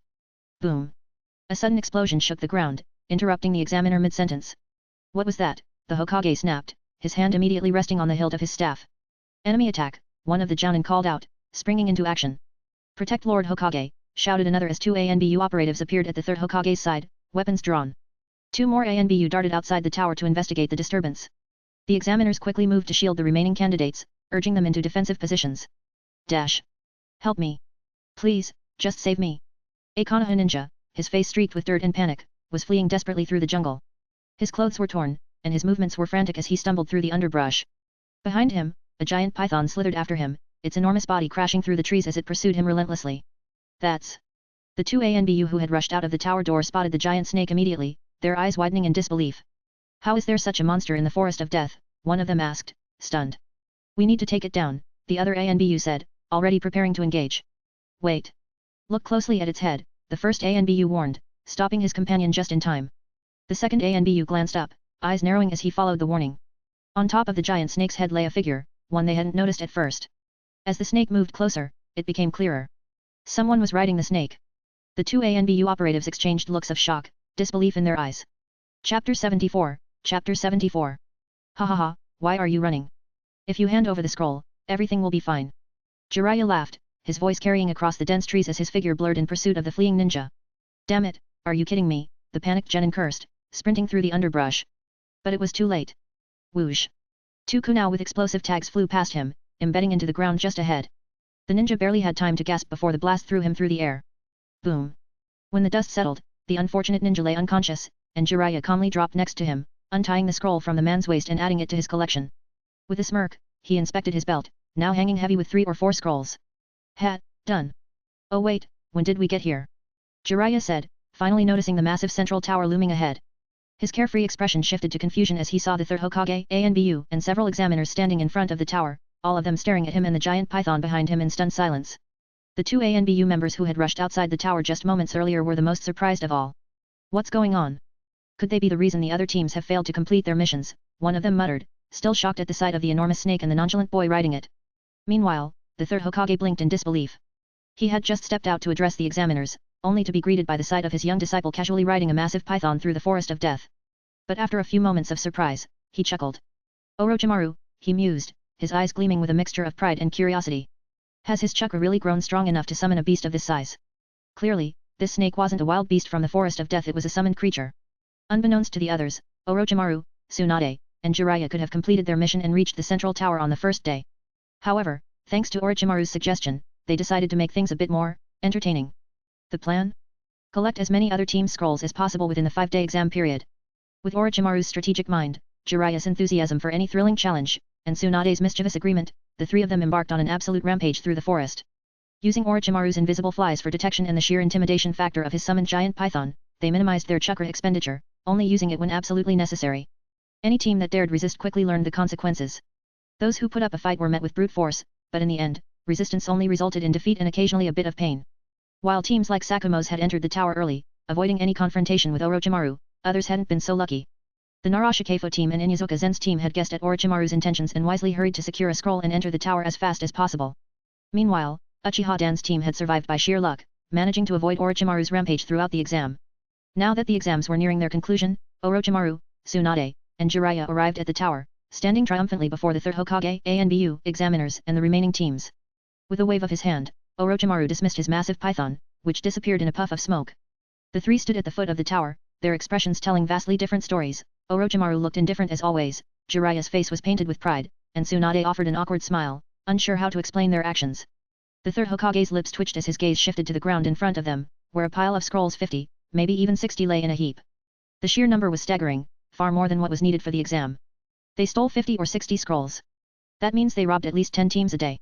The ANBU agents behind their masks could hardly contain their disbelief. This is unreal. Lord Hokage's disciples really are something else. They didn't just complete the mission, they overachieved in the most ridiculous way possible. In every Chunin exam, completing the mission was the main goal. But this was the first time anyone had seen a team go above and beyond like this. Teams normally fought tooth and nail to gather just one pair of heaven and earth scrolls, and yet Orochimaru's team had gathered more than half of the total scrolls available in the entire exam. Inyazuka Zen and Narashikefo's teams, though they had wisely predicted this outcome, were still stunned when they saw it unfold before them. They realized that if they hadn't rushed to the tower when they did, they too would have been swept up in Orochimaru's trail of destruction. As for Hotaki Sakumo, he could only stand there, amazed. How is this even possible, he thought. How did Orochimaru's team manage to rob 50 or 60 teams? Is that even within the rules of the exam? Sakumo was no stranger to the challenges of the Chunin exams, but this was on a different level. The sheer logistics of it were mind-boggling. Even though he knew Orochimaru was strong, the thought of taking down that many teams in such a short time seemed impossible. What he didn't know was that it was all thanks to Orochimaru's giant python. The summoned beast provided the perfect advantage, allowing them to rest while it protected them and helped locate other teams. Its size and power meant that no team of genin stood a chance against it. In the end, they didn't just defeat teams, they completely dominated them. Now that it was over, the truth of the situation became clear to the Hokage and the others. The scroll shortage, the panic among the other teams, and the sheer chaos in the forest were all caused by Orochimaru, Tsunade, and Jiraiya running rampant. The third Hokage shook his head, smiling wryly. This is unexpected, to say the least. Hokage-sama, what should we do? An examiner asked nervously, unsure how to handle this unprecedented situation. They've gathered nearly all the scrolls. How should we proceed? The third Hokage glanced at his students, his smile growing wider. He looked at the jounin and examiners gathered around him. This situation is indeed unusual, he said thoughtfully. But I'd like to hear your opinions. What should be done about this?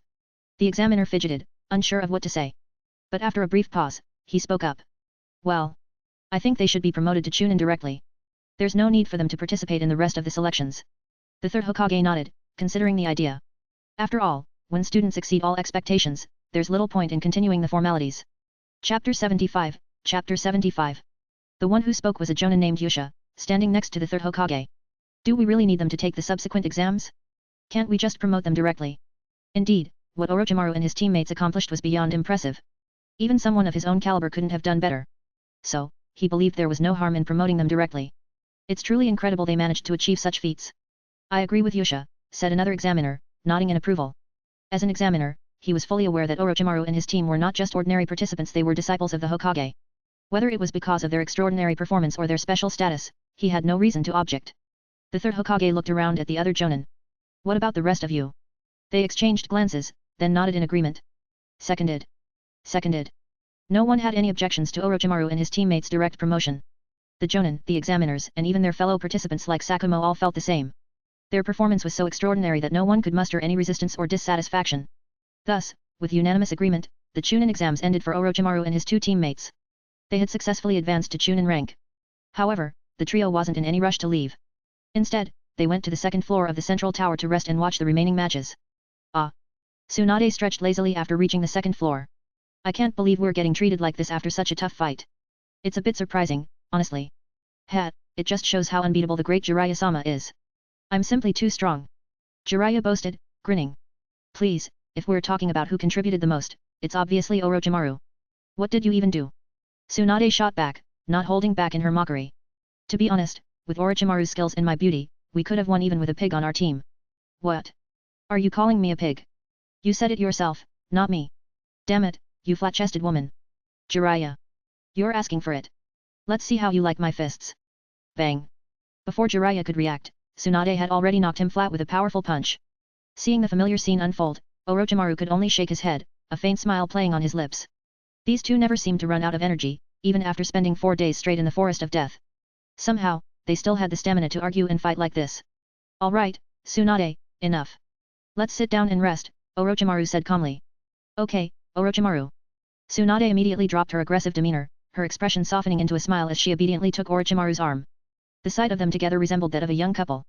Though Tsunade had always been known for her violent tendencies, it seemed Orochimaru was an exception. Now, she seemed to truly regard him as her boyfriend, her eyes filled with affection and tenderness whenever she looked at him. It was quite amusing, given that they were only 10 years old. Meanwhile, due to the commotion caused by Orochimaru and his teammates, the entire Chunin exam was affected. After they settled in the rest area on the second floor, other teams began arriving as well. The third Hokage and the examiners were still discussing how to proceed with the remaining candidates. Most of the scrolls had ended up in the hands of Orochimaru and his team, so only 12 teams had managed to advance. The debate was whether or not to hold the next round of selections for these 12 teams. After all, surviving and collecting scrolls from 70 competing teams was a clear testament to their combat abilities. However, after much discussion, the consensus was that the role of a Chunin was no trivial matter. These candidates would soon be leading missions on the battlefield, so their personal combat skills needed to be evaluated thoroughly. Thus, the decision was made to proceed with a 1v1 elimination battle for the remaining 12 teams. As for Orochimaru and his teammates, they had no concerns about the exam anymore. They had already completed their portion. The only thing that caught Orochimaru's interest was a particular candidate, Uchiha Dan. The Uchiha clan, despite their dangerous reputation, were undoubtedly a clan of geniuses. Their natural mental strength allowed them to learn and execute ninjutsu faster than most of their peers. Among the Uchiha participants were Uchiha Dan, Uchiha Aki, Uchiha Retsu, and Uchiha Shu. Although Uchiha Shu was too young and had failed to pass the Forest of Death, the others had successfully advanced. Surprisingly, Uchiha Dan also managed to advance. Despite Orochimaru having taken his scroll on the very first day, Dan had still found a way to succeed. Even with his teammates injured, he had managed to recover and stand out from the 70 teams. That alone spoke volumes about his talent. But Uchiha Dan would never forget the shadow Orochimaru cast over him during the exam. Not only had Orochimaru injured his teammates in an instant, but he had also tortured him even with his Sharingan during their fight. For someone as proud and arrogant as Dan, that battle had been a devastating blow to his ego. As the remaining participants continued to compete, the Chunin exam slowly drew to a close. However, due to the overwhelming dominance of Orochimaru's team, very few candidates ended up being promoted this time around. Aside from Hatake Sakumo and a few members of prominent clans, most of the civilian ninja had been eliminated. In the end, it could be said that this Chunin selection exam was something of a failure. Inside the Hokage's office, the third Hokage, dressed in his ceremonial robes, sat behind his desk with a calm expression, his hands resting under his chin. He looked at his 3 disciples intently. Tell me, whose idea was this? Though he was undeniably proud of their accomplishments, the third Hokage couldn't help but feel that their actions had been a bit reckless. One of them had to have been the mastermind behind this outrageous stunt. It was my idea, Orochimaru admitted without hesitation. Oh. The third Hokage had expected this answer, yet he was still slightly surprised. In his mind, Orochimaru had always been the most composed and strategic of the 3. If anything, he thought Jiraiya would have been the one to come up with something so impulsive, followed by Tsunade. But on closer reflection, he realized his initial judgment was wrong. With Jiraiya and Tsunade's current skill levels, they wouldn't have been able to pull off something this extreme without Orochimaru's leadership. However, that led to another question: why would someone as calculated as Orochimaru propose such a bold move? It didn't make sense. Hiruzen narrowed his eyes and looked directly at his disciple. Explain your reasons, Orochimaru. Chapter 76, Chapter 76. The third Hokage's expression turned slightly more serious. Although they wouldn't be punished for what they had done, there was no way he could praise them either. If he did, they might pull something even more reckless in the future. As Hokage, it was his responsibility to fully understand the situation. Hearing Hiruzen's question, Orochimaru responded calmly, there wasn't any grand reason. I just wanted to test our limits. Limits? Sarutobi Hiruzen was momentarily taken aback, then chuckled. Haha, I see. So, how was your test? The opponents were too weak to push us to our limits, Orochimaru replied matter-of-factly, without a hint of arrogance, just pure truth. Indeed, among this generation of genin, apart from Hotaki Sakumo, no one was truly on the level to be considered a threat to Orochimaru and his team. Not Inyazuka's squad, nor the Nara clans. Even the members of the Uchiha and Hyuga clans weren't enough to challenge them. This wasn't pride speaking, just cold, hard facts. Maybe Orochimaru could face the Uchiha and Hyuga combined without even needing the Sharingan. At most, it would be troublesome, but the gap in chakra, strength, speed, and overall ability was too wide.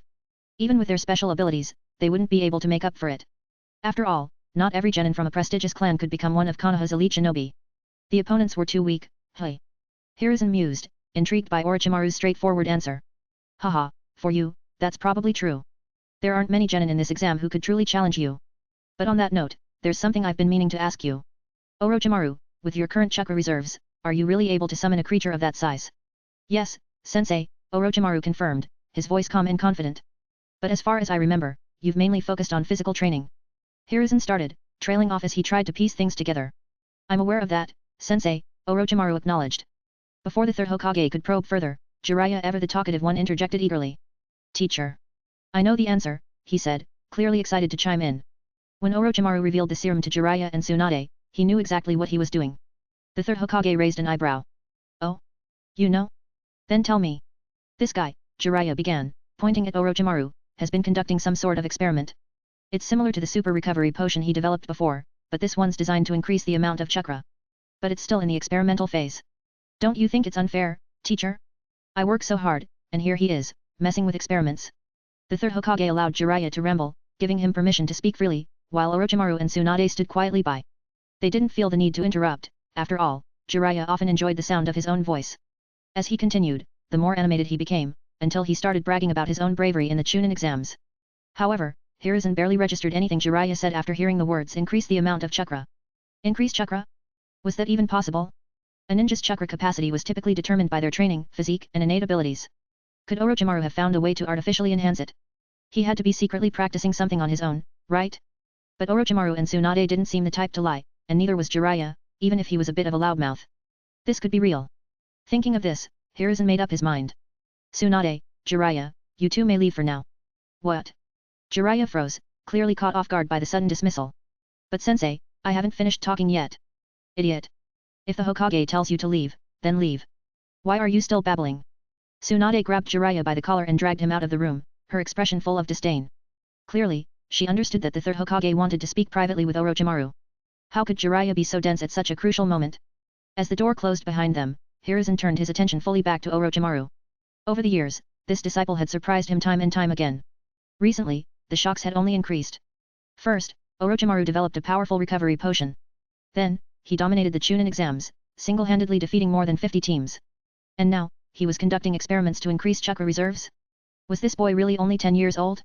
Orochimaru, Hiruzen asked, his voice low and careful, is what Jiraiya said true? Yes, sensei, Orochimaru replied without hesitation. But the project is still in its experimental stages. Hiruzen felt a surge of astonishment. Orochimaru had no reason to lie to him, and yet, increasing chakra reserves? Even in an experimental phase, it was an incredible feat. Orochimaru, for his part, saw nothing remarkable about it. After all, he was using Konoha's resources for his research, so it was only natural for him to contribute something back in return. It was a fair trade. However, since his recovery potion had only been completed 6 months ago, he didn't plan on revealing this new experiment soon. For now, he would simply mention that it was experimental. After all, he was the sole person running the tests. The progress of the experiment was entirely up to him. Hearing Orochimaru's straightforward answer, Hiruzen couldn't help but be amazed. His disciple had no reason to lie, but the sheer scope of what he was attempting was mind-boggling. Was Orochimaru some kind of monster? Under normal circumstances, a 10-year-old ninja unless they possessed a special physique would struggle to release even a few C-rank jutsu. Even Jiraiya and Tsunade, despite their talent, had chakra reserves far exceeding those of their peers, but even then, they had to undergo intense training to summon their creatures. Yet here was Orochimaru, casually summoning massive snakes without any special training to increase his chakra reserves. Could he really be telling the truth? It's incredible, even if it's still in the experimental phase, Hiruzen said, finally managing to suppress his surprise. But, are you using your own body as a test subject? Hiruzen was quick to grasp the key issue. If the project was still in the experimental stage, then Orochimaru must have been using himself as the guinea pig to test the effects. That idea didn't sit well with him. After all, Orochimaru was his most gifted disciple. What if the experiment went wrong and harmed him? I didn't have any suitable test subjects, Orochimaru replied calmly, stating the truth. In reality, with the help of his system, he didn't need any other test subjects. But it was true that most of his research was human-focused. The recovery potion could be tested on injured animals, but when it came to altering physique or chakra, animals could only provide limited feedback. The real results would only come from human trials. So, technically, Orochimaru wasn't lying. However, Hiruzen's concern deepened. His disciple was extraordinarily talented, but what if these experiments damaged his body? You're being reckless, Orochimaru. Sarutobi Hiruzen's tone grew sharp. Do you understand what could happen if this drug has side effects? Chapter 77, Chapter 77. Hiruzen's tone was filled with reprimand as he continued his lecture. If this kind of drug can alter the body's constitution, any side effects could be catastrophic for the experimental subjects. He paused, looking Orochimaru in the eye as he listed the potential dangers. It could cause anything from rapid aging and permanent disability to even death by complete cellular collapse. Don't you care about your own life, Orochimaru? There was genuine concern behind his words. Hiruzen was more than just angry, he was worried. If Orochimaru recklessly damaged himself with these experiments, it would be a great loss not only to him but also to Konoha as a whole. Hiruzen had high hopes for Orochimaru, he was, after all, his most talented disciple. I understand, sensei, Orochimaru responded, his voice calm, though inwardly, he regretted revealing too much too soon. The matter of his chakra volume had slipped out unintentionally when they were with Tsunade earlier. He hadn't planned on discussing it until his research was further along. However, now that the issue had been raised, he had no choice but to face the consequences. Despite his calm demeanor, Orochimaru knew he had to acknowledge Hiruzen's concerns. I'm confident in my research, and I don't foresee any problems arising. Hiruzen, visibly upset, pressed further. There shouldn't be any problems? That's not good enough. If something does go wrong, it will be too late to undo the damage. With a deep breath, Hiruzen calmed himself slightly. All right, you may go now. I'll think about this matter carefully. But remember this, Orochimaru, never experiment on yourself again. Understood. Yes, sensei, Orochimaru replied with a slight nod, then turned and left the office. Watching his disciple leave, Hiruzen's expression remained thoughtful. Orochimaru had always been an exceptional talent, but his recent actions had been surprising even for someone as gifted as him. Developing recovery potions, defeating over 50 teams in the Chunin exams, and now increasing chakra reserves through experimental means? His growth was astonishing, but it also raised concerns. With this in mind, Hiruzen quickly convened a high-level meeting with Konoha's top brass to discuss the matter.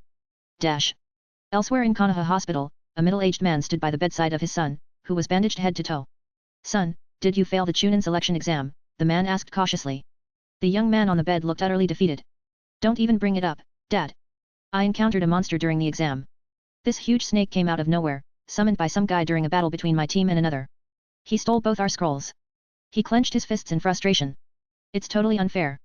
I don't even know why someone like that was allowed to participate in the Chunin exams. The middle-aged man blinked in surprise. A giant snake, you say? Yet. My team was hiding in what we thought was a perfect spot, but somehow those three found us. 3 people and a snake. It was impossible to fight back or run away. They were too strong. The injured ninja on the beds nearby also chimed in with their own frustrations. They broke all the rules.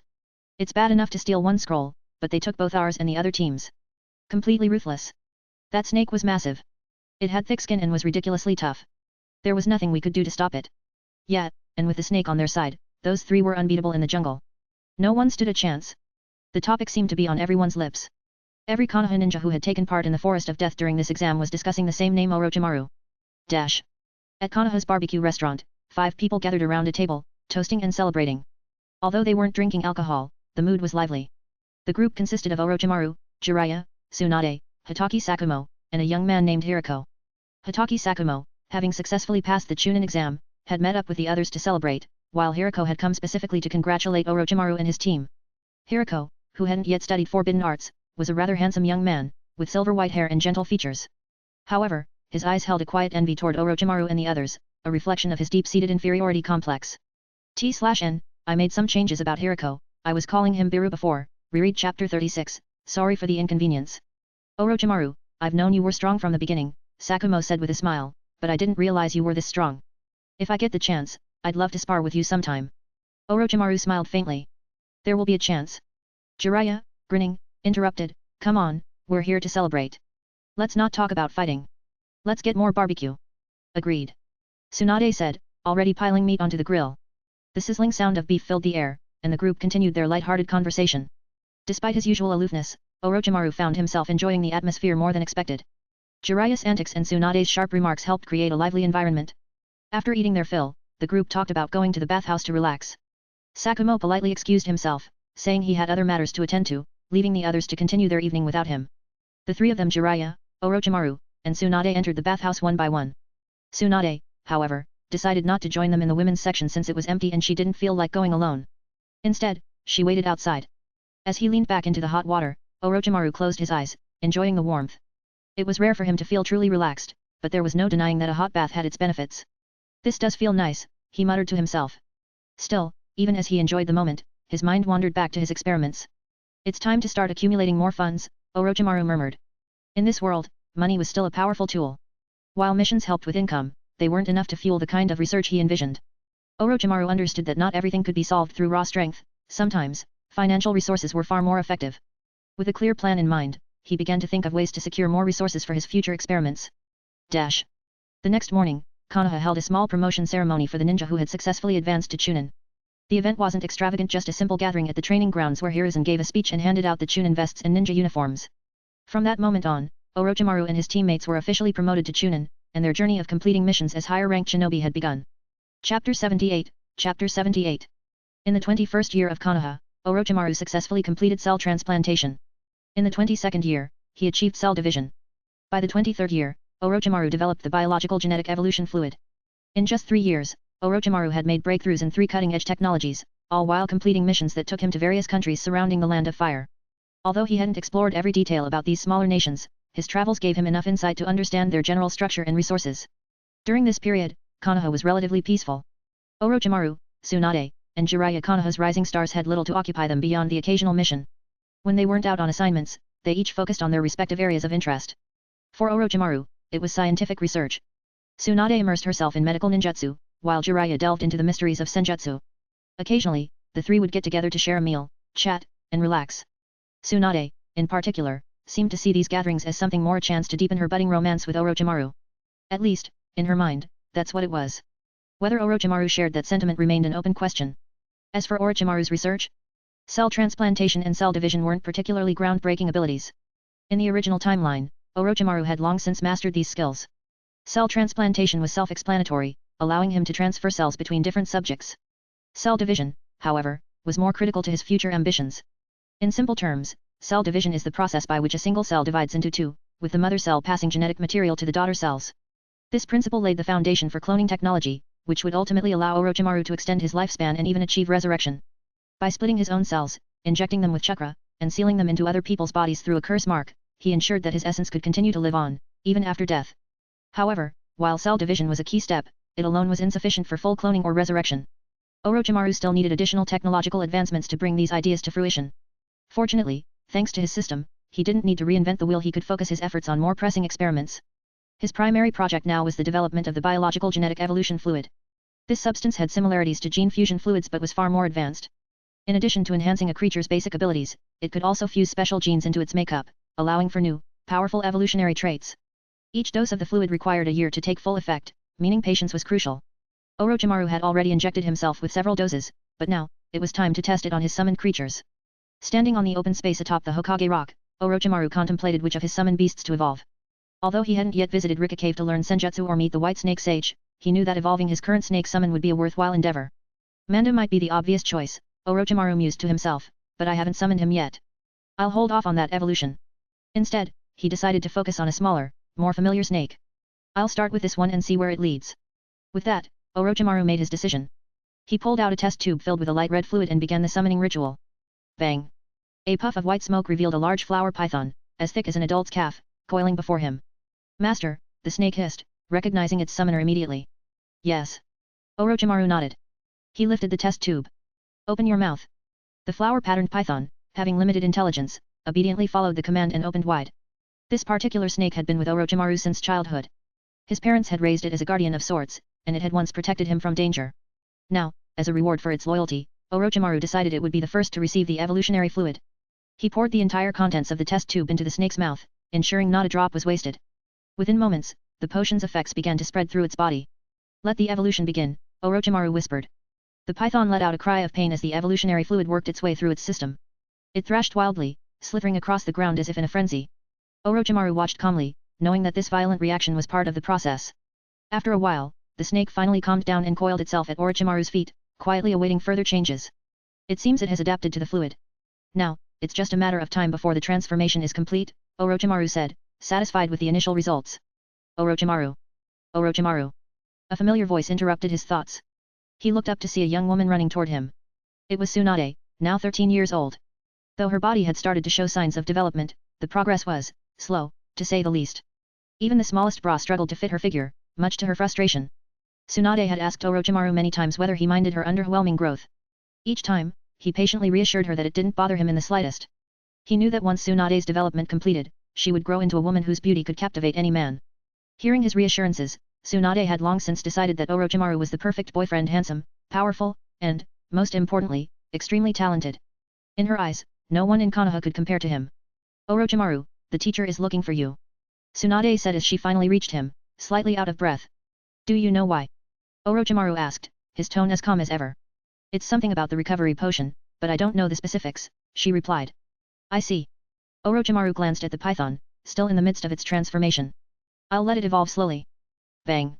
With a poof of white smoke, the snake disappeared, dismissed back to its realm. Tsunade happily took Orochimaru's arm, and the two of them began walking back toward the village. However, Tsunade's happiness quickly evaporated. As they approached the Hokage rock and prepared to jump down, they noticed something disturbing below.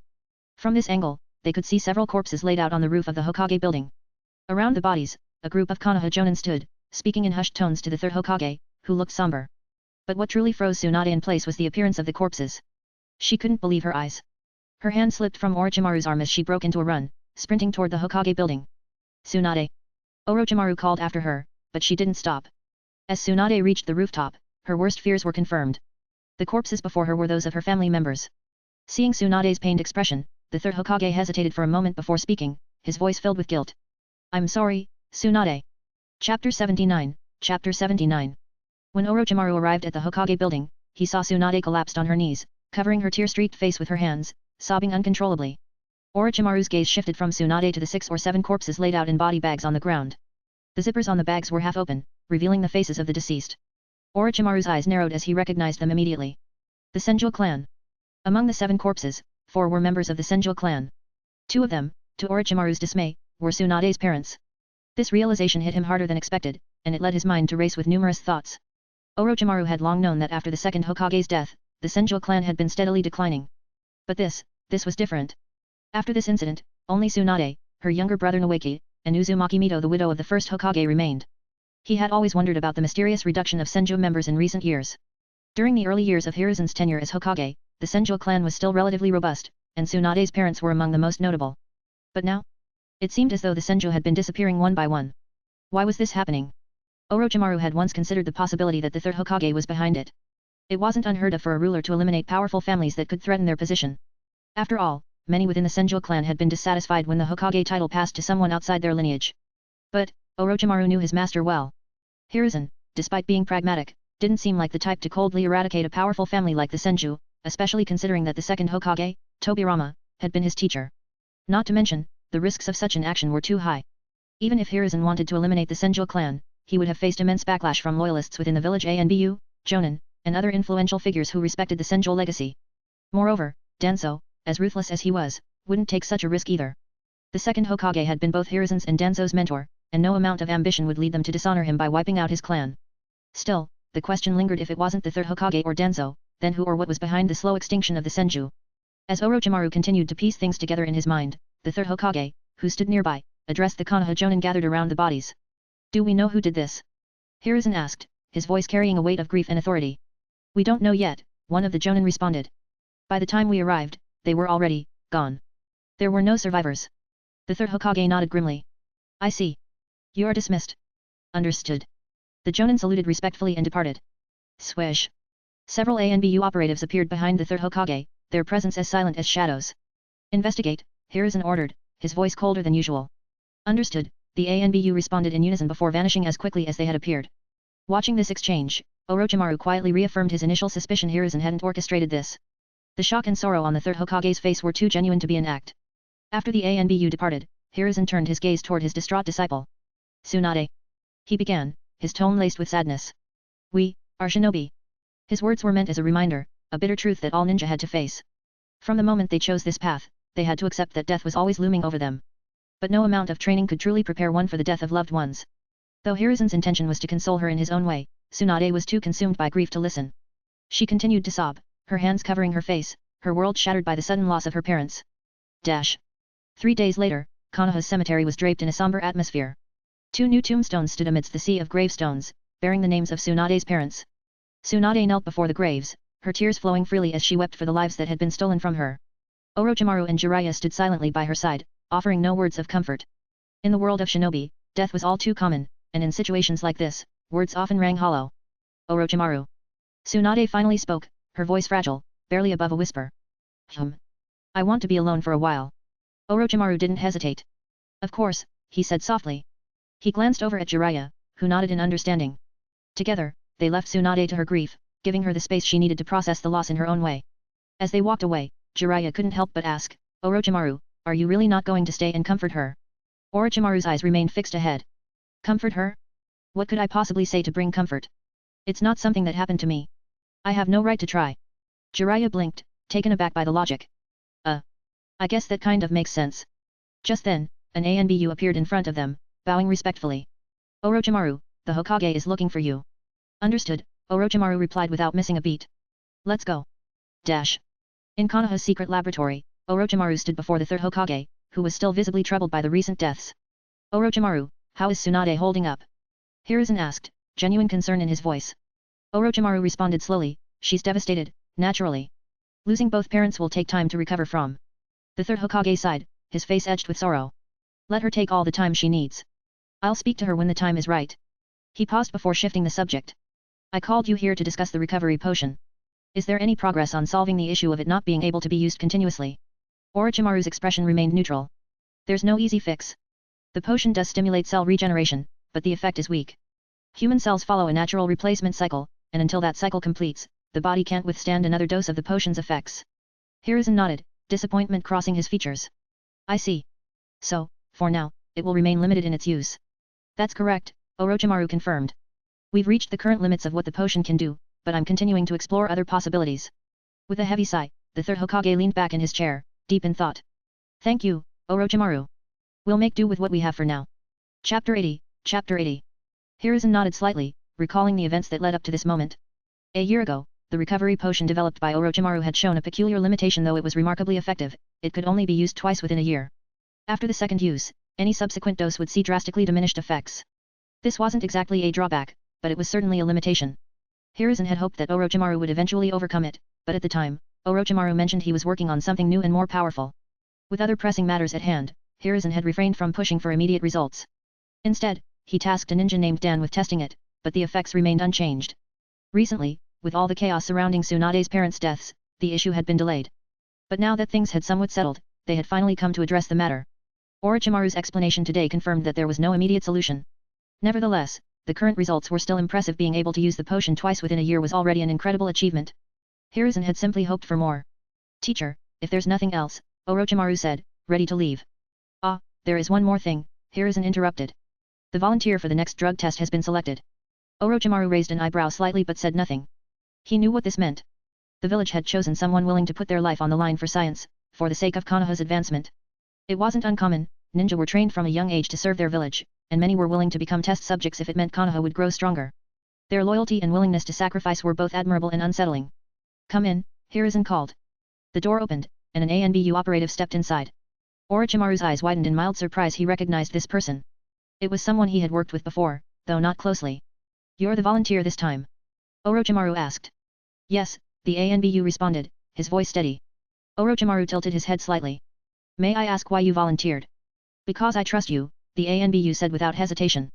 Orochimaru couldn't help but smirk. Trust, hey? It was rare for someone to say something like that to him, especially considering the risks involved in experimental work. Haha, let's get started, then, Orochimaru said, not wasting any more time. He pulled out a scroll, unfurling it with practiced ease. Bang! A burst of white smoke filled the room, and when it cleared, a light green reagent appeared in his hand. He handed the small vial to the ANBU before addressing him directly. Fox, as the lead researcher, I must warn you this process could result in death. I'm ready, the ANBU operative, known as Fox for his mask, replied calmly. His eyes betrayed no fear, only resolve. Orochimaru admired the loyalty and dedication instilled in Konoha's forces, though a part of him also found it troubling. The ability to make someone willing to die for an experiment, it was a testament to the village's power over its soldiers, a power he found both fascinating and dangerous. He handed the reagent to Fox, who hesitated only for a moment before removing his mask. Beneath it was the face of a man in his 30s, weathered but determined. He stared at the vial for a second, then, without further delay, drank it in one gulp. To make the effect take hold faster, you'll need to circulate your chakra, Orochimaru instructed. Fox nodded and focused, channeling his chakra throughout his body. At first, nothing seemed to happen, but soon a heat began spreading from his stomach, coursing through his veins like fire. His skin flushed, and beads of sweat formed on his forehead, glistening in the dim light of the room. The sensation was not entirely unpleasant. It was akin to soaking in a hot bath, warmth suffusing every muscle in his body. However, Fox knew better than to relax. He had prepared himself for the possibility of extreme side effects or even death. Meanwhile, Orochimaru turned to Hiruzen. Teacher, I'll take my leave. You can handle the observation from here. Hiruzen nodded, his eyes still focused on the ANBU operative undergoing the effects of the experiment. We'll take it from here. Thank you, Orochimaru. With that, Orochimaru exited the room, leaving the remaining task to the Hokage and his advisors. As soon as he was gone, Danzo, Koharu, and Homura emerged from an adjoining room, having observed the proceedings silently from the start. They watched closely as Fox sat cross-legged on the floor, meditating as the potion continued to work its way through his system. Sweat dripped down his brow, but beyond that, there were no immediate signs of distress. Danzo was the first to break the silence. How is he? 10 minutes had passed, and Fox finally opened his eyes. He looked down at his hands, feeling the surge of chakra now coursing through him. My chakra, it's increased by about 50%, he reported, his voice tinged with disbelief. 50%. Danzo's usually impassive face briefly betrayed his shock, as did the others in the room. Even Hiruzen couldn't hide his surprise. Fox was an elite Chunin, not a Jonin, but for a 30-year-old man, whose chakra reserves had long since stabilized, to experience a 50% increase? That was staggering. It was unheard of for an adult ninja to increase their chakra capacity by such a margin, especially after reaching maturity. Hiruzen's mind raced with the implications. If this serum could reliably increase chakra by that amount, it could significantly enhance Konoha's military might. Danzo, ever pragmatic, leaned forward slightly. Do you feel any discomfort or side effects? Fox shook his head, wiping the last bit of sweat from his brow. No, I feel stronger. More energetic.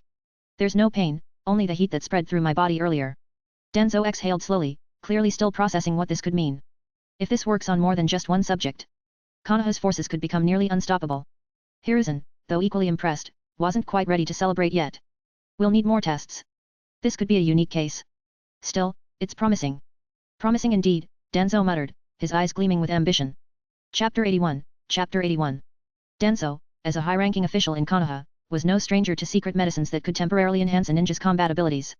For instance, the Akimichi clan's famed three-color pills could dramatically boost strength but at great personal cost, often leaving users incapacitated or worse. These pills, despite their power, had extremely short durations and severe side effects, limiting their usefulness in all but the most desperate situations. What made Orochimaru's new drug particularly fascinating to Danzo and the other village leaders was its promise of lasting effects with minimal risks. Increasing chakra capacity permanently without immediate drawbacks could revolutionize Konoha's strength on a scale that the village had never seen before. After hearing Danzo's probing question about side effects, the ANBU operative, Fox, who had volunteered for the experiment, shifted slightly, testing his body's condition. Danzo-sama, I don't feel any discomfort at the moment, he reported with a tone of surprise.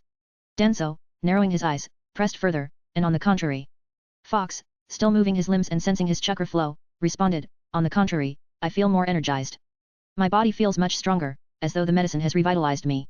Hiruzen, watching the exchange with interest, elaborated, according to Orochimaru, the medicine increases both physical strength and mental fortitude. It works quickly, and so far, it has shown no signs of side effects. At least none have appeared on him, he added, glancing at Fox, who appeared more surprised by his newfound strength than concerned. This is simply incredible, Danzo murmured, unable to hide his amazement. Koharu, one of Konoha's council elders, nodded in agreement. Yes, even though we were informed of this beforehand, seeing the results still feels unbelievable. A child, developing two entirely different but equally revolutionary medicines within just a few years? His talent is remarkable.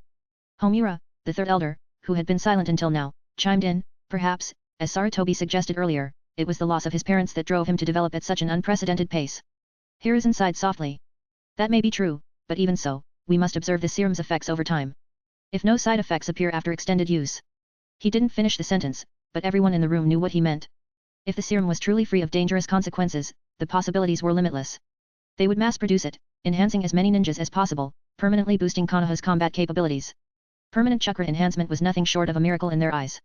The elders exchanged a few knowing glances, all coming to the same conclusion. However, Danzo's gaze lingered on the direction where Orochimaru had left. His thoughts were more complex than those of his peers.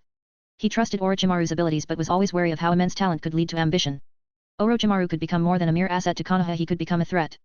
Danzo's mind began to spin with plans of his own, thinking of how this development might shift the balance of power. Meanwhile, at the Senjo compound, a different scene was unfolding. Sister, don't be sad. A small, 3-year-old boy with soft brown hair and bright eyes tugged at the sleeve of the girl in front of him, trying to comfort her with his sweet, innocent voice.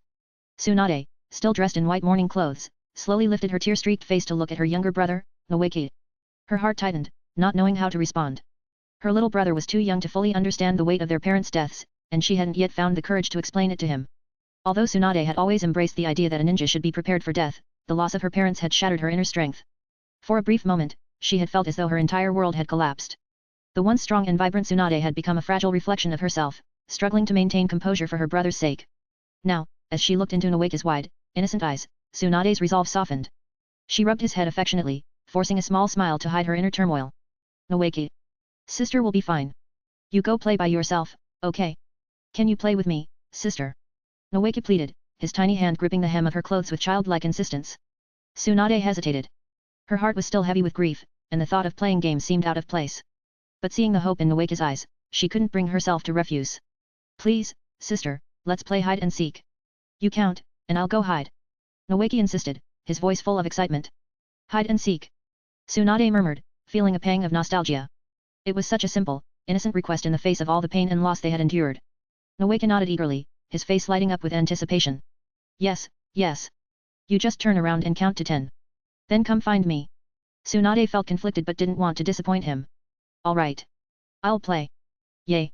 Noeki cheered and quickly ran off as soon as Tsunade turned her back, counting softly under her breath. But moments after running, Noeki accidentally bumped into someone and fell to the ground, letting out a small cry of pain. Ouch, it hurts. Hearing her brother's cry, Tsunade's heart skipped a beat. She turned around quickly, her eyes scanning for him. Noeki. Are you all right? But as her gaze found him, her eyes widened. Standing before them was a familiar figure. Grandmother. Tsunade whispered in surprise. Uzumaki Mito, the widow of the first Hokage, stood before them, her expression both calm and compassionate. The moment Tsunade saw her grandmother, the dam holding back her tears broke, and she rushed forward, collapsing into Mito's arms. Grandmother. Tsunade sobbed, her grief overwhelming her once more. Uzumaki Mito, now one of the few remaining members of the Senjo and Uzumaki clans, embraced her granddaughter tightly, offering quiet comfort. Mito, though old and wizened, had been through far more loss than most. She had lived through the Warring States period, witnessed countless deaths, and long ago hardened her heart to the tragedies of life. But even Mito could not hide the sadness that lingered in her heart. She, too, had lost family. Tsunade's parents were her children. Still, having lived through so much death and destruction, she had long learned to brace herself for the inevitable. It was a skill she wished Tsunade would never need, but now, here they were. All right, Tsunade, Mito said softly, patting her granddaughter's back.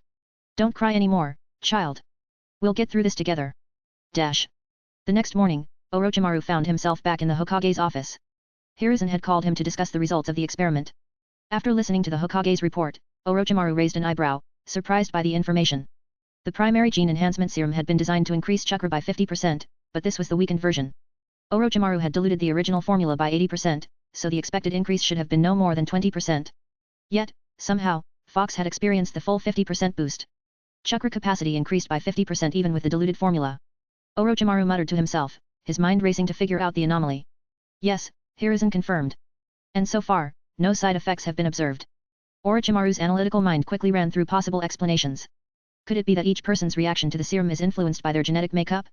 It would make sense. Those with inherently superior genetics like members of the Uzumaki or Senjo clans might experience a diminished effect. But for someone like Fox, who was an elite but not part of any particularly powerful clan, the effects were maximized. The realization clicked. It seems that the stronger the individual's genetic background, the less pronounced the effects of the serum, Orochimaru said, a sly smile tugging at the corner of his lips. For someone like me or members of the Senju or Uzumaki clans, the chakra increase may be lower. But for those with average genetic makeup, the serum works even better. Hiruzen nodded thoughtfully. That makes sense. Chapter 82, Chapter 82. After conducting research for so long, Orochimaru should have probably known all along that individual genetic factors would influence the effects of the gene-enhancing liquid. But with so many projects on his plate and having only tested the serum on himself, the intricacies of its varied effects hadn't been a focus. As such, the case of the ANBU agent, Fox, had genuinely caught him by surprise. Once Orochimaru finished his discussion with the third Hokage, their conversation ended amicably, with Hiruzen once again marveling at his disciple's achievements. On one hand, the Hokage felt immense pride, but on the other, a sense of bewilderment. As Orochimaru's teacher, he had always been the one imparting knowledge, particularly in the areas of ninjutsu and combat. However, when it came to the world of scientific research, Hiruzen's understanding was superficial at best if even that. The depth of Orochimaru's brilliance in this field far surpassed anything he could have taught, which often left the Hokage wondering if he was still truly fit to guide him. But, Hiruzen consoled himself, at least in the realm of combat and ninjutsu, he was still stronger than Orochimaru, with many secrets in his repertoire. And so, he shelved his insecurities, steering the conversation towards the primary reason for their meeting. Orochimaru, there's a mission that requires your attention, Hiruzen said, shifting to the day's business. What kind of mission? Orochimaru asked, ever composed. There's a document that needs to be delivered to the daimyo of the Land of Grass, and you'll need to bring back his response. With everything that's been happening recently, we're stretched thin on manpower, so I'll have to trouble you with this task. Orochimaru nodded, unfazed. No problem. I have some business in the surrounding countries as well. However, considering Tsunade's current state, it looks like Jiraiya and I will handle this mission alone. The third Hokage sighed. Yes, leave Tsunade to me. She needs more time. Just the two of us? Jiraiya asked, blinking in surprise when Orochimaru relayed the mission details. They stood outside Jiraiya's home, and for the first time, it struck Jiraiya how strange it was to have only the two of them going on a mission. Normally, it was always the three of them: Orochimaru, Jiraiya, and Tsunade. Orochimaru gave a small nod. Her condition isn't suitable for field work right now. We'll meet at the village gate in an hour. Jiraiya agreed without hesitation, and the two parted ways to prepare for the journey. Orochimaru returned home to gather his equipment, his ninja tools, gear, and the standard-issue Chunin vest. Though Genin didn't have formal uniforms, Chunin were provided with vests that had tactical advantages, with multiple pockets for tools and scrolls. These vests served not only as identifiers for Konoha ninjas but also as vital equipment for combat and survival. Back home, after organizing his supplies, Orochimaru pulled out a small scroll. It wasn't just any scroll, it was a space scroll, a useful tool for sealing items into a separate dimension and summoning them when needed. The scroll was covered in black runes with a blank space in the center, which could store one item at a time. Using the technique, Orochimaru sealed a small metal box into the scroll and then stored the scroll in his vest. This process was repeated 3 times: one scroll for a recovery potion, another for the weakened gene enhancement serum, and a final one for a money box. Although Orochimaru could store these items in his system space warehouse, doing so openly might raise suspicion. To avoid unnecessary questions, he opted to use standard space scrolls, like other ninjas. With his gear packed and scrolls prepared, Orochimaru slung his backpack over his shoulder and made for the door. But as he stepped outside, he found himself face to face with Tsunade. She was fully armed, her expression steely with determination. Orochimaru, are you going on a mission? Take me with you. Orochimaru paused, his eyes scanning her. Are you feeling better? Much better, Tsunade said with a slight nod, though her tone carried a trace of uncertainty. Orochimaru weighed her words for a moment, then gave her a slight nod. Very well. Let's go. Orochimaru wasn't one to offer many words of comfort, even when Tsunade had been mourning her parents. It wasn't that he didn't care, it was simply that in the harsh world of ninjas, death was far too common. His experiences had hardened him, numbing his emotional responses. Losing family, comrades, even children, it was all too normal for him. Why are you dressed like that? Orochimaru asked, noting Tsunade's fully armed state. I came back to rejoin the team, she explained. I didn't know you had a mission today. I see, Orochimaru mused.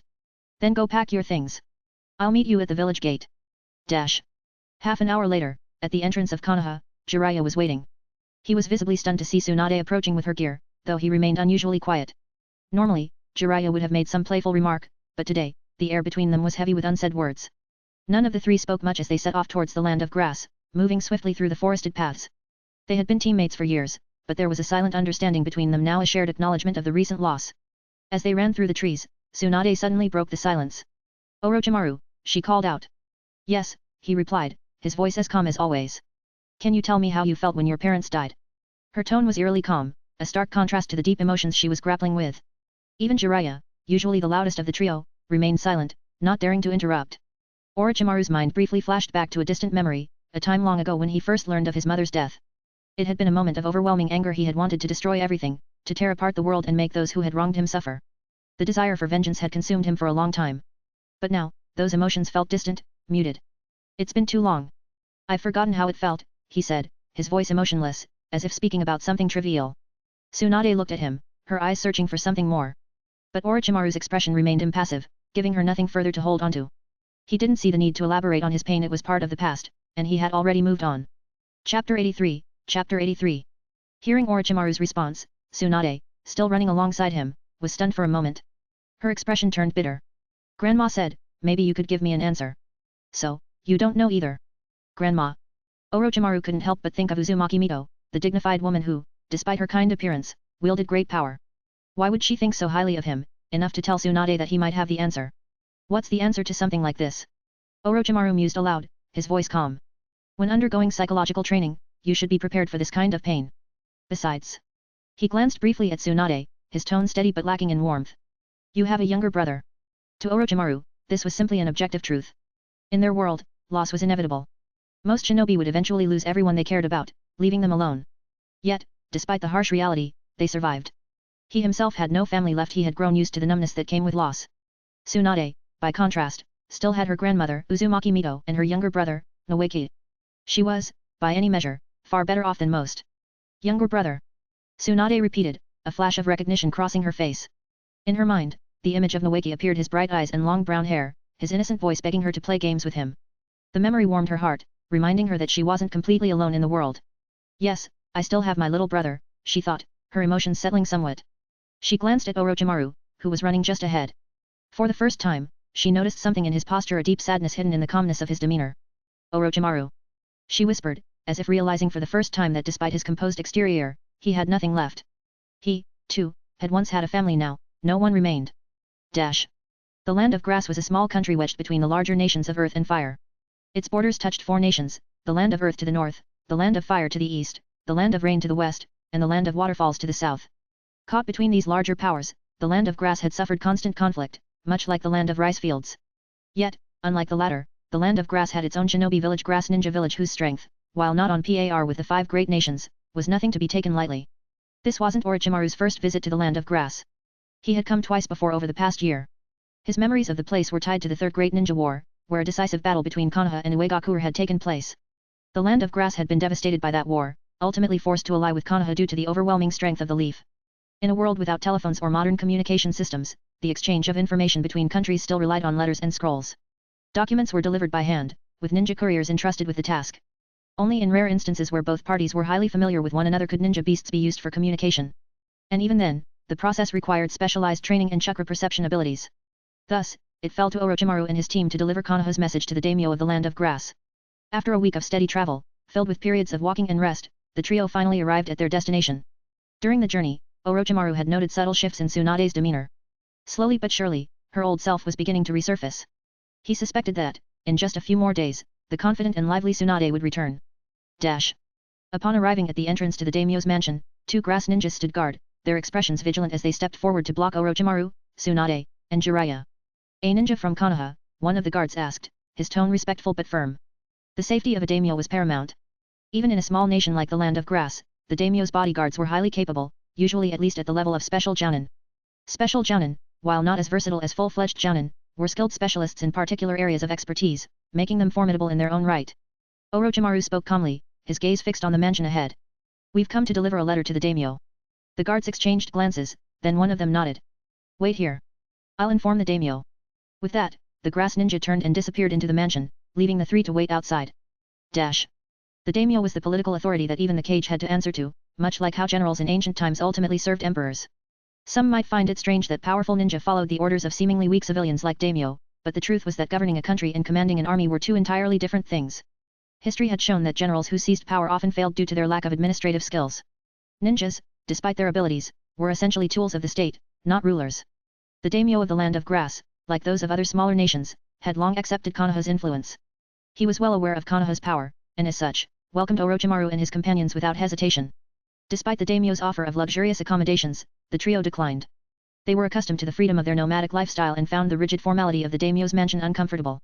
Instead, they chose to stay at a small inn in a nearby town, waiting for the daimyo's reply. After settling into the inn, Orochimaru made preparations to leave once again. You're going out again? Tsunade asked, puzzled as she watched Orochimaru gather his things. Orochimaru nodded. I need to attend to some matters while we wait for the daimyo's reply. You two can handle things here. Tsunade frowned slightly. How long will you be gone this time? As usual, Orochimaru replied, his tone calm. No more than 2 days. Tsunade sighed but didn't press the issue. All right, but don't be gone too long. With a nod, Orochimaru turned and left the inn, slipping into the quiet streets of the town as he made his way towards the outskirts. Chapter 84, Chapter 84. Kyuzagakuer wasn't far from the daimyo's mansion in the Land of Grass. Considering the size of the Land of Fire, it only took about a day to walk from Konoha to its capital. For a ninja running at full speed, that journey would be reduced to just a few hours. The distance from the daimyo's mansion in the Land of Grass to Hidden Grass Village was even shorter, barely a half-hour run at ninja pace. However, Orochimaru wasn't in a rush this time, so he decided to take his time, walking leisurely. He found a secluded spot along the way, changed his clothes, and put on a human skin mask, transforming into a completely different person. Soon, he looked like a young man in his 20s, with long flowing hair and pale, yet handsome, features. His appearance was sharp and striking. He was in disguise, but this version of him was simply a slightly older, refined version of himself. Why the disguise? Well, he had business in Kyuzagakuer, and this particular identity would be useful. While he wasn't famous yet, Orochimaru preferred to stay cautious and avoid being recognized in case he needed to move in secret. As for why he chose a human skin mask over the transformation jutsu, the answer was simple. The transformation jutsu required constant chakra to maintain. While it was flawless at first glance, it couldn't hold up in battle or under strain. Any serious combat, or even a strong enough attack, would disrupt the chakra flow and force him back into his original form. That kind of instability wasn't conducive to Orochimaru's plans. Orochimaru was currently 13, and though his height had increased due to growth and the strengthening potions he'd been using, he was still shorter than most adults. Jiraiya, for instance, would grow to be nearly 191 centimeters tall as an adult. Orochimaru, through his various experiments and body modifications, would fluctuate in height, but his natural height was around 180 centimeters at best. At 13, however, he had already reached 170 centimeters, thanks to his enhancements. With the human skin mask making him appear older, no one would question his assumed identity as a 20-something ninja passing through. Dash. The village leader of Kyuzagakuer, Moriyama Yu, was a man in his late 40s or 50s. At the moment, he was pacing through the village's hospital, his mind weighed down with concerns about the future of the village. Unlike the great shinobi villages, which had large populations of ninjas, the smaller villages, like his, were constantly struggling with manpower shortages. With a total population of just over 1,000 ninjas, Kyuzagakuer was always short-staffed. Once you factored in those away on missions, the elderly, the injured, and the infirm, they were often left with no more than a few hundred capable fighters at any given time. Moriyama looked around the crowded hospital, where seriously wounded ninjas were groaning in pain. The constant skirmishes in their country had drained their forces, and they were often under siege by their more powerful neighbors. He couldn't help but think of how the future of the village seemed to hang by a thread. It wasn't helping his mood that many of these injuries were apparently the work of rogue ninjas from the nearby Rain village. The constant pressure from Konoha and Uegakuer had finally subsided for them, and now they were turning their attention to his small country. This one needs a blood transfusion, a doctor shouted from one end of the room. That one over there needs surgery. Damn it, this one's not going to make it. The lack of proper medical ninjas in the village meant that most of their wounded had little hope of recovery once the injuries were severe. Watching this scene unfold, Moriyama sighed heavily. His village was dying, and he had no idea how to stop it. Why were so many of our men injured this time? Moriyama asked the ninja captain standing next to him. They were ambushed by the forces from the Rain village, the captain replied grimly. Rain village again? Moriyama muttered, irritation creeping into his voice. Those bastards finally get some breathing room from Konoha and IWA, and now they decide to start picking on us? Don't they have better things to do? He exhaled sharply, his frustrations growing. It wasn't easy being the leader of a village sandwiched between three major powers, each one more than capable of crushing Kaien at a moment's notice. The Land of Rain had always been a powerful military force, mainly due to the presence of Hanzo, the ninja demigod who ruled over them. That reputation had only grown stronger in recent years. We're just caught in the middle, the captain said with a bitter smile. Compared to the nations around us, we're practically nothing. Moriyama walked to the second-floor window of the hospital, staring out at the village in the distance. It's hard to believe there was once a time when Kyuzagakuer almost unified the entire shinobi world. The ninja captain blinked in confusion. Unify the world? When did that happen? Moriyama waved his hand dismissively. It was a foolish thought, there had never been such a time. The village was on the verge of collapse, and no amount of wishful thinking would change that. Just then, a panicked Kyuzagakuer ninja in uniform burst into the room. Village chief! Village chief! What is it? Moriyama snapped, his frustration boiling over. There's a young man who calls himself White Snake, and he says he wants to see you.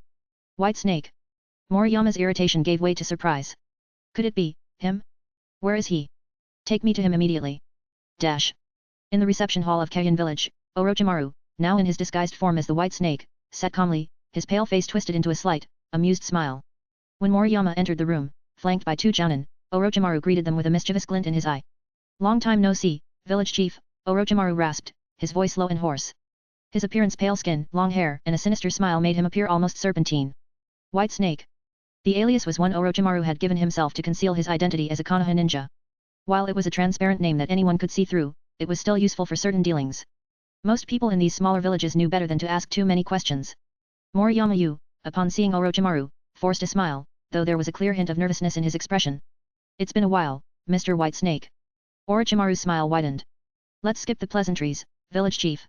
I'm here for business." He leaned forward slightly, his voice turning colder. "Have you given any more thought to our previous discussion?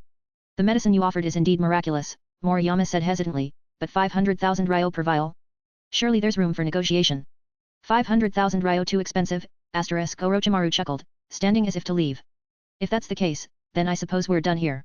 I don't waste my time with those who lack sincerity." Moriyama's expression changed instantly. "Wait. Do you think you can come and go as you please in this village?" Akuzagaku Jounin stepped forward, blocking Orochimaru's path with an aggressive stance. Orochimaru's face remained calm, though his smile became even more unsettling. "Oh," he said softly. "Village chief, is this how you intend to deal with me? By force?" There was an eerie stillness in the room, the tension palpable as Orochimaru's serpentine gaze locked onto the guards in front of him. He didn't raise his voice, but the weight of his presence was enough to make the other men hesitate. Chapter 85. As an adult soul in a teenager's body, Orochimaru's actions and mannerisms naturally mirrored the cold, calculating figure he would one day become. Hearing the thinly veiled threat in Orochimaru's voice, the village chief, Moriyama, quickly raised his hand, signaling his subordinate to step back. The grass ninja hesitated but followed orders. Despite not understanding why his leader was so deferential toward this young man, as a ninja, he knew better than to question orders. Though clearly displeased, he withdrew without further resistance. "Mr. White Snake, surely we can negotiate the price a little more?" Moriyama asked, trying to keep his tone diplomatic. Orochimaru didn't even bother turning around. "Do you really think 500,000 ryo is too much to save a life?" His voice was low, filled with thinly veiled disdain, making it clear he had no intention of haggling. His meaning was obvious: take it or leave it. Moriyama swallowed his frustration and pressed on. "But can you guarantee that every dose of the potion will be as effective as you claim?" Orochimaru finally turned, his golden eyes locking onto the village chief. "Do you think I'd waste my time trying to cheat you out of a few million ryo? Do you take us for fools?" His voice, dripping with sarcasm, made Moriyama flinch slightly. The village chief knew he was in no position to argue. A year ago, this mysterious white snake had appeared out of nowhere, claiming to belong to a powerful organization and offering them a miraculous healing potion for 500,000 ryo per vial. The potion, he promised, could pull a ninja back from the brink of death in less than 3 minutes. At first, no one believed him. Such rapid healing was unheard of, even in the most advanced medical circles. But before leaving, Orochimaru had left a single vial behind, free of charge, and instructed them to test it on a seriously wounded ninja. Skeptical but curious, they eventually tried it on a nearly dead ninja. The results had been nothing short of astonishing. Within minutes, the injured man had recovered to the point where he could stand on his own. Since then, they had been waiting for White Snake's return, knowing that this potion could be a game-changer for their struggling village. Moriyama weighed his options. He could try to negotiate further, but he knew deep down this would only delay what needed to be done. "Fine," he said at last, "I'll take 100 vials to start." "What's the process?" Orochimaru smirked, an amused glint in his eyes. 100, he said, his voice mocking. "I think you overestimate your resources." "What do you mean?" "This medicine is extremely rare and difficult to produce. I can only offer you 40 vials at the moment. That's all I have." Moriyama paused, then nodded reluctantly. 40, then. I'll take them." "Good," Orochimaru said smoothly. "Follow me." "Follow you?" Moriyama raised an eyebrow. "You don't have it with you?" "Of course not," Orochimaru replied with a sly smile. "This is your village, after all. If you decide to kill me and take the medicine, what then?" Moriyama chuckled. "Kill you and take the goods? With your strength, I doubt you'd be so easily robbed." "Still," Orochimaru said, "better to be cautious." The two men exchanged knowing smiles. While the conversation remained light, the unspoken tension hung between them. Moriyama had indeed considered killing Orochimaru and taking the medicine for himself. After all, this was a foreigner with no ties to the village. In theory, they could kill him, take what they wanted, and no one would ever be the wiser. But there was always a risk. If Orochimaru truly was as powerful as he seemed, and he'd already proven that much during his last visit, attacking him would be a costly mistake. Worse still, if the organization he claimed to represent was real, any act of aggression could lead to dire consequences for the entire village. In the end, it wasn't worth the risk. "Prepare the money," Orochimaru said as he turned to leave. Make sure everything is ready, Moriyama instructed his subordinates, turning back to his men. One of the grass ninjas, the same one who had tried to stop Orochimaru earlier, leaned in closer and whispered, "Are we really going to pay him? Couldn't we just handle this another way?" Moriyama glanced at him, understanding the implication immediately. 20 million ryo is a small price to pay, he said calmly. It's not worth making an enemy out of someone like him. Someone like him? The grass ninja was confused. How strong could he be? Surely some of our jounin could handle him, right? Moriyama chuckled at the naivety of his subordinate. You weren't here a year ago, so you don't understand. That man, he took down 7 of our best ninjas by himself. The grass ninja's eyes widened in disbelief. 7? That's impressive, but not impossible. Some of our stronger jounin could handle that, couldn't they? Perhaps, Moriyama said, placing a hand on his subordinate's shoulder. But what if I told you one of those 7 was your older brother? The grass ninja fell silent, the weight of those words sinking in. His brother was one of the strongest fighters in the village. If this white snake had taken him down along with 6 others, then this stranger was not someone to be trifled with. Moriyama patted his shoulder once more and left the room, his thoughts already returning to the next steps in their delicate dealings with the mysterious white snake. Chapter 86, Chapter 86. Kusagakuer village didn't have any exceptionally strong ninjas. Even the village chief, Moriyama, was just an average jounin at best. The strongest ninja in the village was a man named Sanji, a jounin of comparable strength to Moriyama. When Orochimaru first arrived in Kusagakuer, they mistook him for a spy and surrounded him. A fight broke out, but most of his attackers were just Chunin. Orochimaru swiftly dealt with them and then had to face Sanji himself. Sanji was indeed powerful, specializing in Kusagakuer's signature confinement techniques, which nearly gave Orochimaru more than he could handle. But without using his more advanced jutsu, like the Sharingan or his summoning techniques, Orochimaru still managed to win, proving himself superior. And in this world, only the winner's words mattered. After his victory, Orochimaru was able to explain his real purpose, leading to the business dealings they now had. Back in the Kusagakuer reception room, the subordinate who had questioned Orochimaru's strength earlier finally understood why his village chief had been so respectful. If even Supreme had been defeated, then it was clear that this white snake wasn't someone they could afford to cross lightly. Understanding this, the subordinate took a deep breath and followed orders, preparing the money for the transaction. There was no choice. He had to obey. The deal itself took place outside the village. Moriyama, well versed in the unspoken rules of such dealings, brought only 2 trusted guards with him. Orochimaru, despite his confidence in his own strength, knew better than to take unnecessary risks. He used one of his clones to handle the trade, all while secretly controlling his invisible flies to monitor the area for any signs of betrayal. Fortunately for both parties, Moriyama had no intention of double-crossing Orochimaru. The deal went smoothly, and Orochimaru couldn't help but feel a bit of respect for the village chief's pragmatism. With the transaction complete, Moriyama smiled as he held the 2 iron boxes full of potions. Mr. White Snake, a pleasure doing business. Orochimaru gave a casual shrug, tucking the money away. Likewise, Mr. Village Chief. Until next time. And with that, Orochimaru vanished using a simple teleportation jutsu, leaving Moriyama standing in the clearing with his new stock of valuable potions. Moriyama wasted no time returning to the village with the potions. Each box contained 20 vials, neatly arranged and wrapped in cloth, giving off an aura of sophistication and high quality. Despite his initial trust in Orochimaru, a part of him had always been wary that the potions could be fake. After all, trusting someone based solely on confidence was a dangerous gamble. Still, there was something about Orochimaru that exuded certainty, and Moriyama had bet on that confidence being real. Now, the time had come to find out if his gamble had paid off. Take one of these to the hospital and test it immediately, Moriyama instructed one of his subordinates, who quickly took a vial and hurried off. As he watched the man leave, Moriyama's heart was racing. 500,000 ryo per dose, that man's practically drinking money, he muttered to himself. But it was a necessary expense, one that could make or break the future of Kusagakuer's ninjas. A few minutes later, the test came back positive. The potion worked just as advertised. The wounded ninja who received the treatment showed rapid improvement, his condition stabilizing in mere minutes. Moriyama let out a long, relieved sigh. Orochimaru had delivered on his promise. Number 9. Moriyama called out to one of his aides. Yes, village chief. Price each dose at 600,000 ryo. If anyone wants it, they'll have to come to me personally. Yes, sir. Number 6, he called out to another. Yes, sir. Take a vial to the lab and have them analyze it. I want a full report on its ingredients. Understood. With those orders given, Moriyama allowed himself another moment of relief. The potions were worth the money, and he already had a plan to make a profit. He would charge more than what he paid and recoup the costs easily, all while keeping Kusagakuer in the black. However, what he hadn't anticipated was just how much demand there would be for the potions. Even at the increased price of 600,000 ryo per dose, the vials were snapped up by eager jounin who didn't mind spending money if it meant quicker recovery and fewer long-term injuries. Unfortunately for Moriyama, he only had 40 vials. He set 2 aside for analysis, leaving him with just 38 to sell. Meanwhile, Orochimaru, having left Kusagakuer village, found a quiet place to rest for the night. By the following morning, he was already back on the move, heading to a secluded location where he knew another deal awaited. He approached a closed iron door and knocked. "Who's there?" a gruff voice called out from the other side. The door creaked open, revealing a bald man with a mustache. The man's eyes narrowed in confusion as he looked at Orochimaru's casually dressed appearance. "Who are you?" Orochimaru chuckled, his familiar hoarse voice cutting through the air. "Don't you remember me?" The man's eyes widened in recognition. "It's you." "Yes, it's me." The bald man hurriedly stepped aside, letting Orochimaru enter.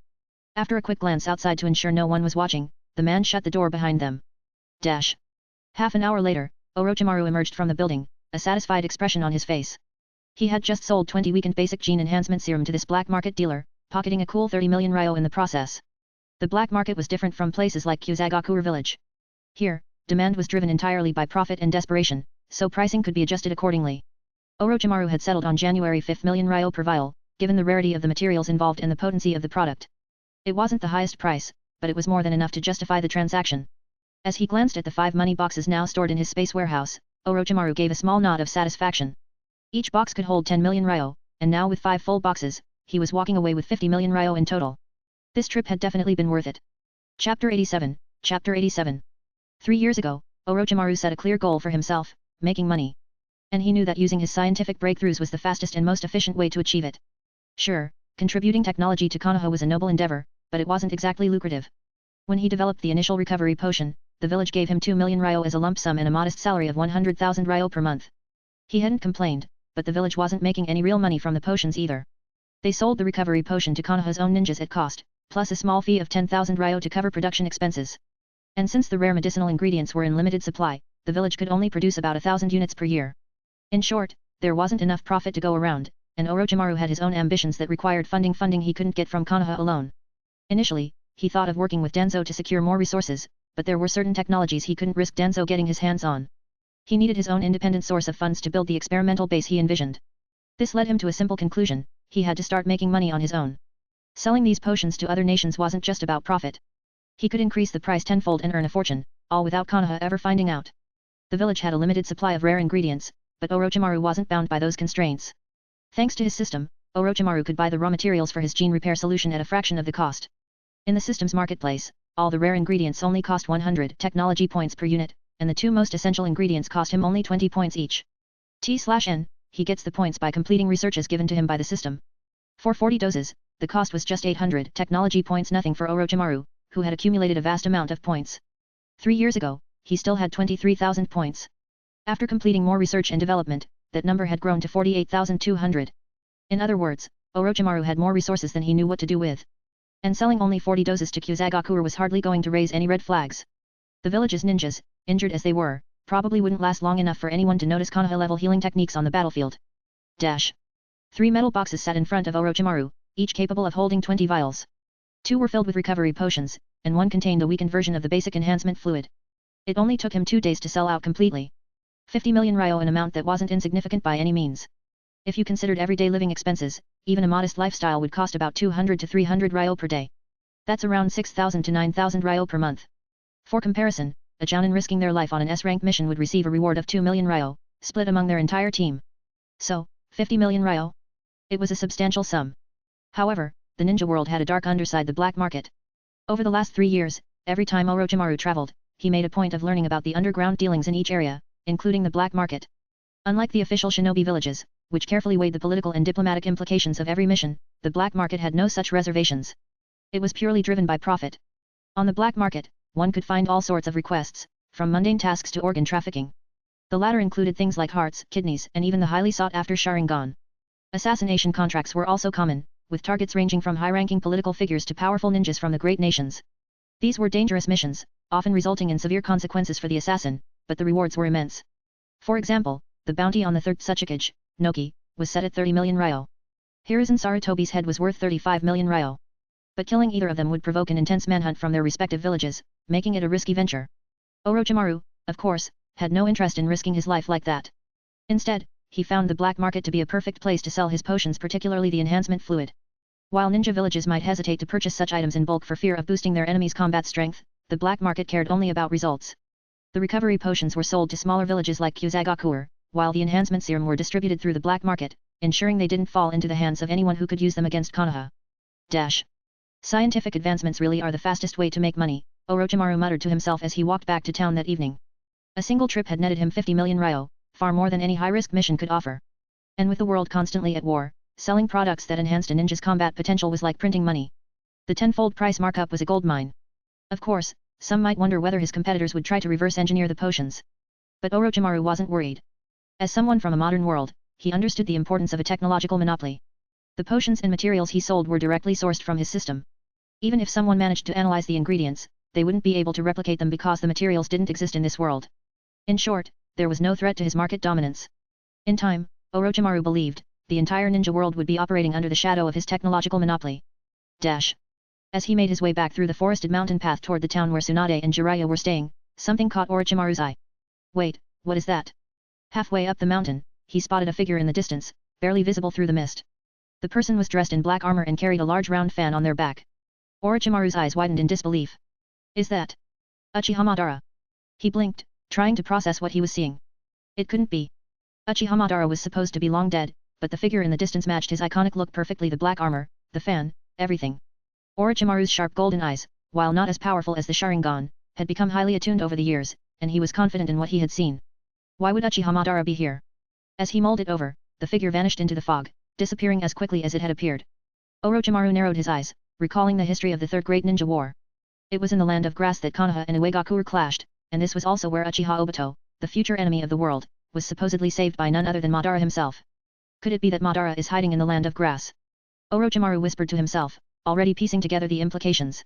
Without wasting any more time, he retrieved two tiny, invisible mechanical flies from his sleeve. These insects were one of his recent inventions, designed for covert surveillance. He released them into the air, directing them toward the location where the mysterious figure had disappeared. Chapter 88, Chapter 88. Others in the world of shinobi may believe Uchiha Madara is long dead, a relic of the past. But as a reincarnator, Orochimaru knew the truth. Madara had indeed fought a legendary battle against the first Hokage at the Valley of the End, but he had escaped death using the Uchiha clan's forbidden technique, Izanagi. Since then, he had been lying in wait, hiding in the shadows while crafting his grand plan for the infinite Tsukuyomi. And while Madara himself was unknowingly a pawn in Black Zetsu's machinations, it was undeniable that much of the chaos in the ninja world could be traced back to him. After some hesitation, Orochimaru made a quick decision. He had to follow Madara. Discovering Madara's whereabouts could give him access to invaluable resources: Madara's genetics, the secrets of the Edo Tensei, reanimation jutsu, and perhaps even Black Zetsu's long-term schemes. If he could harness that knowledge for himself, it would give him a powerful edge in the years to come. With that thought in mind, Orochimaru gathered chakra at his feet and darted after the mysterious figure he had seen earlier. He knew from his knowledge of the future that Madara would supposedly die during the Third Great Ninja War, but that was still decades away. In fact, Nagato, who would inherit Madara's Rinnegan, hadn't even been born yet. That means Madara should still have both of his Rinnegan, Orochimaru mused, excitement creeping into his voice. This could be an opportunity. He adjusted his pace. But I can't get too close. Even for someone like Orochimaru, getting too close to Uchiha Madara, arguably the most dangerous man in the world, was a risk not worth taking. Instead, he relied on his tracking skills, something he had picked up over the years as a ninja. While he wasn't as skilled as the Inyazuka, Aberame, or Hyuga clans in this regard, he knew enough to follow basic footprints. As he reached the spot where Madara had been moments ago, Orochimaru could clearly see tracks in the dirt. Footprints. Madara likely didn't expect anyone would be following him, which explained why they were so easy to find. But after following the trail for a while, the prints suddenly stopped. TCH, Orochimaru muttered to himself. It seems I'll have to rely on my little friends. Taking a seat behind a large boulder, Orochimaru released more of his mechanical flies. The sun had set, and darkness was quickly falling over the forest, but the flies, powered by light energy, had a good hour or two of charge left. Through the eyes of his flies, Orochimaru scanned the surrounding area: trees, mountains, rivers. The dense vegetation made it difficult to track, but his patience paid off. Orochimaru squinted through the vision of one of his flies. A dark shadow moved quickly across the landscape, and then the fly's feed abruptly cut out. Something ate it. Orochimaru thought, slightly perplexed. It was unusual for something to prey on a fly in such a specific manner, but it was possible a nocturnal predator had snatched it out of the air. 5 flies left, he reminded himself. As the sky grew darker, the fly's visibility lessened. Still, Orochimaru was relentless, meticulously scanning every possible hiding spot in the area. Finally, after about 10 minutes, he spotted the figure he was looking for. There, on the side of a remote mountain, was Uchiha Madara, his iconic fan strapped to his back. Even from a distance, his presence was unmistakable. Orochimaru's suspicions were correct. Madara had faked his death and survived. Despite being older now, like Uzumaki Mito, Madara was still able to move. His body was aged, but the strength of the legendary shinobi remained. More importantly, Orochimaru realized that Madara had already awakened the Rinnegan, those legendary purple eyes with their ripple patterns. Right now, Madara was practically invincible. If not for his failing body, he could have likely taken over the world by sheer force. But his old age limited him. Madara knew this too. His grand plan required patience and someone else to carry on his will until the time was right. That's why he had crafted his resurrection plan. He would give his Rinnegan to someone capable, and when the time was right, that person would use the power of the Rinnegan to bring him back to life. This was Madara's ultimate strategy, one that no one could possibly foresee. Orochimaru watched as Madara arrived at a mountainside and raised 2 fingers, channeling chakra. The rocks of the mountain began to tremble and shift, revealing a massive hidden doorway. A stone door slowly rose, allowing Madara to enter the hidden cave within. Of course, Orochimaru whispered. A secret lair. Once inside, the stone door fell back into place, sealing Madara away from the outside world. Inside the cave, the air was cool, and faint light emanated from several fluorite crystals embedded in the walls. The chamber was surprisingly spacious, almost like a makeshift hideout.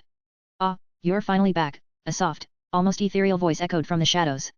Out of the stone wall, a figure emerged, White Zetsu. A creature born from the chakra of the 10 tails, the cells of Senju Hashirama, and Madara's own mastery of yin-yang release. In reality, White Zetsu was the result of humans being trapped in the infinite Tsukuyomi during ancient times, but that history was lost to almost everyone. White Zetsu grinned, his pale face stretching unnervingly. "So, how's everything going on your end?"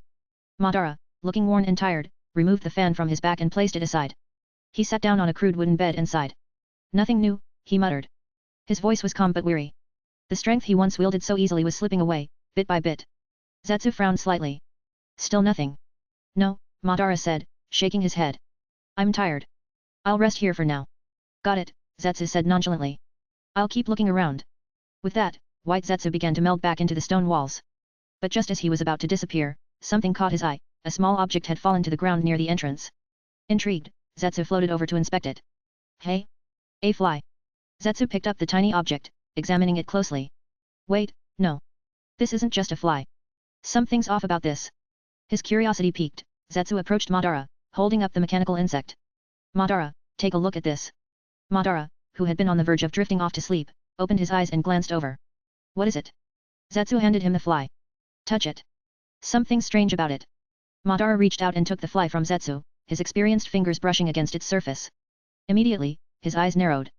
"This is no ordinary fly." Chapter 89, Chapter 89. It lost contact? A barrier maybe. Orochimaru muttered to himself, deep in thought. It seems like staying here any longer could be risky. If I get noticed by Zetsu, it could turn into a real problem. With that realization, Orochimaru quickly memorized the surrounding terrain and decided to leave, heading in the opposite direction to avoid detection. The fly he had used to track Madara was a mechanical construct, not a living creature. It didn't have any advanced AI or thinking capability. Instead, it operated solely based on Orochimaru's direct instructions. The orders were simple: remain invisible and follow Madara, keeping a 2-meter distance at all times.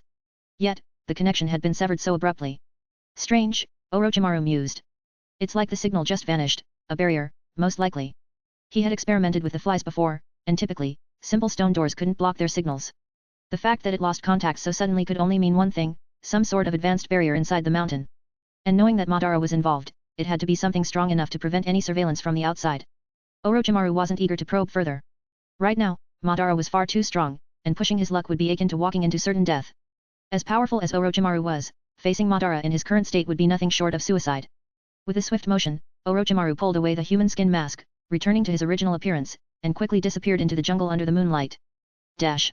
Back in the hidden cave, Uchiha Madara was studying the fly in his hand, his brow furrowed slightly in curiosity. "What is this?" he muttered, not recognizing the small mechanical insect. White Zetsu appeared next to him, his voice as casual as ever. "I've never seen anything like it either. It's strange." Madara's lavender Rinnegan eyes scanned the object. "Are we being watched?" he asked, his voice low and contemplative. White Zetsu's expression shifted as he, too, became serious. "I'll go check around." Without waiting for a reply, Zetsu sank into the ground, using his unique mayfly ability to blend into the environment and scout the area. Madara remained seated, his eyes never leaving the strange device in his hand. He was deep in thought. As far as he knew, no one should be aware of his existence, not yet at least. If someone was tracking him, it could pose a serious threat to his long-term plans. After a while, Zetsu reappeared. "There's no one around," he reported. "I searched within a 2-kilometer radius. There are a few people farther out, but none seem to be a threat or connected to this." Madara's eyes narrowed as he continued examining the fly. "Perhaps I'm overthinking things," he muttered, though there was still suspicion in his tone. With a quick flex of his hand, the small mechanical fly was crushed into scrap metal. Dash. Meanwhile, Orochimaru had already put considerable distance between himself and Madara's lair. He knew better than to stay within range of White Zetsu's formidable tracking ability. Zetsu's ability to sense anything on or connected to the earth made him one of the most dangerous trackers in the Shinobi world. As long as someone was standing on solid ground, Zetsu could find them with ease, especially if he had already familiarized himself with their chakra. Orochimaru prided himself on controlling situations from behind the scenes, manipulating events to his advantage. The last thing he wanted was to become the one being hunted. Leaving before Zetsu could pinpoint his location was the safest move. He knew he hadn't fully uncovered Madara's hideout, but that was fine. Orochimaru was patient. With cloning technology soon within his grasp and future research into the curse seal, his own immortality would be assured. He could afford to bide his time. As Orochimaru slipped back into the night, his mind was already focused on what lay ahead. It was late by the time he made it back to the hotel where Tsunade and Jiraiya were staying. Not wanting to draw attention, he quietly scaled the building's exterior and entered through his room's window. The moment he landed, a voice startled him. "Who's there?" He turned to see Tsunade sitting on his bed, wearing nothing but her mesh undergarments, glaring at him suspiciously. The moonlight streaming in through the window gave just enough light for him to take in the scene. "Tsunade?" Orochimaru asked, blinking in confusion. "Why are you in my bed?" Tsunade shifted, her expression flustered. I was waiting for you to come back, that's all," she stammered, her voice not as steady as usual. Her cheeks flushed slightly as she struggled to find the right words. "Waiting for me?" Orochimaru tilted his head, clearly not expecting this. Tsunade had never acted like this before. In fact, she'd always been brash and assertive, rarely shy about anything. There was an awkward silence for a moment before she finally added, "I just wanted to talk to you." Orochimaru regarded her with a raised eyebrow. Something about her demeanor felt different tonight. He wasn't sure what it was, but there was an unfamiliar warmth in his chest as he looked at her, something that made him pause.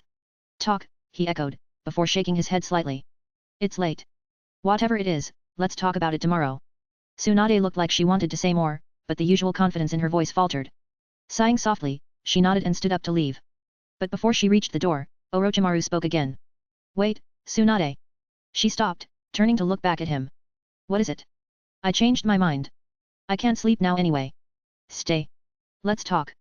Tsunade blinked, momentarily caught off guard. "You're serious?" Orochimaru gestured toward the bed. "Sit." With a half-exasperated, half-amused smile, she returned and sat next to him.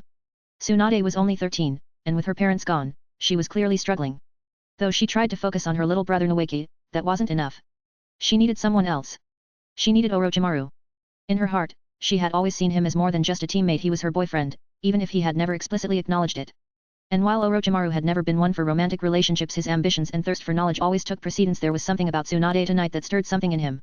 She'd lost so much, and perhaps, without even realizing it, he had become a significant part of her life.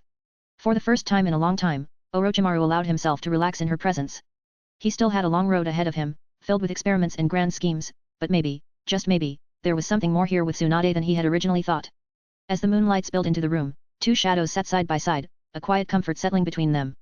And under the bed, two pairs of shoes sat neatly next to each other. Chapter 90, Chapter 90. What would Orochimaru do to Tsunade now? That's just absurd. First of all, both of them are only 13 years old. And Tsunade, having just lost her parents recently, couldn't possibly be in the mood for anything romantic. Besides, their relationship hasn't developed to that level, and there's no way Tsunade would make a move on Orochimaru. As for Orochimaru, while he doesn't have an aversion to women, he certainly isn't thinking about an underaged, flat-chested girl. So, that night, they really just sat on the bed and talked. From their backgrounds and life goals to the political structure of the ninja world. Of course, Tsunade, being relatively unaware of the situation in other villages, only listened while Orochimaru talked casually about a few things. But even these offhand remarks left her deeply impressed. How could Orochimaru know so much about the political landscape of other nations? After all, their missions only ever took them to small countries, and no one ever discussed this with him. Yet, for some reason, she didn't question it. In her eyes, Orochimaru was now something close to a genius. It almost seemed natural to her that Orochimaru would know this stuff. Sometimes she even caught herself daydreaming. The next morning, sunlight filtered through the window, giving the room a fresh, airy feel. Jiraiya yawned, lazily scratched his head, and got up from the bed. Man, why does Orochimaru always go off on his own during missions? Grumbling to himself, he got dressed, washed up, and headed out of his room.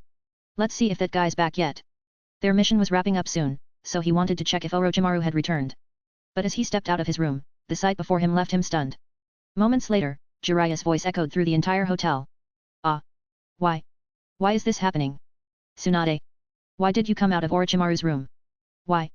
Why? What were you two doing behind my back last night? This can't be real, it just can't be. I must be dreaming. Yeah, that's it, I'm definitely dreaming." Jiraiya shouted as he slapped himself, as if trying to wake up. Because what he saw was Tsunade stepping out of Orochimaru's room. Not only that, but she had actually spent the night in his room. And to top it off, Orochimaru also walked out right after her, which only added to the shock. They're only 13. How could they already be sharing a room? It's over. My only shot is gone. Tsunade. Hearing Jiraiya's wild yelling, Tsunade instantly understood what the idiot was imagining. Her face twisted with anger, and she balled up her fists. You moron. What's going on in that stupid head of yours? You're dead. Wham. Without any hesitation, she punched Jiraiya square in the face, sending him flying before he even had a chance to react. As Jiraiya's screams echoed in the distance, Orochimaru calmly remarked, Tsunade, you should probably avoid coming out of my room in the morning. People might get the wrong idea. Hey. Tsunade blinked, coming back to her senses. Oh, yeah. Guess I didn't think about that. Orochimaru silently observed a moment of pity for Jiraiya. Despite that minor incident, the mission went smoothly. Orochimaru completed his business, while the other two received a reply from the daimyo. With everything sorted, they packed their things and began their journey back to Konoha. Jiraiya, still sporting a huge bump on his head, walked in silence, looking dejected. But, at least he knew nothing had happened between the two of them the night before. They had just talked, which eased his mind a little. Even though he had always known he didn't have much of a chance, part of him still clung to some faint hope. As for Orochimaru, he found himself a bit surprised by one thing he hadn't expected to run into Uchiha Madara in that place. Could this have been where Madara saved Obito? Orochimaru wasn't sure, but he didn't care to investigate further right now. After all, for someone who already knew the plot, there were at least 100 ways he could thwart Black Zetsu's plans. It was nothing that concerned him at the moment. A week later, they finally returned to Konoha. Once back in the village, Orochimaru immediately set out to take care of his personal affairs. First on his list, building his own lab. Current focus, genetic modification. Next target, cloning technology. Genetic modification, as Orochimaru understood it, was a technology that straddled the line between gene fusion and cell transplantation. While weaker than gene fusion, it was far more refined than simple cell transplantation. It allowed the alteration of a person's genes at their very core, enabling them to possess other genetic traits. This was the very process that had produced Captain Yamato. His genes were modified from birth, allowing his body to adapt to Hashirama's wood-style cells. As a result, he naturally developed wood-style abilities as he grew up. This was fundamentally different from the crude method Danzo had used, which merely involved transplanting cells. The catch, of course, was that genetic modification required young, living subjects to conduct experiments on. But that wasn't even the main issue. If it were just genetic modification, Orochimaru could still conduct his experiments in secret. Worst case, he could start by testing on mice. What he truly needed to conceal, though, was his next project, cloning technology. Now, cloning was a whole different beast. This wasn't something a 13-year-old could dabble in without raising suspicions. Unlike other technologies, cloning required advanced equipment, something Konoha didn't have easy access to. And unlike gene modification, which could be carried out with basic lab gear, cloning necessitated specialized tools, such as incubation chambers to house the clones, and various tubes to maintain them. If Orochimaru were simply developing new medicines or performing standard experiments, Konoha might just chalk it up to him being an exceptionally gifted young researcher. But if he started working on cloning, that would cause a massive stir. After all, who had ever heard of a 13-year-old capable of developing cloning technology on his own? At that point, he'd go from being the researcher to becoming the research subject. And that was the last thing Orochimaru wanted. That's why he needed his own lab, far away from prying eyes. But just as he was pondering where to set up his secret lab, something completely unexpected happened. Orochimaru. Lord Danzo. How about it? Ready to work for me? Chapter 91, Chapter 91. On this particular day, Orochimaru found himself lost in thought, considering where the best location would be to establish his experimental base. As he wandered aimlessly, he unknowingly drifted into the Konoha village cemetery. This place held significance for him, as it was due to his parents that he had learned summoning techniques. So, he paused in front of their graves to pay his respects. But to his surprise, it was here that Danzo decided to approach him. He hadn't expected this meeting. And now, Danzo was asking him to work directly under him? Orochimaru's gaze shifted from the empty, silent cemetery to Danzo, whose hand and eye were not yet wrapped in the familiar bandages. After a moment of contemplation, he responded, "Work for you, Danzo-sama." "Exactly," Danzo replied, his voice calm and low. "You're not just talented. You're a genius. Someone like you shouldn't be wasting your potential." Danzo was a master at manipulating people, an expert in playing with their minds. He didn't think Orochimaru would be able to resist his offer. "But, my teacher is the third Hokage," Orochimaru said steadily. He knew that in the ninja world, a student remained under their mentor until something drastic happened, like the mentor dying or becoming incapacitated. Hiruzen had been his guiding figure since his days as a genin. Even if Orochimaru had his own ambitions, agreeing to something like this so easily would be impossible. "The third Hokage," Danzo said with a hint of disdain in his voice. "This doesn't have to interfere with that. You can report to me when you're not on a mission for him." Orochimaru hesitated, but before he could respond, Danzo continued. You probably don't know, do you? Danzo said, cutting through Orochimaru's thoughts. Know what? The death of your parents, it's closely tied to the third Hokage. What? Orochimaru froze. He wasn't expecting that. This revelation was not something that existed in his memories, neither from his past life nor his current one. How could the death of his parents be related to Hiruzen Sarutobi? Seeing Orochimaru's reaction, Danzo smirked, knowing he had struck a chord. The third Hokage is soft. A pacifist at heart. While he didn't personally kill your parents, they died because of his mercy, his softness. His decisions allowed enemy ninjas to kill them. What? Orochimaru's shock deepened. We had already won that battle, Danzo explained, his tone dripping with bitterness.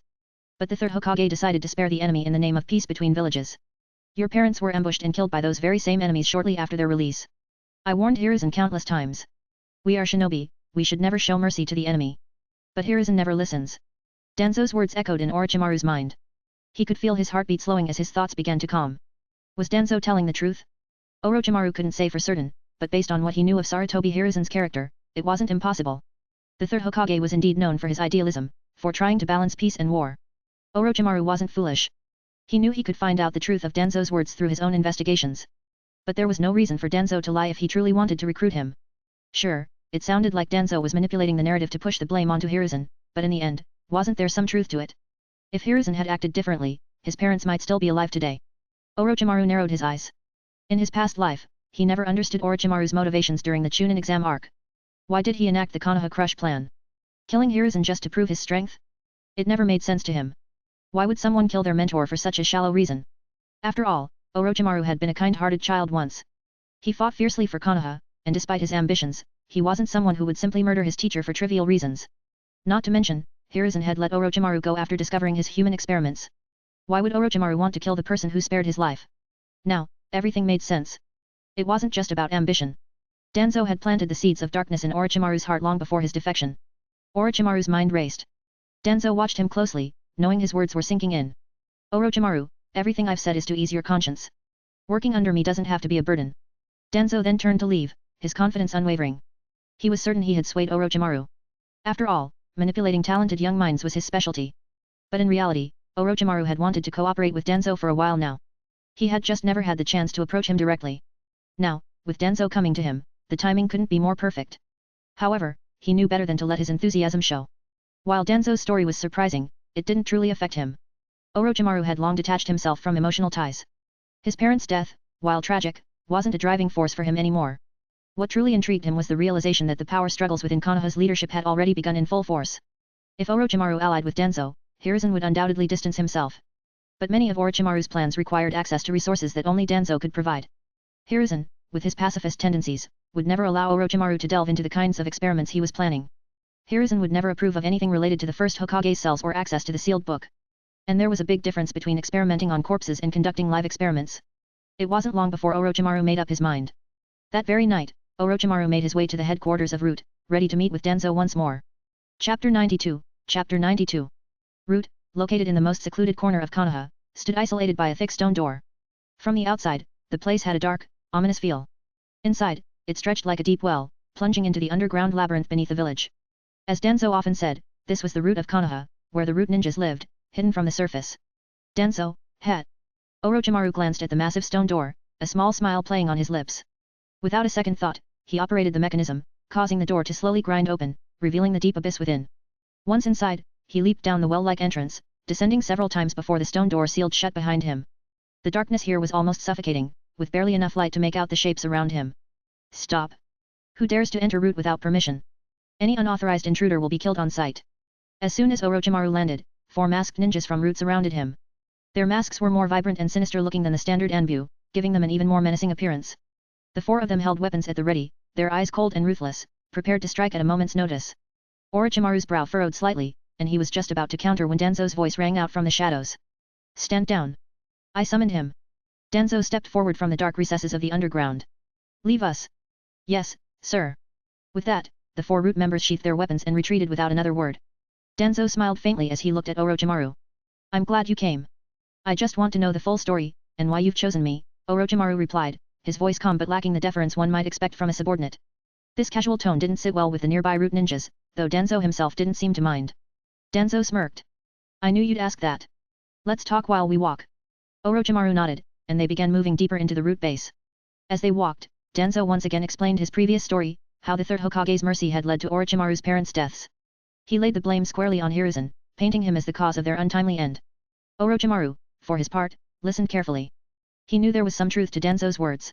Whether Danzo exaggerated or not, Hiruzen's actions in the past aligned with what he was saying. Orochimaru, earlier you asked why I chose you specifically, Danzo said as they continued walking through the dimly lit underground corridors. Before I answer that, let me ask you something first. Go ahead, Danzo-sama, Orochimaru replied smoothly. You're familiar with your teammate, the girl Tsunade, right? Danzo asked. Of course, Orochimaru answered without hesitation. He knew Tsunade well, and more importantly, he had a good idea of where this conversation was headed. And you know who her grandfather was? I've heard the stories. Danzo nodded slightly. Hashirama Senju, the first Hokage, the man known as the god of shinobi. He was the legendary wielder of the wood release and even tamed the nine tails with it. But after him, no one could inherit his wood release abilities. To control a tailed beast like the nine tails, one would need either multiple Sharingan or wood release. In Konoha, we've tried resurrecting wood release through experiments. However, all tests, which were performed on willing adults, failed. All of the transplant experiments were unsuccessful. Eventually, the experiment was deemed too dangerous and labeled a forbidden technique, sealed away.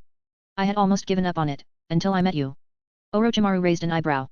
You want me to research this forbidden technique? Danzo nodded, a gleam in his eye. You're as sharp as ever. I once suggested to Hiruzen that we continue these experiments, but of course, he refused. Then, are you suggesting we go behind the third Hokage's back? Orochimaru trailed off, his voice purposefully cautious. Orochimaru, don't you understand by now? Danzo pressed. The third Hokage is responsible for your parents' deaths. You owe him nothing. There's no reason for guilt. Danzo leaned in slightly, his voice taking on a more conspiratorial tone. More importantly, if we succeed in this technique, you might even be able to bring your parents back. Resurrect, my parents? Orochimaru echoed, feigning surprise. Yes, Danzo said confidently. This world is full of mysteries. Even resurrection is within reach. I believe that with your genius, you can achieve something great, whether for the village, or for yourself. Danzo stopped walking and turned to face Orochimaru, his gaze intense. The weak candlelight flickered around them, casting eerie shadows on the walls. So, Orochimaru, what do you say? Orochimaru pretended to mull it over, his head lowered in thought. If you can guarantee that Hiruzen-sensei won't find out. You don't need to worry about that, Danzo cut in quickly, eager to seal the deal. When the time comes, I'll have you officially transferred under me. You'll be able to work for me openly. Danzo was skilled at manipulating others, always ready to exploit the darkness in someone's heart. If Orochimaru had been the same as he was in the original timeline, perhaps Danzo's words would have led him down a darker path. But things were different now. Orochimaru smiled inwardly. This was all part of the game. He needed resources, and Danzo needed someone with his talents. It was a mutually beneficial arrangement. Outwardly, Orochimaru feigned deep thought, then replied with a touch of respect in his voice, since Danzo-sama has put it this way, I'll humbly accept your offer. Danzo smiled, clearly pleased. You're as sensible as I thought, Orochimaru. Orochimaru didn't respond, but inside, he couldn't help but chuckle. This was all a dance of mutual exploitation. Each party would get what they wanted, at least for now. As for who would ultimately gain more from this partnership? Only time would tell. Chapter 93, Chapter 93. The next morning, before Orochimaru even woke up, there was a thick stack of documents sitting on the table in his living room. There was no need to guess who had sent them. Dropping off materials in my living room without permission, hey. Orochimaru muttered to himself, eyeing the stack. I'll have to address this later. If someone sees something they shouldn't. Stretching his arms, he casually walked over and began flipping through the materials. He knew they had come from Danzo, sent without so much as a warning. The documents contained data from Konoha's previous experiments on the first Hokage's cells, attempts to replicate the legendary wood release. While some of the information wasn't particularly useful to Orochimaru, it did contain details he hadn't known before. So, he took his time reading through it carefully. After about half an hour of reading, Orochimaru tossed the stack aside, realizing it would take much longer to go through everything. He washed up, dressed, and decided to head to the Hokage's office. After all, Hiruzen was still his teacher, and for now, he had to keep up appearances and check in with him regularly. Hiruzen, of course, had no idea that Orochimaru had already met with Danzo. With no missions to undertake that day, Orochimaru spent his time wandering the village streets. Tsunade was off spending time with her younger brother, slowly recovering from the emotional toll of losing their family. Jiraiya, having accepted that his pursuit of Tsunade was hopeless, threw himself into training even harder. On days without missions, he'd often disappear to Mount Myoboko using reverse summoning, seeking solace in his training. This pattern continued for the next half-month. Then, late one evening, Orochimaru once again made his way to the headquarters of Root. When Orochimaru arrived, Danzo nodded in satisfaction. Orochimaru, have you finished reviewing the materials I gave you? I've gone through them. Good. Tell me, in your opinion, why did those experiments fail? Danzo's question was surprisingly direct, especially considering that Orochimaru was only 13 years old. No one in their right mind would expect a child to offer insight on such a complex matter.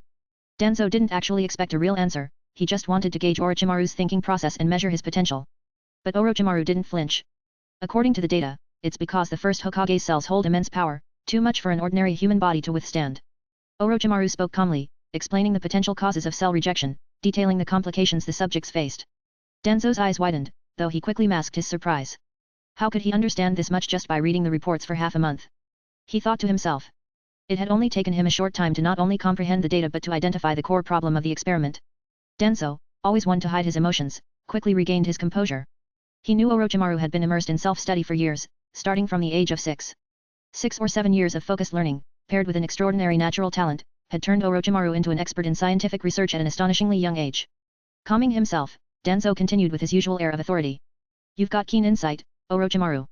But now that you've identified the problem, do you have a solution? Though Danzo had asked, he doubted Orochimaru could answer. The question was even more difficult than the last.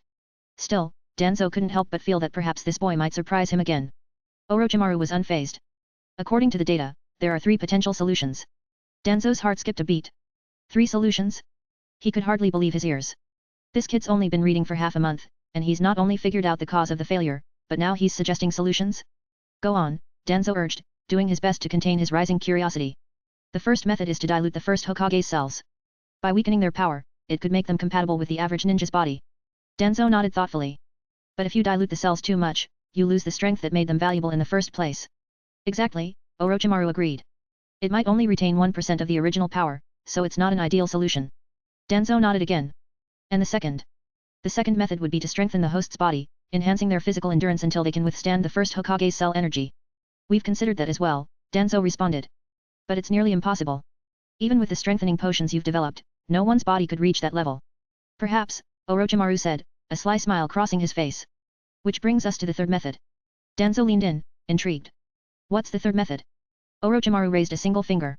You balance the power of the cells with another form of energy. Danzo's eyes narrowed. Go on. As you know, chakra is composed of both physical and mental energy. The first Hokage's cells contain immense life force, or physical energy. The problem lies in the imbalance. Ordinary ninjas don't have enough mental energy to control that overwhelming life force. Orochimaru paused for a moment, letting the idea sink in before continuing. If we were to implant a source of spiritual energy strong enough to match the power of the first Hokage's cells, they could balance each other out. The two forces could stabilize, creating a perfect equilibrium. Danzo was stunned. Orochimaru was suggesting something no one had even considered, a method to harness the immense power of the cells by balancing them with another source of energy. But, Orochimaru added, this method is extremely risky.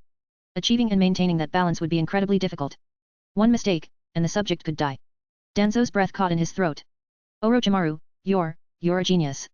The way Danzo said it wasn't just flattery, it was the truth. Orochimaru's understanding of the situation and his ability to think of such advanced solutions at his age was nothing short of extraordinary. Orochimaru smiled faintly. I'm glad my insights are helpful, Danzo-sama. Danzo, for his part, tried to mask his excitement. He had always known Orochimaru had potential, but this was far beyond what he had expected. Both men knew they were entering dangerous territory, but at the same time, each understood how much they stood to gain.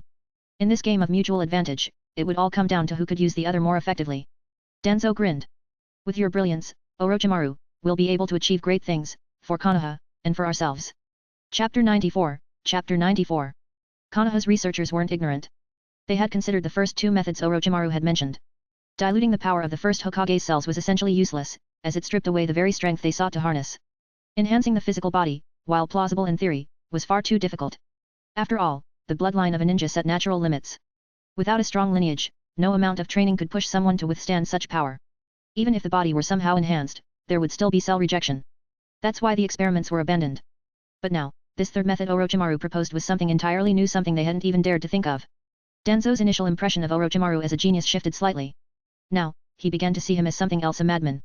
Only someone with a truly radical mind would even suggest this kind of solution. The idea of balancing life energy with mental energy? It was dangerous. Both energies, if too strong, could destroy the human body. Too much life force would cause rapid cellular growth, leading to premature death.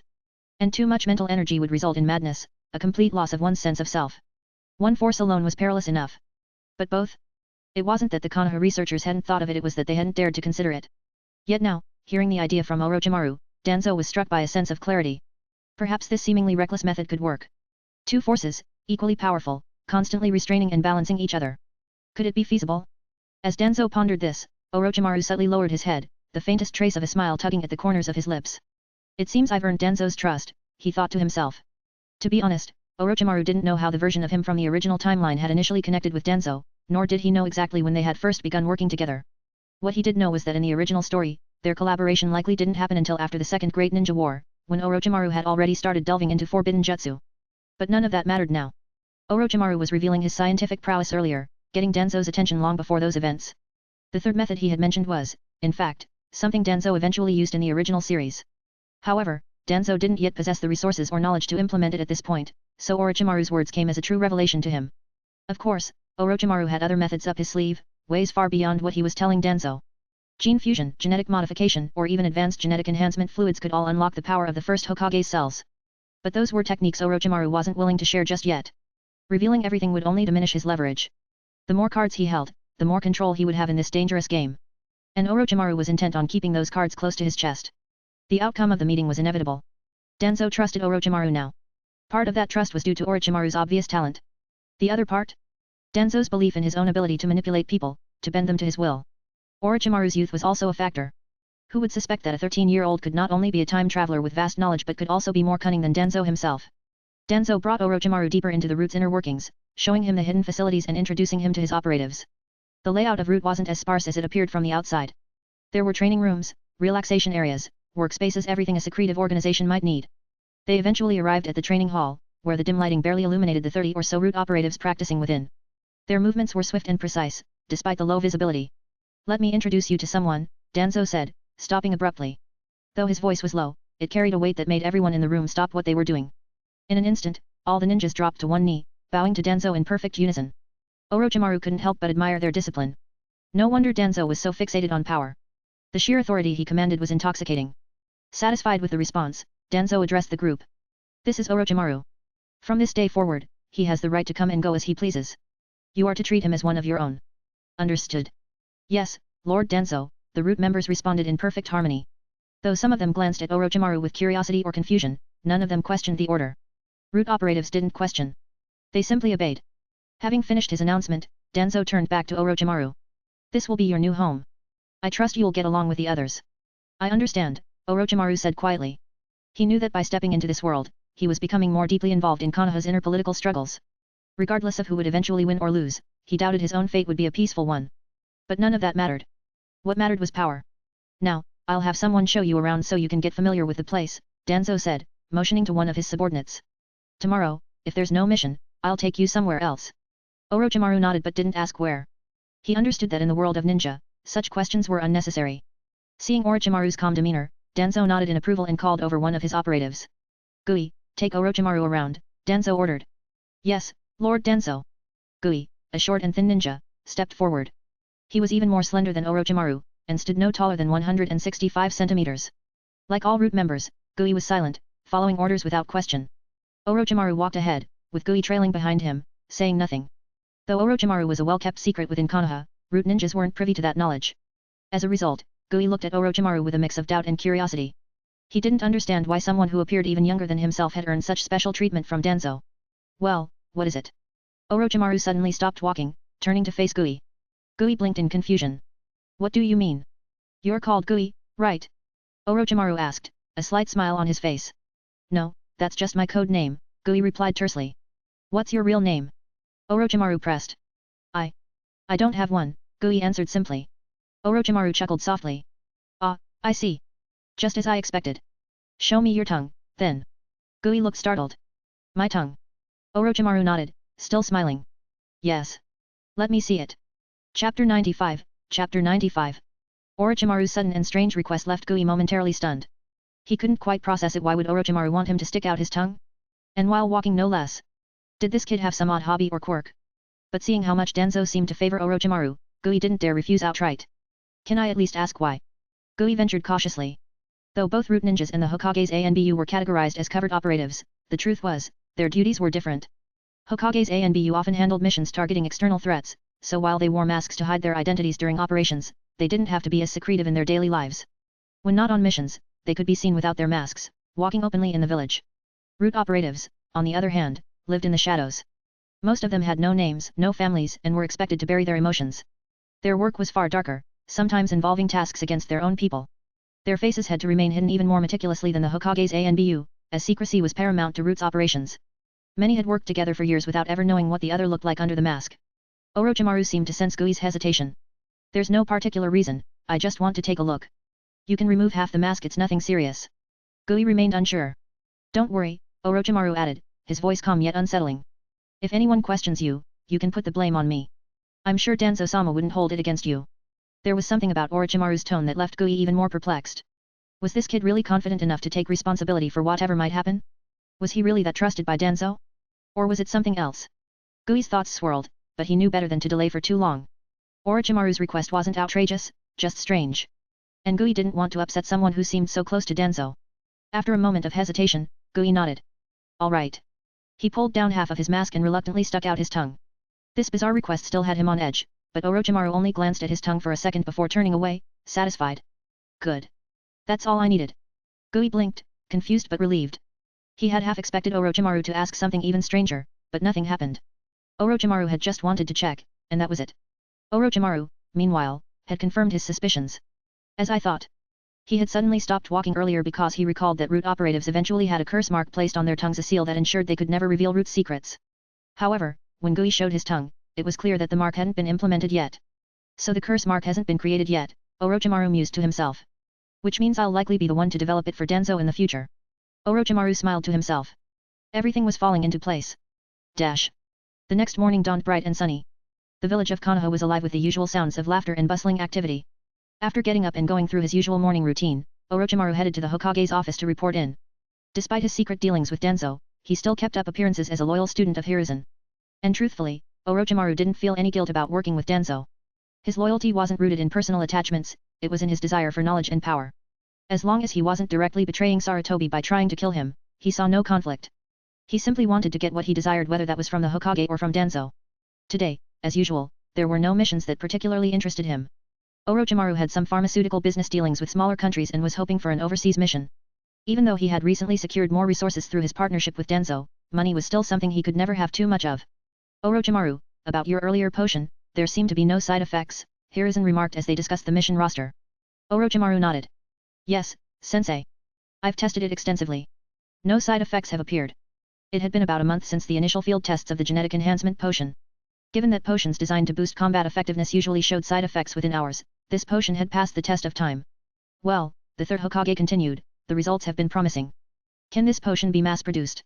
There was no hesitation in Hiruzen's voice. He wasn't asking out of curiosity, he was making it clear that the village needed this potion. Orochimaru hesitated for a moment, feigning difficulty. It's possible, but not easy. The process is far more complex than the recovery potion we developed before. Oh. Hiruzen asked, his interest piqued. What's the main issue? Orochimaru had already prepared for this. First, the production process itself is far more complicated. It requires more precision than the recovery potions. Hiruzen nodded thoughtfully. And the second? The medicinal ingredients are rare, Orochimaru explained. The batch we created was only possible because of a few rare materials we found during that mission. But as of now, no one has been able to locate more. The Hokage rubbed his chin. Why are these ingredients so rare? Orochimaru reached into his pouch and pulled out the two materials he had prepared in advance. One was a dried plant, and the other was the desiccated remains of an animal. These are the two key ingredients, he explained. One is a rare plant, and the other comes from a specific species. Both are incredibly hard to find. Hiruzen examined them carefully. That shouldn't be a problem. If you tell me where you found these, I can send someone to locate more. On Taro Island, to the south, Orochimaru answered smoothly. Taro Island, located to the south of the Land of Fire, was known for its rare medicinal herbs. The ninjas living there referred to themselves as merchant ninjas, specializing in collecting and trading rare ingredients. It wasn't unheard of for Konoha ninjas to pass through the area on missions. Sarutobi nodded. I see. Well, how many doses do we have right now? About 50, Orochimaru replied. 50. The Hokage was visibly surprised.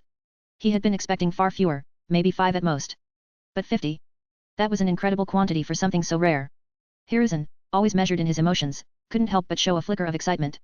He cleared his throat, trying to regain his composure. Orochimaru, you've contributed greatly to the village, the Hokage said solemnly. He reached under his desk and pulled out a box. You deserve this 10 million ryo. He pushed the money box across the table toward Orochimaru. He accepted the box with a quiet nod. Thank you, sensei. Chapter 96, Chapter 96. Even though Hiruzen was being generous, Orochimaru knew better. The black market price for 50 doses of the diluted genetic enhancement fluid was around 75 million ryo, far more than the 10 million he was being handed now. Still, Orochimaru accepted it without complaint. 10 million RY isn't bad, but the real profit is still ahead, Orochimaru thought. After handing Hiruzen the 2 prepared potions from his scroll, Orochimaru left the Hokage's office. He knew that as the lead researcher on this project, he could control the pace of production and delivery, and Hiruzen wouldn't question him.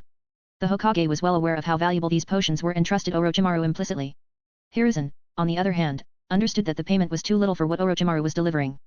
But as his disciple, Orochimaru hadn't asked for any official funding. This was the best Hiruzen could offer as a gesture of appreciation.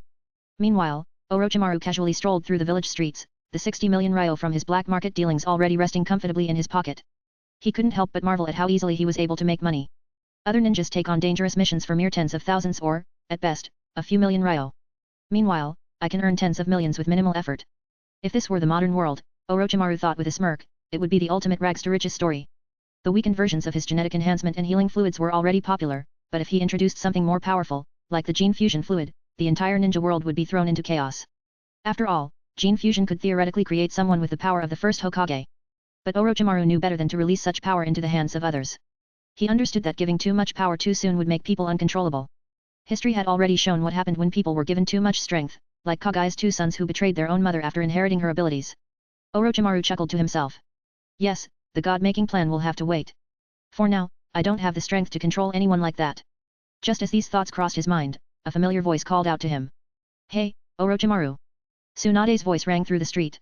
She glanced at the money box in his hand and raised an eyebrow. Another payout, hey? Did your research succeed again? Orochimaru looked over and saw Tsunade walking toward him, holding her younger brother Noeke by the hand. She seemed to have recovered somewhat from her recent grief. Yeah, Orochimaru replied, giving her a brief nod. His eyes flicked down to Noeke. It's been a while, Noeke. You've grown.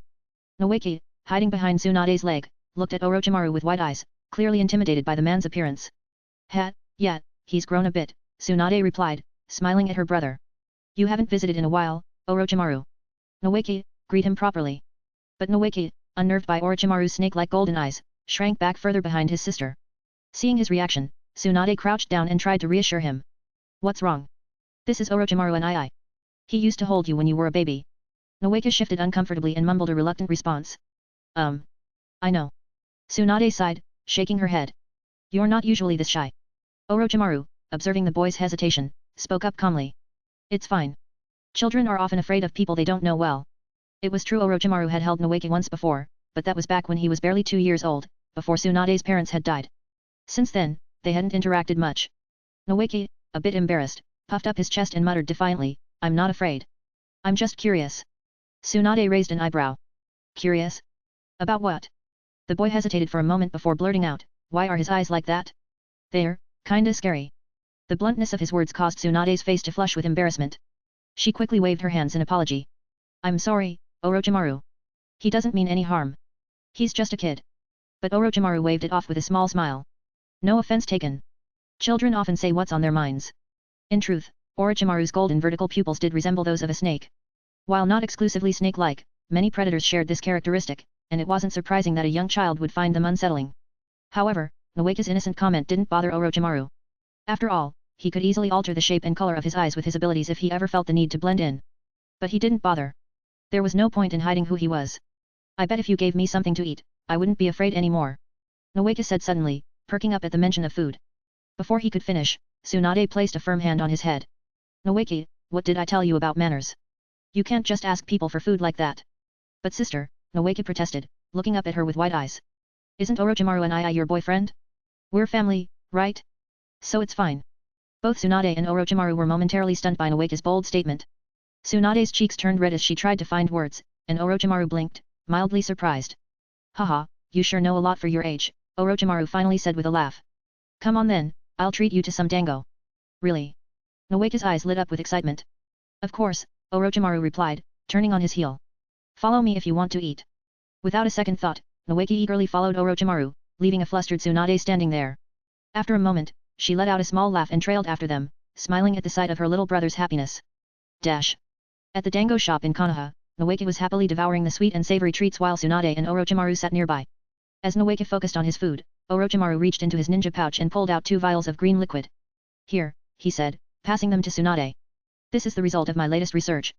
One for you, and one for Jiraiya. Hey? For us. Tsunade blinked in surprise, holding the vials up to the light. Yeah, Orochimaru confirmed. It's a formula that increases chakra capacity. Tsunade's eyes widened. Wow, that's incredible. How do we use it? Just drink it, Orochimaru replied simply. Tsunade was never one to hesitate. She was about to uncork the vial and drink it right then and there, but Orochimaru quickly stopped her. Not here, he said firmly. Why not? She asked, confused. You'll see when you get home, Orochimaru answered cryptically, not bothering to elaborate. Tsunade gave him a curious look but decided to trust him. After finishing up their meal, the 3 parted ways. Orochimaru went off to continue his own errands, while Tsunade returned to the Senjo clan's residence, still wondering why Orochimaru had warned her about drinking the potion in public. 10 minutes later, Tsunade found out exactly why. The moment she drank the potion back at home, she was overwhelmed by the pungent, foul odor that emanated from her body as the potion took effect. Ugh, this smell. Tsunade gagged, rushing toward the bathroom. No wonder he told me not to drink it at the dango shop. I would have cleared the place out. The stench was unbearable. If she had taken the potion in the shop, the owner might have thrown her out on the spot. After the potion's effects settled, Tsunade didn't bother to check her chakra levels immediately. Instead, she made a beeline for the shower. As a kunoichi, and more importantly, a woman with pride, she wasn't going to tolerate smelling like this. As she stripped down and let the hot water wash over her, she caught sight of her reflection in the steamed-up mirror. Hey? Wait a second. Did I just get bigger? She muttered to herself in surprise, glancing down at her body. Chapter 97, Chapter 97. Gene enhancement, while primarily focused on augmenting the genetic structure, also involves a large-scale detoxification process before the actual enhancement begins. This detoxification is similar to a deep cleanse, flushing out toxins and impurities from the body through the sweat glands. The smell of these impurities being expelled is, to put it mildly, far from pleasant. Of course, the genetic enhancement process also promotes growth and development. It's all part of the gene strengthening. It wasn't something Orochimaru paid much attention to, as he viewed it as a secondary benefit, but for Tsunade, it was an unexpected and rather welcome surprise. Did I really grow? She murmured to herself, still in disbelief. What? That actually worked. At the door of a nearby house, Jiraiya's eyes widened in amazement as he stared at the light green vial in Tsunade's hand. Wow, Orochimaru actually pulled it off again. Jiraiya exclaimed, thoroughly impressed. Tsunade, always quick to take advantage of a moment, gave him a smug look. Of course. Do you know who my boyfriend is? Her boastful tone made it sound as though she had been the one to develop the potion herself. Jiraiya rolled his eyes. Oh please, like that has anything to do with you. You didn't make this, you're just wait, hold on a section. Jiraiya's eyes flicked up and down, and for a second, he froze. You Tsunade, did you? Where are you looking, idiot? Tsunade's expression darkened, her voice suddenly cold and menacing. And nothing. I wasn't looking. I swear. Jiraiya stammered, his forehead already breaking into a sweat as he frantically waved his hands. It was just an accident. Careless, yeah, careless. Tsunade was still dressed conservatively, but the fierce look in her eyes was more than enough to make Jiraiya back down. He knew better than to push his luck when Orochimaru wasn't around to potentially intervene. Tsunade had no problem sending him flying with a single punch. Fine, I'll let it go this time, Tsunade said, rolling her eyes but handing him the vial. Here, this is for you. Jiraiya, not wanting to press his luck, quickly took the potion from her. He held it up to the light, squinting as he examined the strange liquid. This stuff is supposed to increase chakra, right? Are we sure it doesn't have, any side effects? Jiraiya asked, his skepticism evident. What if it kills me? Kills you? Are you serious? Tsunade scowled. Orochimaru gave it to you out of the goodness of his heart, and you're questioning him? Fine, if you're scared of it, give it back. No, I'm not scared. Jiraiya quickly pulled the potion closer to his chest, afraid Tsunade might take it back. I'm just making sure. Thanks for bringing it by, Tsunade. See you tomorrow. With that, Jiraiya practically slammed the door of his home shut, not wanting to give her any more chances to throw a punch his way.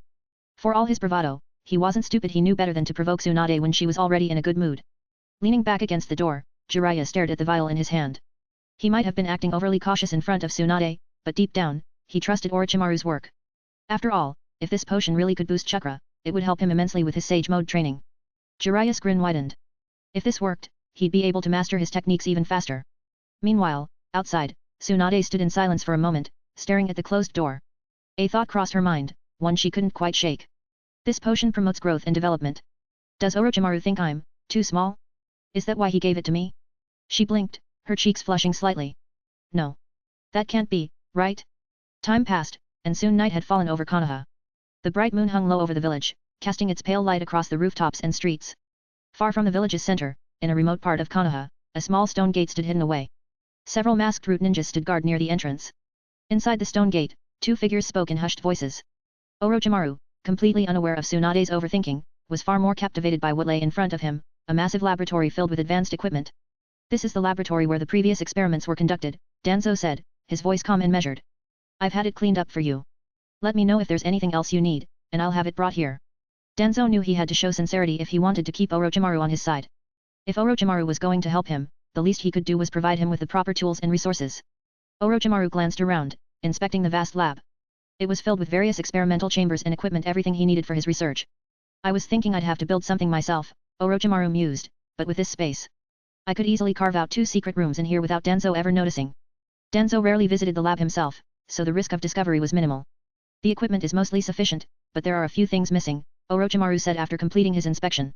He walked over to a nearby workbench, picked up a pen and paper, and quickly jotted down a list of additional supplies he would need. Have them get these for me, Orochimaru said, handing the list to Danzo. Danzo glanced at the paper and nodded. Consider it done. But I need to ask, when can you start the experiment? Patience, Danzo-sama, Orochimaru replied smoothly. Scientific research takes time. Rushing it will only lead to mistakes. However, if the materials are gathered soon, I can give it a trial run. Danzo nodded again, accepting the explanation. After briefly discussing the research in more detail, Danzo handed Orochimaru a scroll from within his robes. No matter what it takes, Orochimaru, you must succeed in bringing wood release back to the world. Take this, it should help. I'll leave you to it. Orochimaru accepted the scroll, watching as Danzo left the laboratory. As soon as he was gone, Orochimaru couldn't help but let his curiosity get the better of him. Opening the scroll, a small cloud of white smoke puffed out, revealing a large, transparent glass container filled with an antiseptic solution. Floating inside the solution was a piece of flesh, no ordinary tissue, but a chunk of cells radiating an immense amount of life energy. Orochimaru's eyes gleamed. Just as I thought. The next morning, Tsunade made her way to Orochimaru's house, knocking on the door with force. Orochimaru. You there? Now that she was a Chunin, Tsunade had more missions to deal with, and on days when she had a task, her younger brother, Noeki, was often left in the care of a nanny hired by the third Hokage. Today, however, she had some free time and was feeling restless. When there was no response after the first few knocks, Tsunade knocked again. Thud thud thud. Still no answer. What's this guy doing? Tsunade muttered to herself, furrowing her brow. Without thinking twice, she jumped over the wall surrounding Orochimaru's house with ease, making her way quietly toward the house. She passed through the yard, the living room, and finally came to the bedroom. Still asleep. Seeing Orochimaru's figure lying on the bed, she was a bit surprised. It was already almost 10 a.m., and he was still in bed? That was completely unlike him. Orochimaru was usually up early, and his senses were always sharp. He never let his guard down, even when sleeping. Frowning, Tsunade approached the bed. She raised her hand to wake him, but as she reached out, she noticed something odd. Is it just me, or does he look good when he's sleeping? She thought. Humph, of course, my boyfriend looks great even when he sleeps, Tsunade muttered to herself before reaching out. Hey, Orochimaru, wake up. Let's head out together. Poof. The moment her hand touched the figure on the bed, Orochimaru vanished in a puff of white smoke. What the? A shadow clone. Chapter 98, Chapter 98. Tsunade stood in Orochimaru's room, slightly confused. Why would he leave a shadow clone to sleep in his bed? Before she could make sense of the situation, Orochimaru's voice came from behind her, startling her. Tsunade? Why are you in my room? Ah. Orochimaru. Tsunade spun around, trying to hide her guilt. When did you come in from outside? I had to step out for something, Orochimaru replied casually. Then why leave a shadow clone in your bed? She asked, still confused. It's just a habit, Orochimaru said with a dismissive wave of his hand. He quickly changed the subject. Anyway, what do you need from me? Orochimaru had a way of steering conversations away from anything that might expose too much. His relationship with Tsunade was close, perhaps too close sometimes. If he hadn't returned in time, she might have discovered more than just a clone. Last night had been an important night for Orochimaru. He had successfully started working with the first Hokage's cells.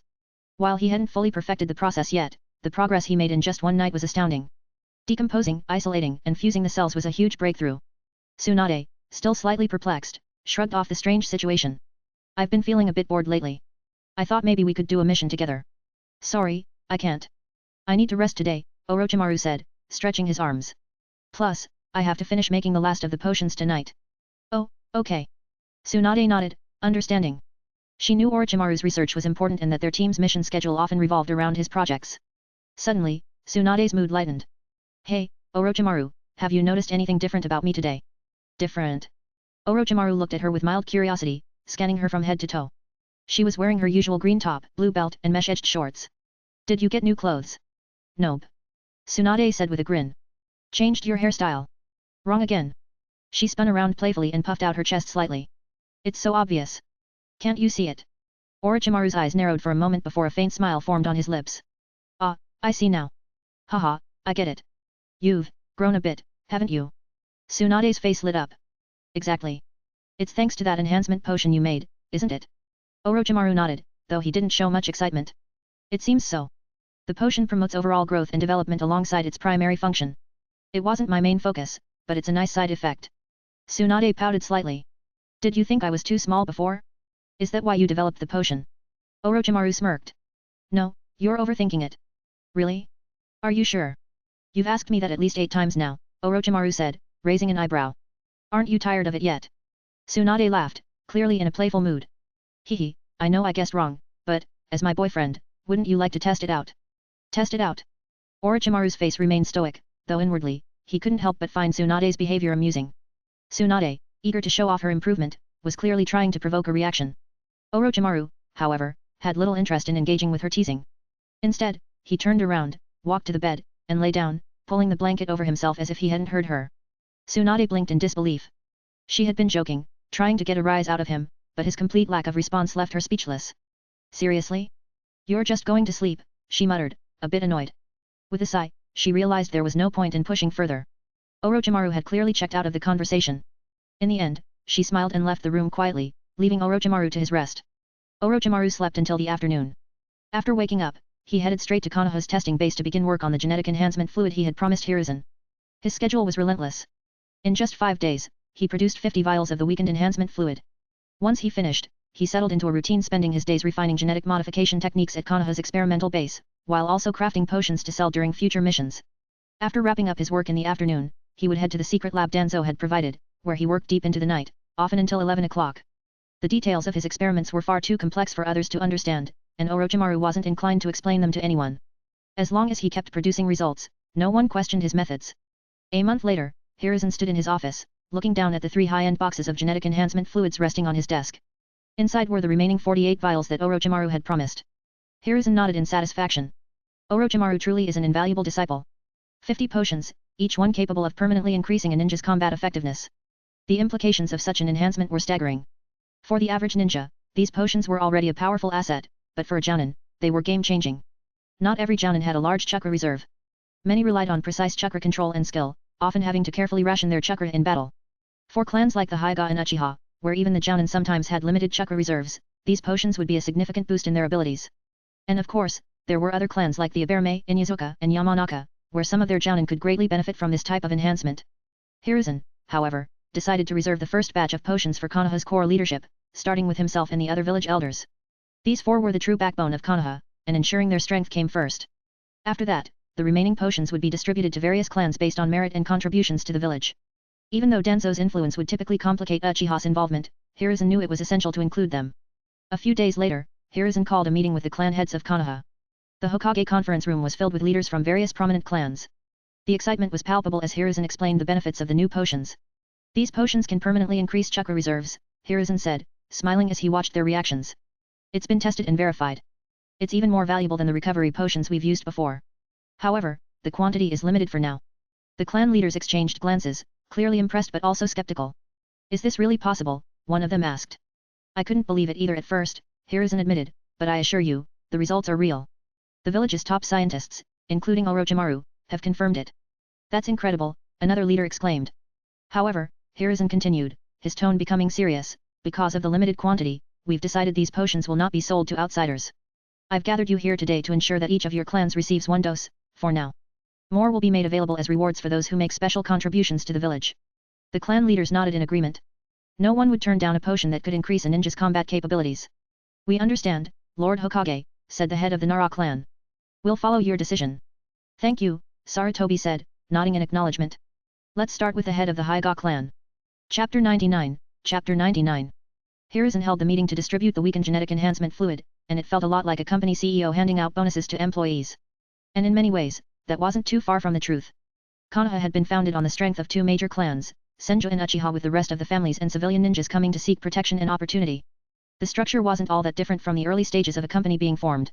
Hiruzen was the third CEO, while Danzo and the other village elders were the board of directors. The clan heads were like shareholders or department heads, each with their own interests and influence. Later that night, after the meeting had ended, Danzo made his way to Orochimaru's laboratory outside Konoha, his face showing a hint of displeasure. Orochimaru, you shouldn't have given Hiruzen so many of those genetic enhancement potions. Danzo complained, his tone dripping with dissatisfaction. Orochimaru, who was busy examining a test tube, barely glanced at him. Oh? And why is that? Danzo scowled. He used them to strengthen his influence with the clans. His position is becoming more unshakable. Orochimaru paused, then gave Danzo a sidelong glance. This guy, he thought, somewhat amused. He's really upset over this? It was clear to Orochimaru why Danzo had failed to surpass Sarutobi for the position of Hokage. His vision was so narrow, constantly getting caught up in small grievances.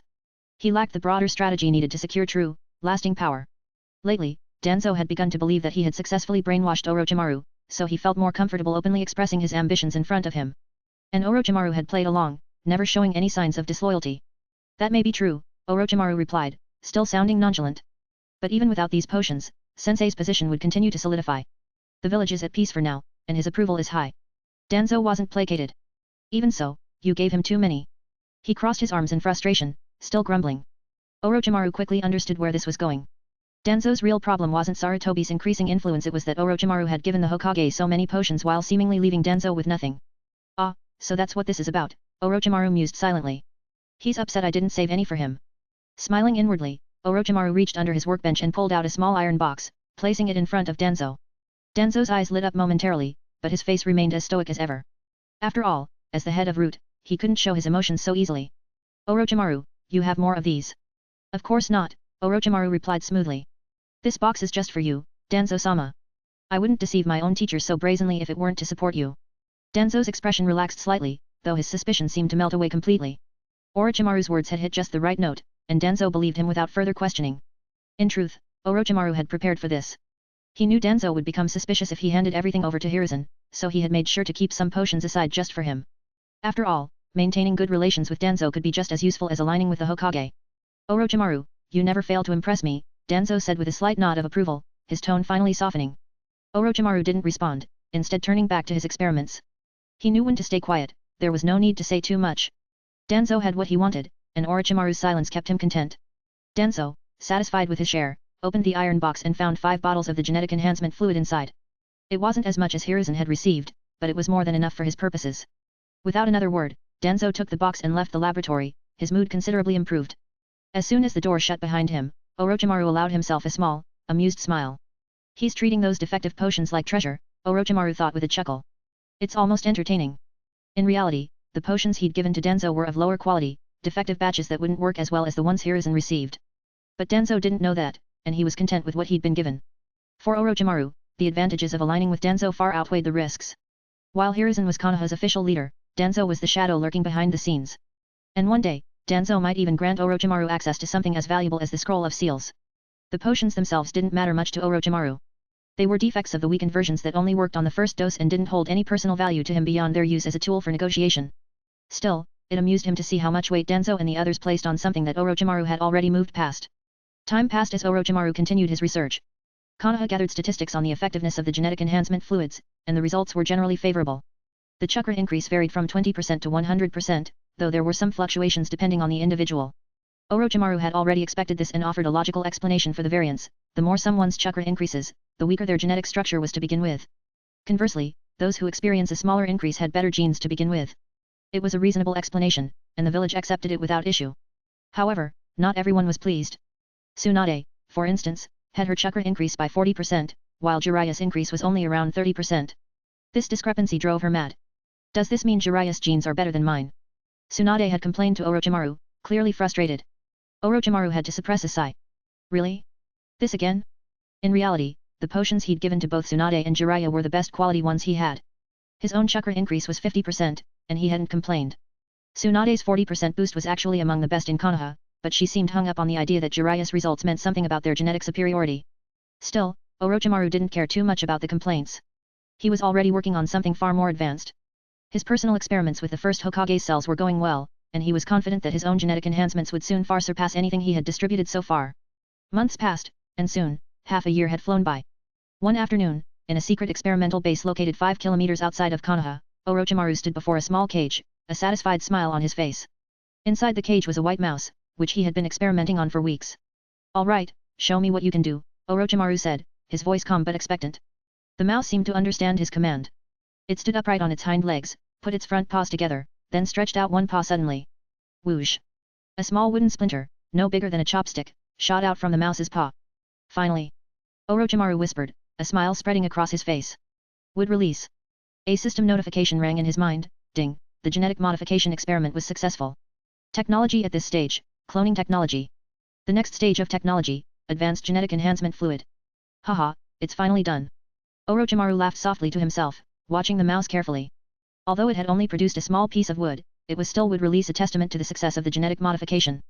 For this particular experiment, Orochimaru had opted to use mice as his test subjects. Since the purpose was simply to unlock the next stage of technology, he didn't need to perform the modifications on humans. Mice had shorter life cycles and grew faster, making them ideal for testing. Out of the 102 mice he had used in the experiment, only one had survived to adulthood and successfully demonstrated the ability to use wood release. While the success rate was low, one survivor was enough for Orochimaru's purposes. With this experiment completed, the cloning technology was unlocked, and more importantly, the advanced genetic enhancement fluid was now within reach. Chapter 100, Chapter 100. Orochimaru had been puzzled before. Why was the first technology he unlocked a basic gene enhancement solution instead of something simpler and more basic, like a gene repair solution? Now it all made sense. The system worked in a way that catered to his desires. Whatever technology he needed, the system would place that technology or a prerequisite for it alongside his current one. The moment he unlocked the existing technology, the next would naturally follow. This process was driven by what Orochimaru needed most at the time.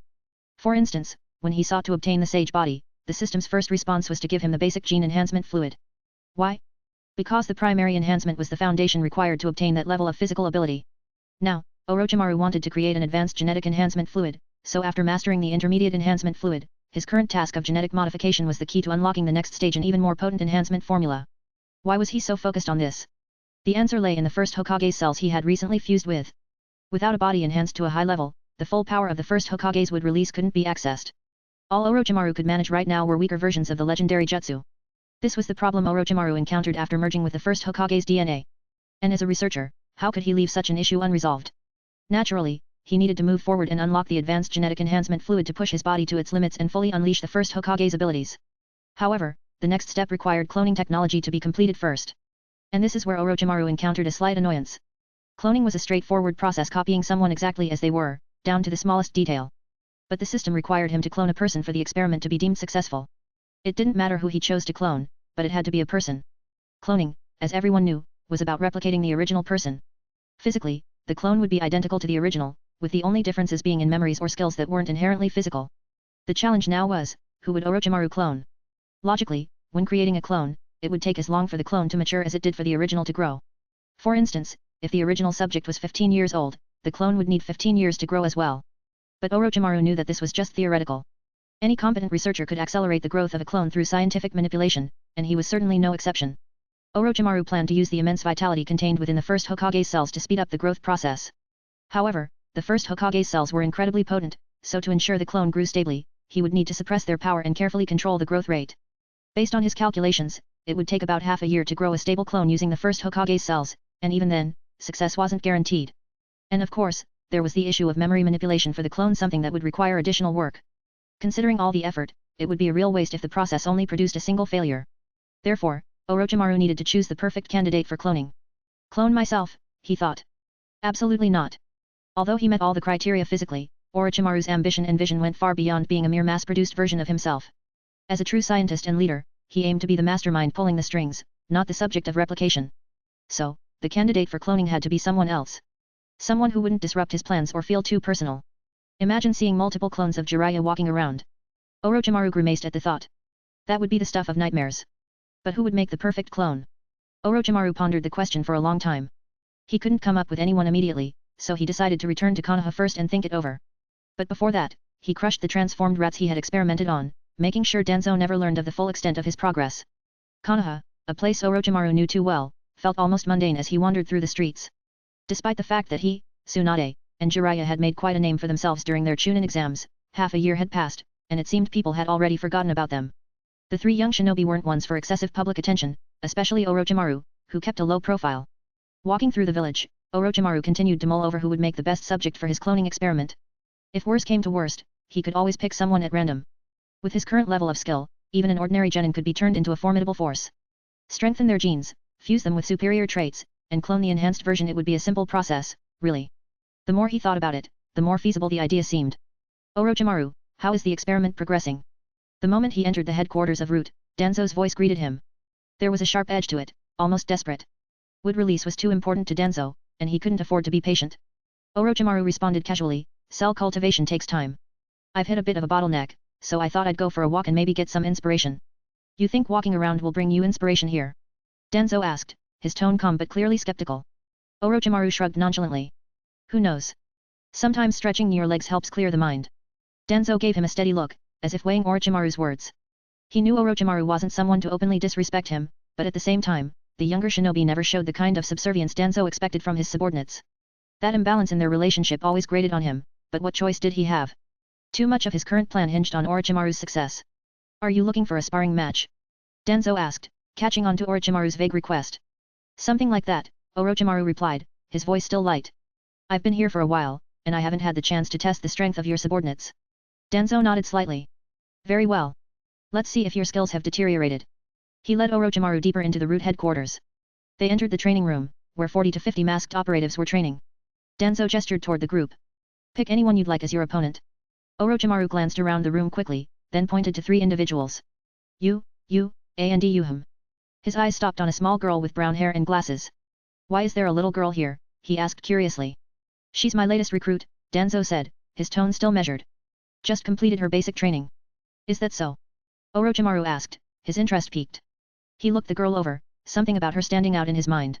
What's her name? No, Danzo replied. Orochimaru's eyes narrowed slightly as something clicked in his mind. So, this is where it starts. He thought, already piecing together how this girl could be useful in the future.